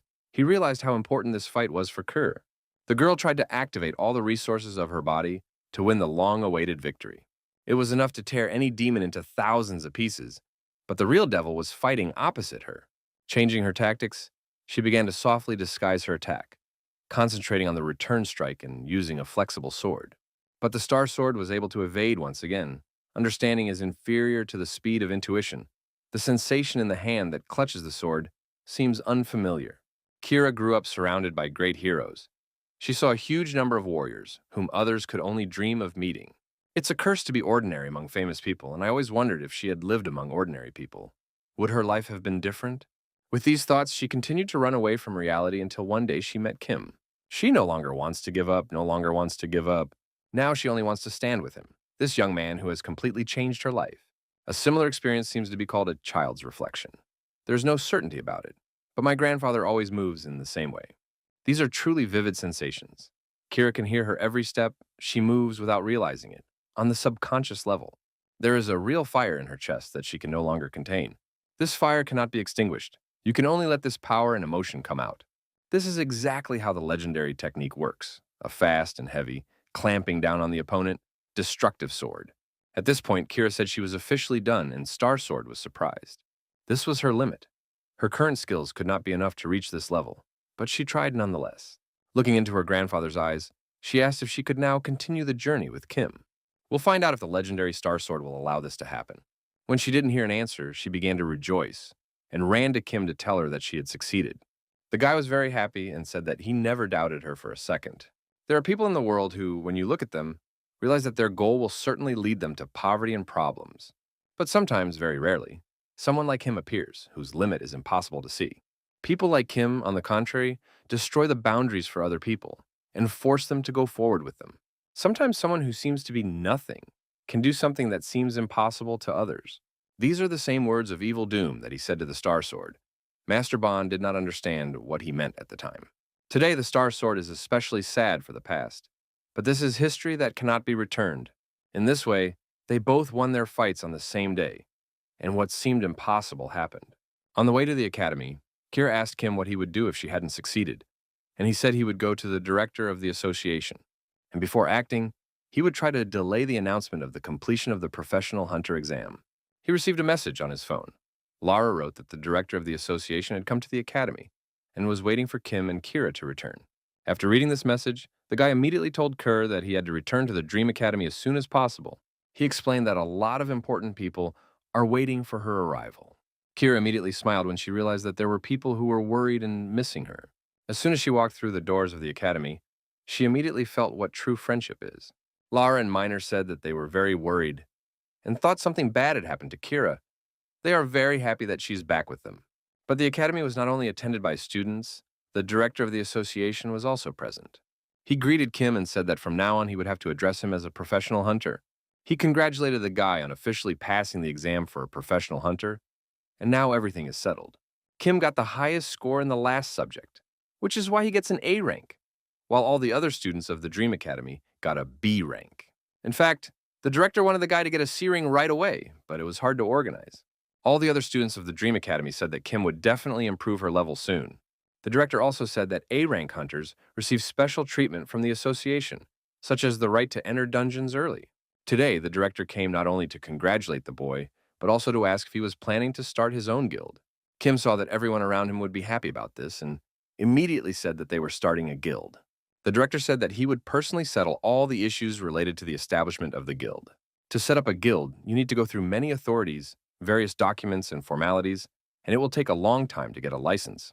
Well, if the director personally intervenes in this process, then everything will go much faster.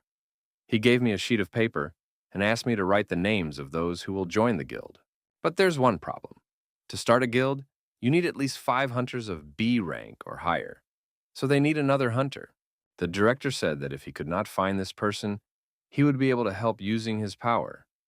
But if other guilds intervene, there could be problems.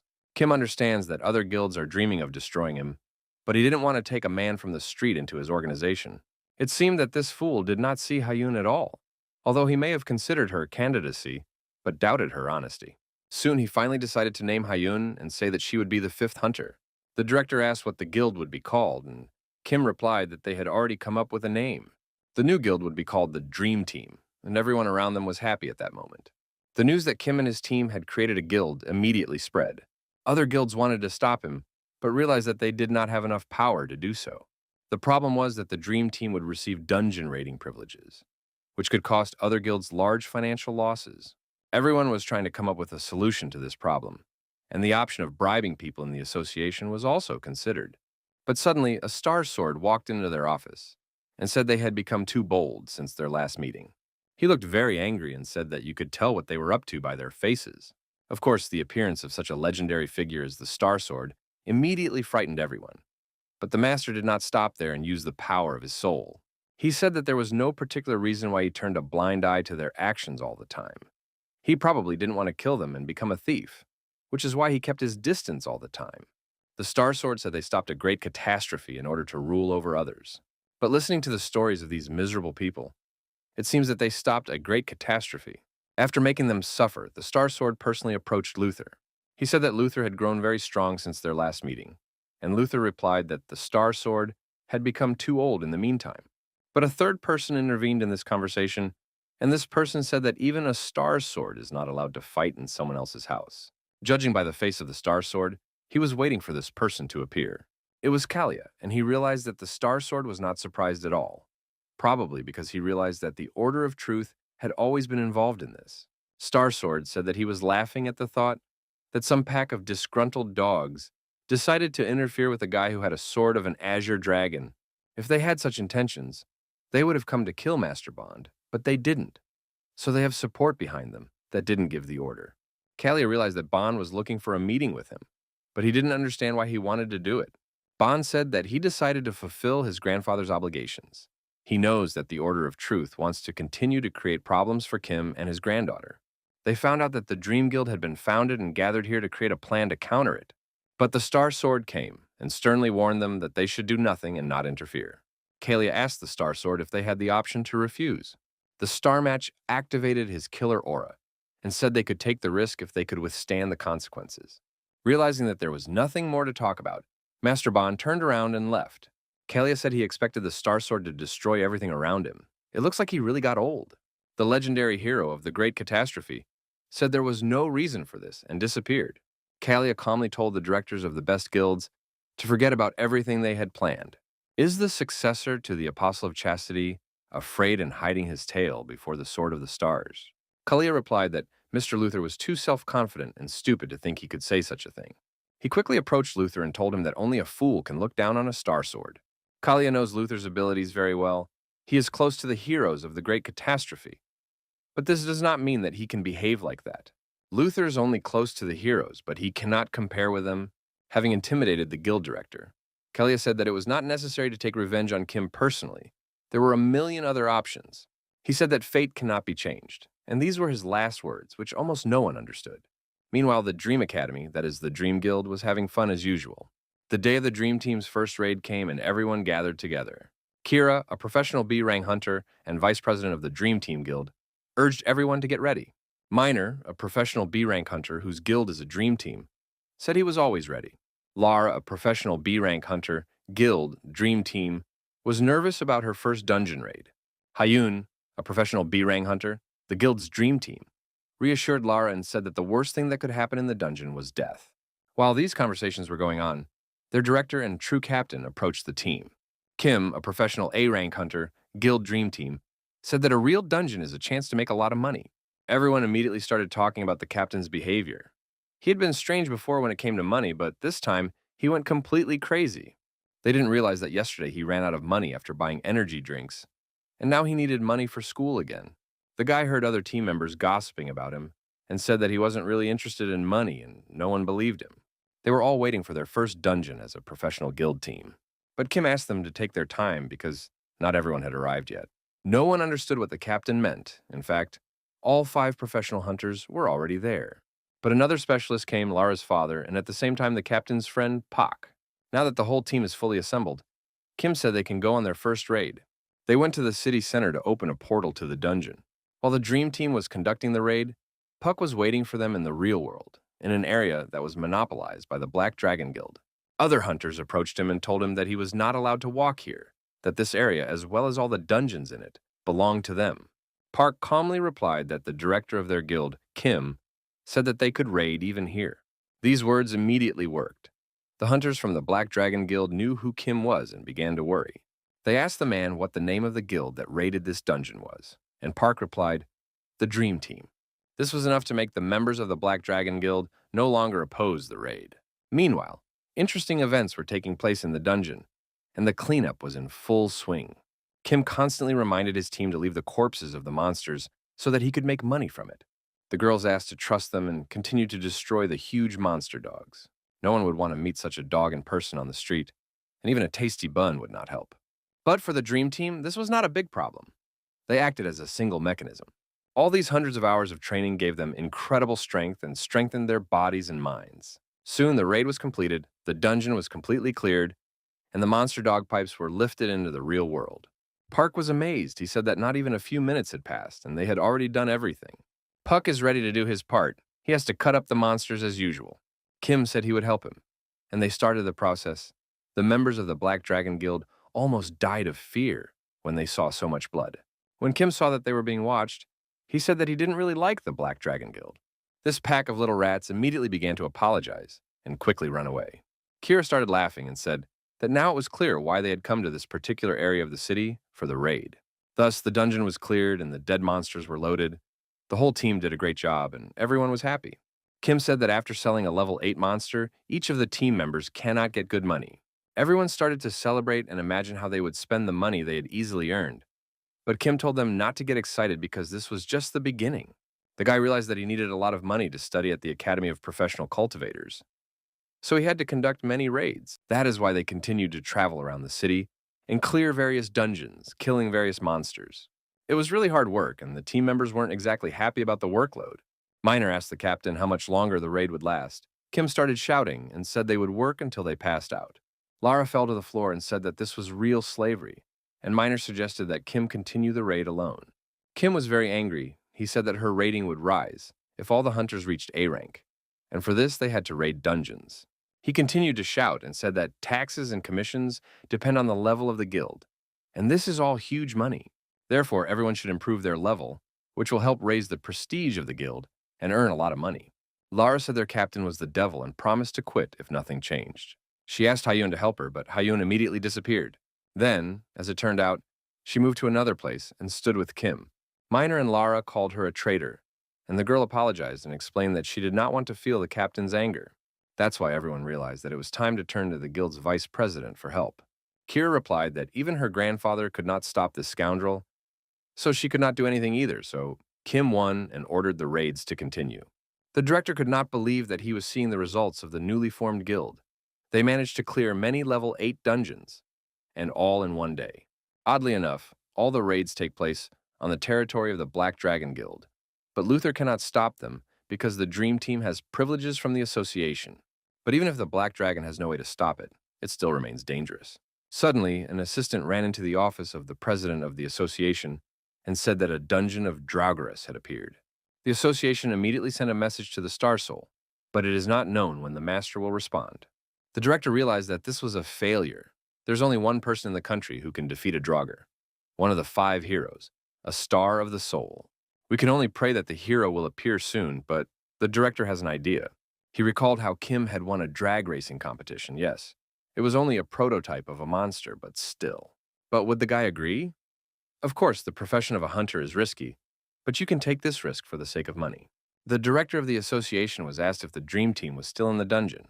It was already evening, and Kim was walking on the street when he felt that everyone around him recognized him. He was angry because his team members refused to clear a few more dungeons and ran away. He thought that making money was great, and he didn't understand why others didn't like it. He wanted to pay to continue his studies at the Academy of Professional Cultivators, but he didn't have enough money. Every 3 months, it's the same thing, and I always need money to continue my studies and buy new lectures. He was thinking about how he could raise the progress of the Buddha course or earn a few more tens of thousands. Suddenly, he heard someone greet him and say that he was glad to see him again. The director of the Association of Professional Hunters, Mr. Tukin, stood in front of him. The president apologized for his late arrival and explained that he had to come for an important conversation. He said that he had received information about the emergence of a dungeon with Draugr, the same mental-type monster that Kim fought in the competition. The president remembered well that the boy was able to defeat this monster, which is why he invited him to do it again. Kim was very surprised by this offer. He realized that this monster would be real, and this is a completely different level. Mr. Tukan was a very smart man. He knew how to talk to Kim, so he offered him money. As soon as he heard about the financial support, he immediately realized that this was his chance. He was offered $500,000, which is definitely enough for many lectures and continuing education. Over the past 10 years, the Dragugor has appeared in the country only 8 times, a unique chance to increase the progress of the Buddha course. The guy thought he was ready to pay for this chance on his own, but it turned out that he would be paid for it. Kim said it wasn't much money and he needed to think about it, although he was incredibly happy. The principal thought that they had spent all the money on organizing the exam, but now they had no choice but to ask Kim for help. A Dragogor is a ghost without a physical shell. If a crack appears in its dungeon and the Dragogor breaks out, people will not be able to stop it. Therefore, it is imperative to destroy him while he is in the dungeon. The director said that if the boy could destroy the monster in the dungeon, he would get a C-rank hunter's license. After that, the Dream Team Guild will have a C-rank hunter, which will increase their power. After that, the earnings of the Dream Team will be increased, and taxes and commissions will be reduced.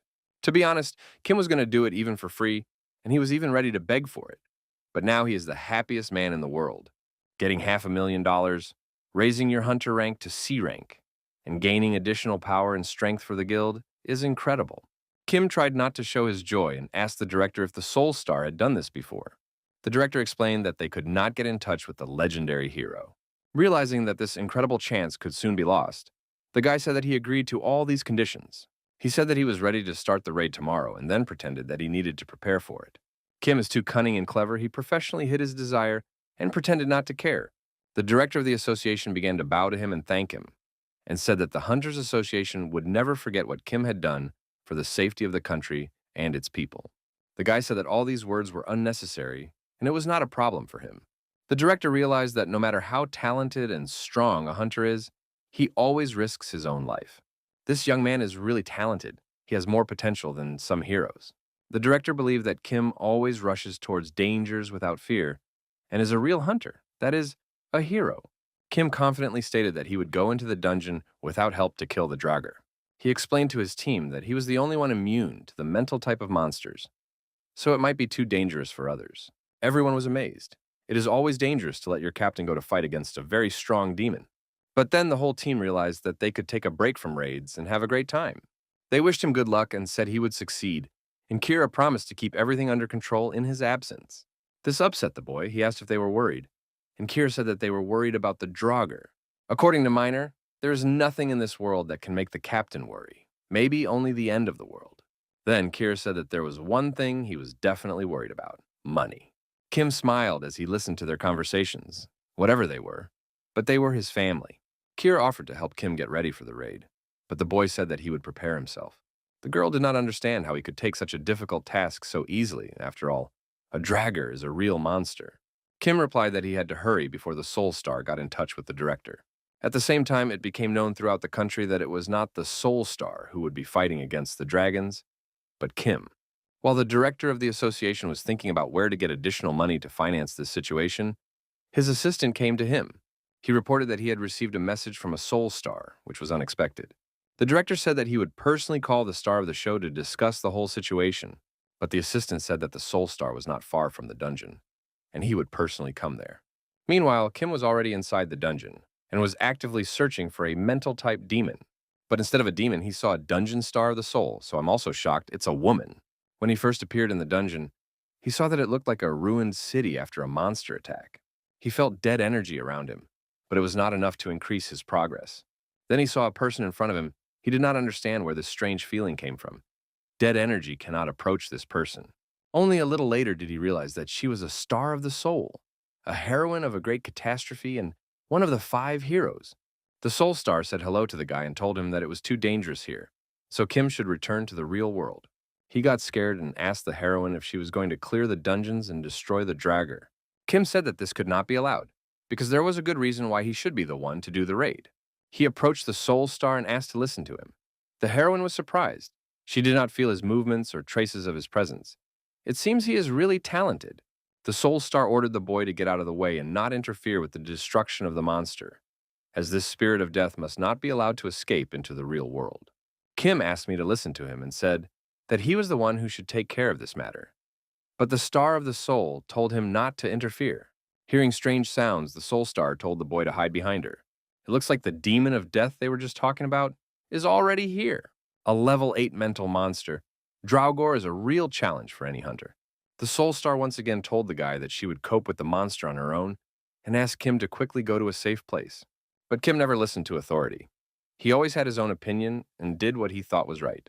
He immediately felt that the progress of the Buddha's lectures had gone up, which was exactly what he needed.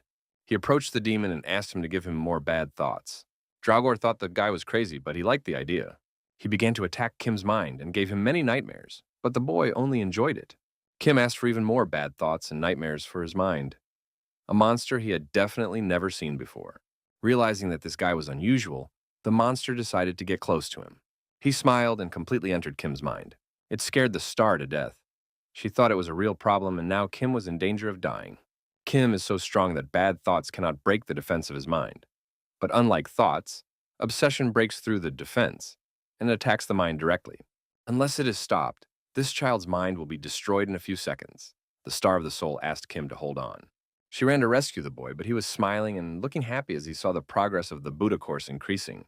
The Soul Star had heard stories about Kim before, but she didn't know he had head problems. He felt incredibly satisfied to realize that his progress was growing. Looking at his face, I finally realized that he had Down syndrome. Meanwhile, the 8th level Draugr monster was in the boy's spiritual world. There he met not Kim, but his professor, Buddha Shakyamuni. A few seconds later, Kim forced the mental demon out of his head through his ear, just as he had done in the competition. The boy felt that the monster was left without dead energy, and the Buddha's lecture probably helped him to realize Zen. The guy was pleased with himself. When he came to the dungeon, his progress was 33%, and now it has increased by another 5%. He began to calculate how much progress he would get if there were 10 more monsters in the dungeon. Only a little later did he realize that the Star of the Soul was watching him, and it must have already realized that he was sick. The Soul Star said that Kim can relax, because there is no point in pretending to be a normal person anymore. He explained that his strength was enough to destroy the monsters, so the Soul Star could rest. To completely destroy a Dragagor requires a spiritual ability and a strong one at that. But Kim made the monster ascend. In all the times of great catastrophe, the Star of the Soul had never heard of such an incident. Kim said that this is his dungeon, and even if you are a Soul Star, you have to know the rules and wait your turn. The Soul Star tried to see his soul, but nothing happened. It could not even calculate his strength. This can only mean one thing. His spiritual level is similar to that of a Soul Star. But is this possible?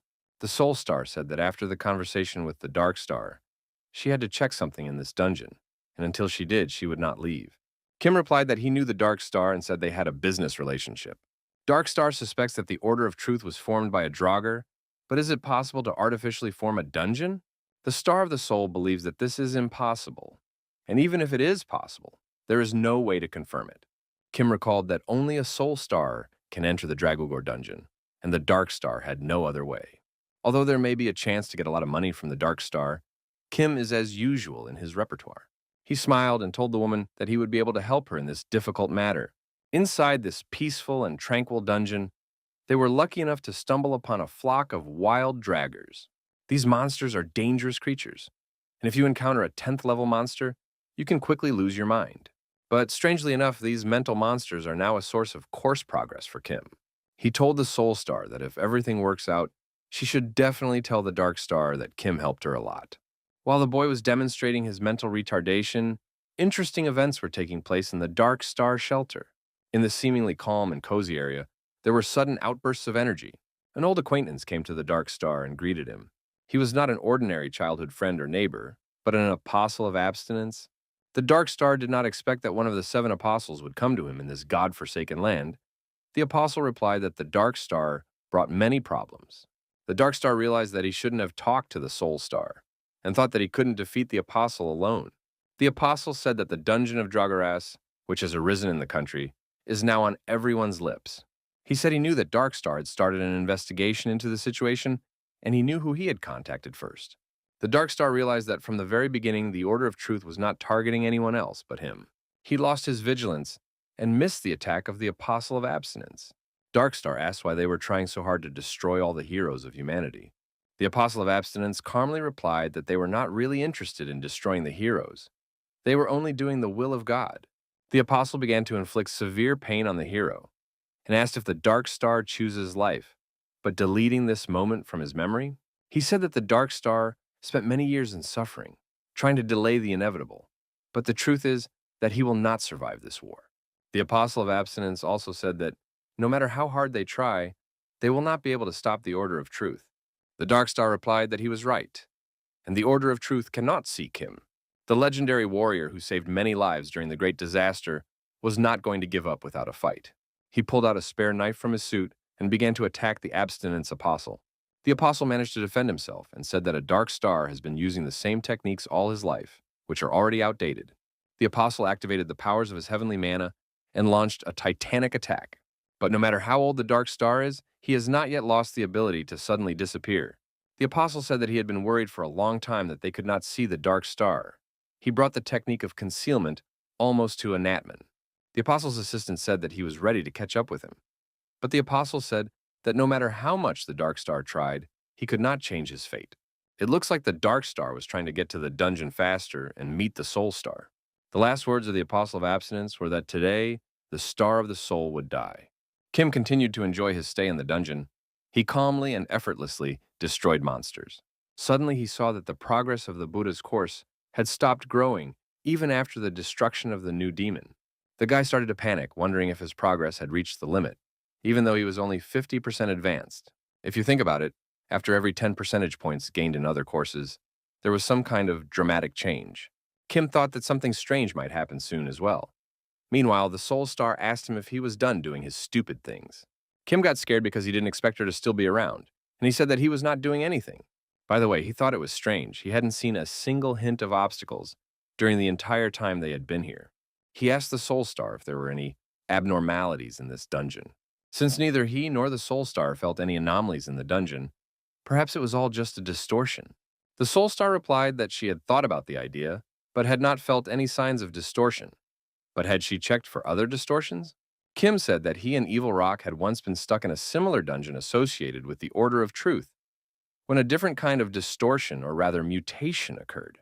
The Star of the Soul said that there was some truth in these words, but she personally needed to check it all out. Its energy immediately gave off a completely different power than the Dark Star and the Star Sword. It was something quite strange, as if it enveloped everything around it in a hug, something Kim had never seen before. Her divine spirit appeared near her body. This is the purest and noblest soul of all souls in the world. It looked very convincing. A huge deer with big horns came up to the boy. Soon this reindeer began to hug Kim. The Soul Star saw such a reaction from her divine spirit for the first time. Previously, this had only happened with Santa Claus. The divine spirit is the purest and noblest soul in the world. If a boy had bad thoughts, the spirit would not even look at him. The most interesting thing is that this divine spirit did not show much interest in the other heroes of the Great Catastrophe, but began to hug this fool. But suddenly, Kim and the Soul Star felt bad thoughts around them. They felt that the energy around them was several levels higher than the Dragger, and until that moment, the Soul Star had not felt any traces of someone else's presence. Is the goal of these unknown beings the divine spirit? Huge, too huge and scary? The Soul Star had already encountered such evil purposes during the disaster. She said that their opponent was probably on par with a giant berserker monster and ordered Kim to hide behind her. But when he realized that their opponent was very strong, he realized that he would get a lot of progress for this. So he went ahead and promised to destroy the demon. It seems that no one can change this young man. He is ready to do anything to progress in the Cultivator's Academy. This situation reminded him of the moment when they were in a dungeon with an evil rock. But he was worried about one thing. Why was his goal not the Soul Star, but the Divine Spirit? In any case, the main thing is to destroy this demon before it reaches the Divine Spirit and get many percent of progress. Later, he found the demon from which this dark and otherworldly energy was coming. He was an absolute being, according to legend, with power equal to that of a god who lived on the sixth circle and the top of the world of desire. So a real legend, the king of the demon kingdom, rose before Kim's eyes. His Majesty the Devil, compared to him, is a mental monster, a child's toy. But, as I said, that fool Kim never recognizes authority. He only cares about why progress is not increasing. Because of this, the boy became very angry and ordered the devil to remove his ugly face from him. Kim didn't understand how it was possible to create such an ugly monster. He must have huge problems with girls. The devil had never felt such an abundance before, and he immediately recalled his school days and the bullying of high school students. Kim asked him why he hadn't died yet, and the devil didn't even know what to say. After a few moments of fighting, the demon was certainly not going to listen to these insulting words all the time. Kim asked him to forget about these physical attacks and attack his mind. Probably this cunning fox decided to increase the progress of the Buddha's lectures again. The devil was very angry with every tax phrase Kim said. He wanted to rip out the rascal's tongue. When he saw that the devil wanted to hit him again, he said that things could not go on like this. Realizing that he was not going to make any progress in his psychology lecture, Kim decided to beat the demon up. This is how it happens. 6 months ago, you work at an enterprise and bust your back for a pittance. And then you become a super warrior and fight the devil. The Star of the Soul watched this battle, and now she no longer considered this boy a child. The terrible dark forces have completely swallowed up this land, and we need to get the guy out of there. The devil was enjoying this process. It seemed that he was about to completely destroy Kim, but suddenly there was a blinding flash of light. And usually dark forces do not like anything light. And so it was. The demon immediately removed the smile from his face.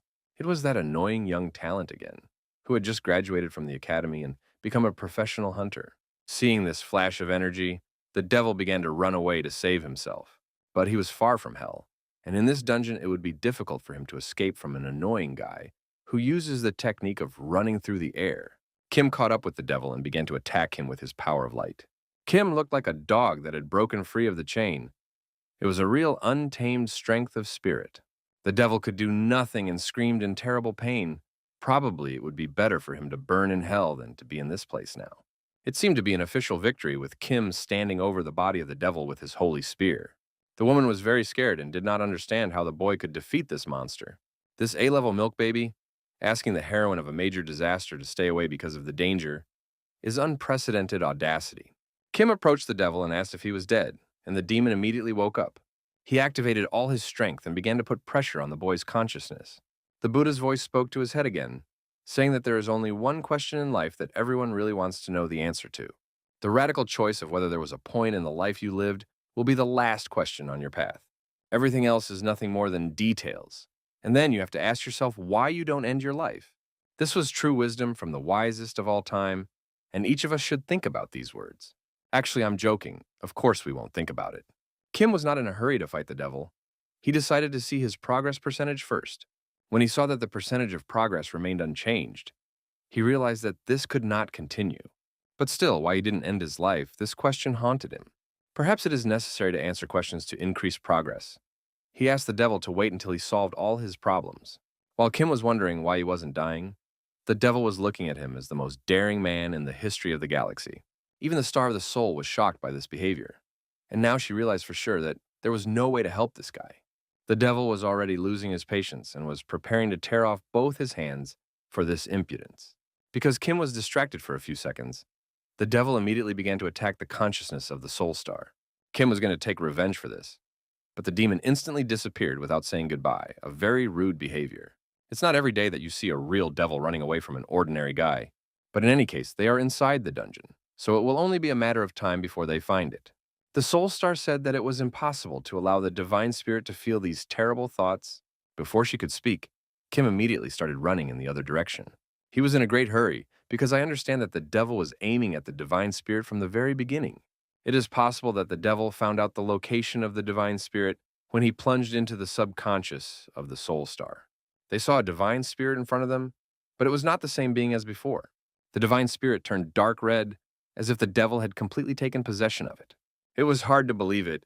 Even the star of the soul did not understand what had happened to the divine spirit. A few seconds later, dark forces again entered her head and the soul star began to scream in pain. Until that moment, the boy was very curious why the devil targeted the divine spirit. Only a little later did he realize that the devil had created the real scam of the century. The reason why the devil attacked the divine spirit was to distract everyone and attack the star of the soul. This happened because the divine spirit is inextricably linked to the star of the soul. The devil planned to use the divine spirit to directly attack the mind of the soul star. If left unchecked, the star of the soul can be severely damaged. And the guy didn't care about his progress and realized that he had to destroy the devil. But it's not that simple. Now the divine spirit and the devil have been reunited. Can we strike at the devil alone? He realized that there was no time to think about it. He had to act immediately. It is necessary to destroy this hellish monster so that the mind of the star of the soul can become free again. But then quite strange things began to happen that Kim could not predict. It seems that the soul star is now also completely under the power of the hell monster. What a plot twist. The soul star began to activate the power of its mana to attack the guy. Kim tried to tell her that he was not an enemy and that he was her friend, but his mind was completely clouded by dark forces. She said that in any case, Kim is just like everyone else. A real megaphile began. It was like a battle between Zeus and Hades. Kim tried to show all his power, but he realized that he could not kill the star of the soul. Of course, first of all, she is one of the 5 eternal heroes of humanity, and secondly, she will not be given progress for this. All attempts so far have failed, and Kim could not get close to the evil spirit. To destroy it, you first have to defeat the soul star, but is that even possible? The star of the soul is the heroine of a great disaster. Even if she fights to the fullest, Kim cannot be sure of victory. Even if he wins, his soul star will suffer, so it's a very difficult decision and it's not quite clear what to do. Whatever the guy chooses, someone will have to be sacrificed in any case. There is no other way out. Kim made one last attempt to bring the soul star back to consciousness. He asked her if she wasn't the hero of a great disaster that saved the whole world.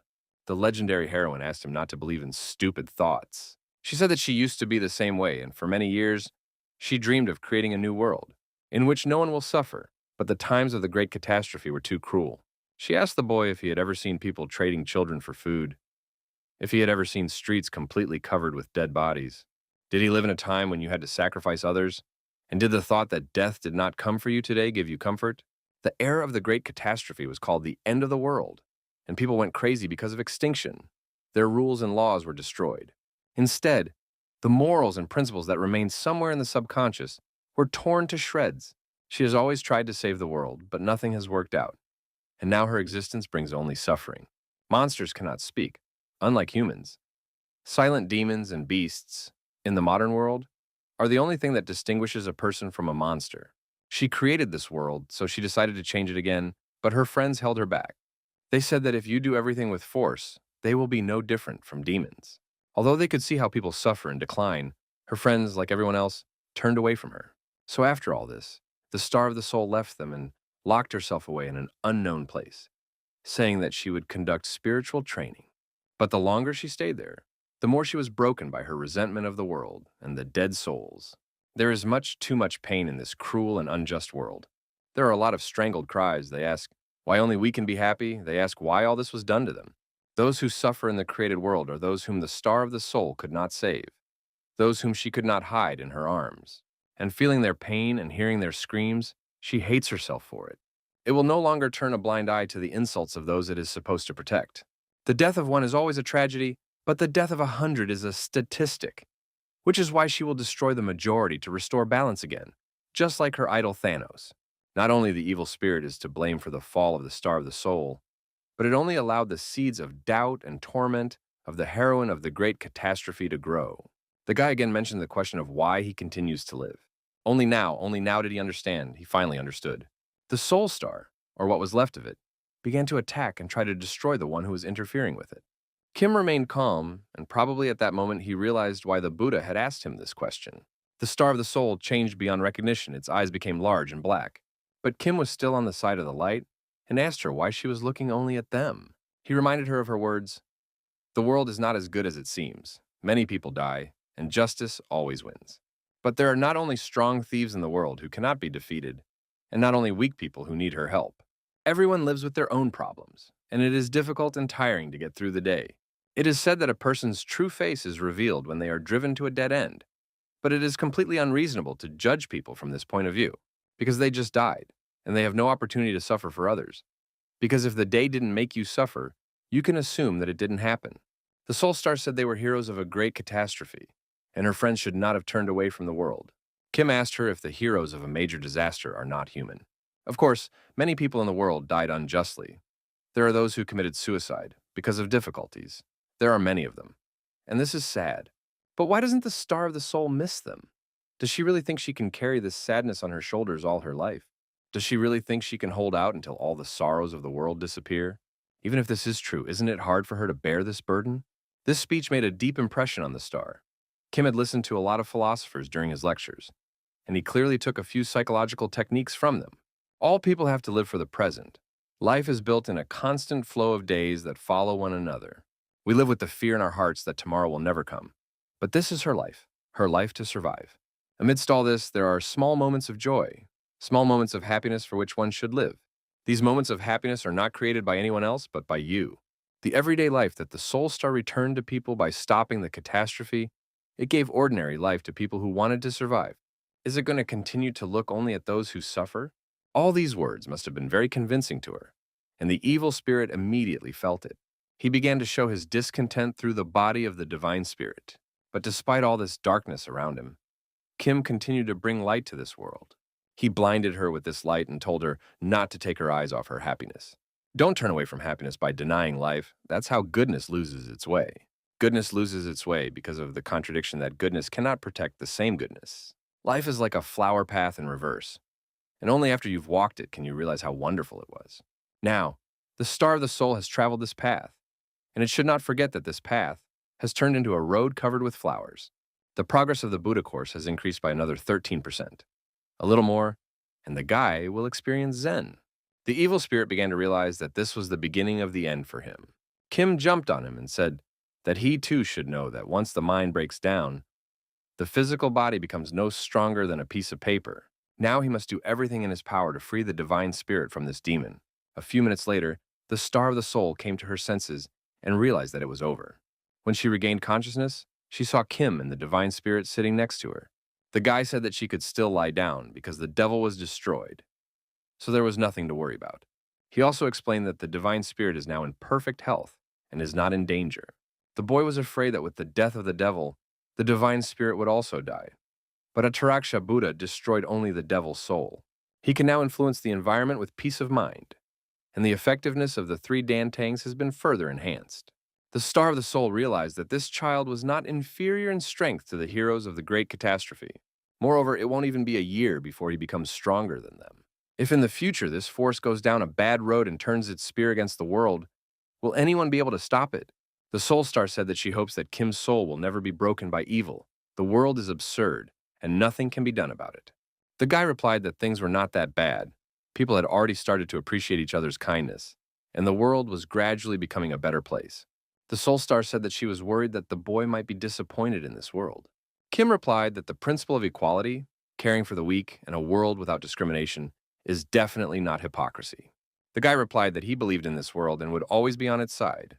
The Star of the Soul only smiled in response, as if the heroes of the great catastrophe had someone to leave this world to.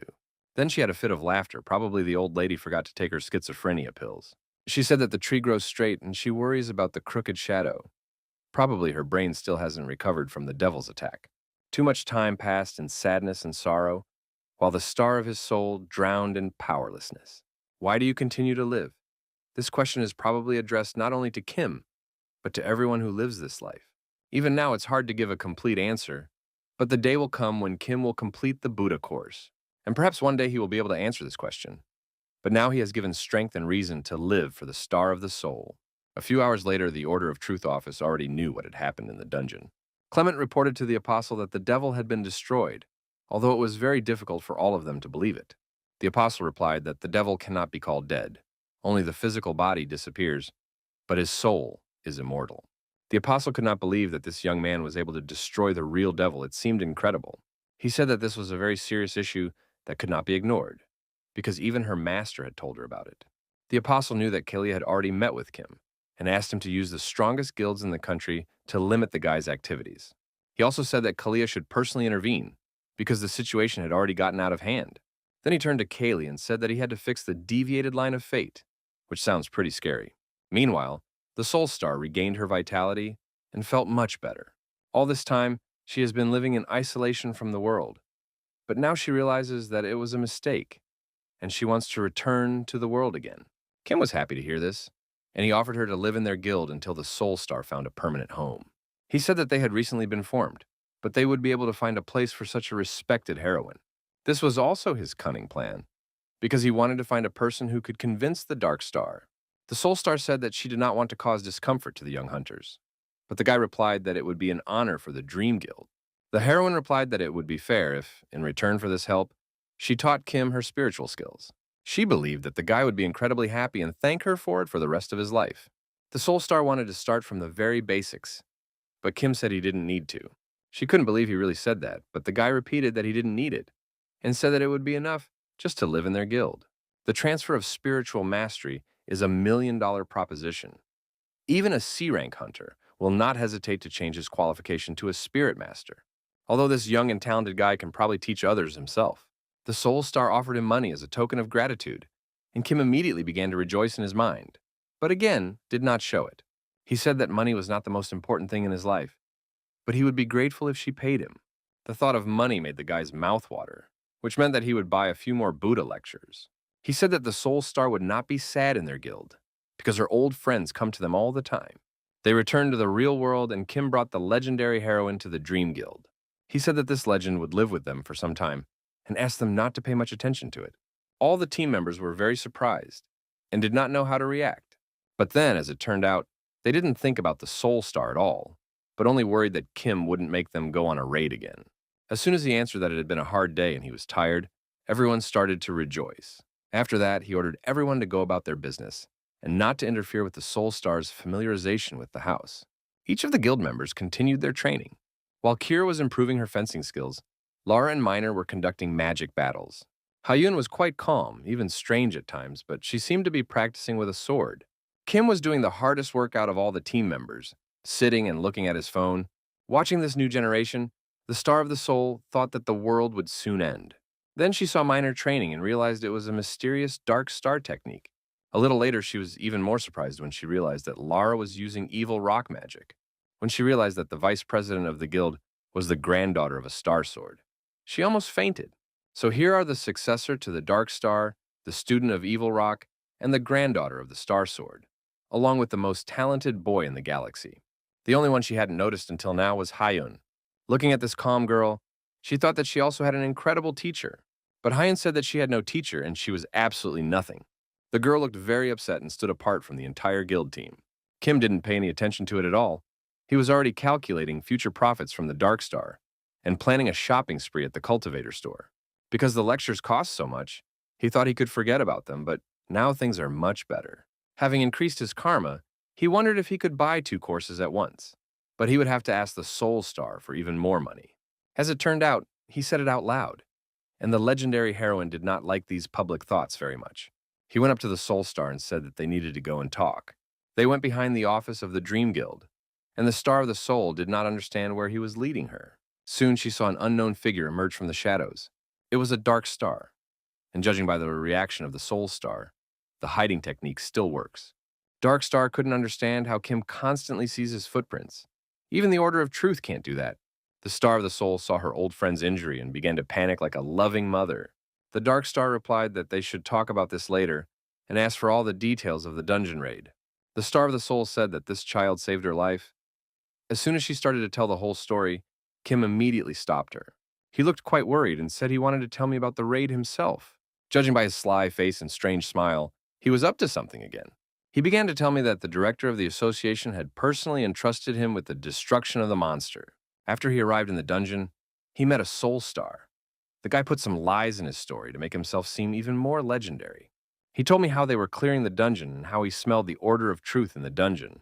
Kim asked the soul star if he was telling the truth, and the woman replied that she was not sure. Kim explained that the star had a devil in her subconscious, so her memory could have deteriorated. He also said that perhaps the memory of the soul star could have deteriorated due to its age, probably more than 3,000 years old, judging by its appearance. And of course, he devoted most of his story to the story of the salvation of the star's soul. That's how the dungeon raid ended, and Kim also did not forget to remind us that he saved millions of lives. He said that it was a very difficult ordeal, and he hopes that the Dark Star will increase the price of the reward. Dark Star asked him to finally shut him up and promised to give him as much money as he needed. He also said that the Order of Truth wanted to kill not only the Soul Star, but also all the heroes of the Great Catastrophe. He also explained that this dungeon was created for this very purpose, and the devil was summoned. He did not yet know the reason for these evil plans of the Order of Truth, and said that he was almost killed by an apostle of abstinence. Kim realized that if an apostle was involved in this case, it meant that the Order of Truth was really serious. But it wasn't clear why they wanted to do it. Maybe it had something to do with the Berserker monster. It's just a guess. Kim said it's too early to consider it as the main version, but he has thoughts on it. The Berserker disappeared, but nothing was said about his death, and the Great Eye with the 7 apostles could have had a hand in it. The legends of the Great Catastrophe say that the Berserker was not just strong, he was invincible. He was so terrible that even if all the heroes of the world fought against him, no one could guarantee victory. This means that no one knew whether the world would end or whether the Berserker would be defeated. Kim's main idea is that the Order of Truth could have known about every step in this battle. All of this is due to the vision of the future. If the Order of Truth sees the future, it may be an incomplete picture. But if they have control over the future, even if not completely, then this is a different conversation. Perhaps the Order of Truth is also monitored by the same force. The Order of Truth saw the heroes defeat the Berserkers, albeit with huge losses. That is why the Great Eye and the 7 apostles could deliberately make the monster disappear. And that is why the Order of Truth wanted to destroy the heroes, because only they can defeat the Berserkers. That is, instead of releasing the monster now, the Order decided to wait and destroy the heroes one by one, so that their plan would work. Once there is no one left to stop the monster, the Berserker will reappear, and the world will end. The Star of the Soul did not understand the motives of the Order of Truth, because the heroes of the Great Catastrophe would eventually die of old age anyway. Kim believes that the Order of Truth cannot hold off the Berserkers forever, and they are out of time. That's why there could be distortions in dungeons, due to the surge in Berserker power. 3 possibilities come to mind. Either the Berserker's seal has weakened and his power has spread throughout the world, causing distortion. Either the Order of Truth has only recently learned how to harness the power of the monster, or all of these 2 options together. But all of this is just a guess, and it may turn out to be correct if the goal of the Order of Truth is to destroy the Earth. Although the real actions of the Order do not look like this, everything is quite confusing.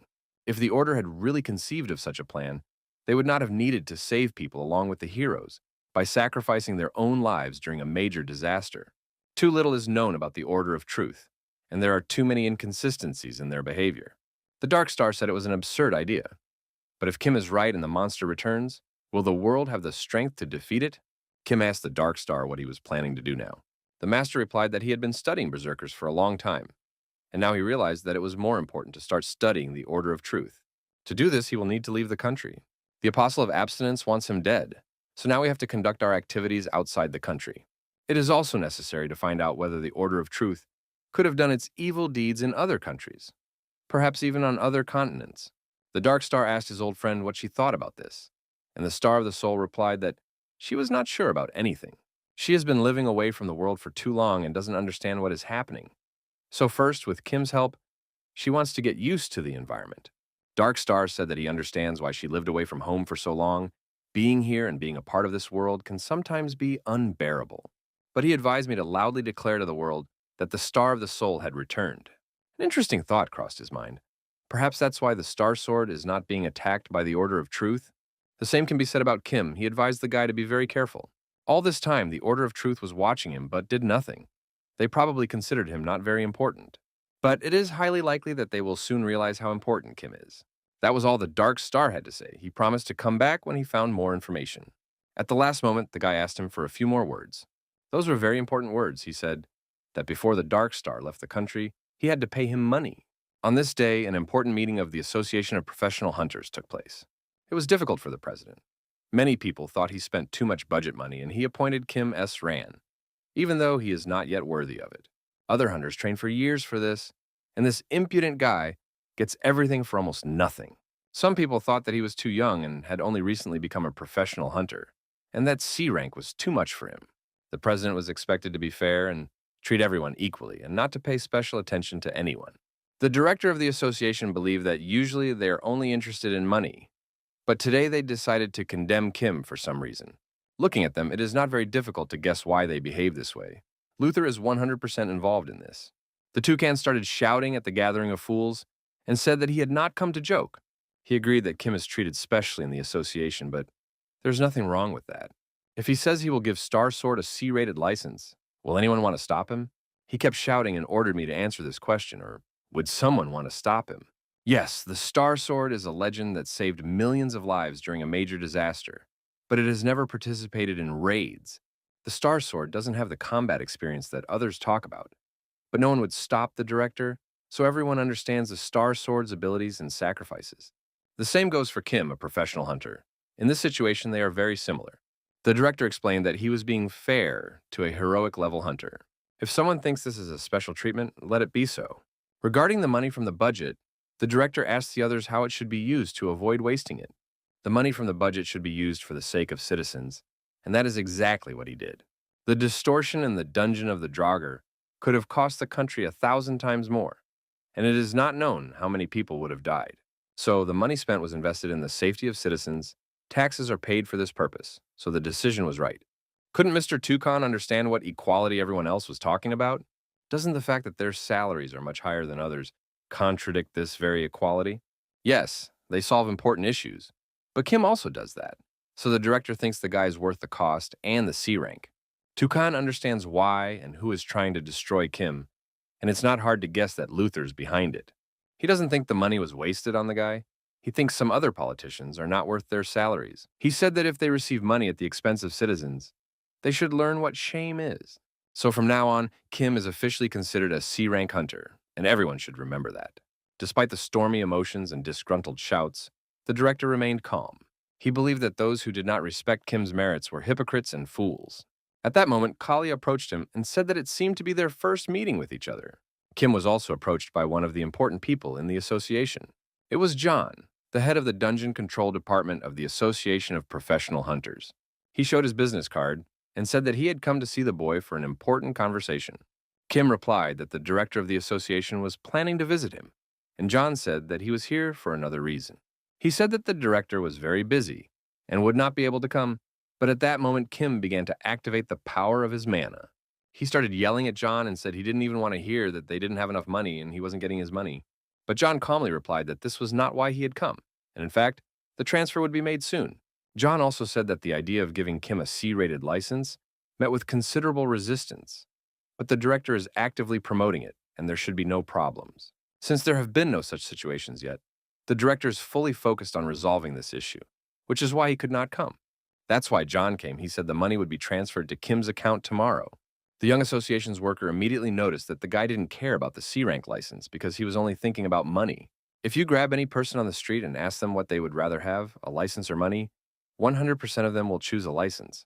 A C-rank hunter is the pinnacle of the world of professional hunters, and the fame and respect that this license brings cannot be valued in money. But John did not feel a single drop of greed from Kim. He seems to be focused only on money, but his behavior shows that he sees money as a means to an end.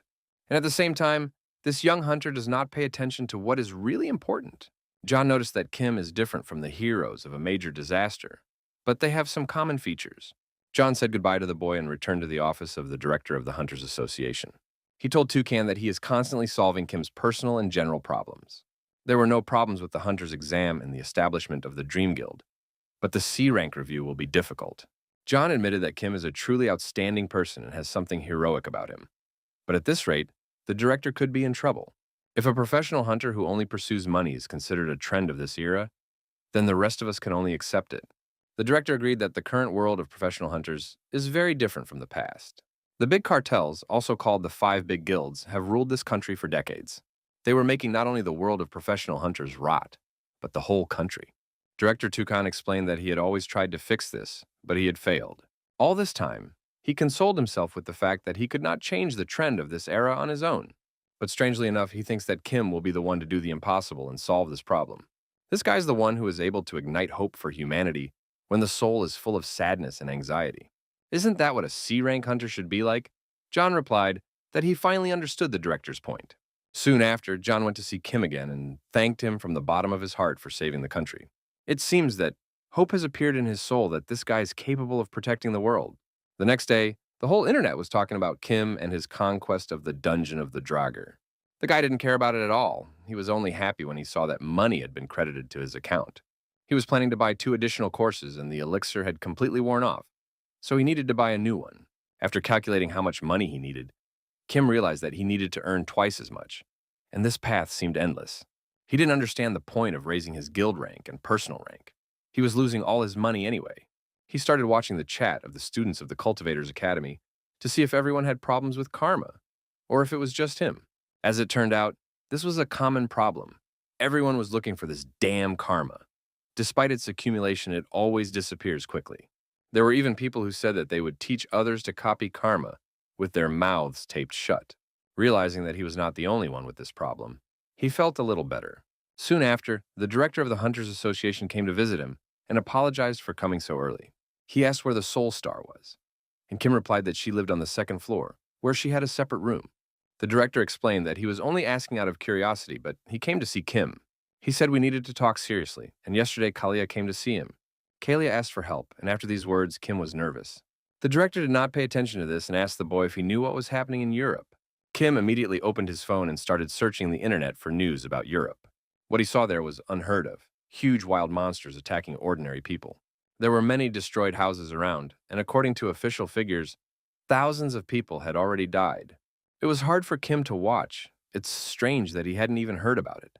His mind was probably preoccupied with thoughts of money. He asked the director how such chaos was allowed. How could there be a shortage of hunters in the age of artificial awakening? The director said that Europe was attacked because of abnormal dungeon distortions. Italy mobilized all the professional hunters in an effort to resolve the situation, but their efforts were not enough. A soul star appeared and asked if there were so many distortions that Luke couldn't even handle them. The Star of the Soul referred to the Italian hero of the Great Disaster, a true legend for Italians. The director told us with sadness in his eyes that Luca had recently died. There are few details, but they say that there was an accident in the dungeon. According to rumors, there was a distortion during the cleaning. This is happening not only in Italy but across Europe. A large number of heroes of the Great Catastrophe are fighting an unequal battle. And in this situation, the European Union had to turn to the Order of Truth for help. Kim didn't understand what he had to do with it. Tukan explained that Kalia had asked them to help Italy. Is it really so serious that even the Order of Truth cannot resolve the situation? The director replied that in the case of Italy, there was another reason. It was because of Luca's death. Luca was not only a hero of a major disaster, but also the godfather of the mafia. The Sicilian mafia, he was the first to unite a global criminal organization. Luca was a real psycho, and he claimed that sooner or later, he would revive the Sicilian mafia. Of course, the revival of a global criminal organization sounded like the absurdity of a deranged person. But he really succeeded. Of course, conflicts arose within the mafia, but no one could go against the hero of a major disaster. It's not hard to guess how mad dogs that have lost their unifying power will react. Anarchy will break out in Italy. As far as we know now, the country's leadership approached the Order of Truth secretly, and the Order realized that this was a serious problem. Of course, the principal refused, because a child should not do what the hero of a major disaster could not do. But Kalia asked him to tell the boy what he said. Tukan looked at Kim and said that he was not obliged to interfere in this. It should not waste its strength on other countries and expose itself to mortal danger. The director of the Hunters Association and the star of the show looked at the boy and waited for his answer. Soon afterward, Kalia came to the Apostle of Abstinence and said that this guy was asking for money again. Realizing that Kim did not know about their goal, the apostle asked Caius why he needed the money. Kalia replied that this young talent was obsessed with money and playing games on his phone. But if you pay him generously, he will not go alone, but will take a guild team with him. The apostle calmly answered that his request should be granted, but Clement did not expect it. The apostle explained that the monster who destroyed Luke is still in Italy, and if Kim wants to go there, there is no point in stopping him. He explained to Kalia that the ceremony of ordination as an apostle would take place soon, so he would understand everything himself when he became an apostle. Kalia replied that there was something else important, and Kim asked for an advance payment. After how many days, Kim told his team that they were now going to Italy. For the most part, everyone was very happy about this news. Everyone wanted to eat delicious pizza and pasta. Kim said that they are not traveling to enjoy the sun and relaxation, but to work. The star of the soul, and went to the kitchen to drink delicious coffee. She peed herself again and thought that today she was shaking more than usual. The dream team received permission to travel to Italy. Kim took 60% of the profits for himself and distributed the rest to other team members. It was decided that the dream team would travel to Italy in 2 weeks. The Soul Star woke up in the morning and went to watch the guild team train and prepare for the upcoming raids. She didn't quite understand what was going on here. She looked at Kim and saw him sitting down with the kibbutz as usual. This is probably one of his daily tasks again at the Academy of Professional Cultivators. This team was truly legendary, and only later will people realize what talents were in the dream team. In addition to the Star Sword student, there was also a Dark Star student. Of course, we can't forget about the second student of Evil Rock in history, the talented girl Lara. All of them have incredible talent and came together because of the desire of the most talented hunter in history. The Soul Star watched their training with pleasure, but realized that there was one exception among them. This exception was Hyun, and it was clear that this girl, although talented, was out of harmony. Usually the color of a person's soul energy depends on their character, so the legendary heroine decided to check Hyun's soul. Such a deeply dark color of the soul means only that the soul of this person is evil. The experienced Soul Star asked the girl how she ended up here, but Hyun could not find an answer to this question. From the very beginning, his soul had to be completely blackened, and then he would have become an evil even worse than Luther. But now the color of her soul began to brighten. Perhaps this child named Kim destroyed her limited world, in which there was no one but her. She doubts herself, tries to change, but doesn't know how to do it. She is a confused child. It is said that a person is a mystery, even to the sky, and the Star of the Soul advised Hyun to start working on herself. She invited the girl to follow her, but for some reason, Hyun did not respond. That's why the Star of the Soul realized that the girl needed a little push to develop and to the side of goodness. The Soul Star said that there were only 2 weeks left before the trip to Italy, but Hyun did not understand what this meant. The Soul Star smiled and explained that it meant that I had to get rid of the rotten soul inside me. Soul Star, and said that she would now train hard and purify Hyun's soul. Even Kim overheard this conversation as he rarely takes his eyes off his phone. We all get a little Kim sometimes. He was looking at potential courses to buy. There were many interesting lectures that offered interesting opportunities. 2 weeks later, the news of the Dream Team's trip to Italy quickly spread throughout the country. There were many voices filled with concern along with hope, but still most believed that Kim and the team could save the day. A day after the flight, the Dream Team landed at the airport in Italy, and everyone looked happy. Lara and Miner immediately said that we should eat first before the raid, especially if we were having pizza for dinner. Kim reiterated that they were not here to have fun, and that they needed to take things more seriously. He heard some strange conversations behind him, and turned around to see people who looked like the mafia. He felt an air of unease, but at that moment Kira came up to him and asked what was required of them. The guy replied that a man from the Italian side was supposed to meet them, and they should wait for him. But as it turned out, it was a woman. Her name was Linda, and she was in charge of the Hunter Management Department in the Eastern region. Kim greeted her and said that he was very pleased to meet her, and introduced her to his entire team. She immediately noticed that there was 1 A-rank person and 4 B ranks in front of her, although the Order of Truth had promised to send a C-rank hunter. She said she hoped for a great cooperation and promised to take the whole team to the hotel. But at that moment, 2 burly men approached them. They started saying something in Italian, but nothing was clear. Kim asked Linda what they were saying, but she said that he shouldn't pay attention. He saw that Hyun had a spiritual communication transmitter. Her level was not enough to establish communication, but enough to understand other languages. This is quite a powerful progress in 2 weeks of training with the Soul Star. Thanks to these skills, they heard what the Italians were saying. They considered them weak and said that this was their territory. Kim tried not to pay much attention to them and thought they were just bandits. The Italians also said that without their help, the Dream Team would soon die in this country. They also started discussing the girls from the Dream Team and said it would be nice to meet them. Kim was not going to listen to this talk about his close friends and decided to intervene. Linda realized that things were bad. She knew that these were real mafia men, and it was better not to mess with them. These are not ordinary hooligans, they are a mafia, in which almost all are experienced A-rank fighters. Even the country's leadership is turning a blind eye to them because they can't contain them. And Linda knew about it and wanted to reassure Kim. But at the last moment, Kira stopped her, saying that everything was fine and that she shouldn't interfere. Linda looked at the rest of the team and was surprised that they were so calm at this point. When Kim approached these men, they started laughing and saying that this fool would go to the intensive care unit if he said even one bad word to them. Kim told them that things were very bad in their country if garbage like them was walking around in the airport. This was quite a daring behavior of a tourist. But Kim did not stop there and broke the asphalt with the head of one of these men. Seeing this, all the mafia members who were nearby immediately started attacking the guys. But these pizza lovers didn't know who Kim was or what he was capable of, and his team didn't even pay much attention to it. Only Linda was surprised how a young guy who had recently graduated from the academy could beat a pack of A-rank fighters so easily. Kim said that the fighters in his country were much stronger, smiled, and said they had to go. Soon they reached the hotel and ended this hard day with a great rest and a delicious dinner. In the morning, Linda came to them and told them that they had to go to Naples immediately. She said that yesterday Kim did not actually fight with the mafia. They can be called a pack that broke away from the main group. The girl explained that after Mr. Luck's unexpected death, the mafia split into 3 groups. These are Agnes's neutral group, Francesco's powerful group, and Antonio's gang, the official heir apparent to Luca.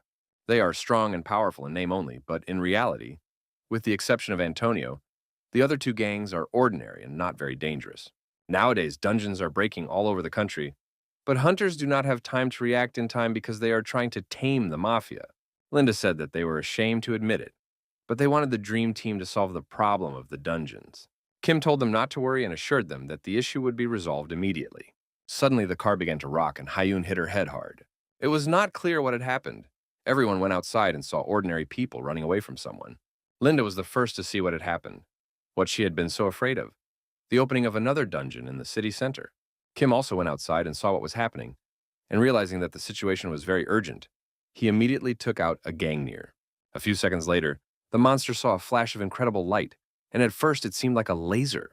Linda was amazed at the boy's confidence, and it hadn't even been a few seconds since he was attacking monsters. It became clear that the trip to Naples had to be postponed for later. Now it was time to work on the monsters. It was a stellar moment for the Dream Team, all of whom had been preparing for this very situation for a long time. I don't think I need to explain that this incredible team completely destroyed the monsters and cleared the dungeon. There was a discussion in the Italian parliament that a mafia group was currently occupying Catanzaro. The director of the Italian Association of Professional Hunters, Mr. Marcello, said that they tried to negotiate, but the mafia firmly refused. He also said that at the moment Catanzaro is occupied by Francesco's group. The Prime Minister of Italy, Mr. Samuele, said that if Francesco was not given the presidency within a week, he would kill all the people of Catanzaro. Mr. Antonio is not doing so well either. The infamous bastards have surrounded him and the hunters and won't let them leave Sicily. If the legendary Luke were alive, they would not have dared to do this. No one could have imagined that the absence of a hero of a major disaster would shake the country so much. We urgently reported that we had learned about the distortion of the dungeon in Latin.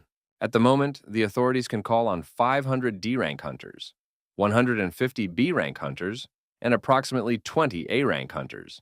Marcello was asked if there was any news about professional hunters from abroad. Will the authorities have to sacrifice innocent citizens again? The Prime Minister ordered to call everyone possible and tell them that the main thing is to save people. The director of the Association of Professional Hunters was approached by an assistant and given a report. The Prime Minister looked at Francesco worriedly and asked him what had happened. The president of the association reported that it was impossible. No one died during the distortion of the dungeon in Latin. It looks like the Dream Team did a great job. Usually dungeon distortion takes a lot of lives of ordinary people.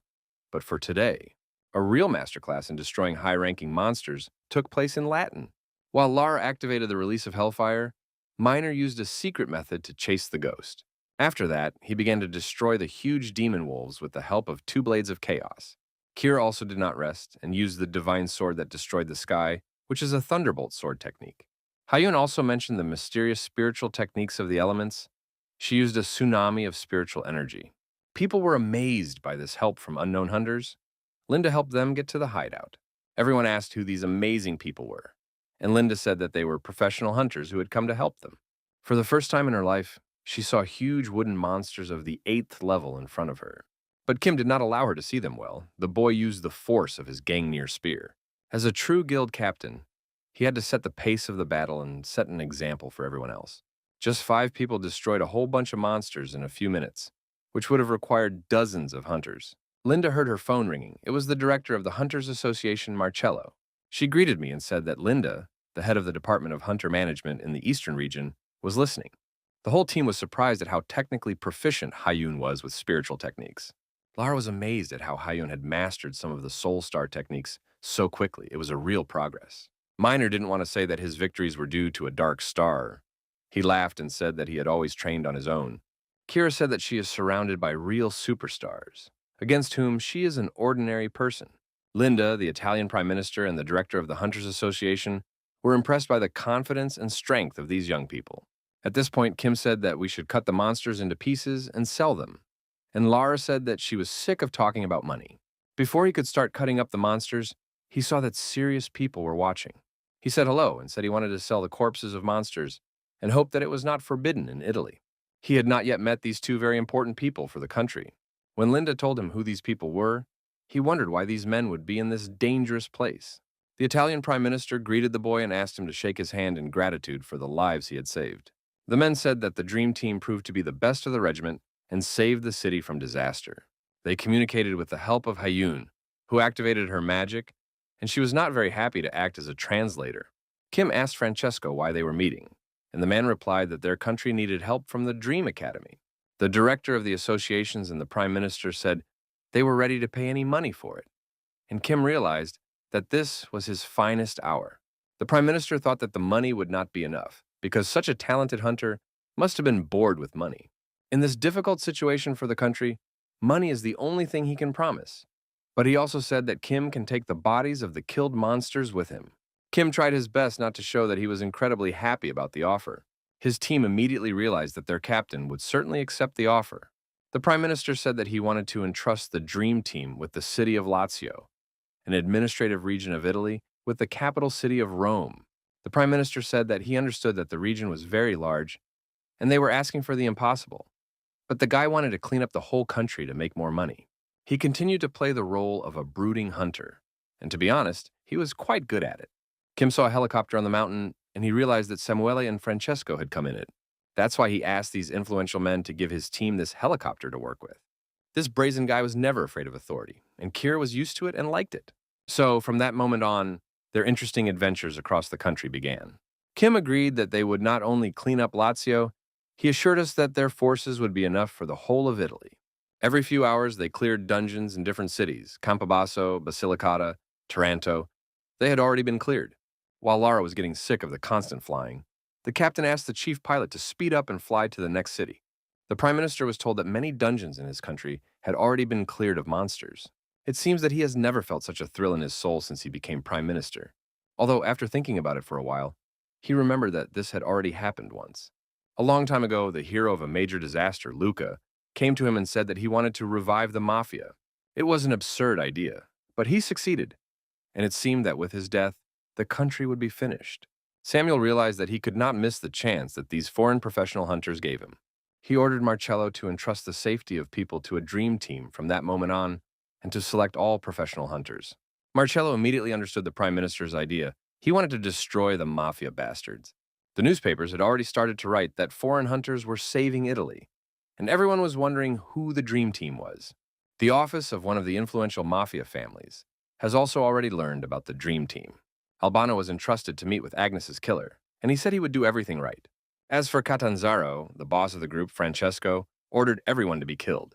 The Dream Team was met everywhere as real national heroes and did everything for their comfort. Linda said they had booked the entire hotel, and the Dream Team could enjoy their vacation. While the other team members were cheering, Kim asked how much money they had made so far. When he heard that he had already earned more than $200,000, he realized that everything was going in the right direction. He began to mentally divide the money among the 5 of us and think about which lecture to buy. And Linda thought he had a mental disorder. Minor was already enjoying his pizza and asked Lynn to ignore the captain, because he often behaves like that when the conversation is about money. Kim, meanwhile, was feeling completely ecstatic.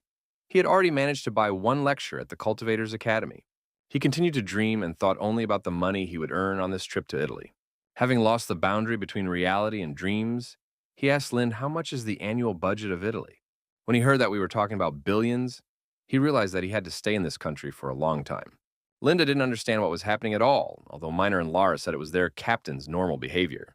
Atlanteus is a strong titan from Greco-Roman mythology who held the world on his shoulders, and in a battle of pure strength, he can defeat even Hercules.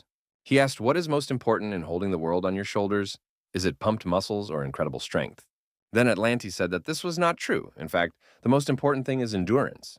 Of course, strength is also important. But this strength is nothing without the endurance of the body that can withstand it. He asked me to imagine that Kim was holding the world and someone was punching him in the stomach. Or perhaps a poisonous snake crept up on you and unexpectedly bit you on the leg. Is it possible that there is incredible cold around you that makes you shiver?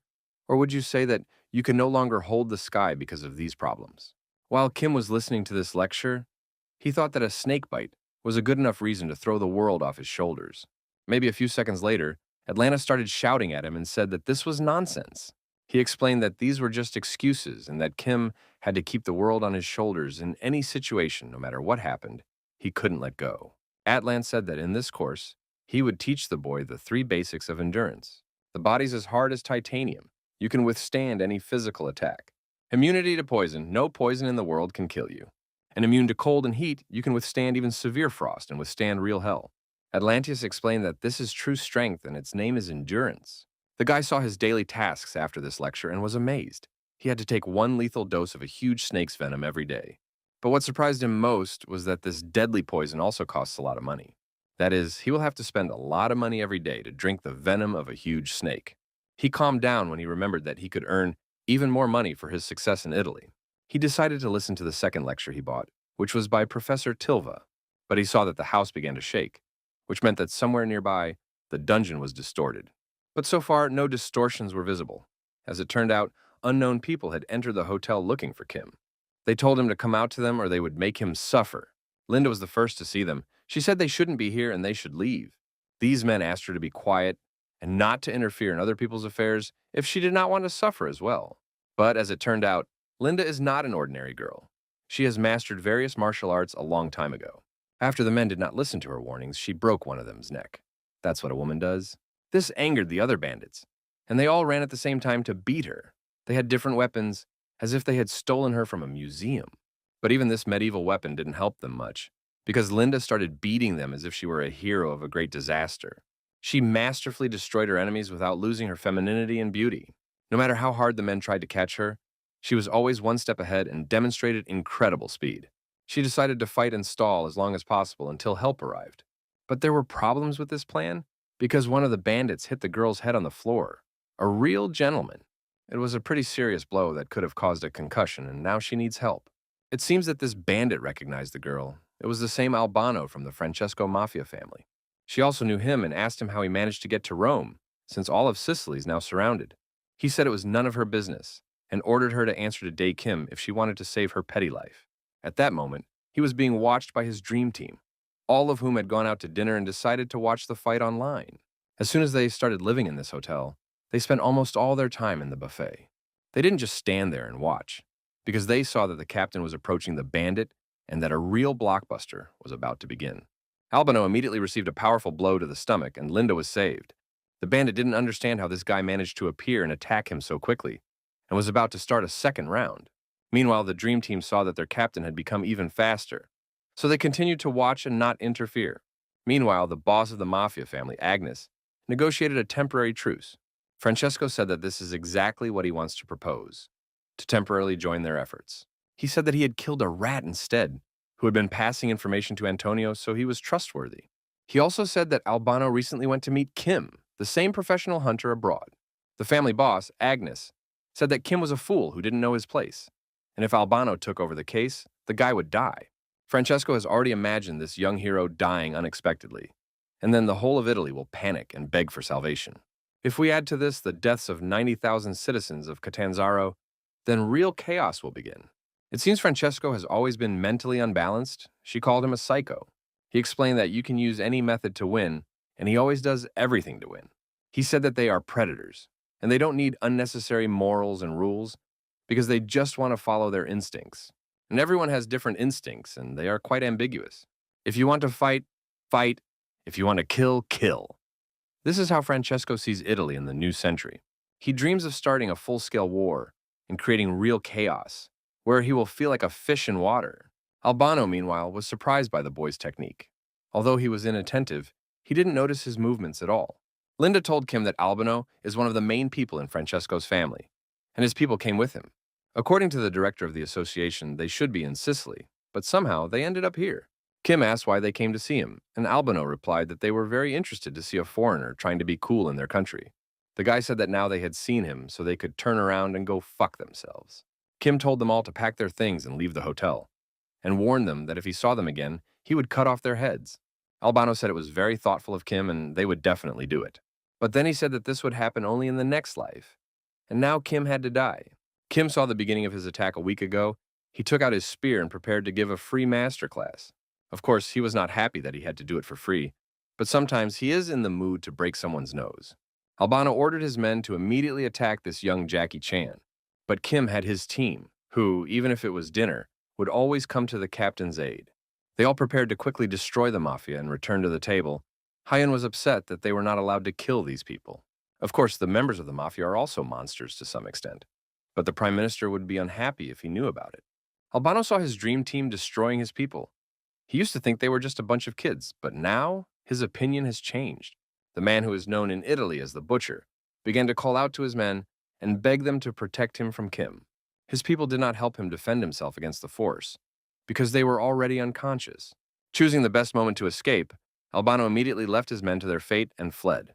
Miner said that he had never seen his opponents run away so fast. It looks like he uses Duracell batteries. Linda started shouting that they shouldn't let this scoundrel go, that they should all be detained. Kim said, "I'll try to do it," and he calmly bent down as if to tie his shoes. And at the moment when everyone thought he would not be able to keep up with the bandit, the guy took off like a SpaceX rocket. Albano was angry because they had incorrect information about the strength of the Dream Team. As it turned out, the mafia was not an authority for them at all. He believed that the most important thing for him now was to escape and tell his boss the truth. But his plan was not destined to come true. A few hours later, he woke up and saw all the members of his dream team around him. Linda asked him how they managed to leave Sicily. Marcello and Antonio had to completely block access to it. She warned him that if he did not say anything, he would suffer. In response, Albano started laughing like a fool, probably because he was wearing a Joker cosplay. Then he just said one word, Catanzaro. But that was enough for Lind. Then he added that it was too late, and they would not have time to do anything to prevent the coming disaster. Linda got angry and hit him in the face, as if she clearly understood what was going on. She continued to beat him, saying that they were worse than animals and no longer had the right to be called human beings. Kim asked her what it meant, and Linda said that the situation was very bad and that many people might have died. The mafia is demanding that they be given the place because they took 90,000 civilians of Catanzaro hostage. Bandit said that from the very beginning, they wanted to give the parliament a week to think, but the parliament used a strange trap. That's why Albano activated a magic bomb before he came here, and it's about to explode. So a catastrophe will happen very soon. Linda did not understand how the members of this criminal group differed from animals and monsters. The bandit said that they offered conditions, but the government didn't listen to them and called foreigners to help. So now 90,000 people will die.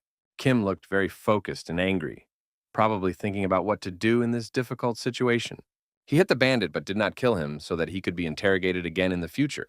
After that, he ordered all the members of his guild to get ready because they were going to go to Catanzaro right now. Having gathered everything they needed, the dream team boarded a helicopter and flew to Catanzaro.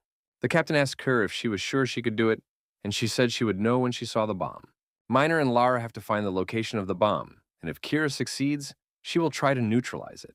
Kim asked to use his concealment technique. It could help a lot. Miner replied that everything would be fine, and the captain could not worry. Hyun and Kira have to find the hostages together and evacuate them to a safe place. Linda told Kim that his plan was very risky. They had little time left, and if the mafia suspected anything, a real disaster would happen. The guy said that their team had already gone through many difficulties and would not allow the bandits to kill innocent people. After that, the guy jumped out of the helicopter and activated his new ability, the speed of a god. His progress in Professor Tilva's course increased, and his daily challenge was to use the speed of a god for 5 minutes. This ability was very serious. It felt like the whole body could be torn into a million pieces. Although it's not the best time to take care of yourself, Atlanta's non-penetrative body has made things a little better. The Dream Team doesn't know when the bomb will go off, but if it hasn't happened yet, then the Mafia is probably still in Catanzaro. If the Mafia is indeed still in town, it will be until the Dream Team gets there, until Miner finds the bomb and Kira deactivates it, and until Kira and Hyun evacuate the population, Kim has to stall for time. So the guy continued to show the maximum speed of running through the air and hoped that their risky plan would work. Meanwhile, one of the most influential fighters of the Mafia family, Francesco, was holding the button to activate the bomb. His name is Cesare. He was told by his men that the residents of Catanzaro could not leave their homes and would not know that an explosion was imminent. Or now he has ordered to allow several residents of the city to escape so that they can tell about the strength of their group. Cesare said that it was necessary to raise the prestige of the Mafia, and he ordered to release about 10 people to choose from. When all his men were assembled, he said it was time to quickly return to Sicily before the bomb went off. People like Cesare were called capos, people who were in the hierarchy right after the boss. Suddenly, they heard a strange sound and saw that an unknown young man had come to visit them. It was Kim, and he asked if they were the ones who occupied Catanzaro and were trying to kill civilians. They didn't understand who he was, but the guy said that he needed to keep them company for a while. Cesare thought that this was one of the people who should have been released, but his assistant said that this was the first time they had seen Jackie Chan. Capo said that the guy should run away because he was facing the strongest fighters of the Mafia group. But if Kim wants to die so badly, they are happy to help him. Cesare ordered his men to attack and show this ignorant man what the real Sicilian Mafia is all about. When Kim flew here, he knew that this situation could happen, which is why he bought an additional course by Professor Zhang. Cesare told his men that he did not want to see this beating of the boy, and he went to get ready for Sicily. He was as calm as ever because he knew that his guys would beat this foreigner up. He had already started to hear the sounds of suffering and thought that everything was going well. But when he turned around, he saw that everything had gone wrong. It was Kim who was beating his men, not them. The bandits got angry and tried to teach this overconfident foreigner a lesson. But for Kim, they were like an appetizer before the main course. And it was much harder for him in training than it is now. Cesare watched and could not understand what was happening and how this foreigner could beat a whole gang of powerful bandits. It looked like a bunch of ants decided to attack a person. It was an unequal battle. Cesare thought that he had to run to Sicily to activate the bomb, but he couldn't do it right now because he would also die. But Kim had other plans for him. He was not going to let this scoundrel go to another city. Kim finished beating up the other gangsters and now focused his attention entirely on the capo.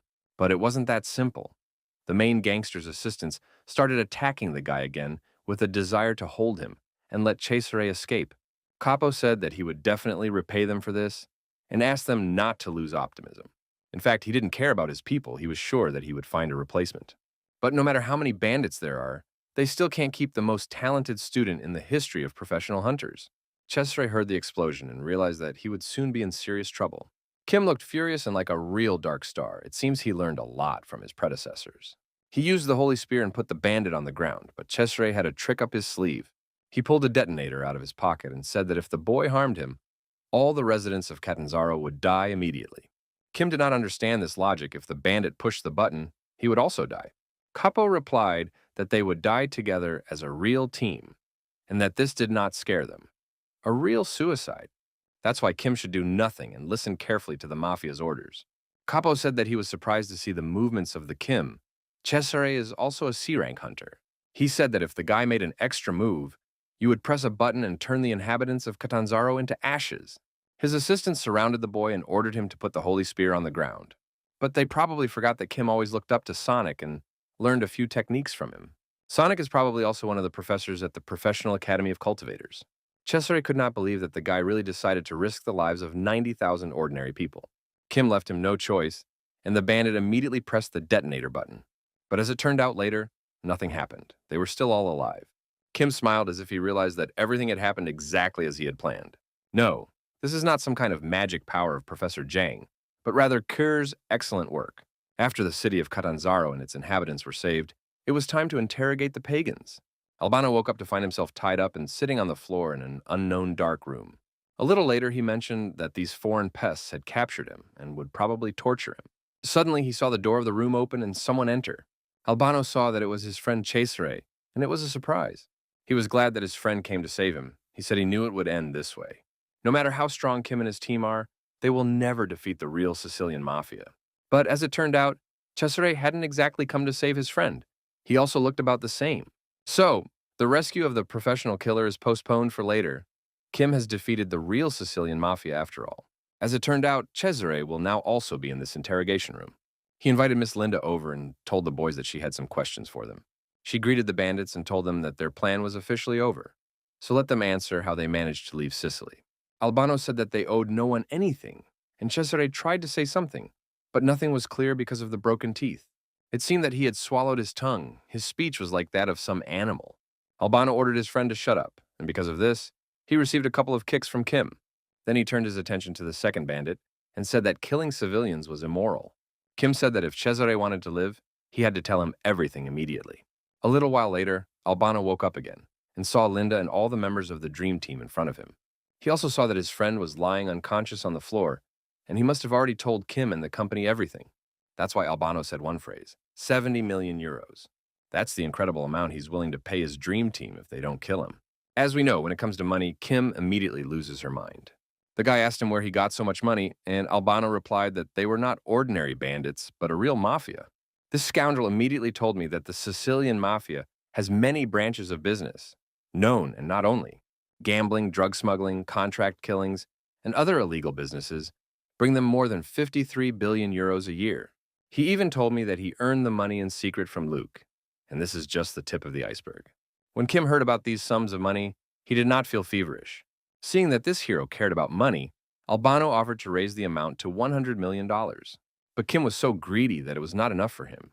He wanted to take everything the Sicilian mafia had. Albano had never seen such greed, even among the community of real scoundrels. He probably needs to get used to Kim because his team didn't even pay much attention to it. Realizing that Albano's boss was in Sicily, the guy asked if they were trafficking in human beings. The gangster didn't understand why he was asking about it, but Kim said he wanted to sell him and the Caesarea for organs. The professional killer did not like this plot twist. Miner couldn't understand why Albano was always sticking his tongue out when he spoke. Linda was against Kim dating Francesco because it was too dangerous.